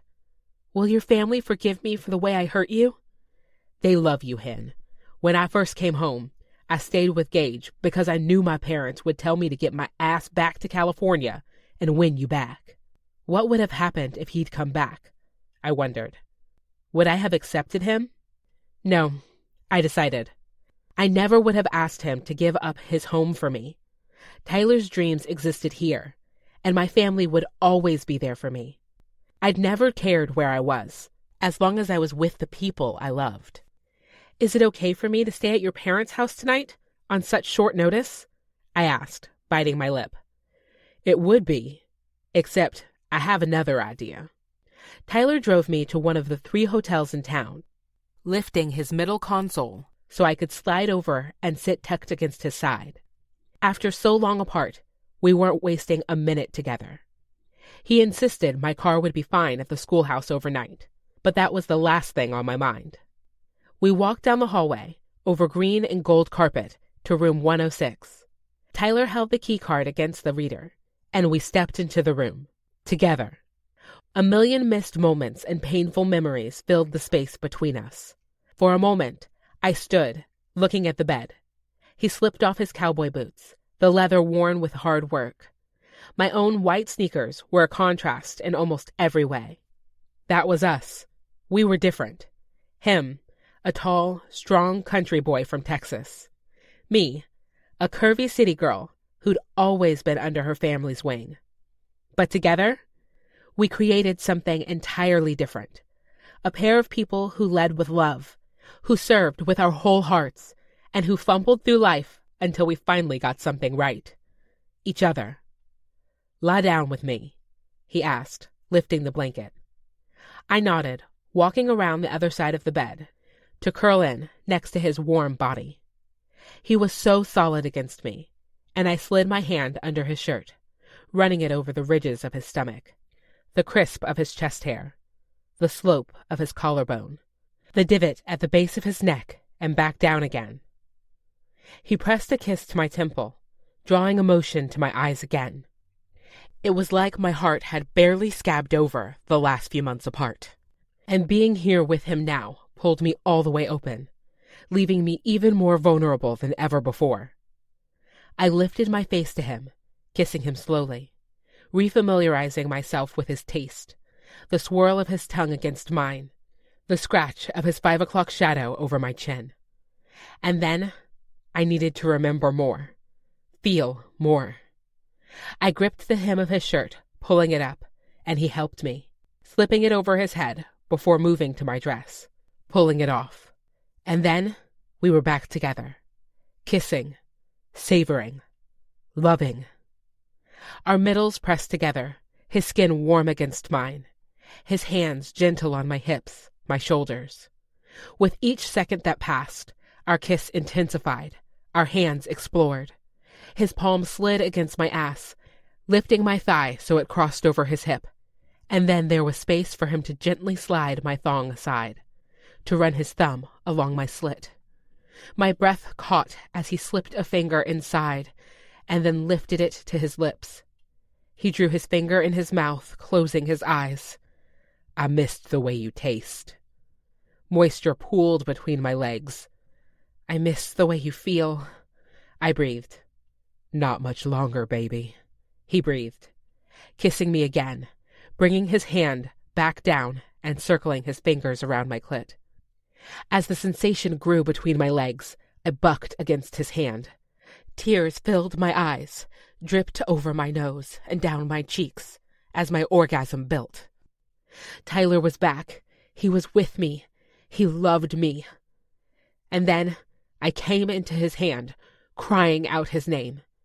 With my orgasm still rocking my body, he rolled me to my back and unzipped his pants, pulled them down just enough to plunge into me. I stretched around him, my body having tightened up in his absence. "Baby," he breathed against my lips. "I love you," I cried, tears flowing freely. "I love you so damn much, Tyler." "I love you," he said, pumping fast. "I love you. I love you." Our words slowly transformed into breathless pants until his orgasm came, and he pumped harder into me, letting go of all he had and filling me completely. He lay on top of me, letting his orgasm dwindle. Then he rolled to the side, opening his arms for me to lie in my nook. I kissed the bulge of his shoulder muscle, then lay in his arms. He wrapped them around me, tracing his fingers gently up and down my side, and one word came to mind. Home. This was home. "I can't believe I get to be your wife," I said, a smile stretching my lips. "I can't believe you said yes." He froze, then rolled away from me. His swift distance made my heart stall. "Tyler? Are you all right?" I asked, when really what I needed to know was, are we okay? Did he realize getting back together with me was a mistake? There was a deep crease between his eyebrows, and his mouth was pinched as he kicked off his jeans the rest of the way and paced the room. "I fucked up, Hen." My heart sank, on the precipice of sheer destruction. "What do you mean?" He shook his head angrily. "Tyler, you're scaring me." Almost as if he remembered I was in the room, his expression softened, and he came closer to me, kissing my forehead. "You didn't do anything wrong. It was me." And then he was back to pacing. "I asked you to marry me without asking your dad first. How could I have been so stupid?" All the worry let out of me like a balloon releasing air, and I laughed. "That's what you're worried about?" A tortured expression pained his face as he looked at me. "That's not how I do things, Hen. I want to do them the right way with you." I bit my lip, shaking my head. "My dad's happy if I'm happy. And I am, Tyler. So happy." His features lightened a little bit as he knelt by the bed next to me. "I love you, but please, don't tell him until I have a chance to ask for his blessing. I'd do anything for this man, but hiding my excitement from our families? Okay, but only if you promise to tell him soon." Woody's was no Waldo's diner, but their pancakes were delicious, and they had a table in the back corner, perfect for Wednesday morning brunches with my best friends. Only this time, I had news. Big news. I sat with my pancakes ordered and my coffee steaming and pressed call on Bertie's table. Within a few rings, they answered. Bertie and Mara sitting on the same side of the booth with their own pancakes. Mara jumped right into it. "Tell us how it went." I grinned at them, holding up my hand to show them the silver engagement ring on my finger with an oval diamond set in the middle. Classic, modest, beautiful, just like the man who had given it to me. Their screams came through my phone, making a few of the regulars around me turn their heads. "You're getting married!" Bertie cried. I nodded, smiling so hard my cheeks almost closed my eyes. "He asked me that night I came back. We just got the ring yesterday." "That was fast," Mara said. "The grand gesture must have been really good." I laughed and filled them in on the confusion of the day, hearing that Tyler's brother had bought the schoolhouse, and then talking with Tyler on the porch. Bertie had her hands laced under her chin, practically swooning. "This is so romantic." "It's been amazing these last couple days, just catching up on everything we missed." Mara winked. "And the makeup sex?" My cheeks heated as someone in the booth next to me gave me the side-eye. I scratched my neck nervously, looking down. "That too?" "I'm so happy for you," Mara said.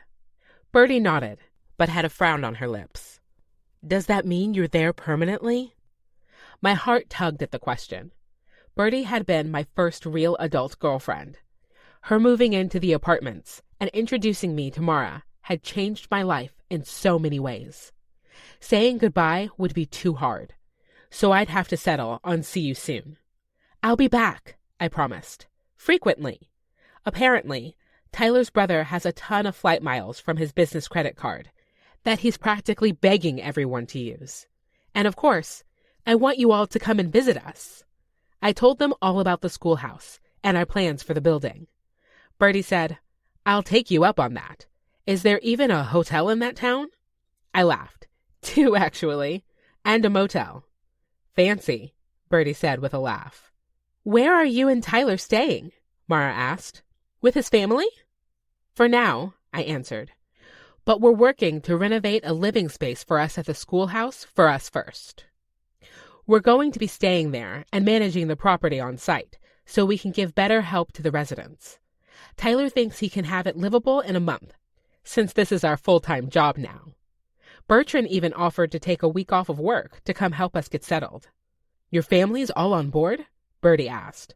Oh, yeah, I laughed, twirling my engagement ring around my finger. They practically shoved me out the door to get him back. They all love him as much as I do. Mara bumped her shoulder against Bertie. We love him too. Bertie nodded.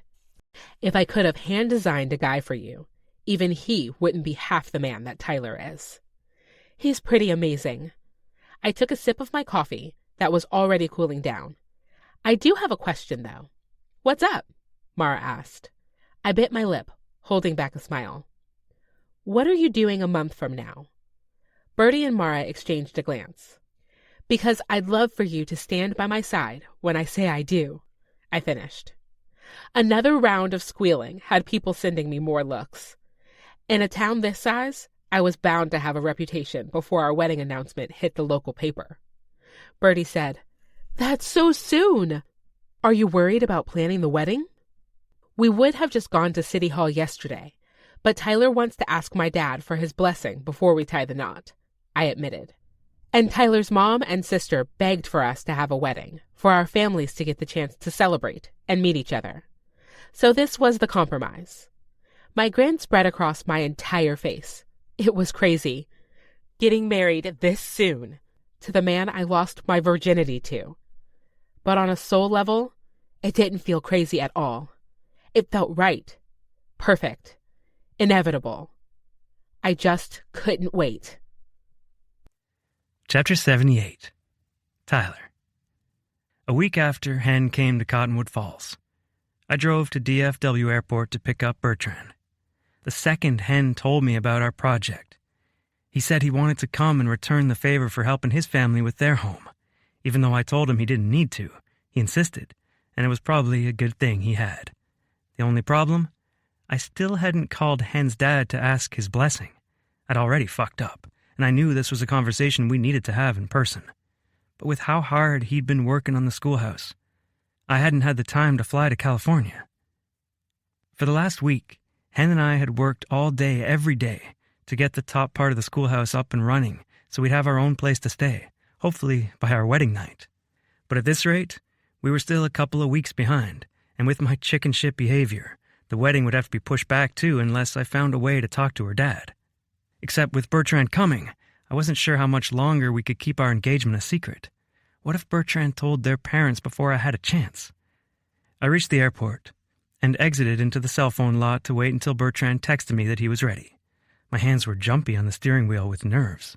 In an hour, he'd see the ring on his sister's finger. He'd know I'd done things in the wrong order. Bertrand, I'm here. Hope you have extra room in your trunk. Brought a lot of baggage. I laughed at the phone, his text breaking the tension. Tyler, you must pack like your sister. I put the truck in drive and pulled around the curb, taking deep breaths. Bertrand came into view, standing next to a single duffel bag. Rolling down the window, I said, What happened to all your bags? He nodded his head over his shoulder, and 2 other Joneses came through the airport doors. My jaw dropped at all of Hen's brothers being in Dallas. What the hell? I laughed out, grinning wide, as I got out of my truck. I hugged Bertrand, Jamarcus, and Justice, and then I saw Murphy walk out the door. My blood went cold. I had 2 hours between here and Cottonwood Falls before he saw the ring on his daughter's hand and found out I was a coward. My knees buckled, and I knelt in front of Murphy. "Can I marry you?" He stared at me, confusion scrunching up his nose. "You okay, son?"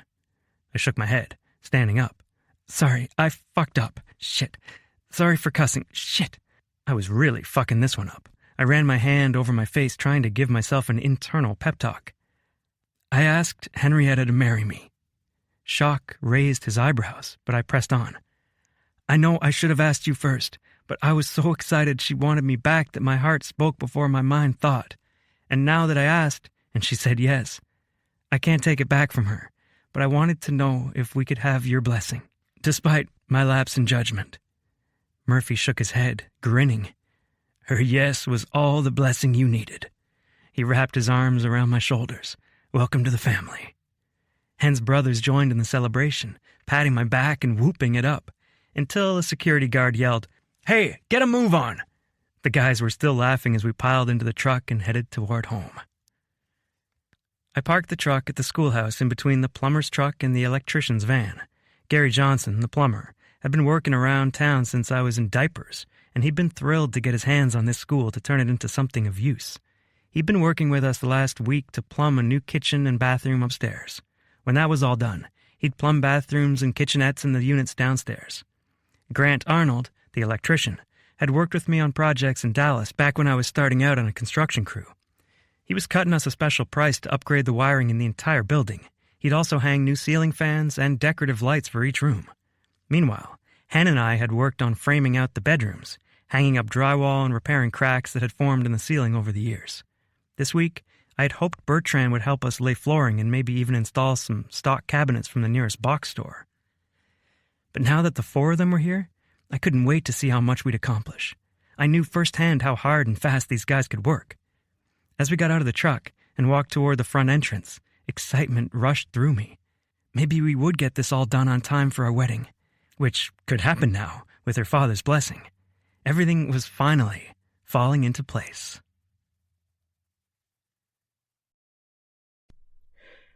"79. Henrietta." Confession. I used to think moving meant leaving my home. I couldn't have been more wrong. I scraped the drywall knife over a seam, making it disappear in one quick movement. I'd helped Dad with drywall patches around the house, but Tyler had to show me how to hang big sheets of drywall, making walls appear where there had been none. It was heady, seeing something this big come together, thanks to the work of my own 2 hands. I couldn't wait for Bertrand to get here, so we could show him all we'd already done. From downstairs, Tyler called out, "Babe, we're here!" I grinned, setting down my bucket of joint compound and wiping my hands on my work overalls. I put my hand on the oak stair railing and went down the stairs, excited to wrap my brother in a big hug and show him this life I was building. But when I got halfway down the stairs and the entrance came into view, I froze. Not only was Bertrand in the entryway, but so were John Marcus, Justice, and my dad. My mouth fell open. "What are you doing here?" Grinning, Dad said, "Came to help you out, but it sounds like we'll be celebrating your engagement, too." I looked from Dad to Tyler, and Tyler nodded. "Come here, baby girl," Dad said. I jumped down the rest of the stairs, running to my dad and letting him wrap me in his arms. We rocked back and forth as he spoke into my hair. "I'm so happy for you, honey. He's one of the good ones." "Thanks, Daddy," I said, stepping back. "I can't wait for you to see it." He slipped his hand in mine and said, "Show us around."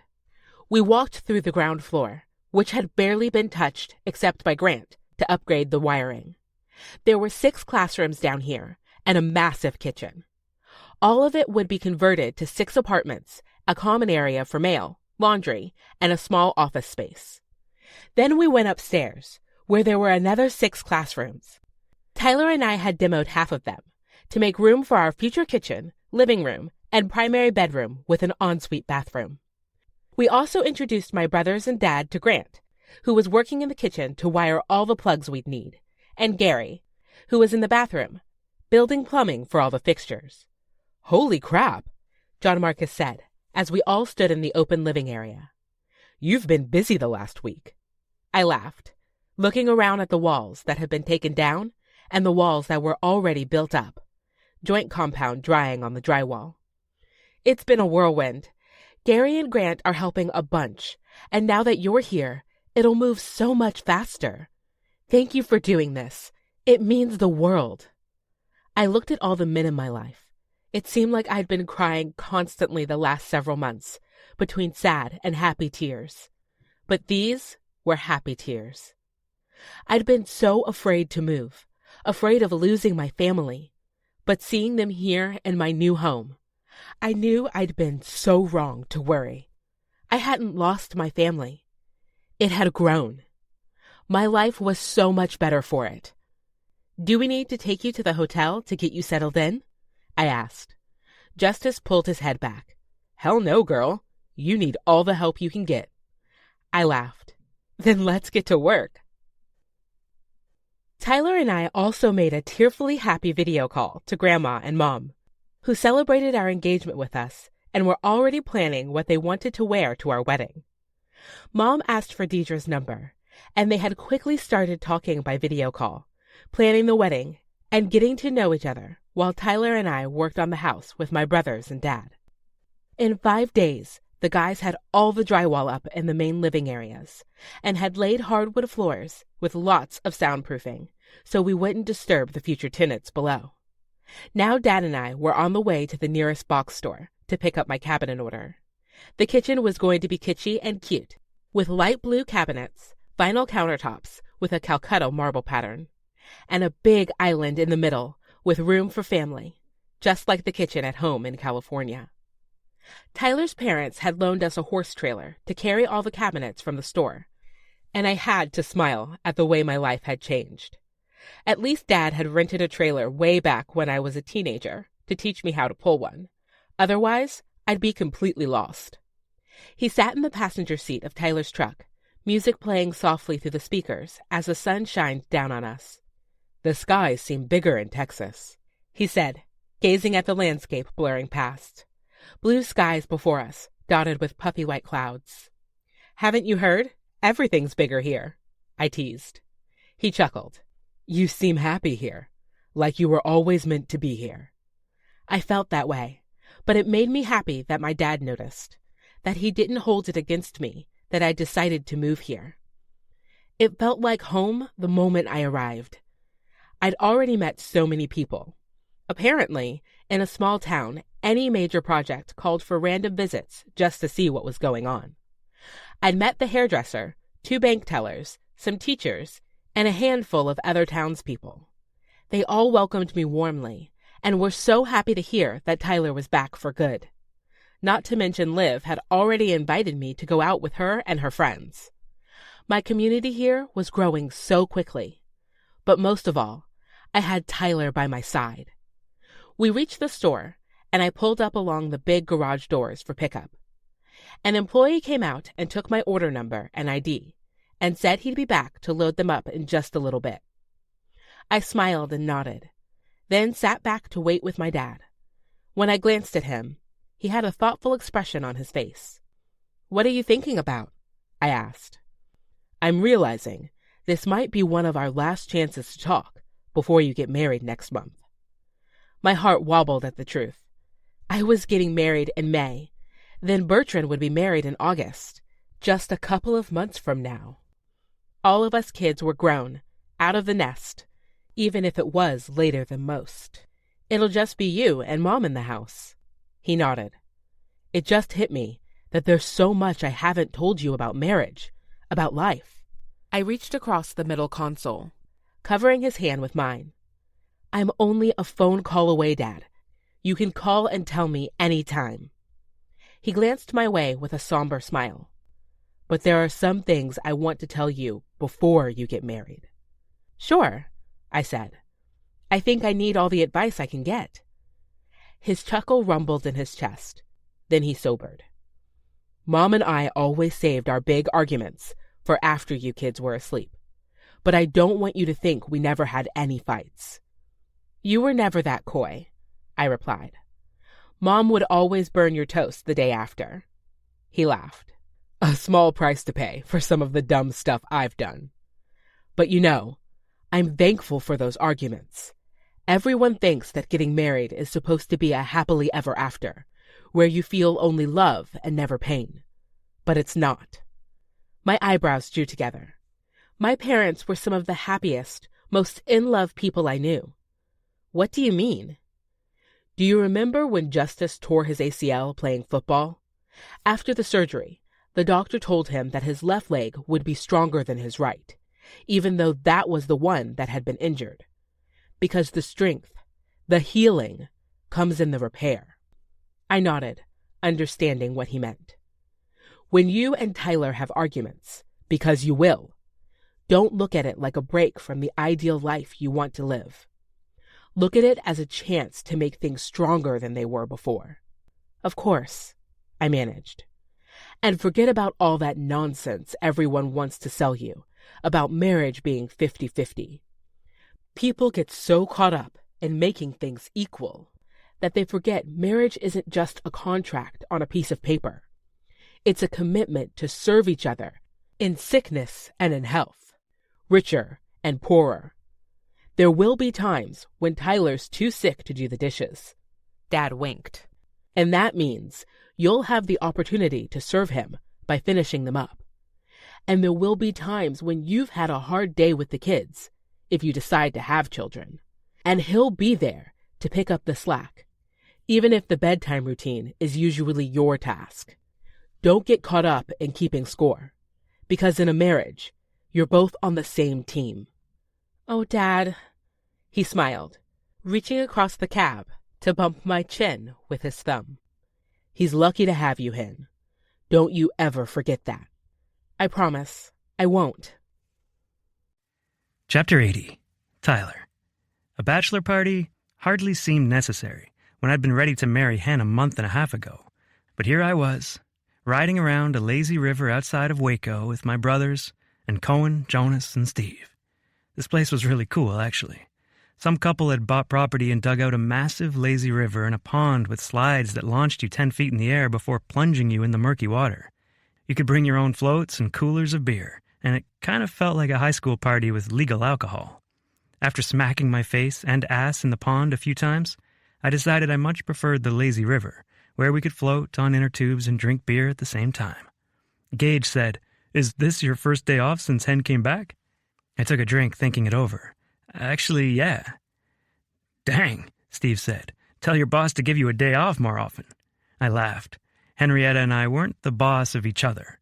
We were a team, equal partners, just like it was always meant to be. It's hard work, don't get me wrong, but it doesn't feel like work when I'm with her. Rhett splashed me with water. Whipped! Cohen and Jonas laughed, and Steve said, "There are advantages to being whipped." Rhett just shook his head, drinking his beer. "I'll take my wet and wild weekends, thank you very much." Gage rolled his eyes at our brother, then changed the subject. "I have the sign scheduled for delivery, by the way." "Perfect," I said. Cohen asked, "Does she have any idea that you're doing this?" "Not a clue," I replied with a smile. Jonas lifted his own beer toward me. "Hats off to you, man. We knew you were a good guy, but this seals the deal." My chest swelled with pride. Almost a year ago, I'd met these guys and wanted to impress them, wanted to show them that I was worthy of Hen.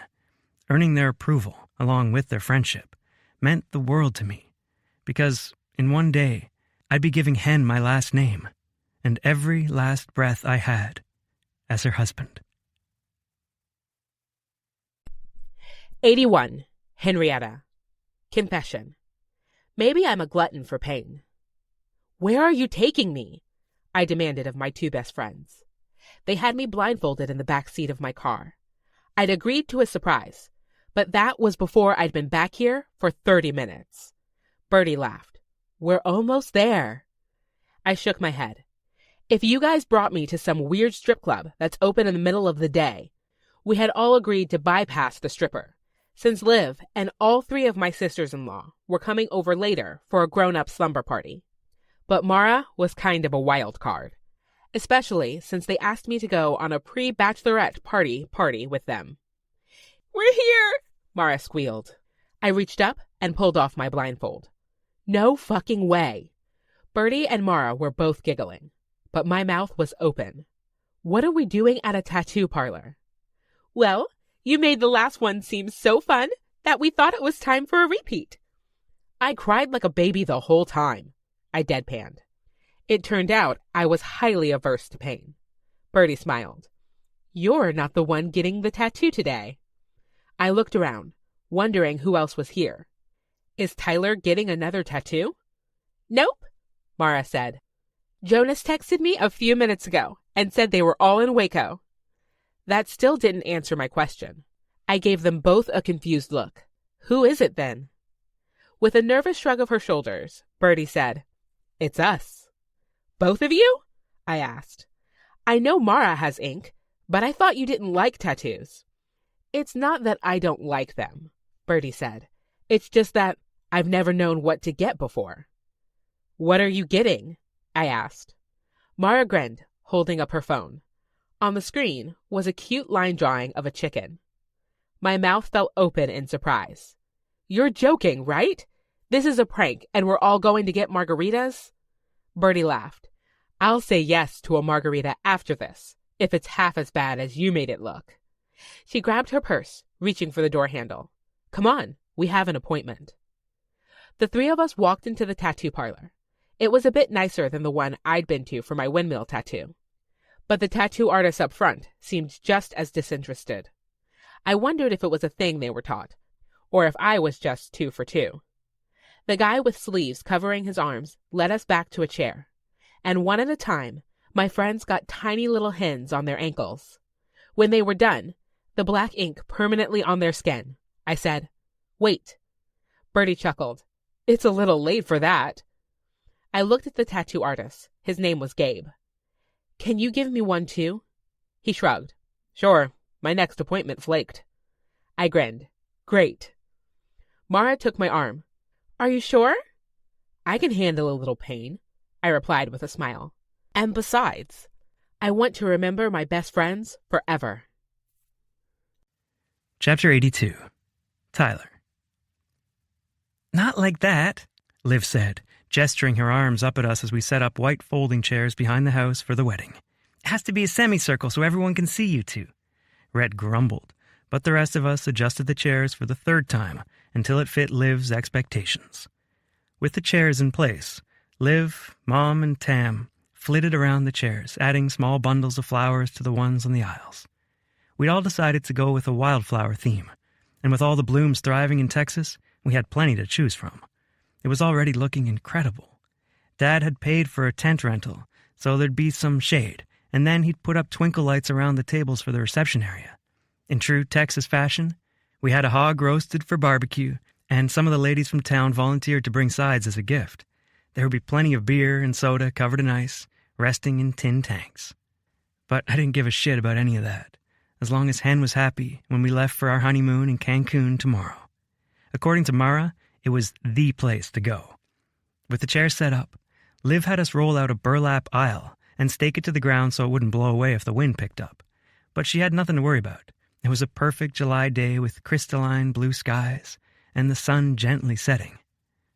It was like the whole world knew this moment was always meant to be. I kept moving chairs, but I didn't get as much yelling from Liv. Pretty quiet over there, I said, looking up. Then I realized why everyone had stopped talking. Gage stood at the back of the house. Mom was frozen with flowers in her hand, staring at him. Liv and I looked between the two, waiting to see what would happen. And Tam? She looked like a woman slowly backing away from a rattlesnake. Gage cleared his throat and said, How can I help? Mom let out a strangled cry and walked inside. All of Gage's features pinched as he watched our mom rush into the house. I should... His sentence trailed off. I'll handle it, I said. He and Liv nodded, and I put a hand on Tam's shoulder just to let her know everything was okay before following our mom inside. I followed the sound of her quiet crying to hers and Dad's bedroom on the main floor of the living room. She sat on her bed, one leg bent on the mattress and the other dangling over the edge. Her curly hair fell in her face, and she had her hand pressed to her mouth, trying and failing to quiet herself. She looked up at me for a moment, then back at the bed, her shoulders shaking. I took a breath and sat beside her, rubbing a hand on her back. This was the woman who'd lain next to me after every bad dream, made sure I always had a hot meal at night, who pretended she didn't see me cry the day I moved into an apartment away from home. She was the strongest person I knew, and I hated seeing her like this. Mom. Her eyes were red as she looked at me. I'm sorry. I shook my head, rubbing her shoulder. Don't be sorry. It's just, His hairline has changed. Don't tell him that, I teased. She laughed despite herself, but then her expression fell again. How many years is it going to be before we make amends? Will I be old and gray before I get to have my boy over for dinner again? You'll never be gray, I told her, brushing back a curl. There's hair dye for that. She gave me a look. Maybe today will be a chance for him and Dad both to get some perspective. No one ever said you had to join in on their fight. She reached to the nightstand for a tissue and blew her nose. With it clear, she said, I know I'm supposed to be giving you advice today, but I don't think you're the one who needs it. I chuckled. I've messed up plenty of times. You have, because that's what people do, but it's more than that. What do you mean? I asked. You remember when you were younger and you had such a hard time meeting people? I nodded. One day, in therapy, I don't know if you remember this, but you said something I've thought about for years. You said, it's not that I'm afraid to meet people. It's that I don't know if I have enough room. I smiled slightly, the memory fuzzy. You were so worried that if you met too many people, you wouldn't be able to give them all of yourself. You wanted to remember their names, their favorite colors, have enough time to play with them all on the playground. It made you so anxious that you choked up every time you met someone new. And then it happened at school and kids picked on you for being shy, and it all snowballed from there. Her fingers toyed with the tissue, rolling it in a ball. I always knew you'd make the best partner to someone because anything you do, you give all of yourself. My eyes felt hot with tears. I felt seen in a way I rarely did. That's exactly what I want to give to Hen. She reached up, hugging me close. I love you and your big heart, Tyler J. I love you too. 83. Henrietta. Confession. Everyone talks about cold feet on their wedding day, but mine were toasty warm. I stood in the hotel conference room where we were all getting ready and looked at myself in the mirror. I was a bride. The wedding dress I'd brought in Dallas with my mom, grandma, and best friends just a couple of days ago couldn't have been more perfect. Everyone told me it was crazy to wait until the last minute to buy a dress off the rack. But if I was being honest, I didn't care what I wore, as long as Tyler was standing at the end of the aisle, ready to say, I do. Our marriage and the people celebrating Tyler and me were so much more important than having the perfect dress. But despite the last-minute trip, we'd found the dress. It had been tucked away at the very back of a sale rack, as if someone had stowed it away there for me. It was a pure white, floor-length gown, with off-the-shoulder straps and lacy fabric that nipped in at my waist and flowed out, giving the illusion of an hourglass figure I'd never had before. Underneath the dress, I wore the boots Tyler had given me. The intricate leather design matched the dress perfectly, and I couldn't pass up the chance to wear a gift for my husband-to-be. Grandma appeared in the mirror, pushing her wheelchair behind me. You're a beautiful bride, she said. Thanks, Grandma. I turned to smile at her and noticed something in her hands. A velvet blue box. What is that? Her weathered hands rested atop it, her gold wedding band still shining on her left hand. I came from a long line of happy, meaningful, fruitful marriages, and I couldn't wait to carry on the tradition.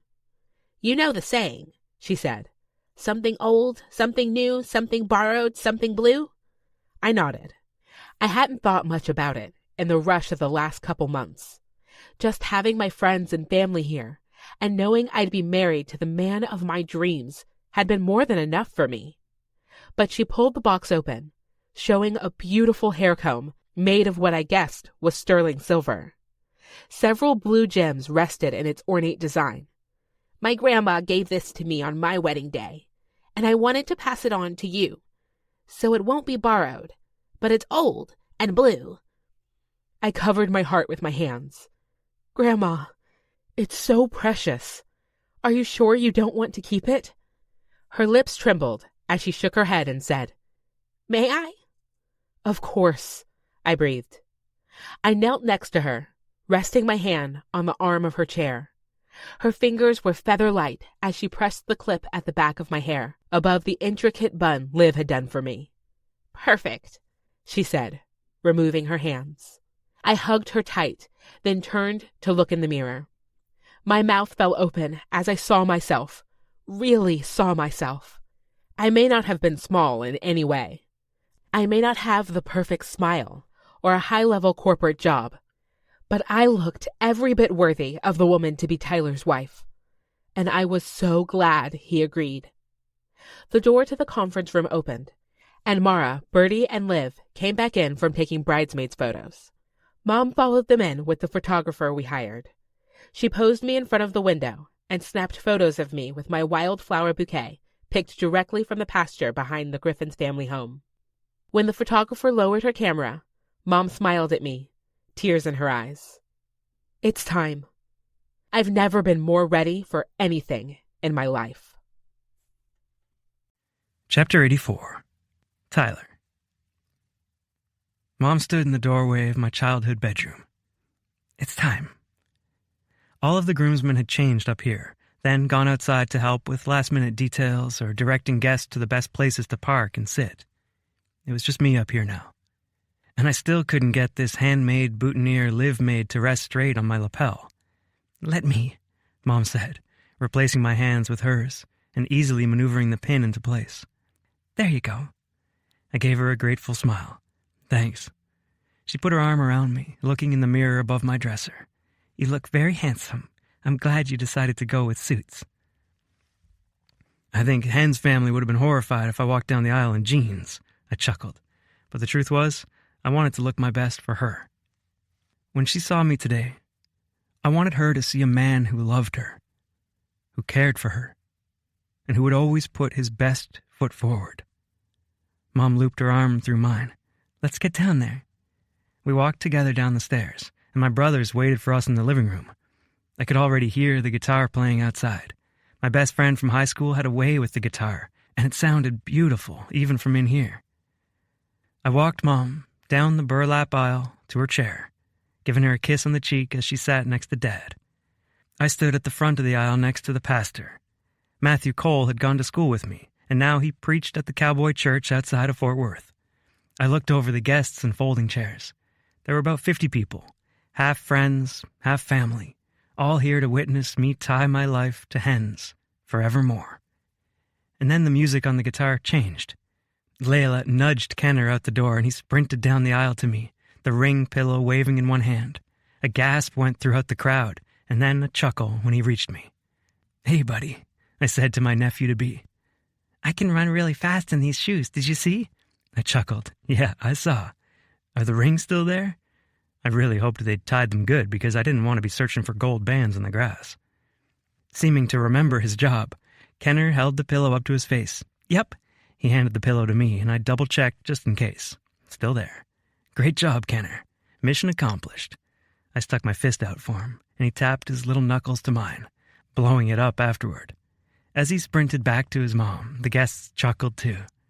Mara and Rhett walked out of the house next, her hand on his arm. The deep blue dress flowed around her as she stepped down the aisle holding a small bouquet of wildflowers.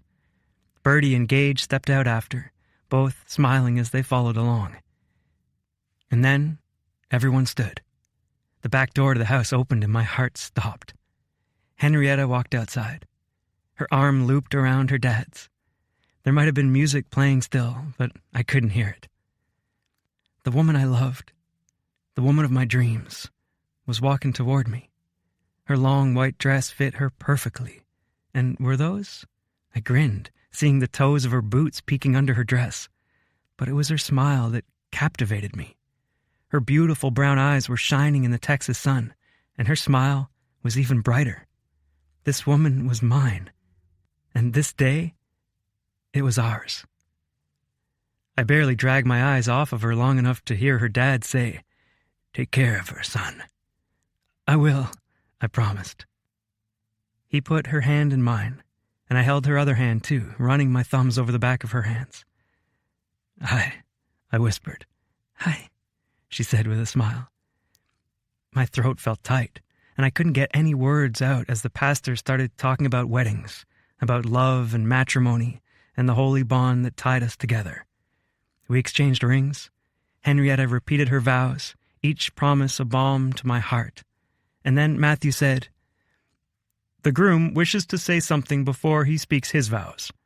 Henrietta whispered, "Tyler, I thought we weren't writing our own vows." "This is something extra," I replied, before taking the microphone from Matthew. I reached into my jacket pocket and held up the piece of paper I'd been staring at ever since she said yes. But instead of looking at her, I faced our guests. I faced her family. The second I met Henrietta, I knew there was something different about her, something special. And that knowing kept me chasing after her, made me want to learn everything about her. The more time we spent together, the more I could see her heart for you all, the people she loves most. I knew anything between us would require sacrifice. I could give up my dreams of settling here to be with her, or she would have to move away from the people she loves so much to be with me. My throat got tight, guilt eating at me even though I knew we'd both made the right choice. Even though our location could change, our love for each other and our families would not. I think you know what decision we made together. And even though this union is between myself and my beautiful bride. I smiled at Henrietta, and her smile in return settled me again. I'd be remiss to think it didn't involve all of you too. I've seen the way Henrietta loves you, and through her eyes, I've come to love you just as much. I want to promise you that even though Hen is becoming my wife, she'll always be your friend, your sister, your daughter, and granddaughter too. I promise to always make time for your bond and value it just as much as she does. I'm so grateful to be joining your family today, just as Hen is joining mine. I saw tears streaming down her mom and grandma's cheeks. Even her brother's and dad's eyes were red. As I turned back to Hen, I noticed tracks of moisture streaking from her eyes. I passed the microphone back to Matthew and reached up with my thumbs, wiping her tears away. She held my wrists, whispering, "I love you." My jaw trembled as I restored my forehead against hers. I meant every word. "I know," she replied. Matthew continued the ceremony, and I put all my heart into the vows as I promised my life to the woman across from me. And when he said, "I now pronounce you man and wife. You may kiss the bride," I wrapped my arms around my wife and made our first kiss as a married couple one we'd remember for the rest of our lives.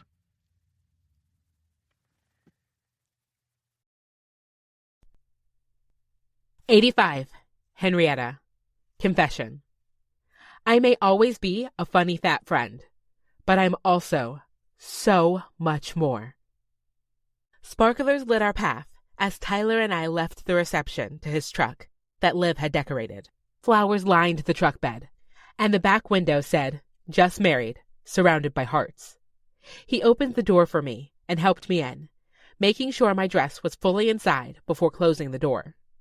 When he got in, he leaned across the middle seat and gave me a kiss before pulling away. I watched out the window, seeing the twinkle lights fade away. Tyler turned right out of their drive, and my eyebrows drew together. Weren't we supposed to go that way to get to Dallas? We had a one-night stay before our flight tomorrow, at a place Tyler described as a ritzy mix of character and culture. A smile danced along his lips, illuminated by the green dash lights. "We have a stop to make first." My eyebrows drew together. "Did you forget something at the school?" "Something like that," he replied, turning down another dirt road. I shook my head at him, smiling. "Married for 4 hours, and you're already keeping me on my toes." He squeezed my hand, lifting my knuckles to his lips. I hope you're ready, because I plan to do that every day for the rest of my life. Of course, Mr. Griffen, I said, loving the way our name sounded on my tongue. But is it okay if I change there? I'd rather not waltz into a fancy hotel still in my wedding dress. You can get naked any time you want, he said, his voice husky with desire. The wedding night was something we'd both fantasized about for the last month and a half. I bit my lip. Keep looking at me like that, and we won't make it to the hotel. His eyes were hot on mine for a moment before he looked back at the road. We pulled into town and took the familiar city streets to the schoolhouse. We still hadn't decided on a name for it. I thought it should be something like Cottonwood Estates, but he wanted to make it more personal to us. Luckily, we had a few months left of construction to get the units completed, and that was plenty of time to decide. He parked in front of the schoolhouse, and I got out, going to the tailgate to get my bags from the truck. Are you insane, woman? Tyler chastised, coming beside me. Let me get your suitcase. You go inside.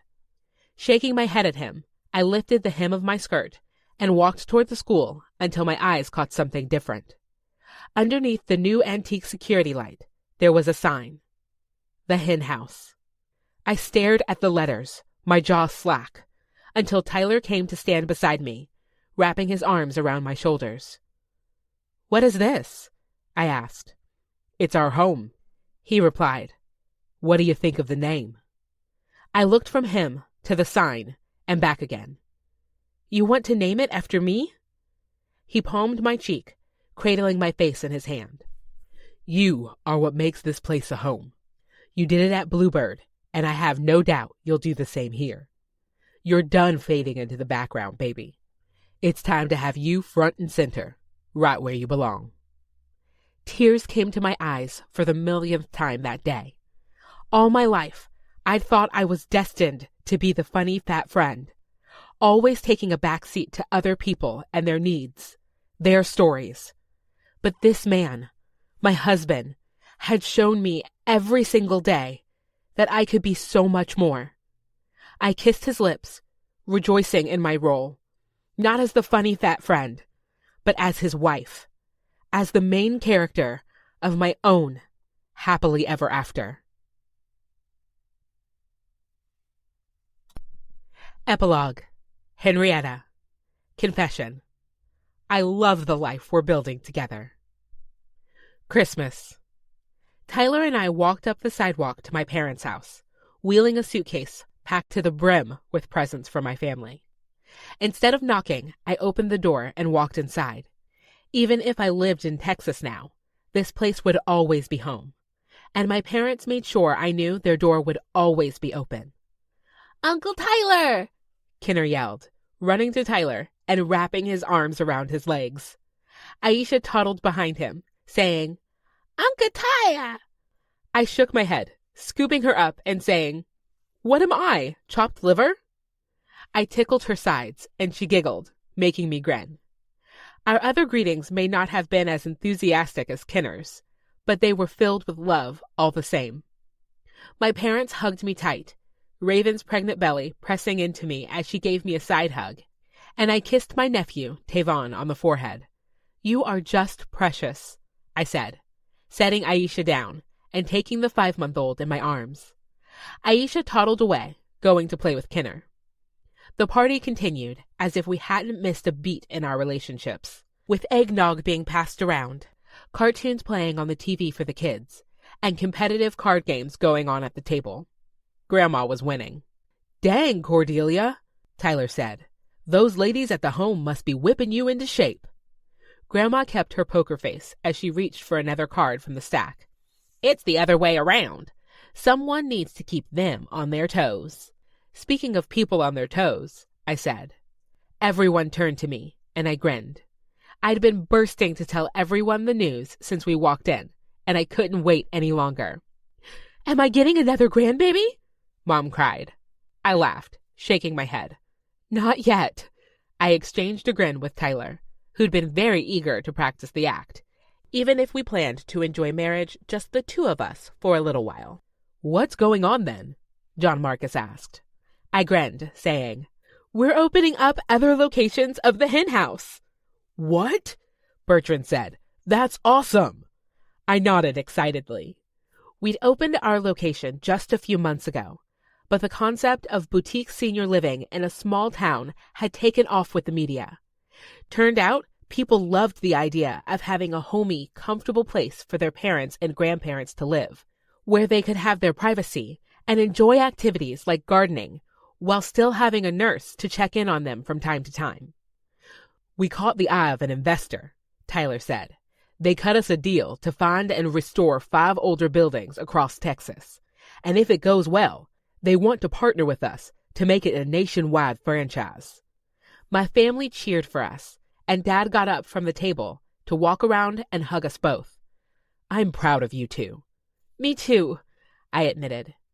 After stopping college with an associate's degree and working the same job for so long, I thought just being a property manager was my future. But Tyler showed me there could be more to life, especially with my best friend, my partner, my husband, my home at my side. The end.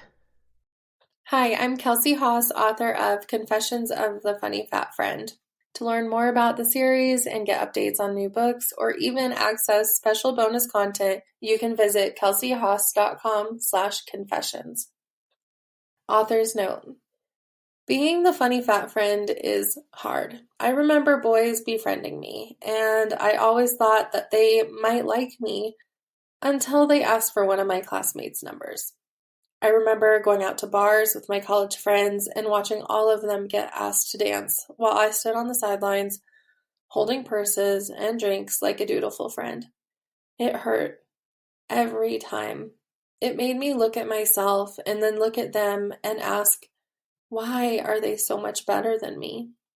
I used to wish that once, just once, a guy would approach me first because he was interested in me. I got lucky because I started dating my now husband in my senior year of high school. I wasn't single for long, but I imagine if I had been single until 28, being the funny fat friend would have been even more difficult. Add in online dating with the instant rejection of swiping out a picture, and you have a recipe for low confidence. When you're the friend that is always overlooked, you start wondering things about yourself, and then you start assuming things about other people. You might think, he wasn't interested in me because of my size. He's only paying attention to me to get my friend. He wants to take me out because he has a fat fetish.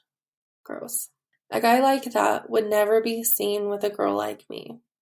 These thoughts are there to protect you, to make sense of rejection and loneliness, but soon the voice in your head isn't so nice. And when a guy like Tyler shows you genuine interest, it can feel suspicious. That's why I love what Mara said to Henrietta. Let him choose his intentions. When you place the responsibility for someone else's feelings or perspectives on your shoulders, you lose every single time. Just because you have grown up in a society conditioned to scorn fat people and view them as less than, just because you've navigated life in a bigger body and struggle to love yourself, does not mean that you're not worthy of love. You deserve love and affection at any size, even if you're having a hard time loving yourself. Self-love isn't a lightning moment where all of a sudden it all comes together and years of self-deprecation are undone. Instead, it's a puzzle. You put little pieces together, one at a time, until you realize you are building a picture of yourself. Even when there are holes, pieces missing, you can start to see yourself for who you are, who you could be. For Henrietta, there were lots of little pieces that came together. She had friends with great advice, a love interest who told her how beautiful she was, a family to support her, a beautiful moment at a friend's wedding in her bridesmaid's dress, and finally, the freedom to be herself without the expectations she'd picked up along the way. And I'm here to tell you, it's okay if you only have a few pieces of the puzzle right now. It's okay if you look at a photo of yourself and have a negative reaction or opt for sleeves on a summer day. It's normal not to have it all together. But I also want you to look for those little pieces that will show you more of your true, beautiful, worthy self. Because you deserve to see the full puzzle, no matter how long it takes. Acknowledgements. Oh my goodness, this last part of the book is always so fun, and I'm going to savor a few minutes of thanking all these wonderful people who helped me bring the book to you. As always, I want to thank you, the listener, for hearing this story. The reason I write is to make people like you feel beautiful exactly as you are. I hope you felt the love in every word. My family is my biggest supporter and biggest motivator. Although my boys would rather I write more children's books about poop and farts and whatever else boys think about, they make me feel like a rock star when they brag about their mom being an author. My husband and I are likely qualified for a circus act at this point with all the juggling we do. I'm so glad he believes in me and my business, even when I have doubts. My siblings have always encouraged me and helped me spread the word about my books. I love them for believing in me and my work.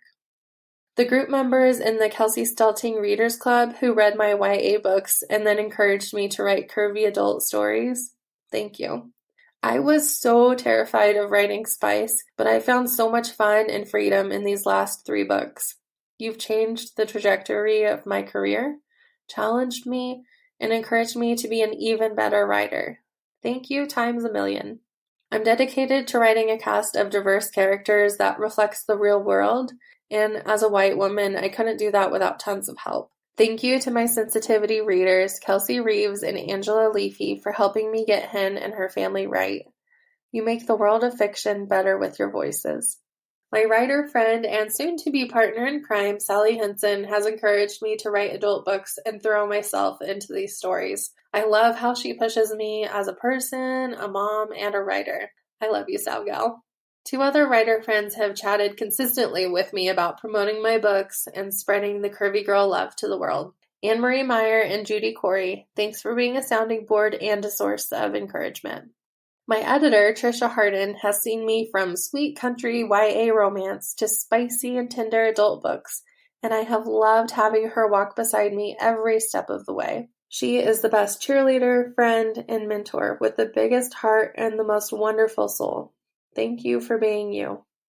The cover of this book came to life thanks to Najla Camber and her team.